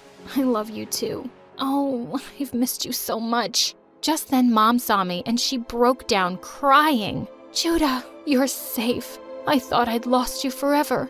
I'm so sorry, Judah. I'm sorry I gave you away, my baby girl. I just thought I couldn't take care of you. I loved you too much, and if something happened to you just because I couldn't afford the medical care, I would have... You did your best, Mom. I know you did. Didn't you just say Mom? Yes, Mom. Oh my God. My mom hugged me again, and Dad joined in seconds later. We cried and laughed together, and my family was finally whole. Hey, Hey guys, I'm Kaylee from LA. Please like and subscribe. Ever since I was a little girl, I've always loved to sing. My grandma was a professional singer. She sang around the world with the most prestigious orchestras and operas. I miss her and her voice so much. When I got to 10th grade, I became the singer of the family. I went to the most prestigious performing arts school on the West Coast. My favorite class was music, of course, and my favorite club so far was show choir. We had been the best in the state for 14 years, with the trophies to prove it. My best friend Addison is also in show choir with me. He and I met in kindergarten and have been inseparable ever since. He's the funniest guy I've ever known. He's also gotten pretty cute over the years too. Or at least, that's what all the girls in school think. But I just don't see him that way. Hard to see someone that way when they used to sneak over from next door and put frogs in your bed. Yuck. One day, our show choir teacher, Miss Conrad, had big news for us. We've been asked to compete at this year's National Show Choir Competition. All right! Yeah! But to ensure we get top scores, the soloists will have to be chosen very carefully. Miss Conrad told us that we were going to have to audition for the big solo right in front of each other in 1 week. My nemesis, Heidi, started bragging in front of the whole group. We all know who's going to get it. Me, of course. Everyone knows I have the stage presence of a star. I don't know. I think Kaylee might give you a run for your money. She's got star power and the voice to match. The others' eyes widened. Were they about to fight? Just then, the bell rang. As everyone left the class, I swatted Addison on the arm. Don't start fights with Heidi. She's my biggest competition. That's exactly why you have to stand up for yourself in front of her. I just don't want anyone to think I think I'm better than her. Well then, I guess that's why I'm here. To remind them for you. What would I do without you? Good thing we'll never have to find out. I was so nervous, even though I'd sung in front of our choir before, but the pressure was on. The whole week leading up to auditions, I practiced. In the shower, in the car, between classes. I really wanted to beat out Heidi for the big solo at the end of the show. Finally, audition day arrived. I woke up, put on my cutest outfit, curled my hair, and took extra time with my makeup. After all, if I'm gonna be a big star one day, I might as well start dressing like it now. When I stepped out of my house to walk to school with Addison, his cheeks turned super red. What's wrong? Nothing. You, just look different is all. Your hair is... Oh no, does it look bad? Maybe I should have worn it up. I'll just go change. No, leave it. You look good. Great. When I arrived in class, Heidi was sitting in the front row looking totally perfect. What was I thinking? With her shiny hair, big eyes, and as much as I hated to admit it, her beautiful voice, why would anyone ever look twice at me? But I just tried to remember what my grandma would always say. It's not about who sings the loudest or looks the prettiest. As long as your song comes from your heart, people can't help but listen. So I took a deep breath and sat down next to Heidi, right in the front row. She gave me a once-over and rolled her eyes. Who cared what she thought? I knew I looked great. Miss Conrad sat down at the piano and called Heidi up first. After she finished singing, I applauded politely, along with everyone else. Then, it was my turn. I stood confidently and turned to face everyone. Addison gave me a thumbs up from the back row. Such a good friend. Miss Conrad played the opening notes for my song when suddenly, the door to the classroom burst open behind me. I turned to look, and standing in the doorway was the most handsome boy I'd ever seen. Tall, with long brown hair that fell perfectly into his eyes. He looked just like a fairy tale prince. My jaw dropped. He handed a note to Miss Conrad. "Class, this is our newest addition, Patrick." He waved to everyone, then put his hand on my shoulder, looked deep into my eyes and said, "I'm so sorry I interrupted your audition. Knock 'em dead." Then he took my seat right in the front row. I gulped. Oh, now I was nervous again. I shook off my nerves, took a deep breath, and nodded to Miss Conrad. As she played, I could feel the music filling me up, all the way to the top. I opened my mouth to sing and let my song come from my heart. When I finished, the whole class burst into applause. I felt like I was walking on air. Patrick got up to sing something last minute. He was so good. The next day, Miss Conrad put up the list, and I had gotten the solo. And she'd even added a duet in the middle of the show for Patrick to sing with me. Looks like it's you and me, Kaylee. I'm so honored to be singing with someone as talented as you. I felt my cheeks turn red, and he grinned. You're so cute when you blush like that. Be careful, or I might just fall in love. He walked away with a wink at me. I couldn't believe he'd just said that, and neither could Heidi, who'd been listening around the corner. Don't get too comfy with that solo. Once Miss Conrad figures out that you'll cave at the first sign of pressure, I'll be ready to step in. Eavesdrop much? Jealousy isn't your color, Heidi. The next day, we started rehearsing for nationals. Everyone was working so hard, and Patrick and I sounded great together. But when it came to our dance, it was like I'd suddenly grown a second left foot. No, Kaylee, no. Once more from the top. Miss Conrad, I'm happy to come up front and show Kaylee how it's done. Not necessary, but thank you, Heidi. Just here for the team. After I knocked Patrick over by mistake for the third time, Miss Conrad called it a day. Kaylee, please go home and practice, practice, practice. Ugh, I could have wiped that smug look off of Heidi's face. Everyone went to start packing up their bags, and I started to head backstage to get my bag when Patrick came up to me. Hey, gorgeous. Want to stay and practice a little with me? Then it'll be perfect by tomorrow. Oh, I wouldn't want to impose. Your toes must be all bruised. That's okay. I really don't mind. And I wouldn't mind spending a little quality time with my co-star. Well, if you insist. Just then, Addison came up to us. Hey, Kaylee, ready to go? That's okay. I should really practice a little longer. I can practice with you. I could use a few run-throughs myself. Oh, well, Patrick already offered to stay behind and practice with me here. He did he? How are you gonna get home? I can drive her. Oh, do you live in our neighborhood? No, but, I mean, if it's not really convenient for you, I'm not spending time with Kaylee because it's convenient. Neither am I. I'm spending time with her because she's cool.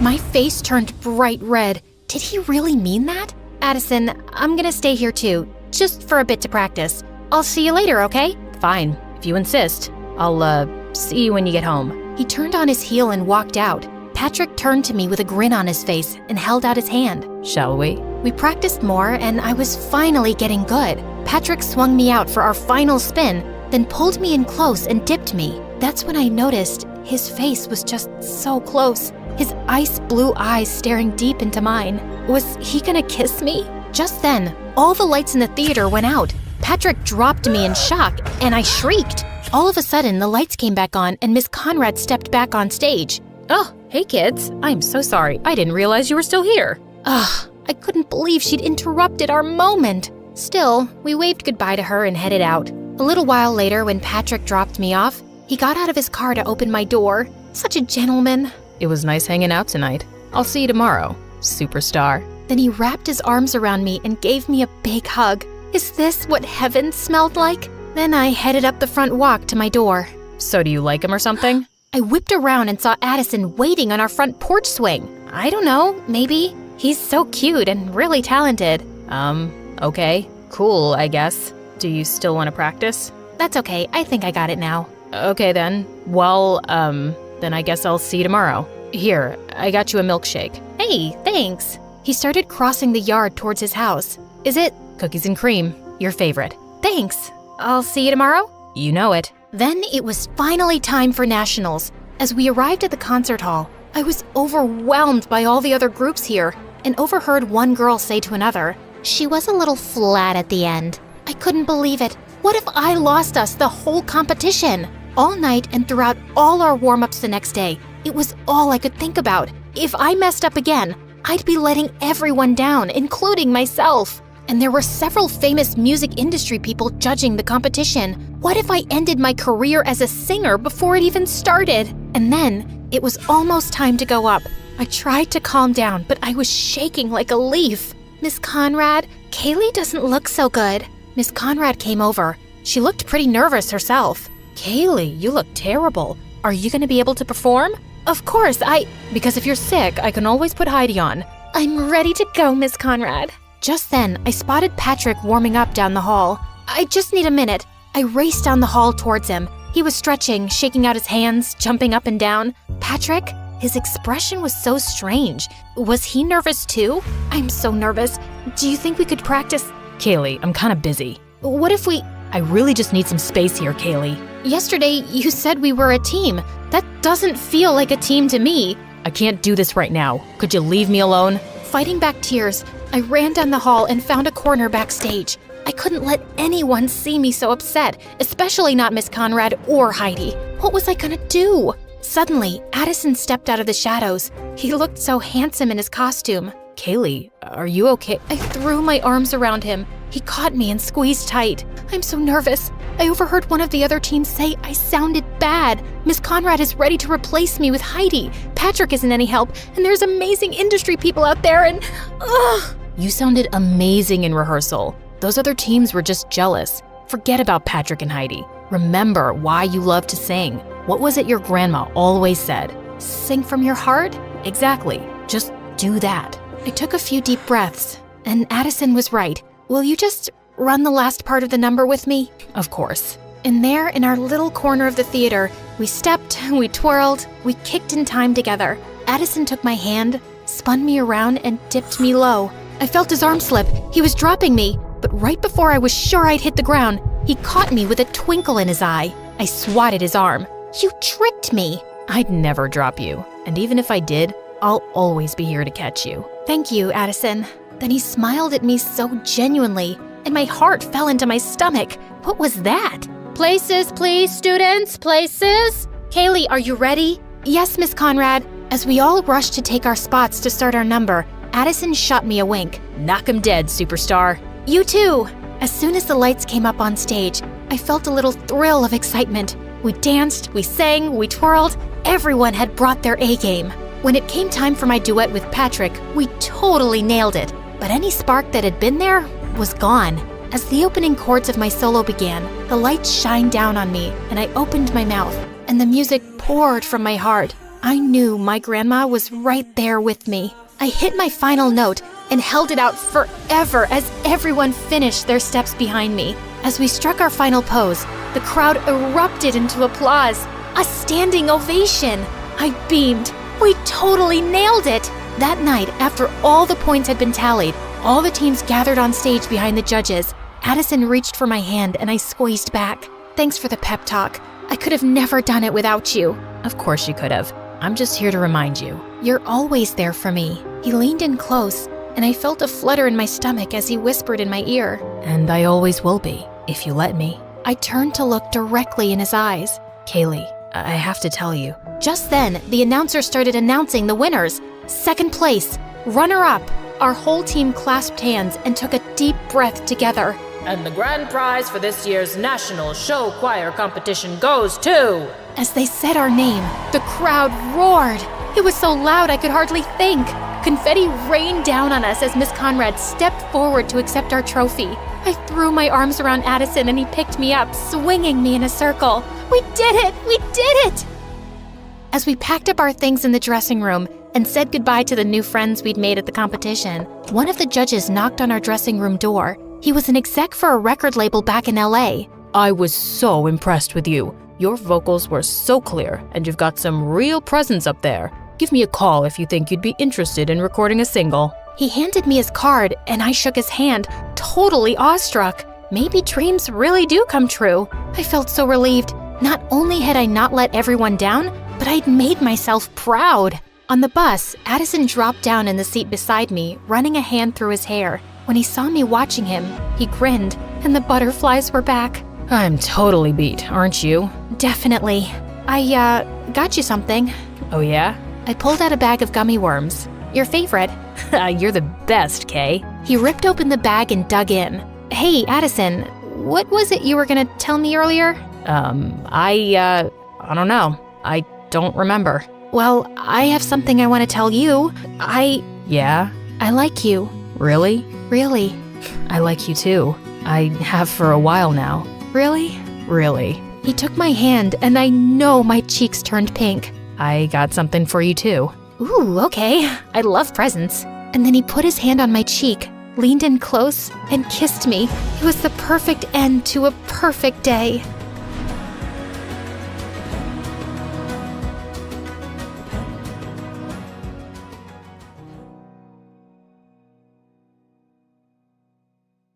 Hey friends, I'm Esmeralda. I live in a small town in northern Spain. Please like and subscribe. The day I was born, my dad was shocked to see that I had a patch of white hair right in the center. Let me see her. Oh, wow. My mom had a white patch too. We've been blessed by Mother Nature. My mom was so different from other moms. She was very superstitious and into exploring the healing power of nature. To protect me from the evil eye, she would cleanse the house with sage smoke and make me wear all types of charms. Well, my dad got sick of all this and left us when I was just 5. Because of Mom's beliefs and my white hair, the town folk were rather mean and called us witches. I always thought these people were so foolish because Mom was the nicest. She never seemed to be bothered by them, so I wasn't either. But things started to change in 7th grade, and I had a crush on a guy at school, Caleb. When I told Mom, she put a charm bracelet around my wrist. Oh, sweetie, take this for some extra luck and ask him out. But when I did, Caleb started laughing in my face. In your dreams, Grandma. Why would I like a freak? You could have just said a simple no, jerk. Oh God, have I made you angry? What you gonna do now? Ask Mommy to turn me into a frog? Or make some love potion for me? And I just saw red and attacked him. We were both sent to the principal's office and ended up in detention. You're such a witch. Oh, yes, I am. And you know what we do with people who know our secret? We curse them in their sleep. So I guess I'll see you tonight. The very next day, something bizarre happened. Caleb wasn't present, and his friend told everyone he'd gotten chickenpox. Suddenly, everyone was looking at me like I had something to do with it. Guess he should have gotten vaccinated. It was a joke, but the others didn't get it and started avoiding me like I had horns on my head. I was in a bad mood all the way home. Can't we just move away from this stupid place? I hate how people see us, Mom. What's important is how you see yourself. We don't run away from our problems, love. Easy for you to say. You don't have to go to school. I stomped out of the car as soon as we got home, when suddenly a ball of snow hit me in the head. It was Mom, and she was grinning at me. Before I knew it, we'd gotten into a snowball fight and we were lying in a heap laughing. Say it. You know you want to. Come on. Okay, you're the best mom ever. I could never be mad at Mom for too long, but soon I started losing the few friends I had because of Mom. She would either make them stupid charms or would do tarot card readings for them, and their parents really had a problem with that. Once at a parent-teacher meeting, Mom walked into the classroom and climbed onto the teacher's desk. The vibes in this room are so negative. Let me cleanse the aura first so we can have a positive, wholesome day. And then she closed her eyes and started chanting something, and everyone screamed and left the room. After that day, I became the school's official outcast. Why did Mom always have to be herself? I decided that things would be different in high school. I told Mom she didn't have to pick and drop me off anymore because I'd be taking the bus. I just wanted her to stay away from my school as much as possible. When I walked into the hallway on my first day, I heard some noise, and I saw a girl dressed as a goth holding Caleb by his collar. Don't mess with me, punk. You think you're really cool for making fun of me, huh? I'll make you scream for your mommy. When she let him go, I couldn't stop myself from clapping, and everyone stared at me. What? That was pretty awesome. Finally, someone showed him his place. I guess she's a witch just like you. Did you both go to the same summer camp for witches? Hey, shh. Do you hear that? It's the sound of me not caring about what you say. Seeing everyone laugh, Caleb looked like a ripe tomato. I'll get back at you both. And he stormed off. What a jerk.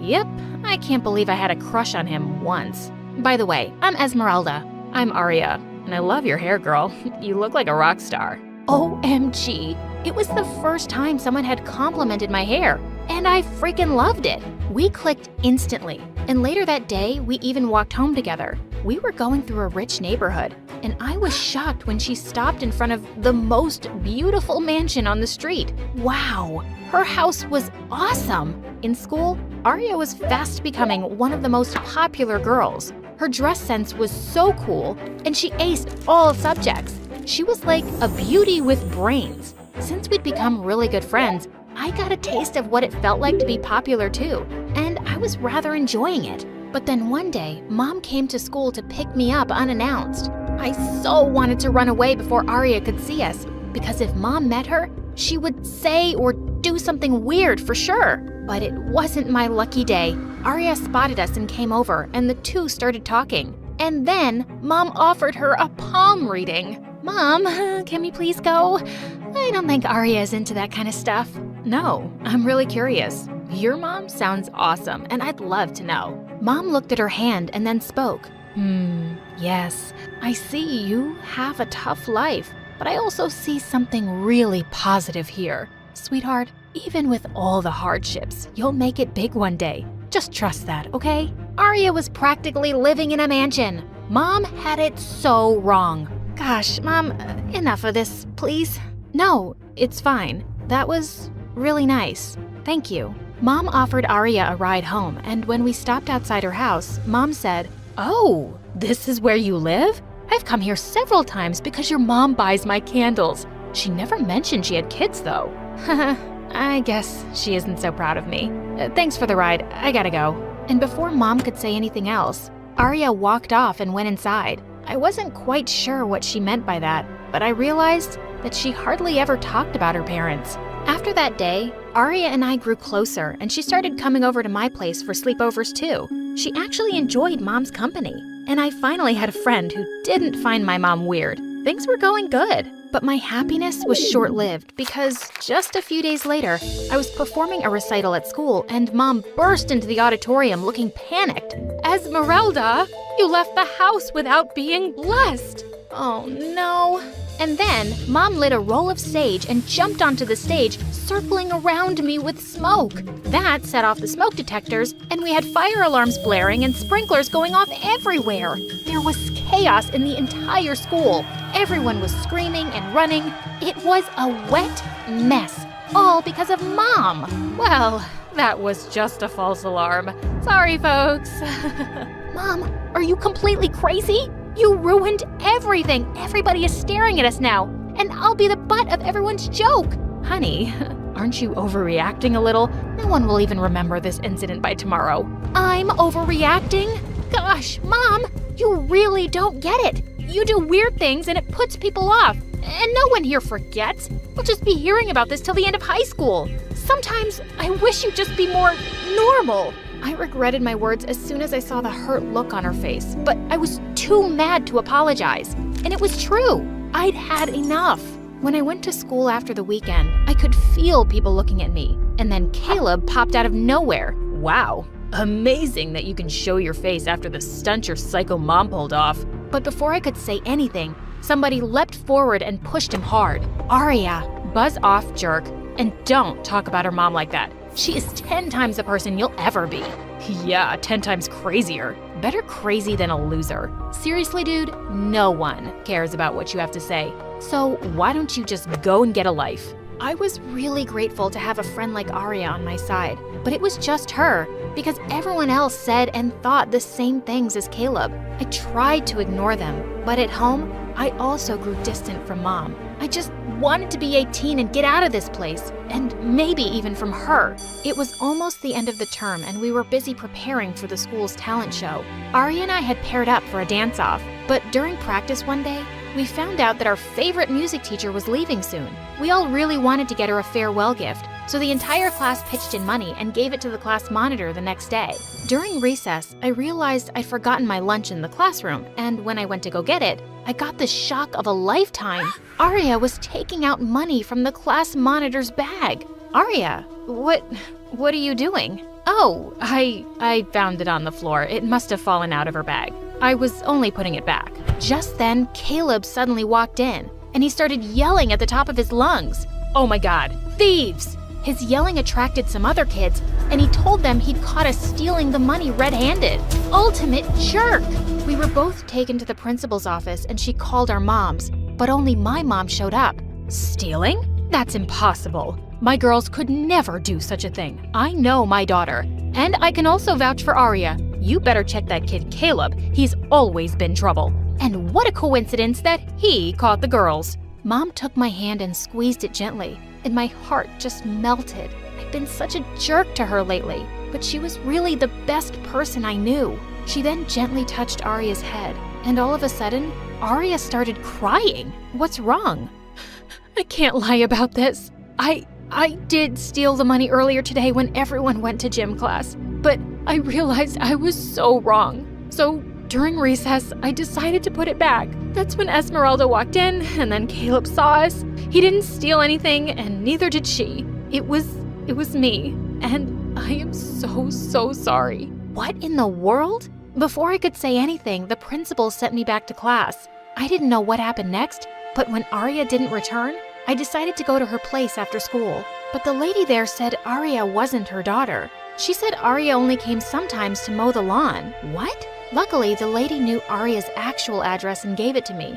And when I got there, I found her sitting on the stairs. What are you doing here? What are you doing here? Is this where you live? Gosh, who are you, Arya? And why have you been lying to me all along about living in that mansion? I never said that was my place. I just said I'll stop here. Esmeralda, even this isn't my home. I don't have a home. I'm a foster kid. But why didn't you tell me? And you always wear nice clothes and shoes. How did you manage?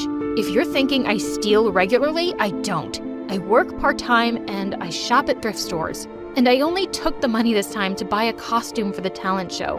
It was wrong and so stupid. And I never told you about me because I didn't want to be pitied. I just wanted to fit in. I'm sorry. I sat next to Arya and hugged her, and I told her I loved her no matter what. If it wasn't for your mom, Esmeralda, I would have been expelled today. What? And then Arya told me how Mom convinced the principal to give her a second chance. As a result, she was just suspended for a week instead of being expelled. I swear, your mom is an angel. At that moment, I felt even worse about all the things I'd said to Mom. I ran home, and the moment I saw her, I hugged her tight. I'm such an idiot, Mom.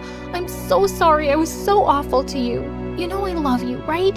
Yes, sweetheart, I know. On the day of the talent show, I was really nervous about dancing alone. But right when I was about to step on the stage, Arya appeared with Mom. You're here! And the hair looks awesome! Well, I did the hair. And I'm here because your mom got me the dress and convinced the principal to let me participate. As the three of us hugged, we suddenly heard Caleb behind us. Oh my God, you aren't expelled? I'll have to take it up with the school board. Zip it, kid. When Mom turned and glared at Caleb, he suddenly stumbled on something and fell on his butt. You're all witches. When did I say we weren't?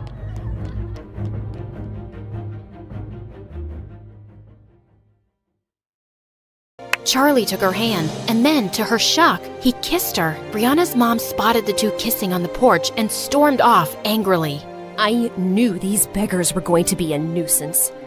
Everyone in school was shocked to see Brianna and Charlie walking into the hallway holding hands, and all anyone could talk about at recess was the brand new couple, and Madison and Elijah were pissed. I always knew Brianna wasn't really one of us, and she's proved how low class she is. To think that she had a chance with someone like me, and she chose that gutter rat. Trash likes garbage. But later in the hallway, Amber caught up with Charlie and Brianna and gave them a hug. You guys are so cute together, and I'm so happy for you. Really? I'm pretty sure I heard you call us trash and garbage.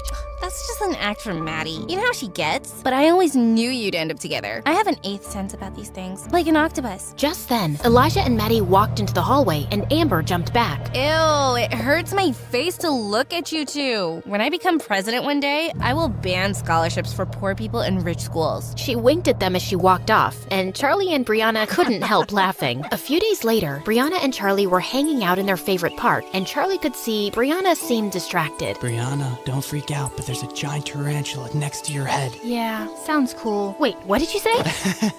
I was kidding. Where are you lost today? It's nothing. Well, it's not nothing. Ugh. Here, read this critic's review on the latest Stargirl episodes. It's awful. You can't be taking this seriously. You don't sound like you have a half a brain, and your acting isn't underwhelming. Come on, this guy doesn't know what he's talking about. Yes, he does. And I know the show isn't the best, but I had to start somewhere, right? Of course. And people love it. Except that the show's ratings are tanking, and the next season might be canceled.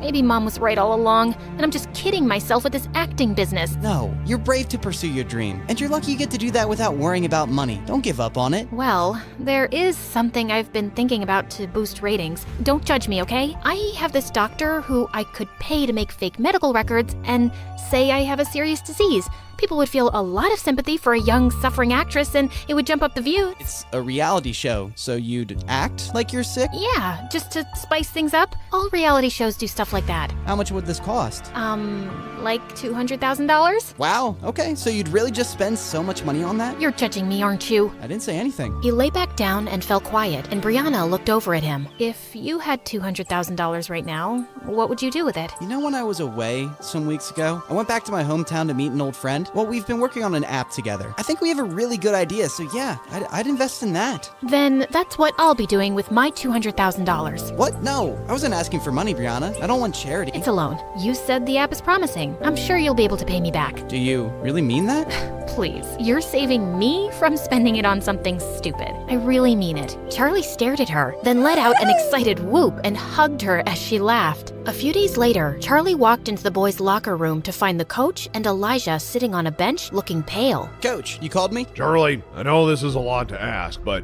we have the season's biggest game next week, and Elijah still can't play. He's hurt himself in practice, and we need a captain. It'd be a huge favor to the team. Otherwise, we're out.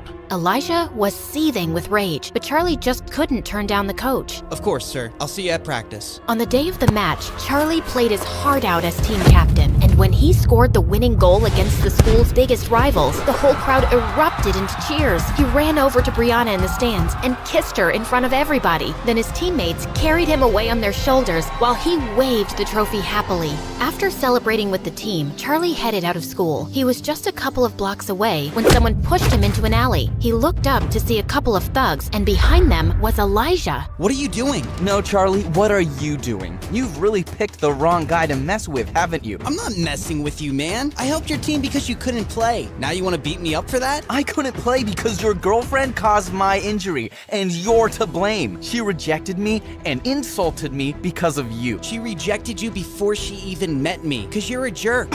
You little weasel. You might be flying high right now, but I've been trying to warn you, you don't belong here. What makes you think Brianna is so different suddenly?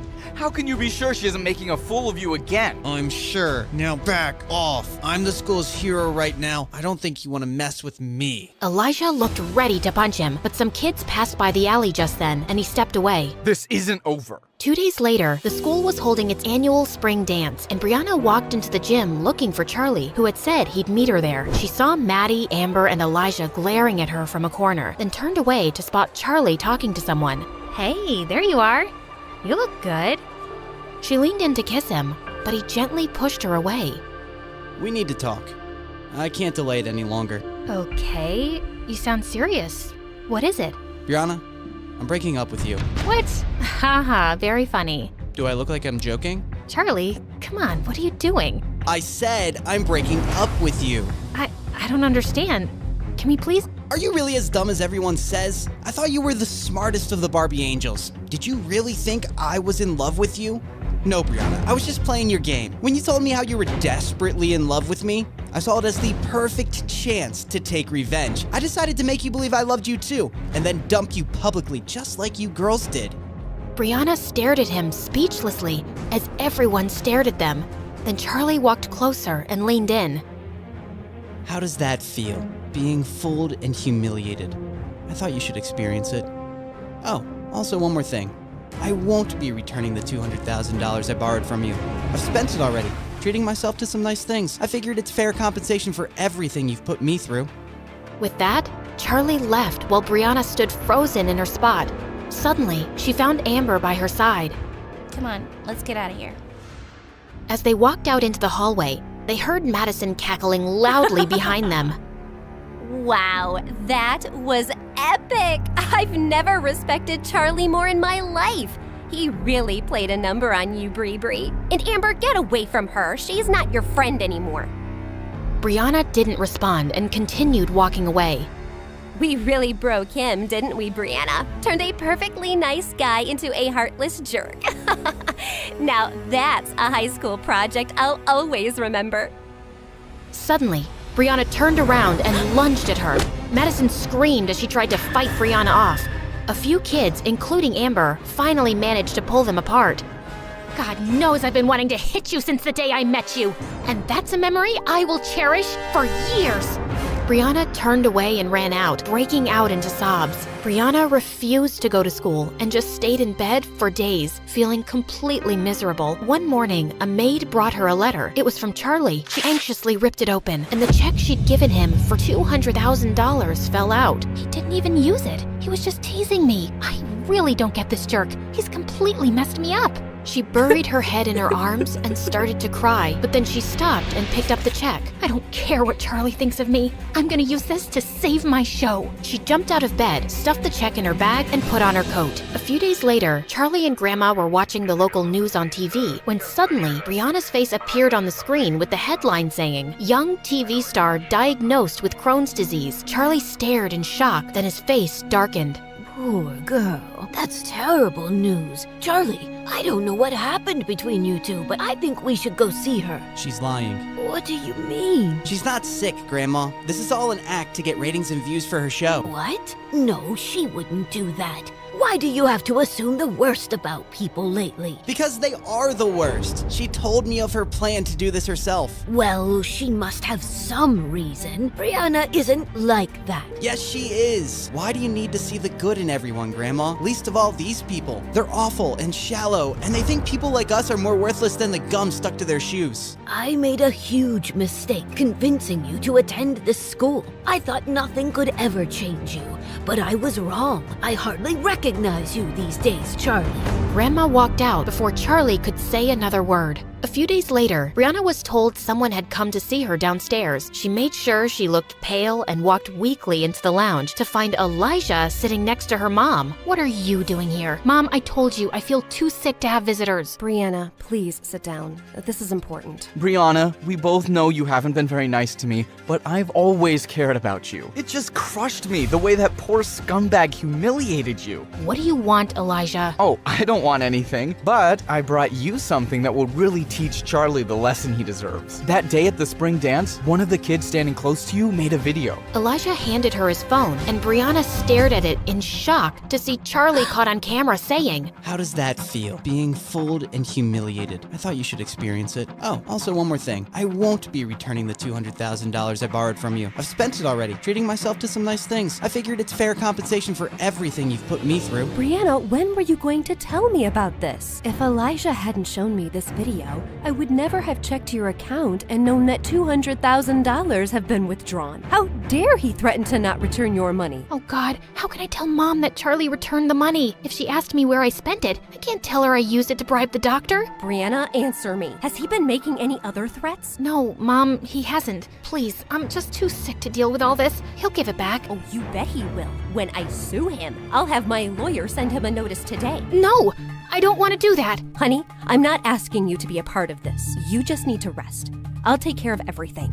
There is no way I'm going to let some good-for-nothing beggar rob us blind. He's treated you very poorly, Brianna. Don't worry, we'll make him pay. Brianna got up and left the room, feeling panicked. When Mom accuses Charlie, he'll rat me out. What if the news gets out and everyone discovers that I faked my illness? My reputation will be ruined for good. Oh God, what have I done? The next night, Charlie found a courier at his door, handing him over a legal notice to appear in court the next morning. It was served by Brianna's mother, accusing him of stealing $200,000. He crumpled the paper and threw it aside, holding his head in his hands. Moments later, he got up and looked at himself in the mirror. I gave her back the money, and she used that to bribe the doctor. But of course she didn't tell her mom, and now she's too scared to tell the truth. So her mom thinks I still have the money and I'm some thief. If I said the truth, Brianna's reputation would be ruined.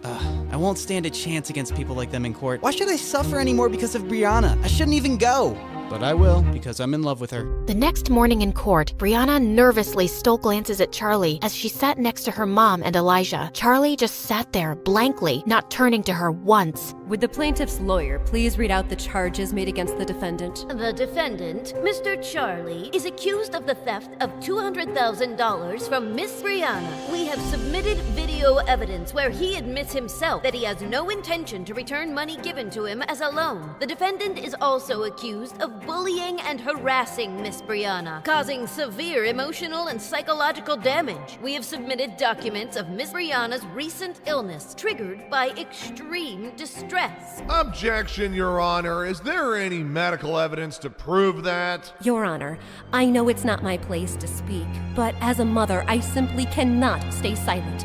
My only child has fallen extremely sick after being harassed by him. Her school, her work, her health, everything has been affected by his actions. Her doctors will vouch for it. And people like Charlie are predators who prey on the feelings of rich young women to get money out of them. He must be made to pay for it. Brianna's mom burst into tears as she took her place, while Brianna stared at her in shock. She's a better actress than I am. Would the defendant like to say something in response to that? Charlie rose from his seat, slowly. No, Your Honor. Did you intend to return the $200,000? No, Your Honor. And do you believe your actions have caused Miss Brianna psychological and emotional damage? Yes, Your Honor. Young man, do you understand that the charges against you are very serious? If you are unable to return the loaned money as well as damages, you could land for 2 years in prison. Charlie looked up and hung his head. I understand, Your Honor. Very well. Since you have pleaded guilty on all counts, the court gives you a day to arrange $500,000 or face prison. No, this is enough. Brianna, what are you doing? What I should have done before. Your Honor, I want to immediately withdraw this case. There is no case against Charlie. He returned the money, and I spent it on bribing a doctor to say that I'm sick. I did it to increase ratings and views for my stupid show. Everyone stared at Brianna in shock. How could you lie to me like this? Because you've made me feel like I'm a failure as an actress, and I just wanted to fix things on my own. I was feeling down, and I wasn't thinking clearly. It was desperate and stupid, and I would have never told you, but this has gone too far. Young lady, you will be fined for wasting the court's time. I understand, Your Honor, and I will pay it, and I am so sorry. Case dismissed. The judge walked out of the courtroom, and Brianna held up a hand to her mom. We'll talk, but not now. Please, just leave me alone, Mom. Just go. Brianna's mom and Elijah stormed off, and soon it was just Charlie and Brianna in the room. And suddenly, Brianna pushed him really hard. Oh my God, what is your problem? You! I swear, Charlie, I don't understand you one bit. Yeah, I wouldn't expect someone like you to. If you hate me so much, why were you about to go to freaking jail for me instead of telling the truth? You answered your question yourself, but I'll give you a few minutes to figure it out. I know you're slow. What are you saying?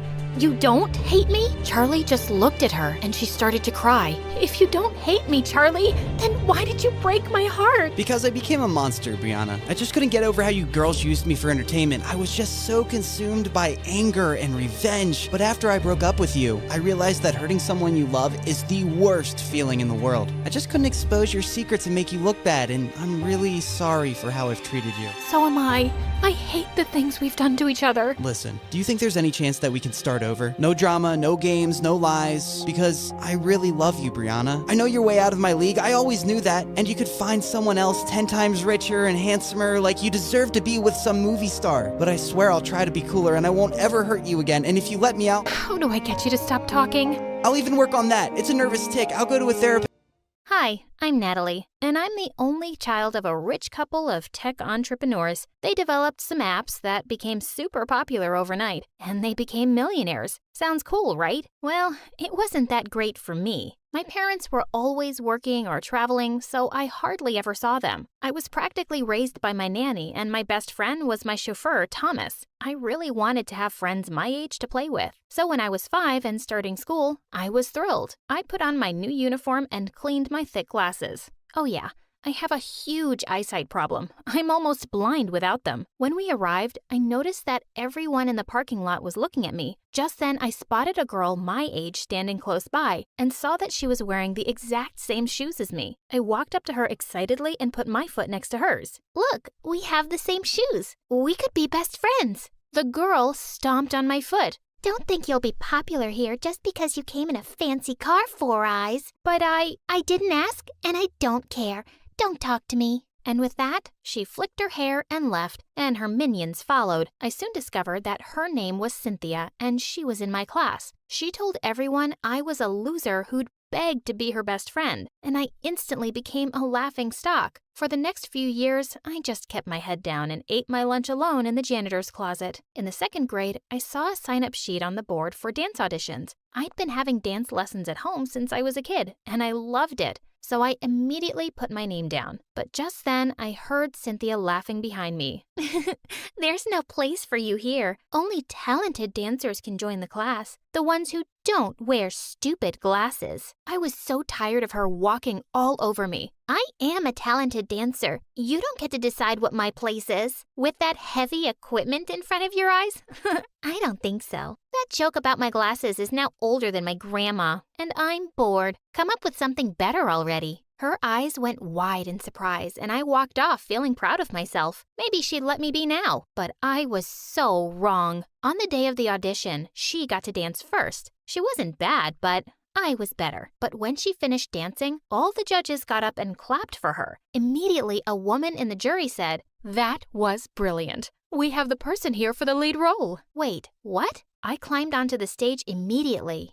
Excuse me, ma'am, but she was only the first dancer. You haven't even seen the rest yet. The woman looked at me with disgust. I can tell simply by looking at someone if they're talented, and you are not. Someone take her away, please. Next. That was so unfair. After the audition, I saw Cynthia hugging that woman and calling her mom. Now it made sense why the judge was so nasty. Well, I couldn't even do the one thing I loved, and Cynthia still kept making my life miserable over the next few years. She spread a rumor that I had a contagious eye disease, and anyone who hung out with me would go blind, and everyone actually believed her. Another time, I'd taken my glasses off during an exam to clean them, and I didn't notice her slipping a cheat sheet on my desk. I nearly got suspended. I spent most of my time denying all these stupid rumors, and it was exhausting. One day in 7th grade, as I was walking down the corridor, Cynthia pushed me and my glasses fell off. I started to crawl, feeling the floor with my hands. As I vaguely spotted the glasses and reached out for them, Cynthia stepped forward and crushed them with her foot. That was it. I attacked her blurry figure, knocking her to the ground. We were wrestling and pulling each other's hair when a teacher intervened, and we both ended up in the principal's office. Cynthia looked totally chilled out, and her mom landed 2 minutes later to defend her. Oh, I know this child. She's a troublemaker. Her mom was on the school board, and the principal seemed to believe her instantly. Where are your parents? Your father said he'd be here right away. Before I could answer, Thomas opened the door. Oh, that's not her father. That's her chauffeur. Clearly, she's not on her parents' priority list. They sent the chauffeur to deal with her. I blinked away my tears furiously and ran off to the empty school auditorium, one of my usual hiding spots. I put on my headphones and started dancing in the dark. It was the only thing that kept me sane. When I finished, I heard someone clapping. As I looked towards the audience, I saw a boy sitting in the dark. It was Clayton. Clayton was popular and hot, and every girl in school wanted to date him, including Cynthia. And that was reason enough for me to stay away from him. What do you want? I was just watching you dance. You're really good. Please, just stay away from me. I stepped down from the stage, and as I was walking past him, he gently took my arm. Wait a second, okay? I just want to talk. I stopped, my heart beating a little faster. He removed my glasses. You're really pretty. As he pulled me closer, I shut my eyes, waiting for my very first kiss. But before anything happened, he started to laugh and ran away with my glasses. Hey, wait! I started panting and sweating. Everything was dark and blurry. I heard laughs coming from every corner. Loser. Four-eyed dork. I covered my ears and started to cry. Suddenly, Thomas opened the door and shouted, Natalie, where are you? Oh, here comes the superhero to the rescue. Or should we say, super chauffeur? Cynthia and her tribe skipped out laughing as Thomas took my hand and then drove me home. I didn't go to school for a few days and stayed in bed, but the more I thought about it, the angrier I felt. I was alone, and my parents weren't going to come bail me out. I had to stand up for myself.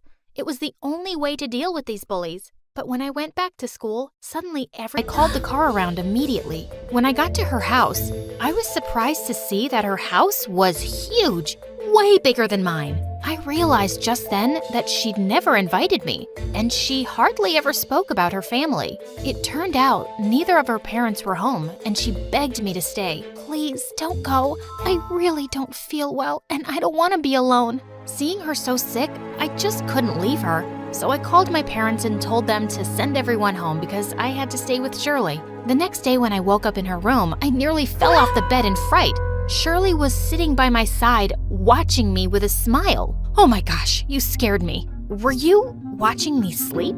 I was just waiting for you to wake up, silly. Here, I made you coffee, and breakfast is waiting for you downstairs. Oh, and you can wear my clothes. I've laid them out for you. It looked like her chef had cooked up a feast for a party, but it was just the two of us. Her parents still weren't home. As I was heading out, Shirley hugged me warmly. I'm so glad you stayed. I feel so much better now. Yeah, I'm glad too. Shirley had her driver drop me home, and 5 minutes after I'd left, she sent me a text saying that I was the most caring friend ever. I felt sorry for her. It seemed like her parents were even more neglectful than mine. The year flew by, and soon we were graduating high school and going to different universities. Shirley was really quiet during the graduation ceremony. After it was over, we walked out of school and carved our names on a tall oak tree outside the gates. Promise you'll call and text me every day? Every day? I'm gonna miss you so much. Me too. We hugged and she held me so tight, I thought she wasn't gonna let go. Soon after I joined university, Angela started working in Mom and Dad's insurance company, and they moved to Europe to set up another branch there. It was just me and Angela now, which wasn't that different from before. I started interning at their company during my free time. One day I was walking out of the office kitchen with my coffee when a guy bumped straight into me, and it fell all over his shirt. Oh my God, I'm so sorry.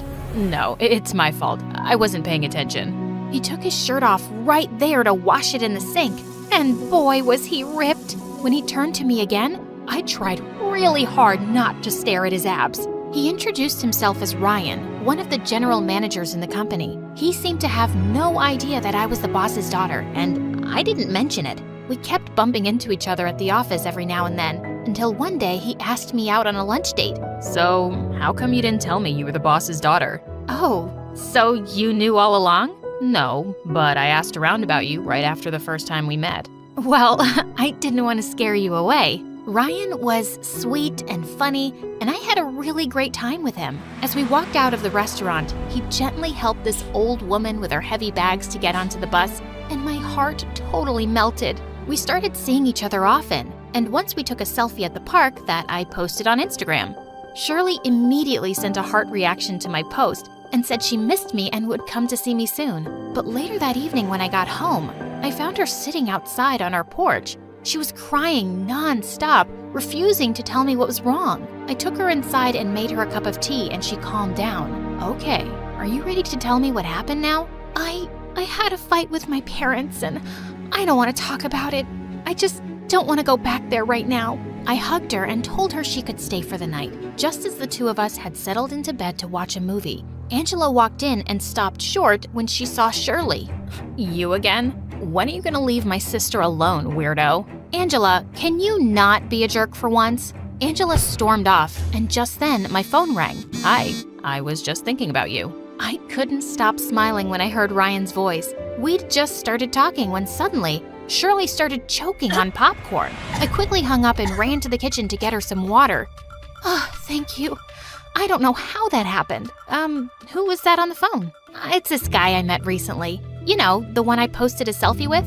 Oh, you have a boyfriend now? Yeah, I think you could call it that. And suddenly, Shirley looked mad. And you didn't think I deserved to know about this? Best friends are supposed to tell each other everything. And this is why you haven't been calling me like you promised, right? I'm sorry, Shirley, but I have other things to do in my life. Not everything can revolve around you. Shirley started crying again, and I felt bad. Please, don't cry. It's not like you care. With that, she just ran out the door. I didn't stop her because she needed some space to clear her head. After some hours, I called her to check if she was okay, and she didn't answer. But the next day at work, I received a bouquet of flowers from her with a card saying that she was sorry. Her behavior was getting really weird. And one day when Ryan and I were having lunch at our favorite restaurant, she popped out of nowhere like a rabbit. Hey, Shirley, what are you doing here? Oh, I was just passing by and I saw you guys. I'm Shirley, Nadia's best friend. Oh, yes, she told me about you. But she's hardly told me anything about you, and I'm dying to know more. Tell you what, I'll buy you guys lunch today. Ryan and I were lost for words as she just joined us. Shirley went on and on about how close we were in high school, and then Ryan said, I haven't known Nadia for that long, but yeah, she's amazing. I think I'm in love with her already. I blushed as he spoke and took his hand. I think I'm in love with you too. When we looked up at Shirley, her face seemed to be twisted in rage. What? You just met the guy. How can he love you so fast? I think he's a psychopath. Shirley, tell me you're joking. No, just look at him. He's too good to be true, which means he's totally fake. I'm only trying to look out for you, Nadia. What the heck? I don't need you to do that, Shirley. In fact, I think you should leave. Shirley looked at us like a crazy person and then left. But a few days later, I received a call from the police station that Ryan had been arrested for attacking a woman. When I got there, Ryan said the police had picked him up from his place because Shirley had complained that he'd attacked her in a park. I got him out on bail, and then I told Shirley to meet me. Shirley, are you insane? Why are you doing this to me? Ryan attacked me. You're gonna take his word over mine? Yes, I will. You have a problem, and I need you to stay away from me and my life. After that, Shirley dropped the charges on Ryan and started sending me cards and flowers to my house, telling me how sorry she was. One day, she even came by my house at midnight and started screaming and crying outside, begging me to talk to her. But she went running when Angela got up and chased her away. I told you this girl was crazy, Nadia. I know, and I don't know how to stop it. I broke down and started crying, and for the first time ever, my sister comforted me. It's okay. I won't let anything happen to you. Promise. Angela took me to the police station that very night to get a restraining order against Shirley, and I blocked her from all of my social media accounts. After that, I never heard from her again, which was a huge relief. Soon after, I graduated university, and Ryan and I got married. Angela was my maid of honor, but my parents didn't even bother showing up, and I really didn't care. A year later, we had a beautiful baby girl, Rose. She had red hair like mine and Ryan's beautiful blue eyes. My life was going good until one day, while I was pushing Rose in a stroller in a store, Shirley appeared in front of me. Hi! My heart started pounding because a part of me was scared of her, but I tried to calm myself down. Hello, how have you been? I got myself into therapy, and since then, I've been great. Is this your baby? Oh, it's your hair. I mean, our hair. Yeah, I'm in a hurry. We'll catch up soon. I quickly went up to the counter to pay, and just then, a couple of girls behind me started screeching as they looked at their phones. OMG, a new episode is up on My Story Animated. I was waiting for it all day. It's my favorite channel on YouTube. As I looked away from them and turned back to my stroller, I froze. My baby was gone. Just then, I spotted Shirley outside, running away with Rose. I screamed and went after her, but she got into her car and started reversing. I managed to catch up and opened the back door and jumped in. What are you doing, you crazy witch? You never should have left me, Nadia.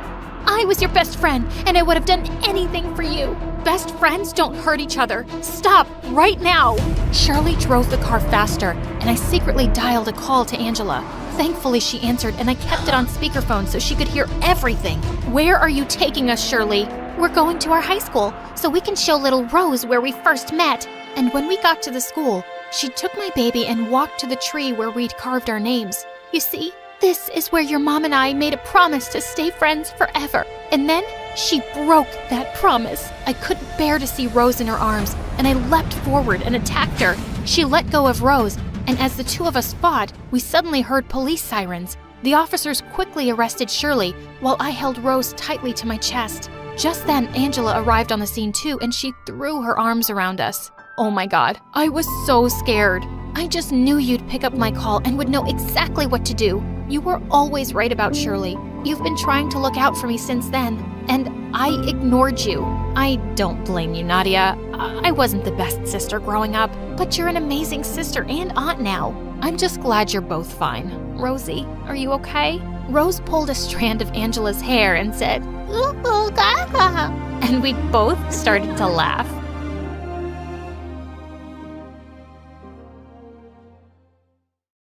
Hi, I'm Joy from Chicago. Please like and subscribe. My parents always loved to call me a unique child. When I was little, I was always making toy buildings out of random stuff.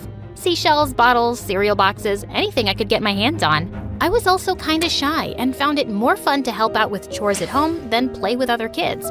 One day, Mom was teaching me how to make pancakes when she suddenly stopped and stared at me. Sweetie, what's the matter? Am I going too fast for you? No, Mommy, everything's fine. But you keep blinking a lot, like there's something wrong. I hadn't even realized it, so Mom took me to a doctor, and I got diagnosed with an excessive blinking condition. It was nothing serious, but in school, kids started making fun of me for it, and I'd mostly just stay away from them and sit alone. One day in 3rd grade, I was making a presentation and this stupid boy kept interrupting. Miss Brown, why does Joy blink so much? Just keep quiet and listen to Joy's presentation, please. But how can I listen when Joy's eyes are doing all the talking? The whole class burst out laughing. Just then, this kid Martin walked over to the annoying boy's table. Hey, don't talk about Joy like that. Oh yeah? Who are you, her boyfriend?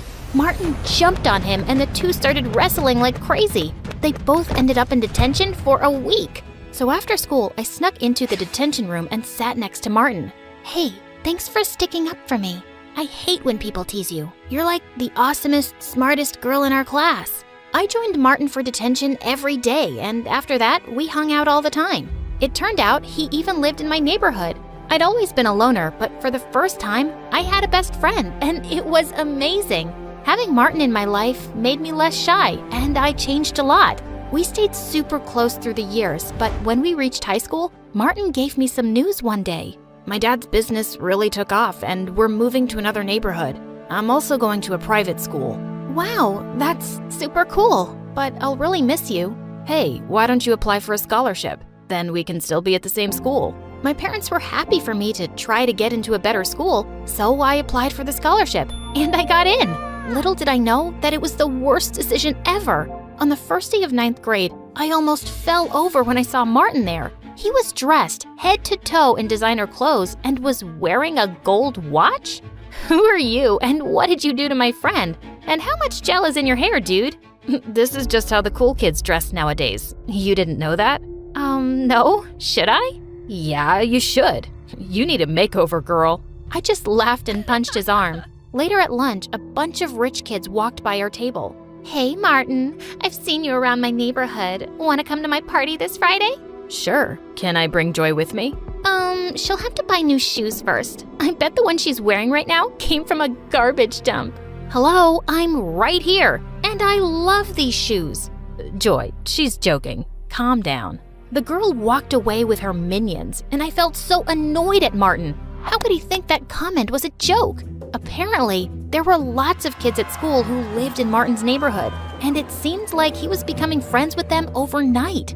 That next Monday, I didn't see Martin until lunchtime, with his arm around a really pretty girl. Hey, saved a seat for you at our usual table. Actually, I have a girlfriend now, so I'm gonna go sit with her. Oh, okay. Well, have fun. I went to sit by myself and watched Martin from afar. He looked happy, but he just wasn't acting like himself. As weeks went by, Martin got super handsome and muscular and really popular. I missed my friend, but I gave him his space. But one day, I caught Martin and his friends surrounding a younger kid, and Martin was reading his diary out loud. Stephanie Twain, the love of my life since 5th grade. I ran forward and snatched the diary from him. What are you doing? What? I'm just here to entertain people. Reading idiots' diaries is my opening act. Martin, why are you acting like this? Just because you're rich now doesn't mean you have to be a jerk. You know what? I think you're just jealous because I have other friends now and I'm not a nerdy loser like you. Look at me. I'm Joy and all I do is study in the library because I have no life. Then Martin started blinking really fast and shaking his head. Are you making fun of me? Before I could stop myself, I slapped Martin hard across the face and ran away from there. The whole rest of the day, I had to fight from crying. What a jerk! But when I got home, I forgot my troubles when I found Mom sitting in the kitchen, looking really worried. What's wrong, Mom? Joy, your dad and I are in serious debt. If we don't find a way to get some money soon, we could lose the house. Lose the house? Are we gonna end up homeless? No, I shouldn't have said anything. We'll be fine. Don't worry about it, honey. But I did worry about it. I watched MSA videos on YouTube to take my mind off of things, but I didn't get much sleep that night. Weeks went by and things kept changing. I just focused on my studies and saw Martin from a distance, turning into a completely different person. Then one day, a new guy named Cameron arrived at school. He looked like Harry Styles, and based on his Lamborghini, he was clearly rich. All the girls were drooling over him, but I just rolled my eyes and walked away. He was probably just another snooty brat. But I was surprised when Cameron came and sat next to me in my robotics class. He seemed super impressed with the robot hand I was building. I've been working on it for almost a year. Are you like a genius? You can tell me the truth. You don't have to be modest. I laughed and ended up sitting with Cameron for lunch, and he never once made fun of my blinking or even asked about it. We were having a great time until Martin walked over. Dude, what's a guy like you doing with someone like Joy? I'll introduce you to my friends. They're more your type. Martin, why are you such a… Sure, I'll come and say hi right now. Cameron leaned over to me and whispered, Trust me, you just sit back and enjoy the show. I wondered what he was up to as he walked over to Martin's friends. And when Martin introduced his girlfriend, Cameron suddenly took her hand and kissed it. I'm heading to a yacht party tonight. I'll offer you $500 to be my date. His girlfriend instantly pushed Martin away and put her arm through Cameron's. You got yourself a deal, cutie. Wait, what the heck? I thought you really liked me. Cameron pulled away from Martin's girlfriend. Your friends really are something. I just wanted to show you that. And I don't like hanging out with fake people. Don't ever come near me or Joy again, okay? Cameron walked back to me, and I saw Martin's face had turned really red as he stormed off furiously. I hoped he'd had some sense knocked into him. Later that week, I got some amazing news. My teachers wanted to enter my robot hand into a huge science fair with a big cash prize. If I won, I could help my parents out. Your hard work is finally gonna pay off, Joy. I wish I were as talented. Wait, what if you enter the science fair with me? You can help me with the finishing touches. Are you serious? You're the coolest girl ever. Cameron and I worked hard on it all month. The night of the fair, I reached the venue before Cameron, who was bringing the project. But hours passed, and he just didn't show up. I called and texted frantically, but he wouldn't answer his phone. I was called to the stage empty-handed. The judges couldn't wait any longer. I was disqualified. But just as I was leaving the venue, Cameron showed up. Oh my God, where were you? How could you let me down like that? Joy, I'm so sorry. When I left the school with the project, all my tires were flat 10 minutes later. I couldn't even call you because my phone wasn't in my bag. I don't know who stole it or slashed my tires, but I can make a guess. Martin? I was burning with rage. The next day when I saw Martin in school, I walked up to him and grabbed his collar. You heartless jerk! You did that to Cameron, didn't you? Hey, back off. And yeah, I did. But why are you so worked up? So your lover boy had to wait on the road for a while. Big deal. It's not just about him. Martin, I missed the science fair because of what you did. You know I've been working on that project for a year. Doesn't that mean anything to you? For a second, he looked taken aback, but then he just shrugged. How was I supposed to know all that? Anyway, I did you a favor. You've been a nerdy loser since I met you. It's time you found a new hobby, Blinky. I sprung forward and pushed Martin to the ground. I'm just through with you. I used to think you'd be the last person to ever hurt me, but I don't even recognize you now. You're just a big jerk bully. I turned around and fled from there. At that moment, I hated him so much. A few days later, I was studying at the library for exams and realized it was really late. As I walked out of the building, I heard laughter coming from the back alley. I went over to see what was going on and nearly fell backwards. Martin and his friends were spray painting the principal's brand new car. Are you crazy? What are you doing? Ugh, what are you doing here, Joy? Martin, just please stop this. You could get in so much trouble. As if you care. Just keep walking and pretend you never saw this. I had no choice but to leave. But seeing him this way was so frustrating. The next day when I went to school, all everyone was talking about was how the principal's car was wrecked, and he was raging mad. But in the third period, I was shocked when I was called to the principal's office. I saw on the CCTV footage that you were on the premises last night when my car was destroyed. But sir, I had nothing to do with it, I swear. Oh, I know that, but I think you saw who did it. I just stared back at him and then spoke. It was really dark. I wouldn't be able to tell you who it was for sure. Joy, you're here at this school on a scholarship. If I don't have a name by Monday, you'll lose it for next year. I suggest you be smart and think about your future. I walked out of the principal's office in shock. Just then, Cameron caught up with me. Joy, what's going on? Why were you called to the principal's office? I told him everything that had happened. You can't just throw away your scholarship like that. You have to turn Martin in. How can you even suggest that? He used to be my best friend, and I'm not a snitch. He's not your best friend anymore. He's a jerk, and he deserves this. If he was a nice guy once, he's changed, Joy. But I didn't change. I just can't do this, Cameron. I won't do this. I'll go to another school. It won't be as great as this one, but I'll be okay. Tears stung my eyes. I thought about the colleges and opportunities I'd never have now, but I was doing the right thing. That Monday, I went to the principal's office with a heavy heart, ready to lose my scholarship, but he told me the most shocking news. Martin had come to his office and confessed to destroying his car. So what's gonna happen to him now? He's already expelled, of course. I couldn't believe it. Why did he suddenly confess? And he even took the fall for his friends. I found the other two brats who were with him that night snickering in the hallway, and I asked them, "We don't know why that loser did it. We'd all gotten away with it. It wasn't his idea. He just does whatever we tell him to, always trying so hard to be one of us." I've known Martin for years, and trust me, he's 10 times better than all of you. I shoved them aside and left. I was totally off the hook, but Martin was gone for good. My head was spinning, but when I got home that day, I found my parents in the living room with huge smiles. "Joy, we have the most wonderful news. We're not in debt anymore." Are you kidding? That's amazing. But how? Some anonymous donor paid off all the money we owe for the house. We have no idea who did it. It was probably Cameron. He's an amazing friend. I just know it was him. I rushed to my phone to call Cameron and thank him, but suddenly I realized Cameron didn't know my landlord or anything about my house. There was only one person outside my family who did. The next morning, I took a bus to Martin's new place and knocked on his door. Hey, I have a weird question. Did you pay off our mortgage? Yeah, I did. But hey, don't worry about it. Our moms ran into each other, and your mom told my mom everything. I told my parents I'd help them out at work every weekend if they paid your loan. Martin, I don't understand. I thought you hated me now. Why would I hate you? Cameron told me what you did for me. After how horrible I've been, you were gonna give up your scholarship and ruin your future for me. I guess I'm not really surprised, because that's just who you are. The best friend one could ask for. I couldn't let you do that, though. I got expelled because I deserved it.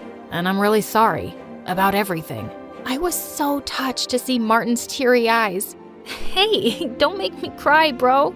It's okay, and thank you for apologizing. I'm just glad to see my old friend back. Me too. And for the record, Cameron's a really good guy. You have my blessing to be with him. Yeah, I didn't ask for your blessing, but thanks anyway.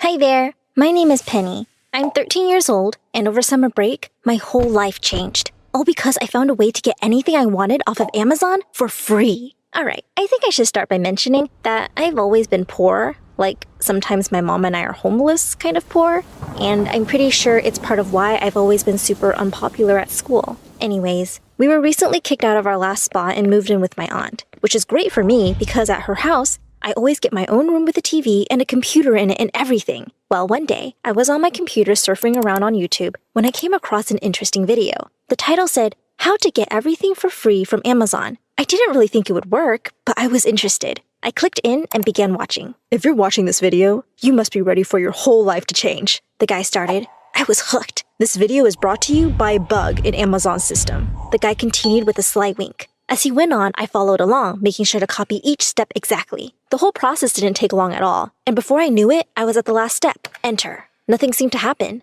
Just as I figured, I sighed. It must have been some weird hoax. I'm not going to lie, I was a little bit bummed. I had tried not to get my hopes up, but I mean, after living a whole life of having nothing, the thought of being able to get anything I wanted delivered to me, for free, on demand, was like a dream. While I was already on Amazon, I figured I might as well order some new school supplies. School was just around the corner and I would be going into the 8th grade. Like every other year, I wouldn't be able to afford the new cool clothes that all the popular kids would have. But my mom always saved up just enough so that I could buy some brand new school supplies. She felt it was important. and it was special for me. Education is your golden ticket to creating a better life for yourself, Penny Pie, she would always say. Now, don't get me wrong. I loved learning, but I hated going to school. I was always mocked for wearing the same clothes or looking like I hadn't showered, which, to be fair, I often hadn't after a night of sleeping in Mom's car or something. Anyways, I browsed around Amazon, putting things in my shopping cart, careful to stay on my budget of $15, which for us is a lot. Once I had found everything I needed, I went to pay. But where there should have been a price, there was only the word free in all caps. No way, I whispered to myself. I couldn't believe my eyes. Had it really worked? My heart was racing a little bit with some newfound excitement. Carefully, as I might mess something up if I moved too fast, I dragged the mouse to where it said confirm order. Click. Off my order went, and up came a notice saying that my package would be delivered in 2 days. Only 2 days? I looked at the top corner of the screen and noticed that I somehow had Amazon Prime. I checked on my subscription, and it said my Prime membership had just been activated for $0 per month. The code must have automatically given me free membership. Suddenly, my mind was filled with all of the possibilities, but I didn't want to get too far ahead of myself or get my hopes up just to be let down. So I decided to place another order for a slightly bigger purchase, and I knew exactly what I wanted. It was a super trendy backpack that I knew all the cool kids would have this year. I had seen it while browsing for supplies, but it was $50, so I didn't even bother clicking on it. Until now. I found the exact backpack I wanted, and I picked my favorite color, which made the price jump up to $57. It felt weird not to care. I went to pay, and there again was the word free where the price should have been. Click. Order confirmed. 2-day delivery. Woohoo! I was ecstatic. I wanted to go bonkers, ordering everything my heart desired. But I figured it would be best to wait and make sure the orders actually arrived first. Sure enough, 2 days later, while my mom and aunt were out job hunting for my mom, there was a knock on the front door. I opened it up to see 2 packages by my feet and an Amazon Prime truck driving off. I could hardly contain my excitement. I quickly grabbed both packages, slammed the door shut, and raced off to my room. I wanted so badly to just tear them open right then and there, but this moment was too sweet. I looked the packages over and ran my fingers over my name. My name on a package sent to my house. Well, my house for now at least. But still, it was something that I couldn't recall ever experiencing before. After taking it all in, I slowly unsealed the first package and pulled out each item. First, it was the pencils and school supplies. There it was, the smell of fresh plastic and the subtle squeak of newness in my hands. I opened the next package and slid the backpack out. For a moment, I was just frozen, staring at the thing that symbolizes so many things I had always wanted. I hugged the backpack and cried. At first, I cried for all of the things I had never gotten, for the pain I had felt for being made fun of and isolated.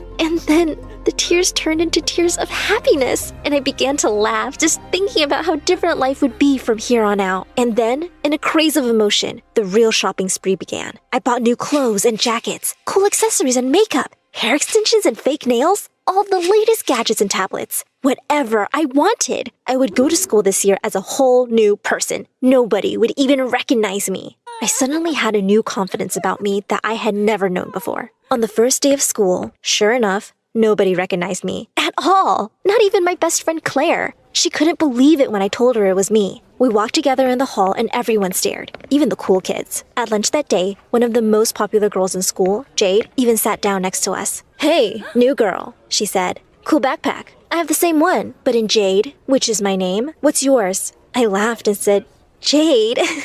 "It's me, Penny." As she looked at me with recognition, I started to feel self-conscious. "Penny? No way," she said, her whole demeanor changing. "I seriously didn't even recognize you. What happened?" She said it in a way that I knew very well. It made me feel small. I wanted to curl up and hide, but then I remembered the reflection I had seen in the mirror. I held my chin up high as I replied, "Things have changed for me, Jade. It's a shame that I can't say the same for you." Both Jade and Claire's jaws dropped. This gave me even more confidence. "Anyways, I have a new connection. I can basically have anything I want, just like that," I said as I snapped my fingers. "No biggie." This got both of their attention, but Jade was now taking over the conversation, asking all sorts of questions. I just acted cool, calm, and mysterious, and answered with super short responses to keep her guessing. She called a couple of her other cool friends over to the table and filled them in. When they all started to chime in, asking questions too, I hooked arms with Claire and said, "This is a little annoying, don't you think? Let's go." As we walked away from the most popular girls in school, who were all staring in awe after us, we laughed as we turned the corner. Just like that, we were the girls the popular girls wanted to talk to. Once we were completely alone, I explained everything to Claire, and after school that day, she came to my house so we could order a bunch of cool new stuff for her. Soon enough, we were both the most stylish and trendy girls in the whole school, and I started to love going. Every day, the popular kids all wanted to hang out with us. Just to keep them happy, I even bought some things for them. And you should have seen how happy and grateful they were. They were practically bowing down to me as their queen. Within weeks, I was receiving between 20 to 30 packages a day. On some days, the other kids would even line up in gym class as Claire and I would sit on the bleachers, passing out gifts like a modern-day Lady Santa Claus. Of course, while school life was getting better and better, things were becoming more and more difficult back home. As my mom and aunt became more suspicious, I had to lie and tell them that all the packages were for a job I had found on Amazon. I told them that companies were paying me to test out all sorts of products in exchange for my raving reviews. I almost felt worse when they believed it, but I couldn't stop now. I was the happiest I had ever been. That is, until one day, when along with around 35 packages, I received a letter from Amazon. It was laid out for me on the kitchen table when I got home from school. I guess my mom had gotten it first, but it was still sealed. She trusted me too much. I was nervous as I opened it. Amazon had never sent me a letter before. I read in horror as the letter explained that I had been the biggest spender that month. They were wanting to know how I had been receiving all of those shipments, stating that they were unable to track any of the receipts. In a panic, I tore the letter up into tiny little pieces and buried them deep in the bottom of the trash can. My whole body felt like it was in knots, but I tried to shake it off and tried to get it out of my head. There was no time for worrying about that now. Not when I was the most popular girl in school and had the life of my dreams. But I couldn't just ignore it completely. Amazon was obviously onto me, and I was worried that my free-for-all shopping spree could soon come to a halt. So that evening, I started buying some of the big-ticket items. I wanted to make sure I had all of the best and most expensive things that I knew I may never be able to afford again. I ordered laptops, expensive watches, beautiful porcelain chandeliers, and even spendy decorations for my room. I even bought all sorts of nice things for my aunt's house and nice jewelry for my mom. I had been too nervous to shop for them before, but knowing that this may be my last chance, I went wild and would just tell them that they were also given to me for reviews. To no real surprise, within just 2 days, I logged in to find that I no longer had all free access. I didn't even have Amazon Prime anymore. And just a day after that, I got another letter in the mail. This time, Amazon told me that they had found the bug in their system and fixed the issue, and that they would be in touch soon. I honestly didn't think about it too much. I was just happy that I had gotten all the really expensive stuff before it was too late. Well, let's just say that my happiness about that pretty quickly turned into a total freak out, because now I was getting tons of letters from Amazon every day. Between 20 to 30, as a matter of fact. They were all receipts for every single purchase I had made, along with the occasional letter threatening a lawsuit if I didn't reimburse them by the end of the month. Now that I was no longer receiving packages and only letters, I had to come up with another lie for my mom and aunt, who were becoming more and more suspicious. I told them they were just thank you letters from people I had written reviews for, or more people asking for my endorsements. I also told them I had decided to quit my job and asked if they could just throw the letters away if they saw them. But one day, I caught my mom starting to open one of the letters when I got home from school. I caught her just in time and she apologized for almost invading my privacy. "I'm just worried about you, Penny Pie," she said. "Something just seems off with you lately." I told her that everything was okay and that I was sorry for making her feel worried. And I meant it. "You don't have to worry anymore, Mom," I said. I told them to stop sending me stuff and that I quit for good. So we shouldn't get any more letters or packages anyways. Of course, this wasn't anywhere close to true. I had an unimaginable amount of money to still make in a very short period of time before they would stop sending those letters. But I had to deal with one thing at a time. I knew I would really be toast if my mom ever found out. So I made that a priority and started skipping my last class every day, just to get the mail before my mom or aunt could. In the meantime, I was selling everything I could on Facebook Market and Craigslist, anywhere I could think of. I even explained what was happening to Claire and all of my new friends, and how I was in serious trouble. I asked if they could give back the stuff I had bought for them so I could make back that money. Of course, Claire did this without any hesitation and even helped me sell some of it, but everyone else just laughed at me. Jade even called me pathetic in front of everyone. "I knew you were an imposter," she said, and then she started to chant, "Penny is a loser!" And all of the other cool kids, who I thought were now my friends, joined along. But at that moment, I was too worried about getting the money back to even care. At this point, Claire and I had scrounged up a whopping $1,000, which was practically a nickel compared to what I had spent. And to make matters even worse, when I got home that day, after skipping class to get the mail, my mom was on the phone with the principal. Now I was in real trouble. Surely he would be informing her of all of my recent absences. I had to think quick. She hadn't heard me come in the house, so I snuck upstairs and quietly shut my bedroom door. I had nowhere else to turn. So I hopped on my computer, I wrote in the search bar, how to make money fast. The first video I saw was one that said, how to make money fast with a Craigslist scam. I was totally desperate and freaking out.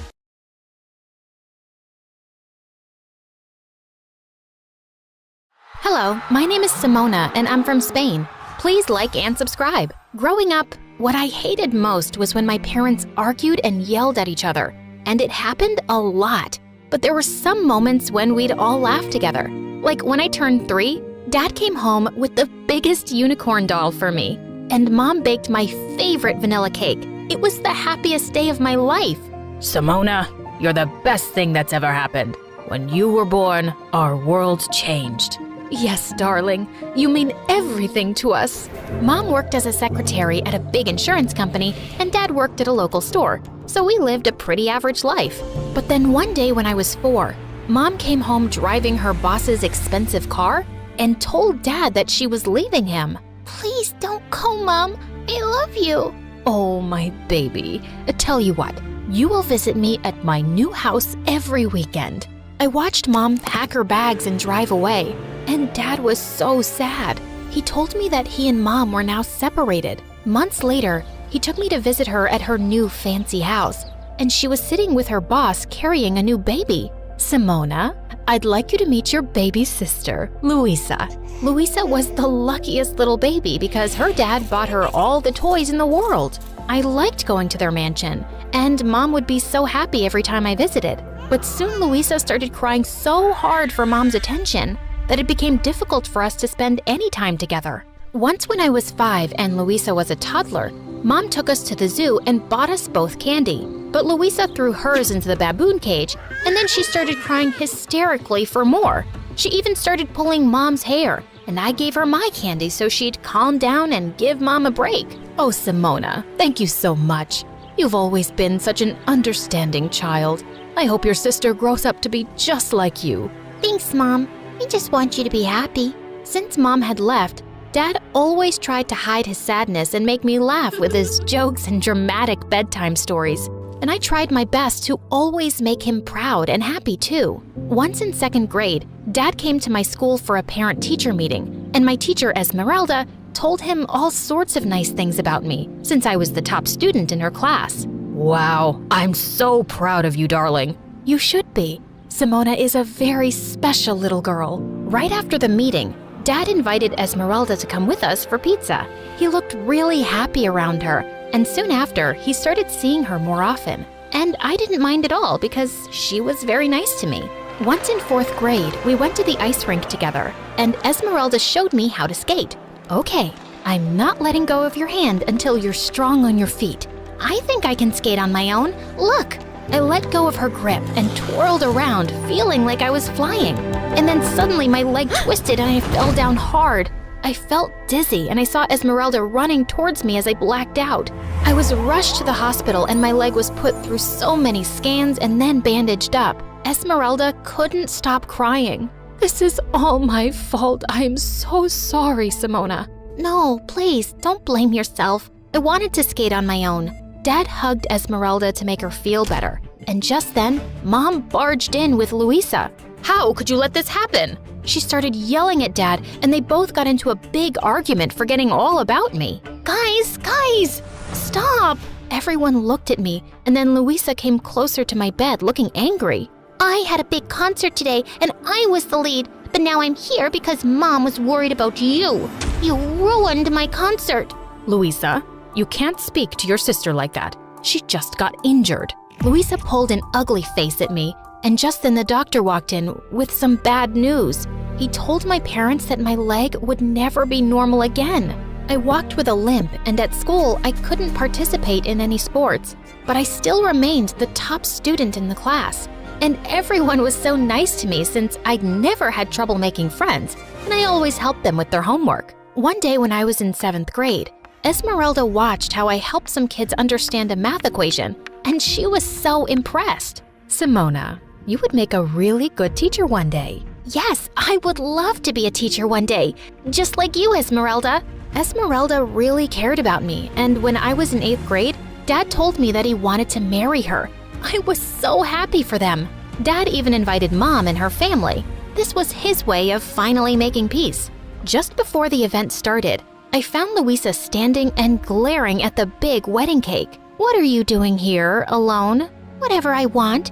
This cake looks so delicious. Yes, it is, but don't stand too close. We don't want any accidents. She smirked at me, and then suddenly, she stuck her finger out and scooped the frosting off the cake. Hey, you can't do that. But she just laughed and reached for the cake again. I ran forward to pull her away. As she tried to push me off, we both started wrestling and crashed straight into the cake. Just then, Mom and Dad appeared, looking speechless. What have you girls done? It wasn't me, Dad, honest. Mom surprised me when she yelled at Louisa. I'm so tired of your behavior, Louisa. Your father has spoiled you so much that everywhere you go, you ruin things. Simona was such a good child compared to you. Well, maybe I should tell Dad to send you back to your poor family. Both Dad and I were so shocked at the way Louisa spoke to Mom. And after the wedding, when I visited Mom again, I noticed that Louisa was awful to Mom all the time and bossed her around because her dad gave her the power to do so. Mom, my Prada jacket still has a stain. Get it cleaned right now. I need it for school. Okay, dear. Why are you so mean to Mom? Because she never does anything right. And if she doesn't listen, my dad will kick her out. She's our mom. Don't you love her? Well, she loves you more, so I guess I love my dad more.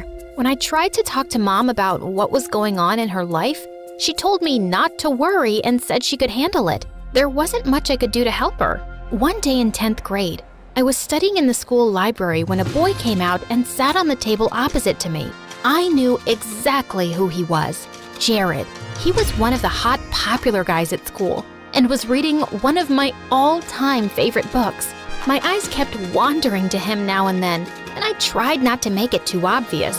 But he was just so gorgeous. And while I sat zoned out in my fantasy, he suddenly started waving in my face. Hey, are you okay? Oh, I'm sorry. I wasn't staring. I was actually, it's okay. I'm used to it. That's why I sometimes come in here to hide away from the girls coming after me. My parents wanted me to be a model because of all the attention I get. Yes, you're very good looking. Modeling would suit you. I actually like books and reading. I don't like being in the spotlight. I was so surprised because I always saw him surrounded by girls. I was never after him because he was way out of my league.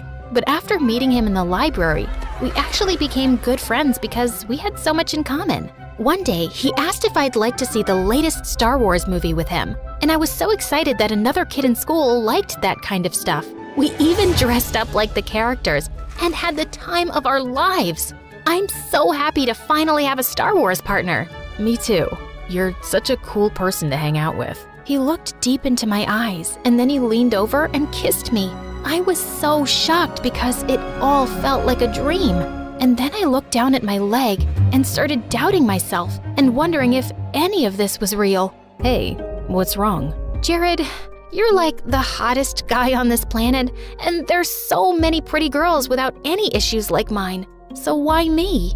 There's nothing wrong with you, Simona. You're perfect. Jared liked me just as I was, and I learned to love myself with my brokenness. Life at school felt great until one day Mom called me with some surprising news. Honey, Louisa will be joining your school. She got expelled from her fancy private school because she was bullying kids. But Mom, she won't fit in at my school. No other school will accept her. Please look out for her and show her around. Maybe she can learn something from you. The next day, Louisa walked into my school wearing a white fluffy coat and black shades. Just as she approached me, a group of girls snuck up behind her and spray painted her coat. What is wrong with you fools? This is Dolce & Gabbana. Oh my gosh, you ruined it. The girls went ballistic and lifted her off her feet. What did you call us? put me down. When I told the girls that she was my sister, they let her go. What is wrong with the people in your school? This is not one of your fancy schools, and all the newbies get spray painted. It's tradition. That's why I hated the idea of a public school. Poor people have no class.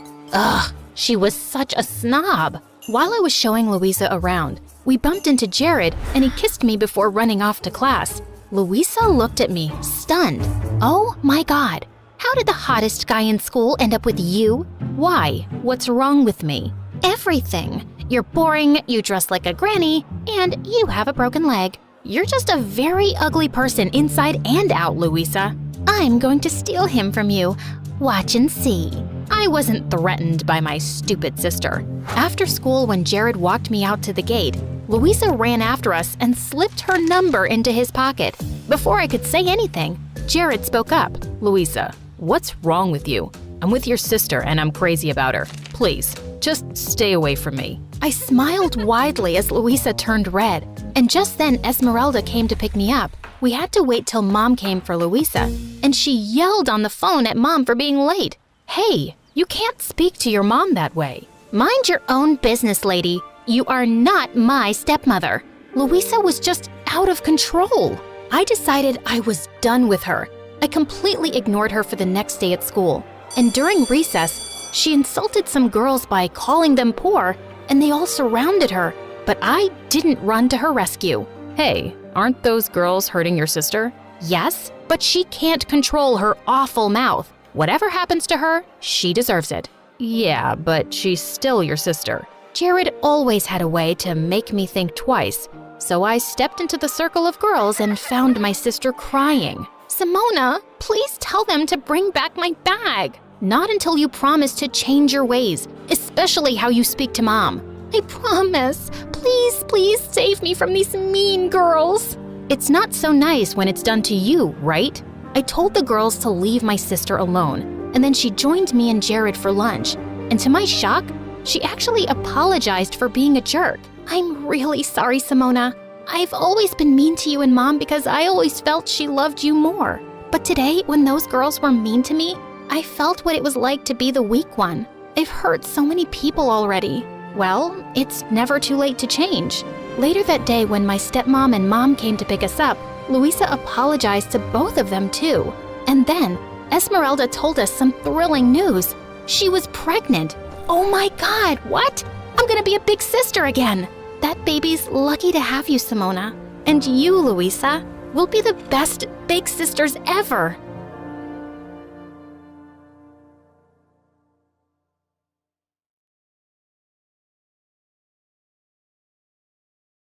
I was in my room catching up on MSA when my parents had their 100th argument of the day. You bought a neck cream for $1,000? Yeah, so? You know how delicate the skin around the neck is? Staying in this stupid village stresses me out. I have wrinkles now. I'm officially unlovable. I still love you. Like that matters. Outer beauty is just a lie, Mother. It's what's inside that counts. If you really want to be loved, you need to fix your personality. And while you're at it, please fix your posture too, or you'll have a hunchback soon. Mom stared at me before bursting into tears and running away. Okay, maybe it was a bit harsh, but hey, that was me trying to help Mom become lovable. It was a good deed. Hi, I'm Julia, and I'm about to tell you how my parents ruined my life. But before I do, please hit like and subscribe. I knew very early on that I wasn't an ordinary kid. By 3, I could use a knife and a fork to cut apples to perfection. By 10, I could recite Shakespeare word for word. By 13, I could bake pastries that could give a French baker a run for his money. I've always wondered how I turned out to be so amazing.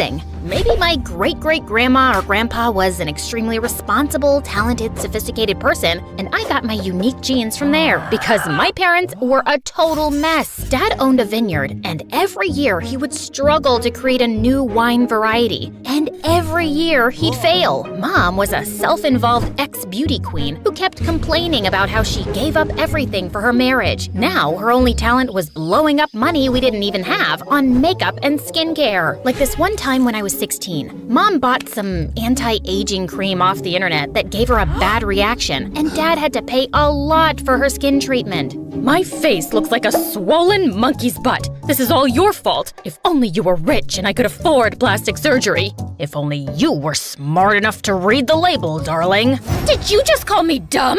If you keep screeching like a banshee, Mom, we'll have to get you new vocal cords too. But before I could finish, she picked up a tray next to her bed and flung it at Dad. Dad ducked, the tray hit the TV screen on the wall, and he ended up paying more to the hospital. Even though Dad was pissed, he went home early and arranged a surprise welcome home party for Mom. But she decided to surprise him instead by packing her bags and leaving for good. And divorce papers soon followed.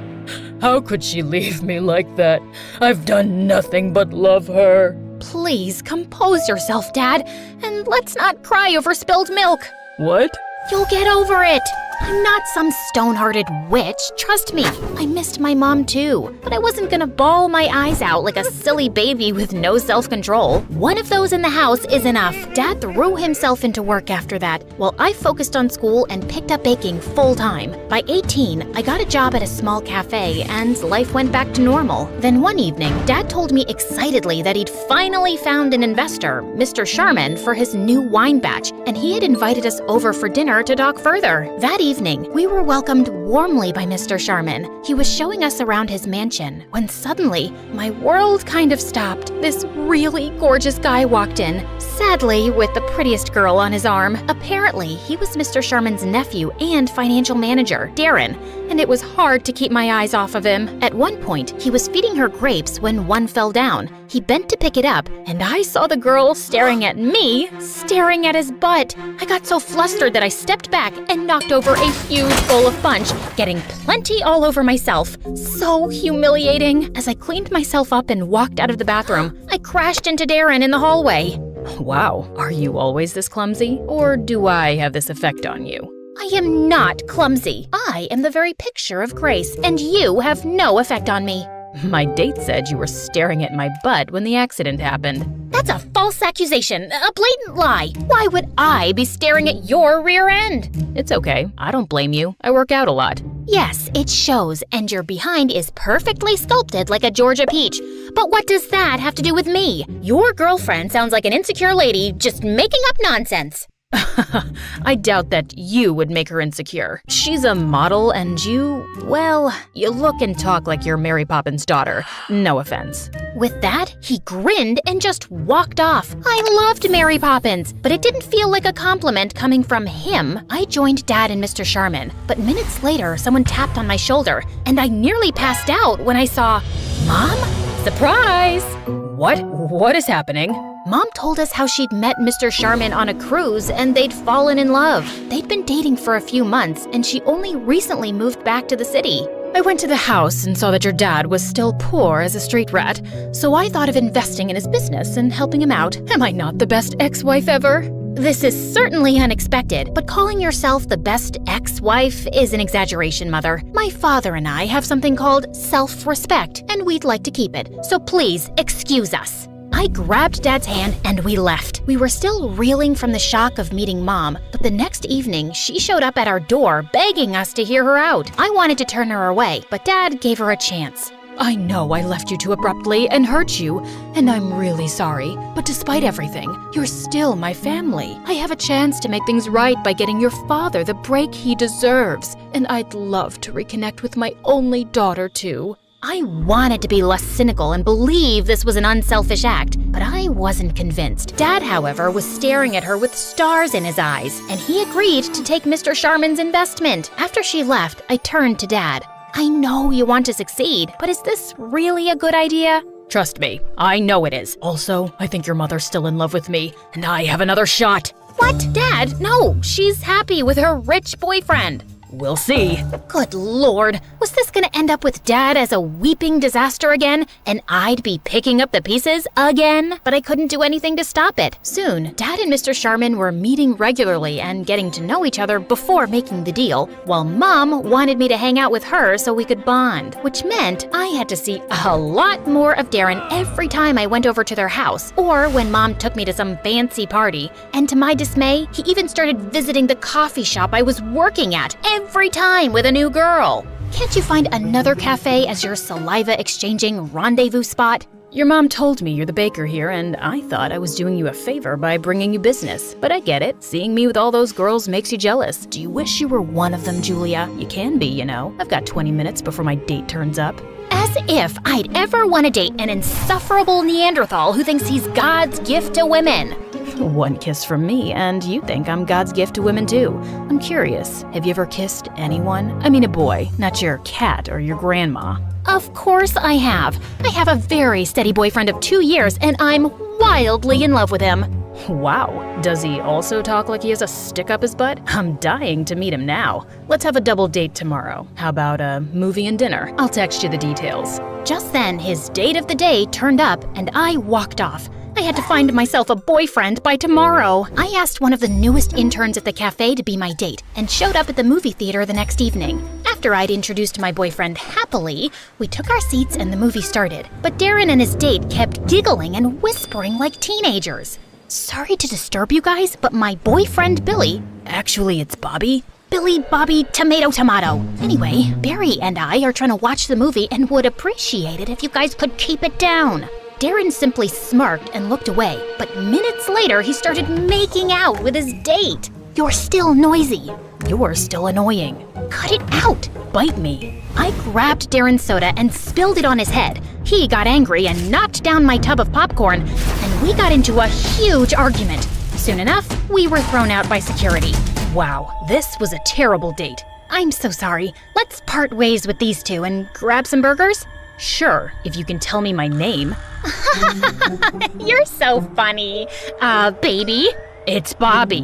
My date stormed off angrily, and I caught one look at Darren's smug face and fled the scene. But the next morning, as I was walking to school, a car slowed down by me, and I saw it was Darren. Hop in, I'll drop you. No thank you. I do not need you to rub last night in my face. You're clearly troubled if you can't manage to have a real boyfriend. But I don't have time for that right now. I need to talk to you about your mom. That caught my attention, and reluctantly, I got in. I've been working with my uncle for years, but ever since he started dating your mom, things have been a mess. The business is running in losses, and the accounts are all over the place. I can't help thinking she's stealing from my uncle. How are you so sure? Call it a hunch. She has really expensive taste, and she's not really rich, so... So, just because she doesn't have your kind of money, you think she's a thief? Have you ever thought that maybe your accounts are a mess because you're too distracted with your girlfriends and you're bad at your job? Julia, This conversation is over. Stop the car. He did, and I got off. I was so annoyed at Darren for accusing Mom, but I couldn't shake off the nagging feeling that he might be right. Mom had always valued money more than relationships. Could it be true? I didn't have to wait too long for an answer, because late that night, I woke up from my sleep when I heard a car pull up in my driveway. I looked outside and spotted Mom and Dad talking in the garden. I went out the back door and crawled behind a bush close to them. Darling, I was a fool to let you go, but now everything will be perfect. Once we have the money, we can leave this place and go anywhere. But what if we get caught? My boyfriend's an idiot. I've been stealing money from him for months now, and he has no idea. By the time he realizes it's me, we'll be long gone. And baby, don't you want Julia to have a better life? Dad nodded, and then they kissed. Mom left, and as soon as Dad walked in, I cornered him. Hello, Dad. Oh my God, Julia, you scared me. You can't cheat Darren's uncle. He's willing to invest in your business, and you're just gonna take off with his money? Why are you ruining this amazing business opportunity? Because your mother and I love each other, and that matters more than anything else. Once we have the money, we can start over and be together anywhere we want. It's still illegal and criminal. This isn't who you are, Dad. And what makes you so sure she won't leave you again? Because she's changed, and I know things will be different this time. She really loves me. The only two things Mom loves are money and herself. I have a big day tomorrow, Julia, and I would like you to stay out of it. I tried talking to Dad again the next day, but he just blew me off. So I went to Darren's place and told him everything. We needed proof, and I started with searching Mom's room. I was going through her stuff when I found a bunch of fake passports and IDs at the back of the drawer. I shoved everything into my pocket and was leaving when my foot got caught in the carpet and I fell flat on my face. Just then, Mom walked in. Julia, what are you doing in my room? I came to see you, and I was just admiring this carpet. The thread count is amazing. The embroidery is exquisite. So elegant. Your taste is so chic, and you passed it all to me.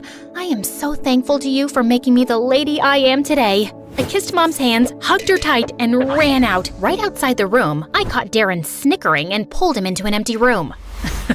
Admiring the carpet? How'd you come up with that? Quick thinking, and I found something. But before I give anything against my mom, promise me that Dad will not face any criminal charges. I know he's at fault too, and I'm asking a lot here, but he's just an innocent man who is blindly in love with the wrong woman, and he's the only family I have left. Darren touched my cheek gently, and suddenly I felt hot tears rolling down my face. I get it, Julia. My dad left when I was really young, and it's not easy dealing with something like that. I promise you, I'll keep your dad safe. You really mean it? Darren nodded and pulled me into a hug, and it felt amazing. He dropped me home, and that night, I slept with Darren in mind. The next morning, Darren called me up and told me that he was chasing some lead and would meet his uncle at a golf event to tell him everything. I wanted to talk to Dad one last time before Darren exposed Mom, but he wasn't around. That's when I noticed an invite to the same golf event on Dad's table. I quickly took a cab and reached the venue. The place was huge, and I was running out of time, and that's when I spotted an old lady climbing onto a golf cart. "Excuse me, ma'am. I'm really sorry for what I'm about to do, but it's an emergency." With that, I shoved the lady aside, slid inside the cart, and zoomed off, despite her screams and protests. Please ignore my driving skills here. I'm actually a very safe driver. You can ask my friends. They say I drive like a grandma, and that's a compliment. Anyway, after crushing a bunch of feet and getting chased by a mad golfer, I finally spotted Dad and Mom in a corner talking to Mr. Sharman. Dad pulled out some papers, and Mr. Sharman was about to sign them when I got out of the cart, lunged at him, snatched the pen, and threw it away. "Julia, what are you doing?" "Sorry, where are my manners? I apologize for the outburst, Mr. Sharman, but your girlfriend, and unfortunately, my mother, has been stealing from you. And now she wants you to sign over money for Dad's business so she can steal that too and leave forever." "What is this rubbish? Darling, don't believe her. She's lying." Oh, no, she's not. I turned around and saw Darren walk in with all the evidence we'd collected and some papers. He told everyone how Mom was actually a con woman who'd been running around conning millionaires the last couple of years, and her latest target was Mr. Sharman. I always had my doubts about you, but I had no proof. But then, you booked this one-way flight leaving for Ibiza tonight, and I chased that transaction to find out about the secret account where you've been stashing away my uncle's money. Wait, you were gonna leave for Ibiza without me? You just bought one ticket? Julia was right. You were gonna take the money and just leave me. I tried to warn you, Dad, but why did you come back, Mom? You could have conned anyone. Why Dad? Suddenly, Mom looked like a raging mad woman. Because he was such an easy target. Your dad needed money, and I wanted an exit from this miserable relationship with his old hag Sharman. So I decided to use him to get the money and leave the country. I would have been successful if you hadn't butt in, Julia. Seriously, why do you hate me so much? I don't hate you, Mom. I feel sorry for you because you're doomed to stay alone. Have fun in jail. Mom got arrested that day, and I never saw her again. Darren convinced Mr. Sharman to not press charges against Dad, and it took some pleading, but thankfully he agreed. Dad and I were on our way out when suddenly I heard Darren calling my name. Dad left to wait in the car as Darren caught up with me. I just wanted to say thank you. That can't have been easy for you, watching your mom being taken away. Honestly, it wasn't that hard, and thank you for not sending Dad to jail.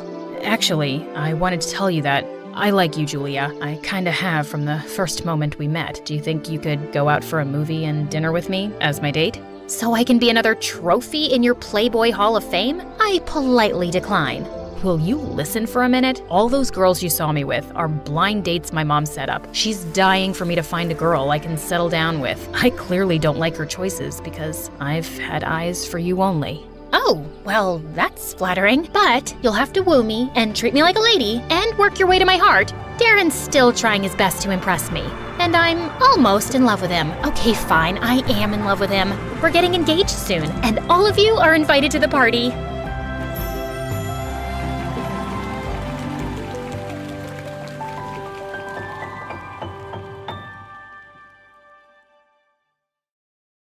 everyone, I'm Nia. Please like and subscribe. Most stories around here start off with unhappy families. Growing up, I always felt like I'd lucked out with mine. We weren't very rich, but we were always comfortable. Mom and Dad completely doted on me, and even after being together since high school, they were still crazy about each other, which they didn't hide. Even though I sometimes found them embarrassing, I secretly loved how in love they were. The only thing they ever disagreed on was me playing soccer. I'd always been sporty, and when Dad enrolled me in the local girls' football club at 10, the wires in my brain connected the second I kicked the ball. 2 extra hours of training every day till the big match, okay? You're pushing her too hard, honey. She needs to focus on school right now. She's born to be a football star. Once in 7th grade, I was walking back home from practice when I spotted 2 older boys roughing up a skinny boy my age. Well, hello, Mr. Lame. Looks like you're a poet. What's that around your neck? A woman's necklace? Please give it back. It's my mom's. As they kept teasing him, I charged towards them, kicking one bully hard in the knees and headbutting the other. Don't you morons know there's some lines you just don't cross? Then I grabbed the skinny boy's things, took his hand, and made a run for it. The bullies came after us, but we hid behind a garbage dump as they ran past. Hey,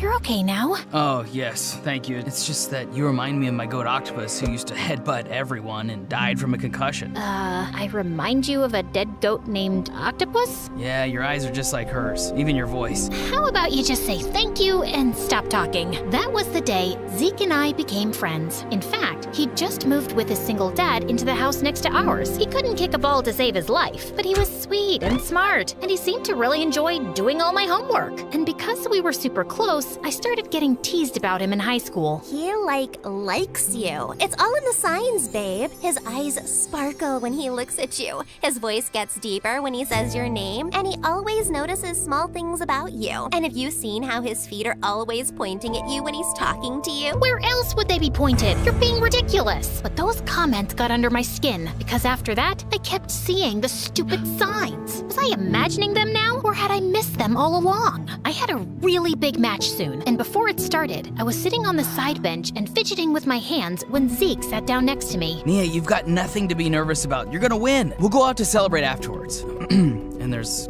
also something I need to tell you. What is it? It can wait a few more hours. Just came to wish you luck. He gave me this strange look as he left, and my heart fluttered. Jeez, what was that? But all thoughts vanished as soon as the match started. It was an intense one, with our team having a slight lead. But as I was hovering near the goalie, an opponent kicked the ball hard and sent it flying at my face. I was knocked back, and my head hit the metal goalpost. Then everything went black. When I opened my eyes next, I found myself alone in a hospital room. I couldn't recall why I was there. Feeling panicked, I tried running out, but my legs felt like jelly, and I found myself falling face forward, straight into someone's strong arms. I looked up into the warm brown eyes of a tall, really cute guy who instantly pulled me into a tight hug. Nia, oh my god, I can't believe you're finally awake. Nia? How do you know my... Oh my god, Zeke? Is that you? Why do you look so different? I just upgraded my wardrobe a bit. A bit? You look like the lead singer of a boy band. Also, how are you suddenly taller? Nia, you might want to sit down for this. And what he told me next knocked the wind out of me. 3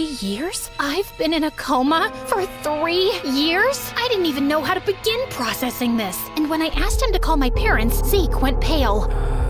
I don't know if I should tell you this, although it's kind of important. Okay, I should. But don't get upset, because you might. Spit it out. I don't want to send you back into a coma. I swear to God, I will twist your arm so hard. Okay, your parents got divorced and your dad has a girlfriend who seems to be a total witch. What? I'd lost 3 years. My parents were divorced. My dad had a witch girlfriend, and my geeky best friend had become hot. After the doctors had run all their tests, I was told I'd need physiotherapy, but I was ready to be discharged. Soon after, Mom and Dad both arrived at the hospital, and we had a teary reunion. Mom said she'd take me home with her and answer all my questions about their divorce. As we went down to the hospital entrance, suddenly 4 men in black suits surrounded us, but no one else looked surprised. I think I'll leave this first. I wouldn't want the crowd outside to overwhelm Nia. Did I miss something here? You know how you said earlier I looked like a lead singer of a boy band? Well, actually, I am. I'll tell you all about it later, okay? And the minute the hospital door opened, the crowd broke out into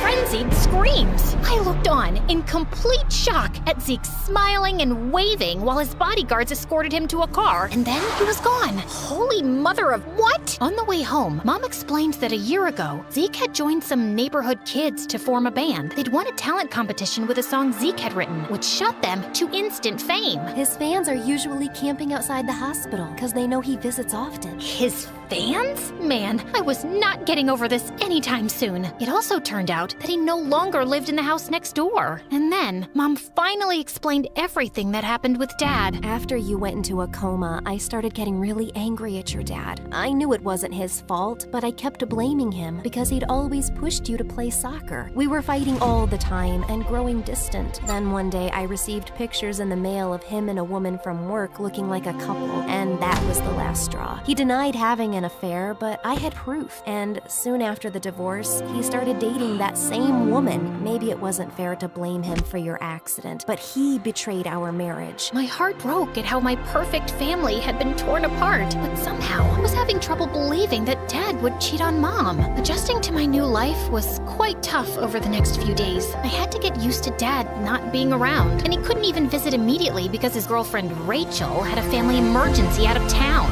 I couldn't play soccer till I was done with physiotherapy, and I was 3 years behind everyone in high school, which also meant that Zeke and I were no longer in the same class, and it was almost impossible to even have a conversation with his bodyguards lurking in the background, or his fangirls all over him. Just a week later, Mom suddenly had to go overseas on a business trip and was worried about leaving me alone, and I suggested I could stay with Dad. I can't leave you with him and that woman. Mom, I haven't had any time with him since I woke up, and I miss him. Mom reluctantly agreed to arrange things with Dad, and the next day, she dropped me off at his mansion. Apparently, his company had skyrocketed to success while I was in a coma. Dad greeted me with a bear hug, and just then, I saw Rachel walk in. She was pretty, but like a witch. Oh, I finally get to meet Nina. It's Nia, sweetheart. Close enough, my. You look just like your mother, don't you? Definitely didn't sound like a compliment. I'll get Nora settled in, babe. Why don't you order something nice for dinner? Yeah, of course. Not so fast. You forgot to hug me when I came home earlier, honey buns. Oh, sorry about that, sugar booger. Ew, I was about to vomit. As soon as Dad left the room, Rachel turned back to me with a cold smile. Oh, darling,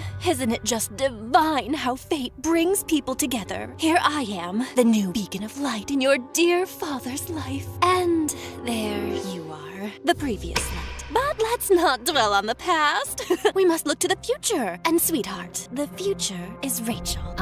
Previous light? I'm his only daughter. Yes, but till last week you were a vegetable, and people move on. One must keep up with the times, mustn't one? Oh, and speaking of time, I imagine you'll be wanting to spend a considerable amount of yours at boarding school, summer camps, perhaps even a nice long exchange program. Oh, the places you'll go.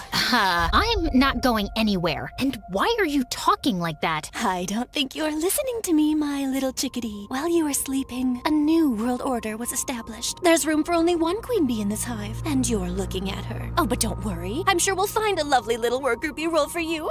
Good job, Aunt Rachel. You've been practicing that speech all morning, and you nailed it. A boy my age walked in behind us, and he was drop-dead gorgeous. Rachel just made a face and introduced him as her nephew, Brian, who was staying with her for some modeling gigs in town. As the two of us talked, I felt rather relieved that Brian was around. He seemed cool and fun, and easy on the eyes, too. Later that evening, we decided to play Twister, and we couldn't stop laughing as we got tangled up. Left foot yellow. As Brian reached over awkwardly, his elbow bumped into a table, and the huge vase on it wobbled. We both jumped up to catch it, and Brian ended up wrapping his arms around me instead of the vase before we collapsed on the floor. Just then, the door opened, and we found Zeke looking down at us. Am I interrupting something? Oh, no, nothing.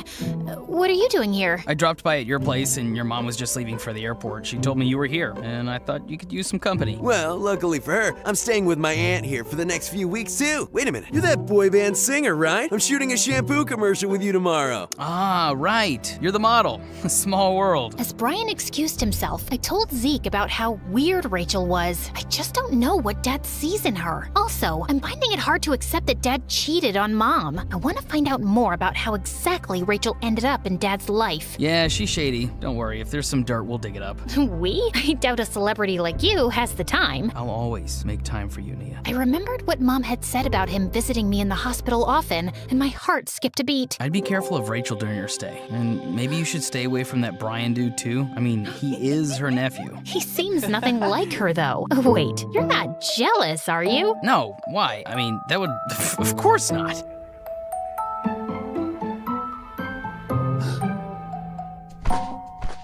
How does a famous pop star have so much free time? It's called time management. I can give you some tips. Won't you have paparazzi or fans following you here? Oh, no. I have a foolproof plan. I went wearing a mask to this small cafe no one visits, then changed my outfit there and my car too. Then sometime later, I ditched my car for a scooter my bodyguard was waiting with. And we zoomed on our way through some quiet back alleys, and here I am. Can we rewind the movie to the start?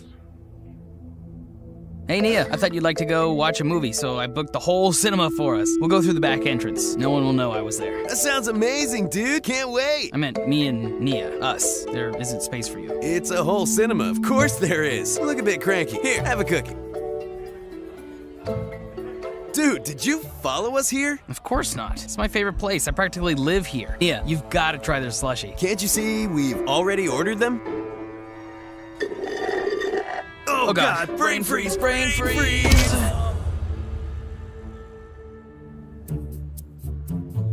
I've got thighs of steel. You can't beat me. Watch me, buddy. I can do this all day while singing. Do I need to be here for this? They seemed to be fighting for my attention, but I was beginning to feel rather ignored. And worse, whenever I tried to spend any time alone with Dad and talk to him about what happened between him and Mom, Rachel made sure I couldn't. Sorry, honey. A bee slipped into Rachel's dress and the poor thing's traumatized. We'll go to the mall another time. Sorry, honey. Rachel didn't receive an important package and she's very upset. Rain check on the breakfast plan? Soon, I was cleared by the physiotherapist for some light soccer practice, and Dad was so happy that he wanted to accompany me to the club. Of course, Rachel had to tag along. Just as I was exiting the girls' locker room, I found Rachel outside pinching her nose. Ew, you'd think the girls' locker room would smell a little better. Ugh. Anyway, I just came by to say good luck. Break your arms and legs. I just rolled my eyes and kept walking. Oh, also, your dad and I are getting married soon. My heart dropped to my stomach. You're making that up. Dad wouldn't just ask you to marry him without telling me about it first. Yes, he would, Nancy. Just like he got divorced while you were sleeping. Now, don't you want your dad to be happy? He certainly wasn't with your mom. You don't know the first thing about my parents' relationship. Oh, trust me, I know more than you think. And if you're harboring any secret desire to go all parent trap on them, don't think for a second it'll work. It's so over between them. So over. She walked away smirking, and I was trembling with rage. I had to go join the game right after, but my focus was totally shot, and I was terrible on the field. I left the game midway and marched over angrily to Dad. Are you two getting married? What? She said you're gonna get married soon. Nia, sweetie, I said your dad and I are going to Maryland soon. I was only asking if you wanted to come along. What? Gosh, you're such a creep and a liar. But Rachel burst into tears, and Dad looked rather displeased with me as he consoled her. She was evil and manipulative, and I had no idea how to make Dad see that. But then one evening, Z called me up to give me some news. Apparently, he'd hired a private investigator to look into her, and he was still working on it. But he'd found out that Rachel had grown up in the same hometown as my parents. Their town was small, but neither of them ever said anything about knowing Rachel from before. They're even the same age, and there was one high school there. Maybe we need to look for a yearbook. The next evening, Dad and Brian were both working late, and Rachel had her Pilates class. So Zeke and I started snooping around her room, hoping to find something from her past. We'd looked all over and found nothing, when suddenly we heard the front door open. It's Rachel. She wasn't supposed to be back so soon. Suddenly, Zeke grabbed my hand and dragged me into the bathroom, then pulled me into the shower and drew the curtain. Don't you think she'll come straight to shower after an exercise class? Oh my God. We held our breath as we heard her walk into the room, mumbling something to herself, then straight into the bathroom. Ugh, who does that woman think she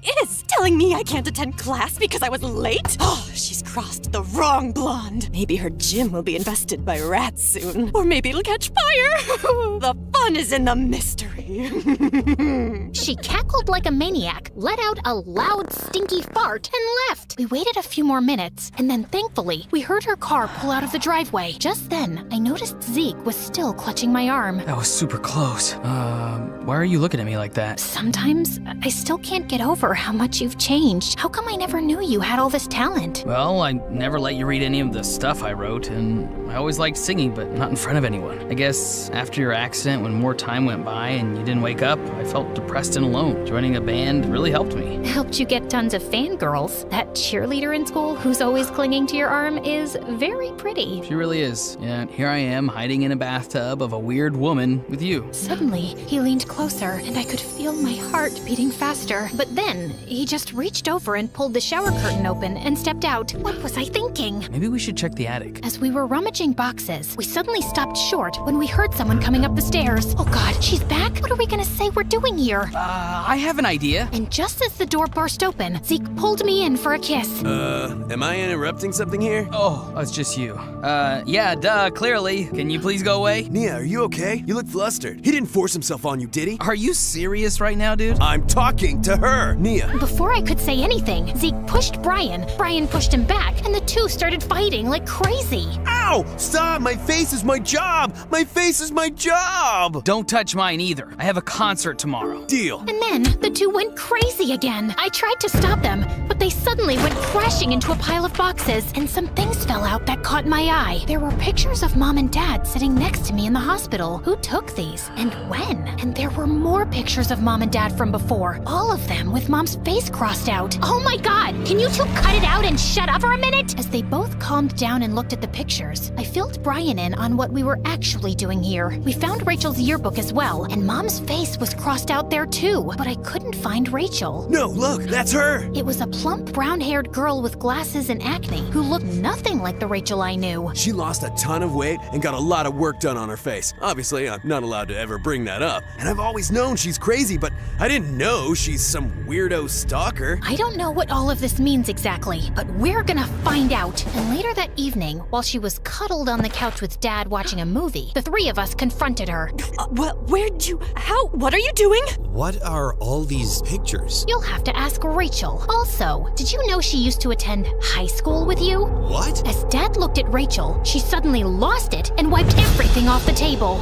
Of course you wouldn't remember me. You wouldn't even look at someone like me in high school. I've loved you since we were kids. But you were always so obsessed with Nia's stupid mother. I've kept tabs on your life since you left town. And I heard your kid had been in an accident and your marriage was on the rocks. I hired a private investigator to find out more. I just wanted to be near you, darling, to comfort you. I still loved you so much. So I joined your company and we instantly got close. I was going through an awful time, and I appreciated having a friend.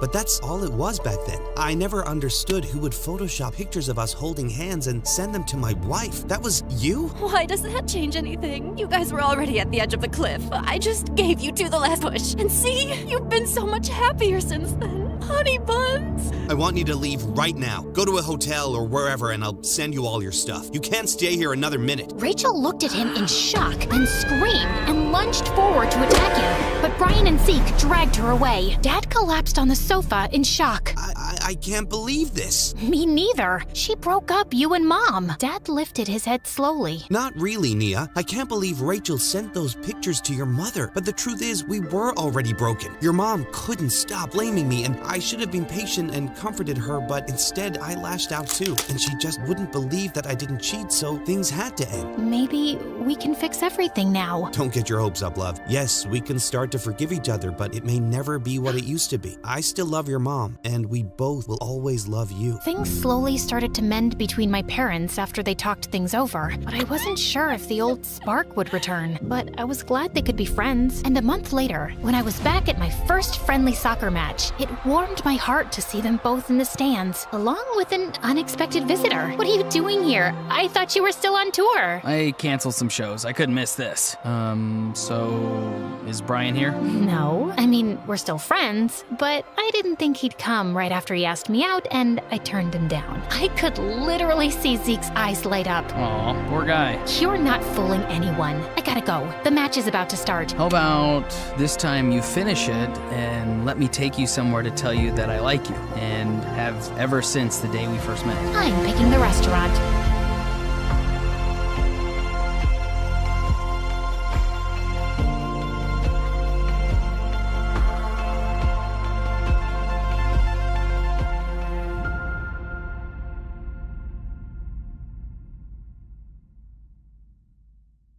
Hi, I'm Clarissa, and this is my story. Please like and subscribe. My twin sister Bella and I look identical in every way, right down to the dimple on our left cheeks, and I hate it. Anyone who thinks it's cool to be identical twins is stupid. Mom and Dad thought it was super cute to dress us up in matching outfits all the time, but growing up, it started getting so annoying. No one could tell us apart, not even our parents, so they just called us the twins or the girls. It's like I had no identity of my own. I was just part of a pair. Yeah, we got a lot of buy one, get one free jokes too.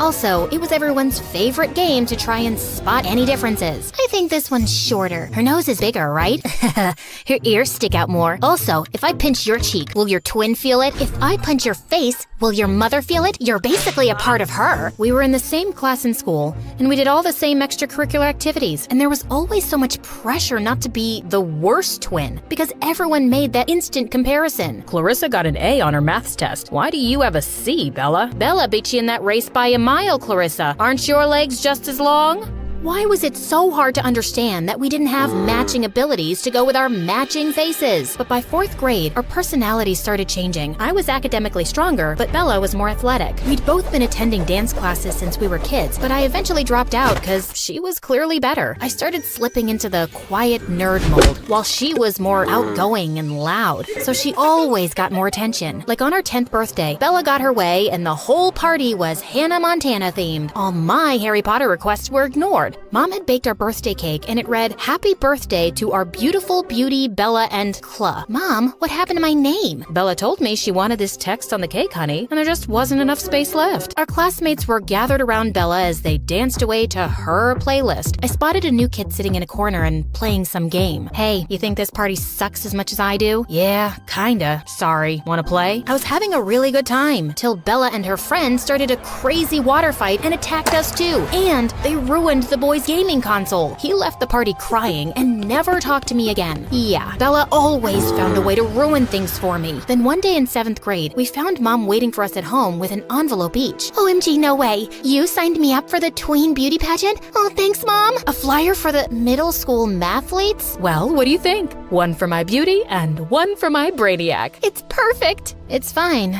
I guess. From then on, my sister got more and more popular, and I became more invisible. By the time we were in high school, Bella's pageant trophies were on full display all over the house, while my mathlete trophies collected dust in my room. My parents clearly loved to show her off more. Well, at least my mathlete's teammate Eugene thought I was really cool. The way you gave that answer right before the buzzer went off, what an adrenaline rush. You're so smart. You're too nice, Eugene. And you're like a 45-degree angle. You know, 'cause 45 degrees is an acute angle. You're a cutie. Yeah. Good one. So I was thinking, maybe you'd like to have my phone number? I was only half listening because just then, the football team captain Mika walked into the cafeteria. Man, he was some descendant of Hercules. Just sheer perfection. I'd never have the guts to say hi to him, and he'd never notice me. Clarissa? Yes, sure. I'll take your phone number. So you'll call me then? If the need ever arises, then definitely yes. Thanks, buddy. I gotta go to class now. Then one day, things took a bit of a turn when Bella came down with the flu. Oh, my head hurts, and I have a fever. I can't perform at the mall pageant today. Oh, no, my poor baby. Go lie down, and Clarissa will bring you some tea. She can make her own tea, and I'm busy. She's unwell, and you're not doing anything important. Now go. I was so sick of being second to my sister, but when I got back with the tea, I found her snoring, and then I got a crazy idea. Next to her bed was her pageant bag, all packed and ready to go. I grabbed it and snuck out the front door. I was just as beautiful as Bella, and I was gonna prove it. When I got to the mall, everyone was smiling and waving at me. I felt like a movie star. Her dress fit perfectly perfectly, and the show went super smoothly. And the winner is Bella. Just as I was accepting the trophy, I heard the most annoying voice in the world. She isn't Bella, I am. Mom couldn't find you at home, and when I saw my bag gone, I knew exactly where you were. How dare you? So what? You're just mad that I could be as good as you any day. Shut up, loser. You mean winner? Bella leapt onto the stage and attacked me. The fight not only lost us the trophy, it also got us banned from all pageants in the area for life. Our parents were furious with me. I was grounded for 2 weeks, and Bella basically pretended I didn't exist after that. She even blocked me on all social media. But at school, it seemed like everyone had heard the pageant fight and people were noticing me more. And I almost turned to jelly when Mika approached me. Hey, not Bella, right? Right. I'm, what's my name? I forgot. Clarissa. I'm Mika, the football captain. I loved that gutsy stunt you pulled at the mall yesterday. We're having cheer tryouts tomorrow. Why don't you come too? Cheer tryouts? Sure. I'll be there. Perfect. But, change your look or something. I want to be able to tell you apart from Bella, okay? Sure, Mika. I've wanted to change my look anyway. I was so excited for a fresh start. At home, I looked up some videos online on how to cut my hair. I decided bangs would be easiest. So I went to the bathroom, plugged in my dad's electric razor, and cut myself some bangs. And they turned out super cute. That was until they moved a bit, and I saw that I'd shaved off my eyebrows too. I was horrified. There was no way I could go to tryouts looking like that. I couldn't even leave the bathroom looking like this. I started rummaging through the cabinets to find something that could help fix my eyebrows. I found a bottle of spray on hair that my dad sometimes used to cover his bald spot. I aimed it at my forehead and sprayed, but it made me look like a caveman with a bushy unibrow. I scrubbed it off just as there was a knock at the door. Clarissa, are you in there? You better not be stealing my makeup again. Just washing my face, Mom. I'll be right out. Oh, I could use my mom's makeup to hide the damage. I found an eyebrow pencil and quickly scrawled them on as best as I could. Then I brushed my bangs over my forehead and snuck quietly out of the bathroom. There you are. Wait, did you just cut your hair? Some people are just desperate for attention. So pathetic. Just trying something different. Mom, I have to go run to the store and get some things for a school project, so bye. At the store, I was lucky enough to find the perfect solution. Tattoo sticker eyebrows. I rushed home with them and went to my room to try them on. Just put them on, spray a little water, and voila! I set the timer on the phone and laid back with the washcloth over my forehead, awaiting my beautiful new eyebrows. But when I looked at the results, I almost fainted. They looked super crooked. I scrubbed and I scrubbed, but they just wouldn't come off. I laid in my bed, sobbing uncontrollably. Why are you making sounds like a dying whale? OMG! What happened to your face? I just wanted to change my look for the cheer tryouts, but it's all gone so horribly wrong. What am I gonna do? Well, maybe if you hadn't pretended to be me and ruined my pageant career. Wait, that's it. You can pretend to be me. Oh, please, Bella, I need this. Mika himself asked me. You know I've always had the biggest crush on him. Yeah, I've read your Dear Diary sob stories. What? Not important right now. And okay, since you're begging and you look so ugly, it's almost sad. I'll do it. But only if you do my homework for a whole year. Are you kidding? Ugh, fine. I'll do it. Just get me the cheerleading spot, okay? You got yourself a deal. Go. Mom let me stay at home for a few days when she saw what I'd done, and Bella left for school the next morning. But I didn't really trust her not to mess things up for me at the tryouts. I needed a spy. So I called Eugene. Hey, I know this is a lot to ask, but I'm really unwell.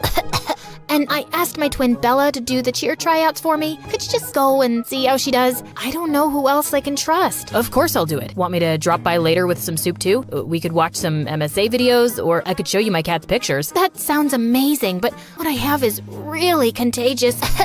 So you'll report to me soon, right? You betcha. You're the best, Eugene. Eugene's report tallied with what Bella told me. She'd performed a flawless audition, and I was in. I couldn't wait to go back and spend time with Mika. Thankfully, the tattoos wore off in a few days, and my eyebrows were coming back, so I could fill in the rest with pencil. I was ready to return to school, but that evening, Eugene told me that he'd seen Bella and Mika kissing, and when she got home that day, she was getting out of Mika's car. I ran down to the living room and opened the window to eavesdrop. Ugh, it's so hard to say goodbye to you, babe. It's only till tomorrow, coochie poochie poo. And that'll feel like an eternity, my Bella baby boo. Ew! And what the heck? The minute Bella walked in, I jumped in her way like an angry lioness. What in God's name did I just see? Oh, you mean me and Mika?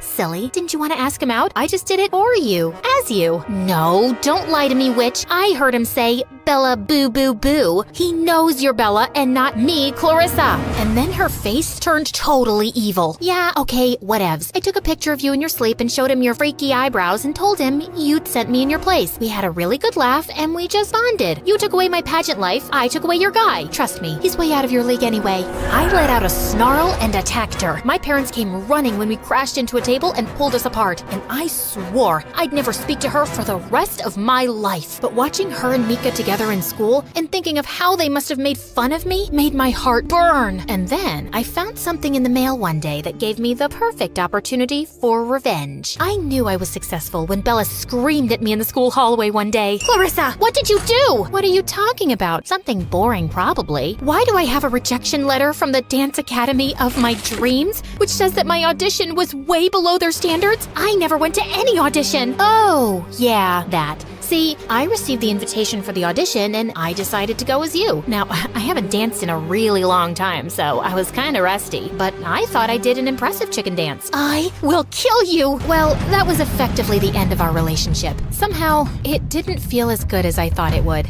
No one at home was talking to me now, and even Eugene seemed distant. Hey, am I imagining it, or are you avoiding me? No, Clarissa, you're not. I just don't like what you did to your sister. What? She started it? No, you started it when you went to the pageant as her. You don't really know everything about us, Eugene. It gets really tiring being overlooked and invisible. Actually, I do know something about that. I literally joined the mathletes to get close to you. I dropped every possible hint that I like you, and you're not so dumb that you didn't pick up on it, but you just used me when you needed me. And now you need me again because I'm guessing other people in your life aren't talking to you. Well, I have a little more self-respect than that. Goodbye, Clarissa. The last few months of high school were really lonely. Bella got into an amazing dance school across the country, but she still didn't seem willing to forgive me. And even though we hadn't gotten along in a really long time, I felt sad that she'd be out of my life soon. But during the summer break, Bella suddenly fell really sick. After a number of tests, the doctor told us that both her kidneys were weak and she needed a healthy one soon. And of course, I was a perfect match. No freaking way. I am not taking her kidney. Are you crazy? Listen, guys, can you give us a minute? When my parents and the doctor left, I turned to her. Look, you need this, okay? I know I did some awful things and I'm really sorry. And for better or for worse, you're my other half and I can't lose you. So just shut up and stop smirking, and you're taking my kidney. Say you're my better half, Bella. Don't push it. Okay.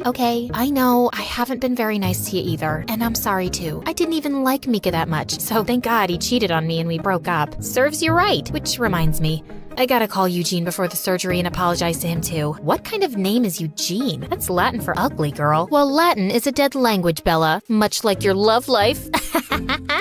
Some things never change, do they?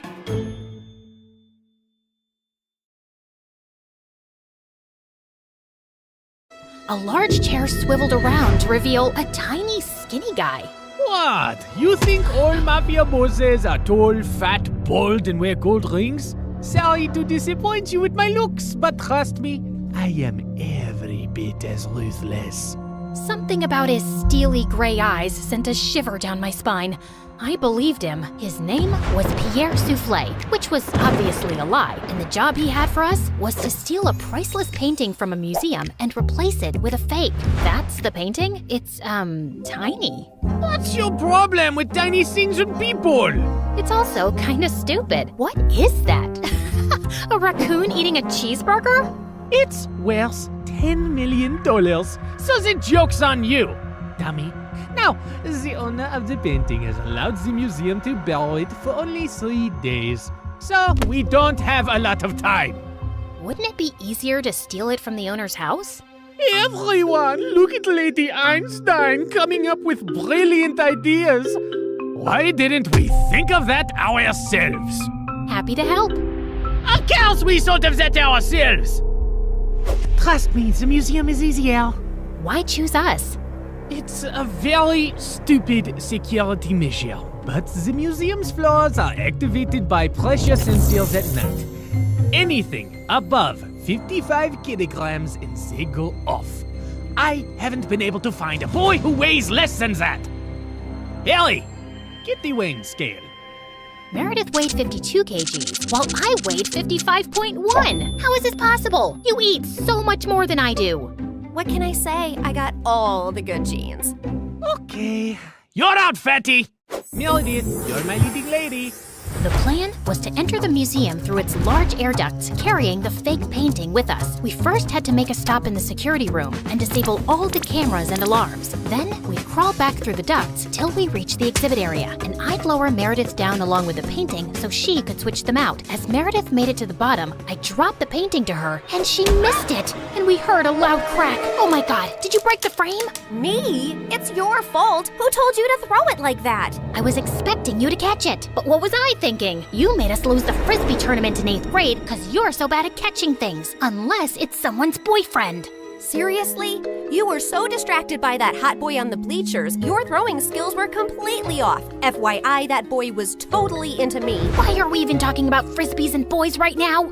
You started it. No, I didn't. Okay, shut up. Let me think how to fix this. Are you trying to glue it together with your saliva? You got a better idea? Any idea would be a better idea than that. Look, it's a museum. They must fix broken, ancient things here all the time, right? I'm looking at the floor map, and there are some offices in the left wing. I'll go get some glue. It took me an hour to find glue and return to our spot, and I found Meredith eating a bowl of ramen. Where did you get that? I brought a packet of instant ramen with me, and you were taking forever, so I went to make it in the staff kitchen. There was someone's chicken sandwich in the fridge, so I used the meat from that. And there was also some tofu, and I added a dash of oyster sauce. I'm so happy you chose this moment in your life to become a gourmet chef. Just send the painting back up so I can fix it. I tried to fill in the crack as best I could, then sent it back down to Meredith, who took the real one off and put the fake one on the wall. But just as she started walking back, the whole floor lit up suddenly and a blaring sound went off. Oh my god, what's happening? I don't know. Is the painting heavier than the fake one? Just hurry up. We gotta get out now. I pulled up Meredith and the real painting and closed the opening in the ceiling seconds before security burst in. We crawled down the ducts and out of the building as fast as we could. We ran a few blocks down where Pierre's van was waiting for us, and we sped away. Oh, I would have preferred if you hadn't alerted all of New York about the break-in. Now I'll have to move this painting around with cops crawling all over the city. Never mind. Here's your check, and Claire, try to lose some weight. Au revoir.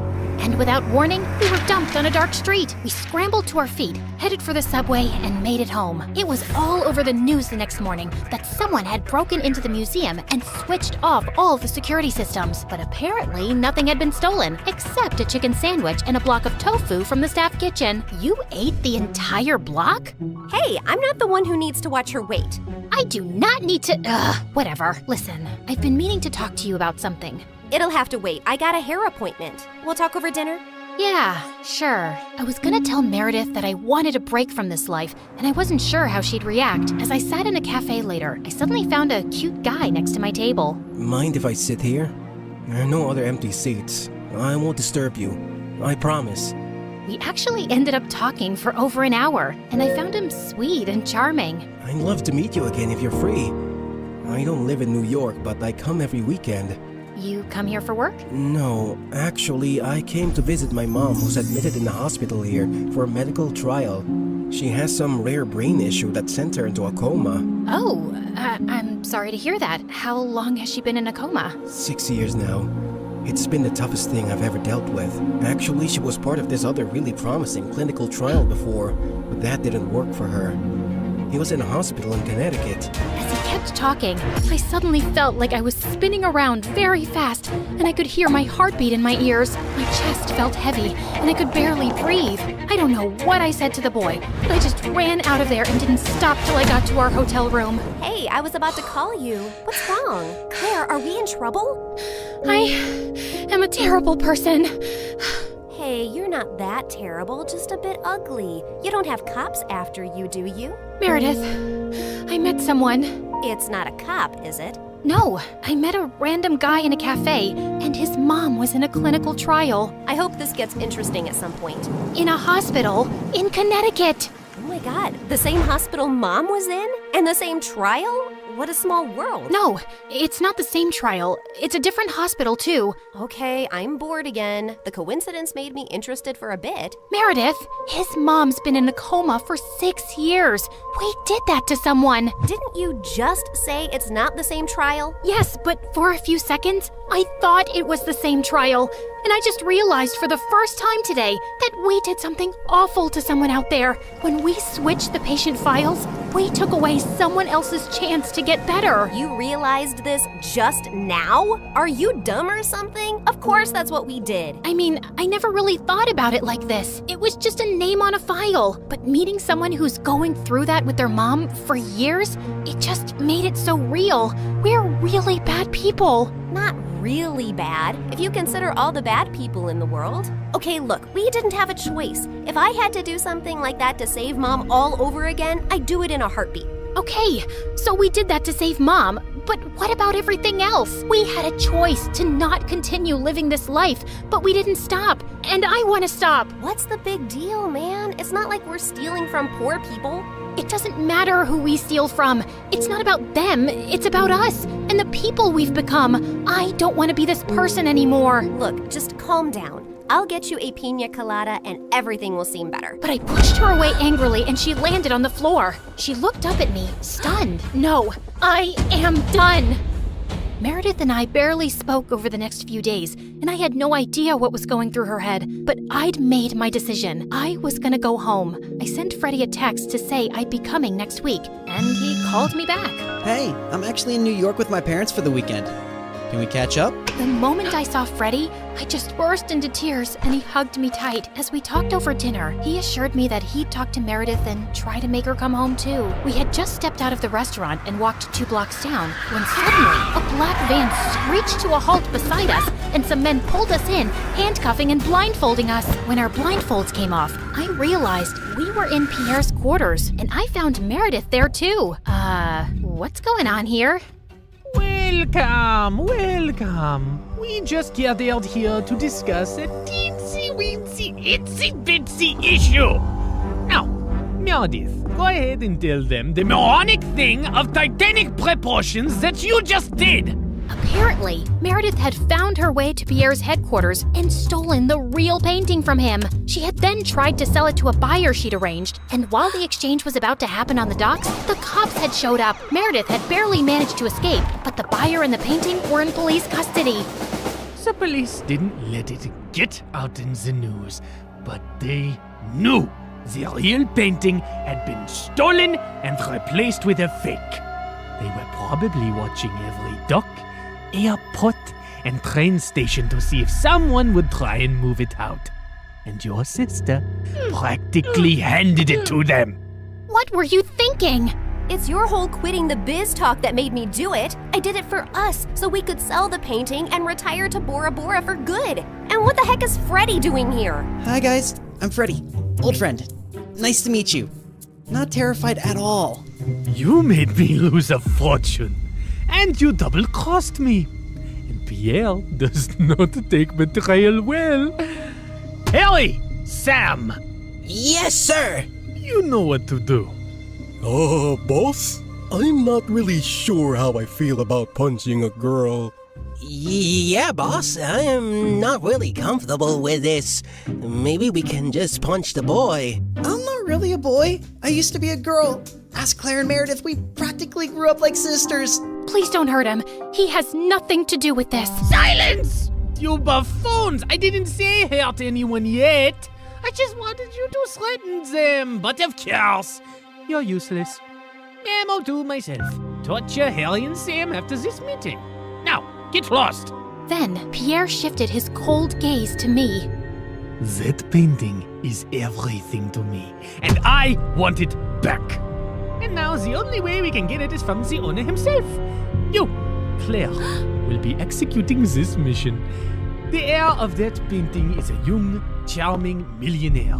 And you will get to know him, become his girlfriend, kiss, cuddle, yada yada.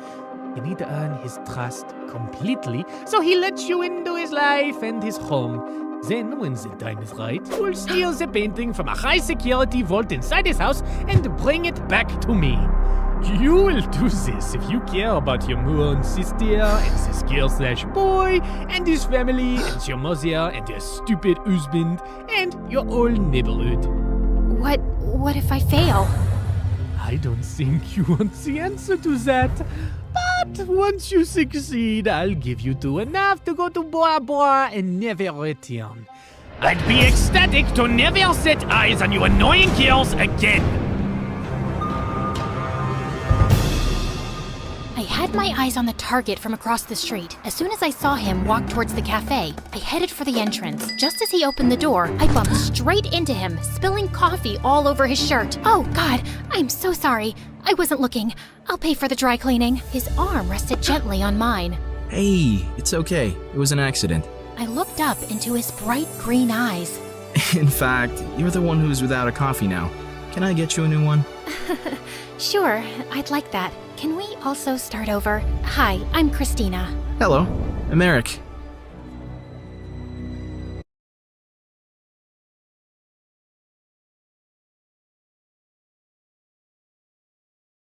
Hi, I'm Blake, and this is my story. Don't forget to like and subscribe. My childhood was pretty weird. My mom could be a little dramatic. She was either very happy or very sad. She would do cartwheels on the lawn just because the sun was out, and cry like a baby waving the trash goodbye on garbage day. On the first day of school, she strung balloons in my hair.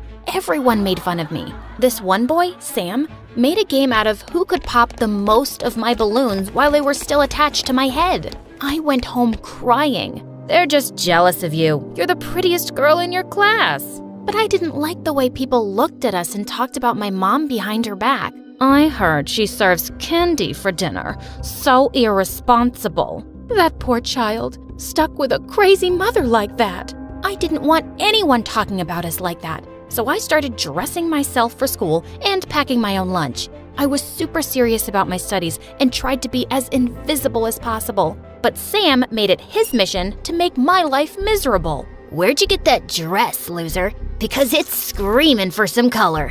What did you do to your face, dingbat? Because it looks good enough to punch. I didn't want to give kids like Sam more stuff to use against me, so I purposely didn't invite anyone to my 10th birthday. I have a surprise for you. Come out to the garden and see. My entire class was there. Mom dressed up as a clown and danced around. She even had one of those comically large flowers on her coat that squirted water on people. It was so humiliating. Everyone was laughing at her. It was so cringe that I ran to my room and refused to come out. Honey, what's wrong? Is your tummy hurting? Is it gas? Do you need to poop? Mom, please leave me alone. Oh, I guess it's the hormones. My little girl is growing up. Other than Sam always torturing me, life was going as well as it could. Years went by and I was acing my classes and even volunteering at the library when a transfer student from LA joined us in the middle of 11th grade. Kiara was something else. She had the most ridiculous hair and wore super bright colors in every shade. But somehow she thought I was the fascinating one. Why is your hair tied up so tight? Aren't you afraid you'll pull the skin right off your skull? Whoa, what's the prescription for your glasses? Are you like legally blind? No, I'm not blind. Yeah, she is. She uses echolocation like a bat. See? That's why she has massive ears. Get lost, Sam. Oddly, it was our combined hate for Sam that brought us together as friends. We got closer over spring break, and Kiara told me about her parents, who both owned a tech company. They think I'm a weird hippie. We have nothing in common. I visited her house for dinner once. The place was so huge, I got lost twice looking for the bathroom. Despite what Kiara said, I thought her parents were awesome. They even had vegetables for dinner. What do you plan on doing after high school, Blake? I was hoping to study law at Harvard. That's amazing. If only Kiara had some ambition too. Her only talent right now seems to be inhaling food. Ugh, Dad. Honestly, I felt like someone had switched me and Kiara at birth and we ended up in the wrong families. Apparently, Kiara thought that too. I bet my parents wish they had you as a daughter and not dumb old me. See, that's the thing. I had succeeded in making everyone think I was this straight-A kid who didn't do anything ridiculous. But I had one dark secret. I was obsessed with mermaids, and I secretly drew comics about a mermaid archaeologist who discovered shipwrecks, and I never wanted anyone to find out. I felt bad for Kiara, so I invited her over to my place because I knew she and Mom would get along really well. Kiara, you're like the daughter I never had. Hello? I don't get it. How could a cool mom like you have a boring daughter like Blake? It's a mystery. Marshmallow stuffed cookies and pixie dust sandwiches for dinner? I was cleaning the dishes after dinner when I heard a squeal from my room, and I found Kiara going through my drafts. OMG, these are so cute. Who made them? Why are you going through my private stuff? Why are you getting so mad? It's not like you made these. Wait, you made these? Stop shouting, the neighbors will hear you. They should. These are awesome. Why don't you have these published? Do you really think they're that good? I'd pay serious money to follow the adventures of Memphis the Mermaid. Mom's always on the lookout for unique content like this. You could save up for Harvard with that kind of money. I don't know, Kiara. Just think about it, okay? I tossed and turned all night thinking about it. I'd built up a spotless reputation over the years, and no one could call me a freak anymore. Was I willing to risk all of that now? But what if it paid for my dream education? And suddenly, I had a great idea. The next day, I met Kiara in the library. I'm in, but I have a condition. You have to give the draft to your mom and say you made it. Are you nuts? No, think about it. Your parents want you to succeed, and I need the money, but not the fame or publicity. This could be a win-win for both of us. Well, if you're sure. The plan was a huge success. Kiara's parents were over the moon at her hidden talent, and the comic books were an instant hit. Kiara was called on all the morning shows and did a countrywide tour promoting the book. Back in school, she was suddenly this huge celebrity. Can you sign my copy, Kiara? Do you like my Memphis hairstyle, Kiara? Suddenly, Kiara didn't have time for me. She was too busy with her fans and new friends. I tried telling myself I didn't care, but a part of me was hurt and a little jealous. But wasn't this what I wanted? No one to notice me? Smellogram. Sam, you moron. I'm gonna end you. Like your friendship with Kiara? That must have been rough. I guess I'm your only friend now. You're not my friend. Your words hurt me, Blake. Haven't I always made you smile and brightened your day? You've made me think of several ways to end you. See? I provide motivation and creativity. Now, how about as a thank you, you get me a date with Kiara? Why was stupid Sam interested in Kiara? And why did I care? He was a pain in my butt, but he was also really good looking now. Why do you want to date her anyway? Why do you care? Are you jealous? As if. Well, I want to date her because she's awesome. Have you read the comics? They're epic. I've heard several Hollywood producers are interested in the movie rights. I pushed Sam away and walked off. It was my idea to put Kiara's name on my work, but I still hated every minute that she got glory when I knew I would have gotten shame for it. It just wasn't fair. A few weeks later, Kiara suddenly showed up at my house asking for new drafts. I need to publish teasers on my stories. Hi to you too, Kiara. I'm fine. How are you? I know, I'm sorry. I've been busy. You have no idea what a creative person's life is like. Sure, I have no idea. And I haven't had time to draw up anything new. Are you serious? You must have something. A sketch? An idea? Here's an idea. How about you do something yourself for once? What's gotten into you? You're the one who practically begged me to take the credit. And now you're acting like I stole the idea from you? You know what? You're right. It was a stupid idea, and I'm glad it stops now. No! What will I tell my parents? It's the first time they've thought I'm good at something. I don't see how that's my problem. You can tell them the truth, that you have no talent. You're a horrible person, Blake. I wish we'd never met. I felt terrible for all the hurtful things I'd said. Just then, Mom came into my room wearing a hollowed-out watermelon as a helmet. Is everything okay? I was already upset, but Mom's ridiculous hat made me ballistic. She was the reason people thought I was weird, and that made me insecure about my art. How can you ask that with that thing on your head?